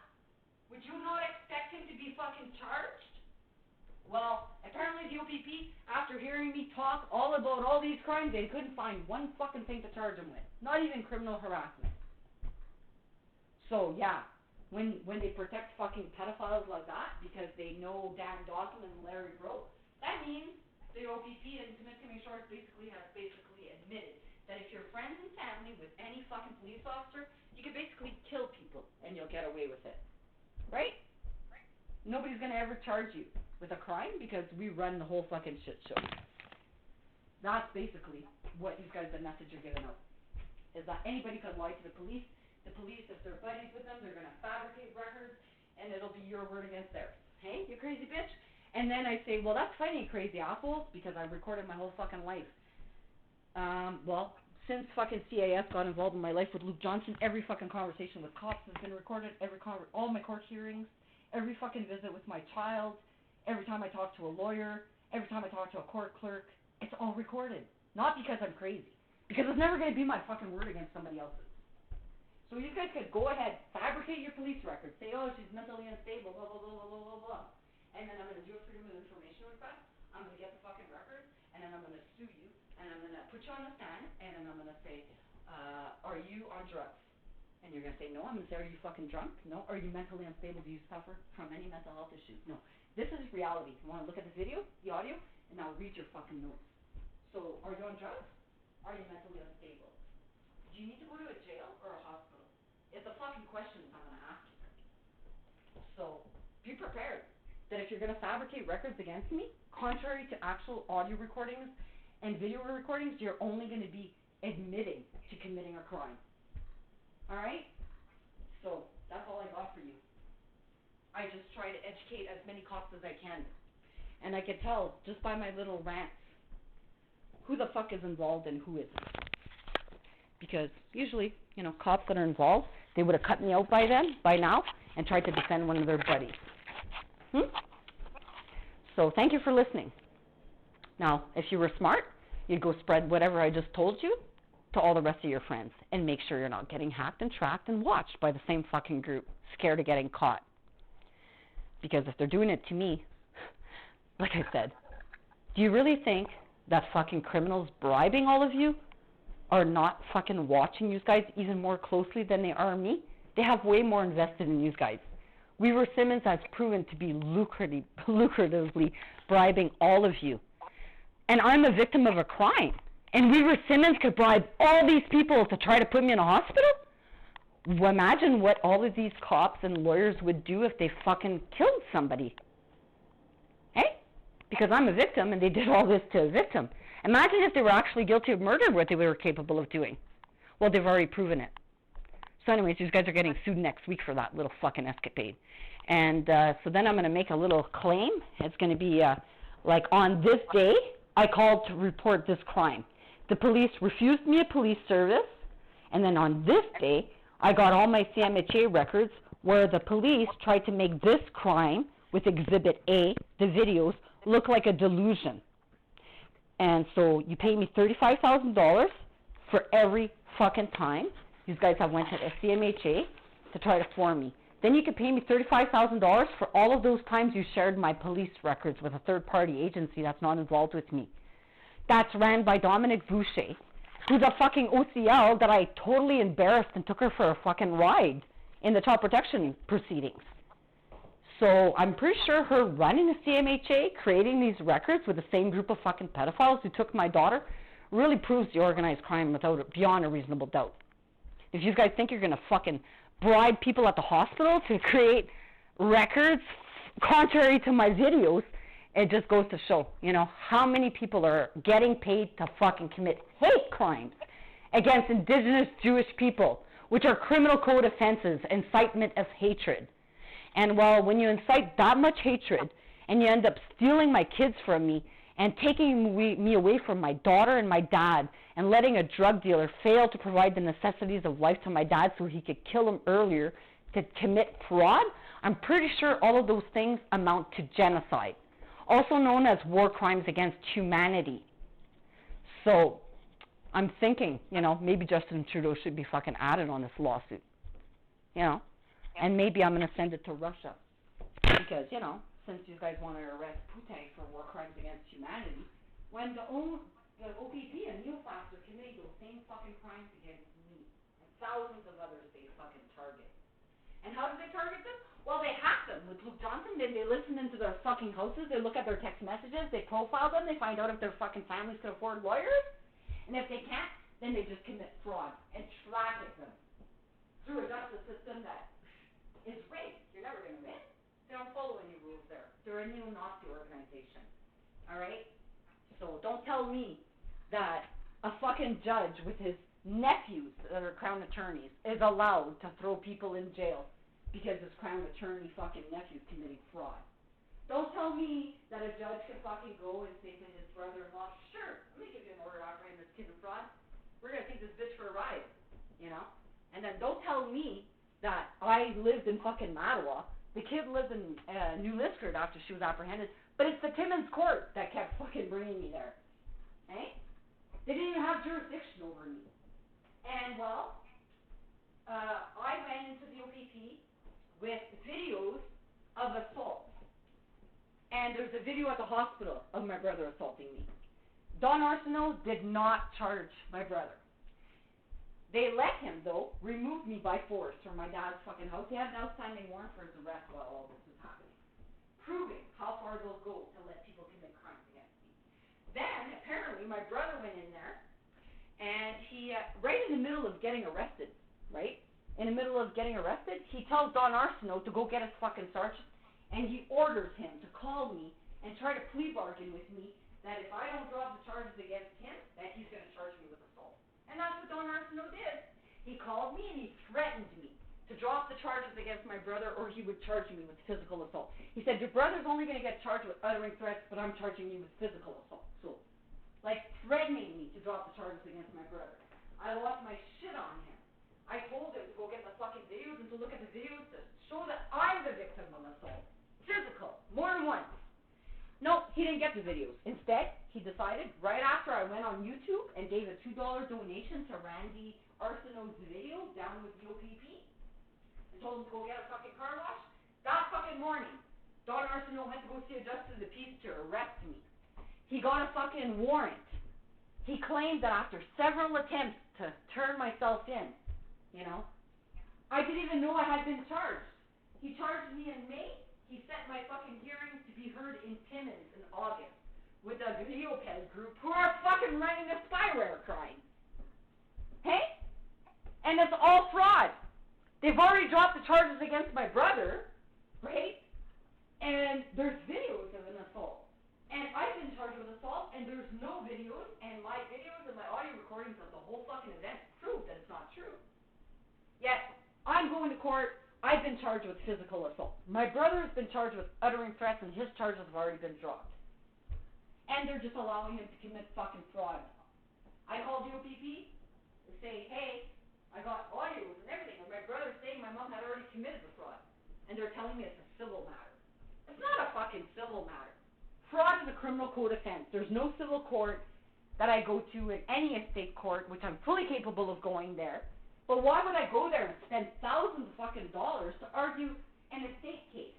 Those are only for legal wills, where somebody's arguing that they didn't get what they should have gotten out of a fucking inheritance from a legal will. This is an illegal will that they forged before my dad even died. It's not a civil matter, it's fraud.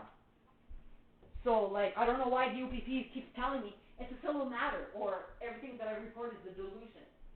When every fucking time I've called you guys, it was a criminal code offense, a serious organized crime. So, like, I expect to be served and protected. I expect that if a fucking guy's gonna come here with steel-toed boots and repeatedly knock down my door, and when I ask him who he is and what he wants, then I'm calling the cops and he's encouraging me to call the cops? After he's kicking my door down. Yeah, no, that was an organized crime. I didn't call the police because he was encouraging me to call them. Instead, I grabbed a fucking knife and I was just waiting for the door to fucking open so I could stab the motherfucker. So when it gets down that I have to protect myself like that because the cops are organizing crimes, there's a fucking serious issue. And then I think Peter Taylor shows up. I show him the dents on the door and everything. He's laughing right in my face. He says, oh, I don't think there's nothing we could do with this. What are you talking about? Did you not hear the audio recording of him coming to kick down my door?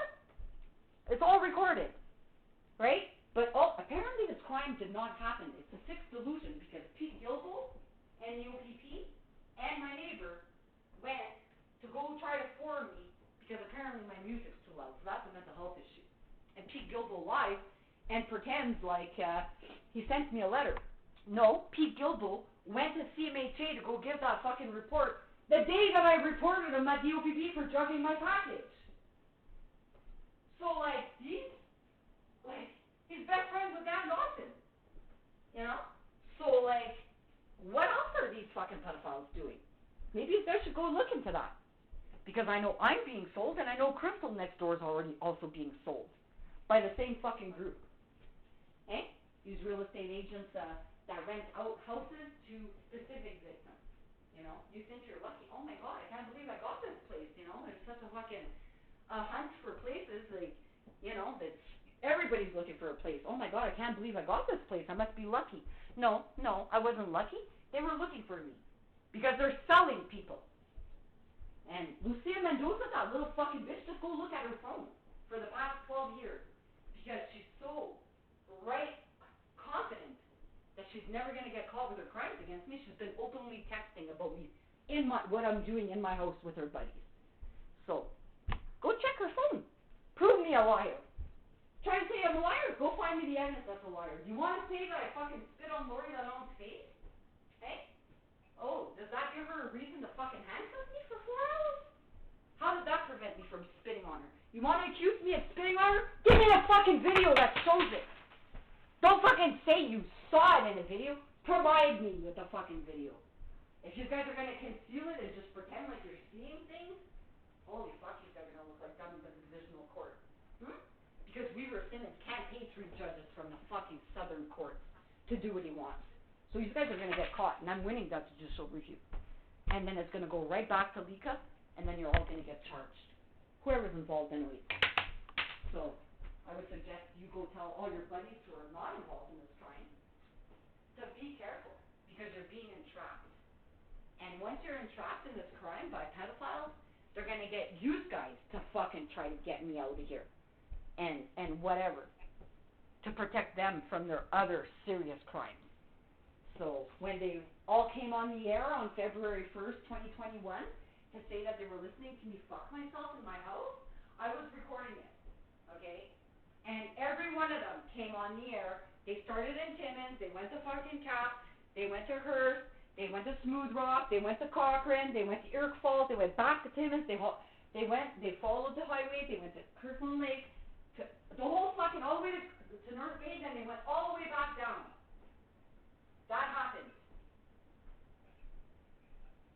Pardon me? Alright, but anyways, that is a serious crime. I know you guys don't want to believe that it happened, but it has. Okay, if you're looking hard for something more, show me your love. And start just a little. I'm in pieces, can you see it? I'm in pieces, darling, please show me you love me, and all I can get,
Do you think that goes? I'm thinking before that one.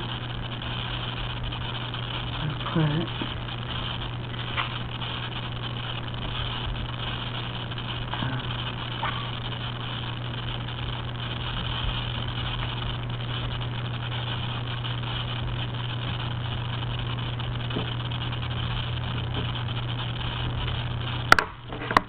check this one first. Out of focus, but your heart is open. Always driving you, but I feel like can't make it hard to please. Don't want the only reason I'm afraid you're getting over. Don't get.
What was that all about?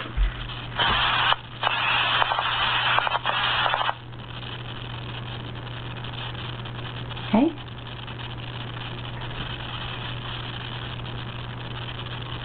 Sounded like somebody was singing. Fuck.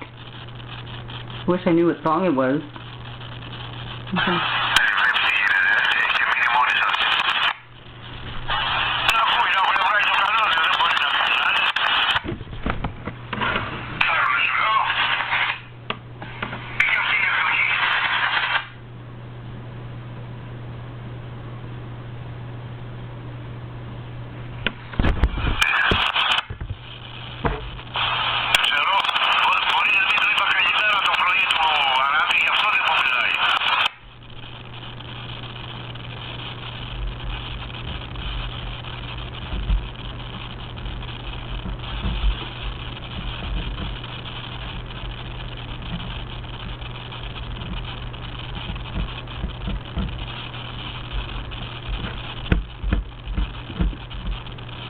What the fuck is that all about?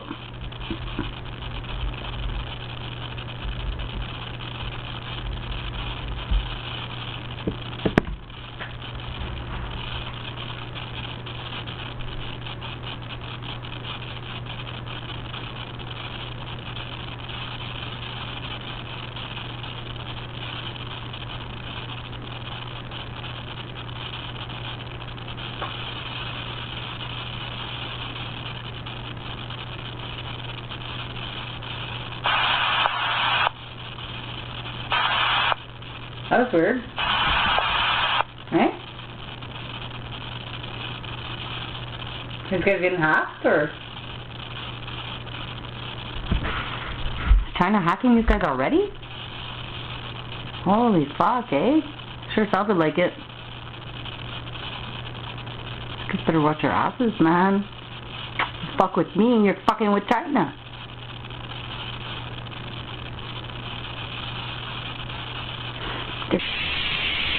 I'm pretty sure James C. Simmons needs to be charged. for running a human trafficking organization.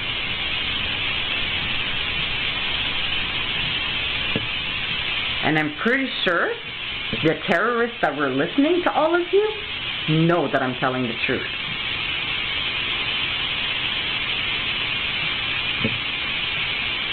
I'm pretty sure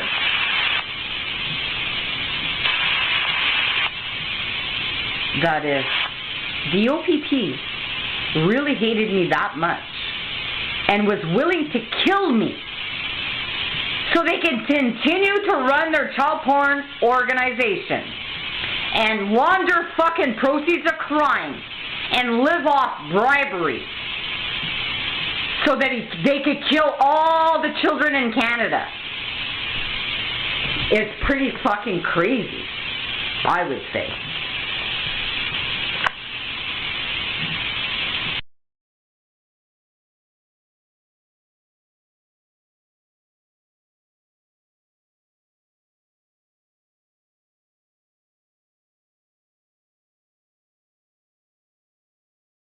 And all his pedophiles.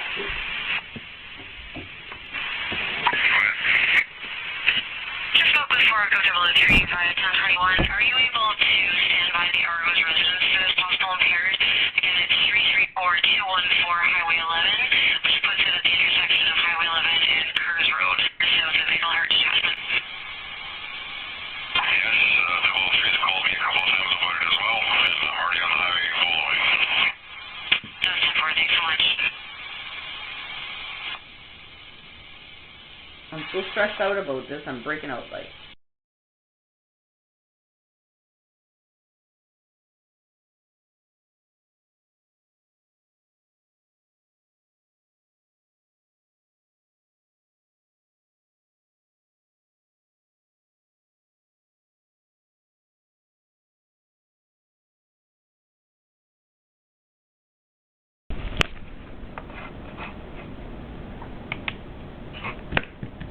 Now he's parked in front of my house, looking at me through the fucking...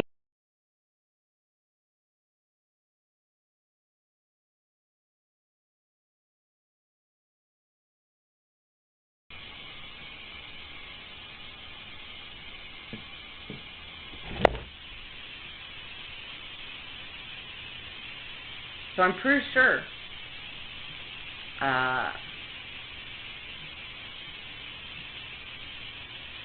the OPP let down this country in a serious way. I'm pretty sure the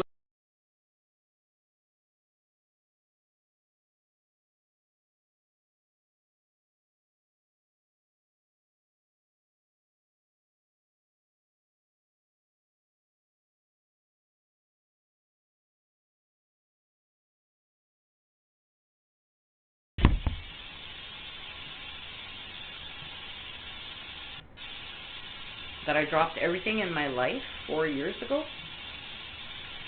is because, well, what's happening right now, I thought was going to happen 4 years ago.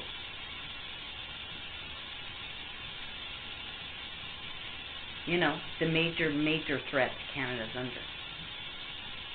I thought that was going to happen 4 years ago, before the war began.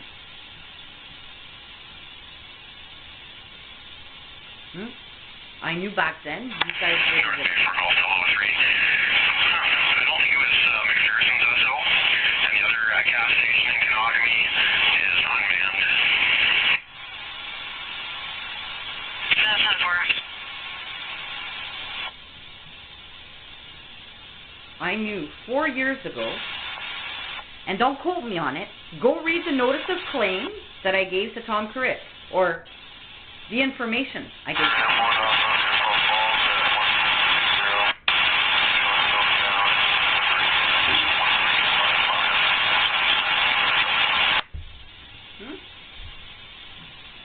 I'm pretty sure I told Tom Corrick and the SIU and the OIPRD, you know, when Corey Beth intercepted my report of a national security threat so she could protect pedophiles. You know, the lead investigator on Melanie Epstein's case. She's related to Roby. And do you by chance have Andy Johnson's phone number online?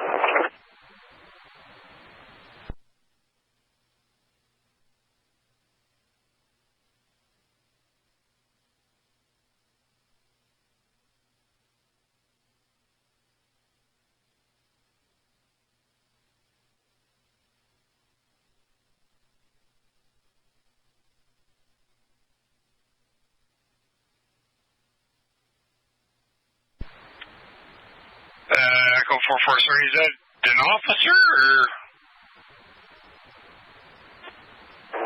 That's okay, never mind. Okay, 10-4. Was paid for. You're in OPP's area. I might just have them come check on your well-being. So you can Pardon explain me? to them just because I might just come to get them to check on your well-being, and you can explain to them. No. You're not coming to check on my well-being. What are you talking about? I'm reporting a crime against Weaver Simmons. Okay, but you can report that. You have to report it with OPP first, and then when they have issues, they contact No. us. Weaver Simmons is in Sudbury. The court is in Sudbury. Okay, are you at 19 Watson? The court is in Sudbury, and if you send or not, what's your name? What's your name? My name is Katie.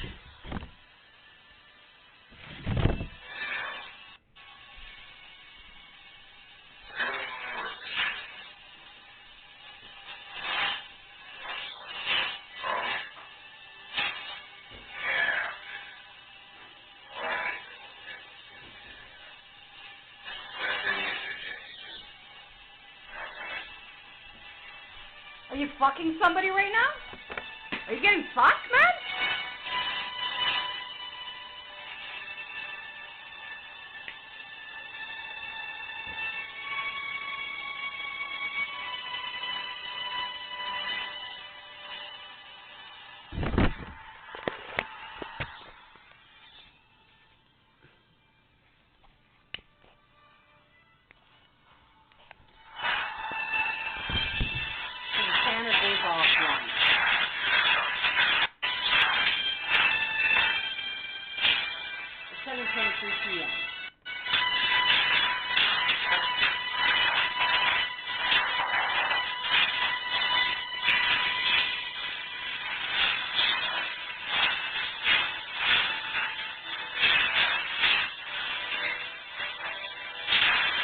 Do you want me to go cut off your dick, asshole?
Police scanner.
your dick off.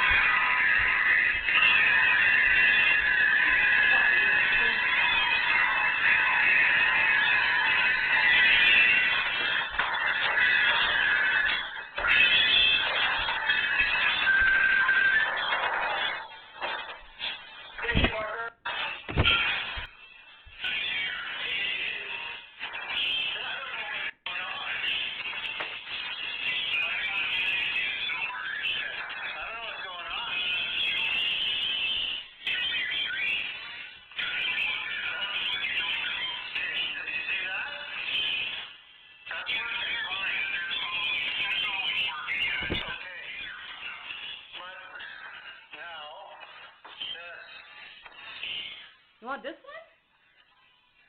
one? Or this one?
So at 7:23, the scanner went offline after I uploaded my little Temiskaming little audio online of the spyware. And now they panicked. It looked like they got caught there. And then it sounded like he was fucking somebody. Hey? Playing fucking head games with me is what they're doing. Games with me is what they're doing.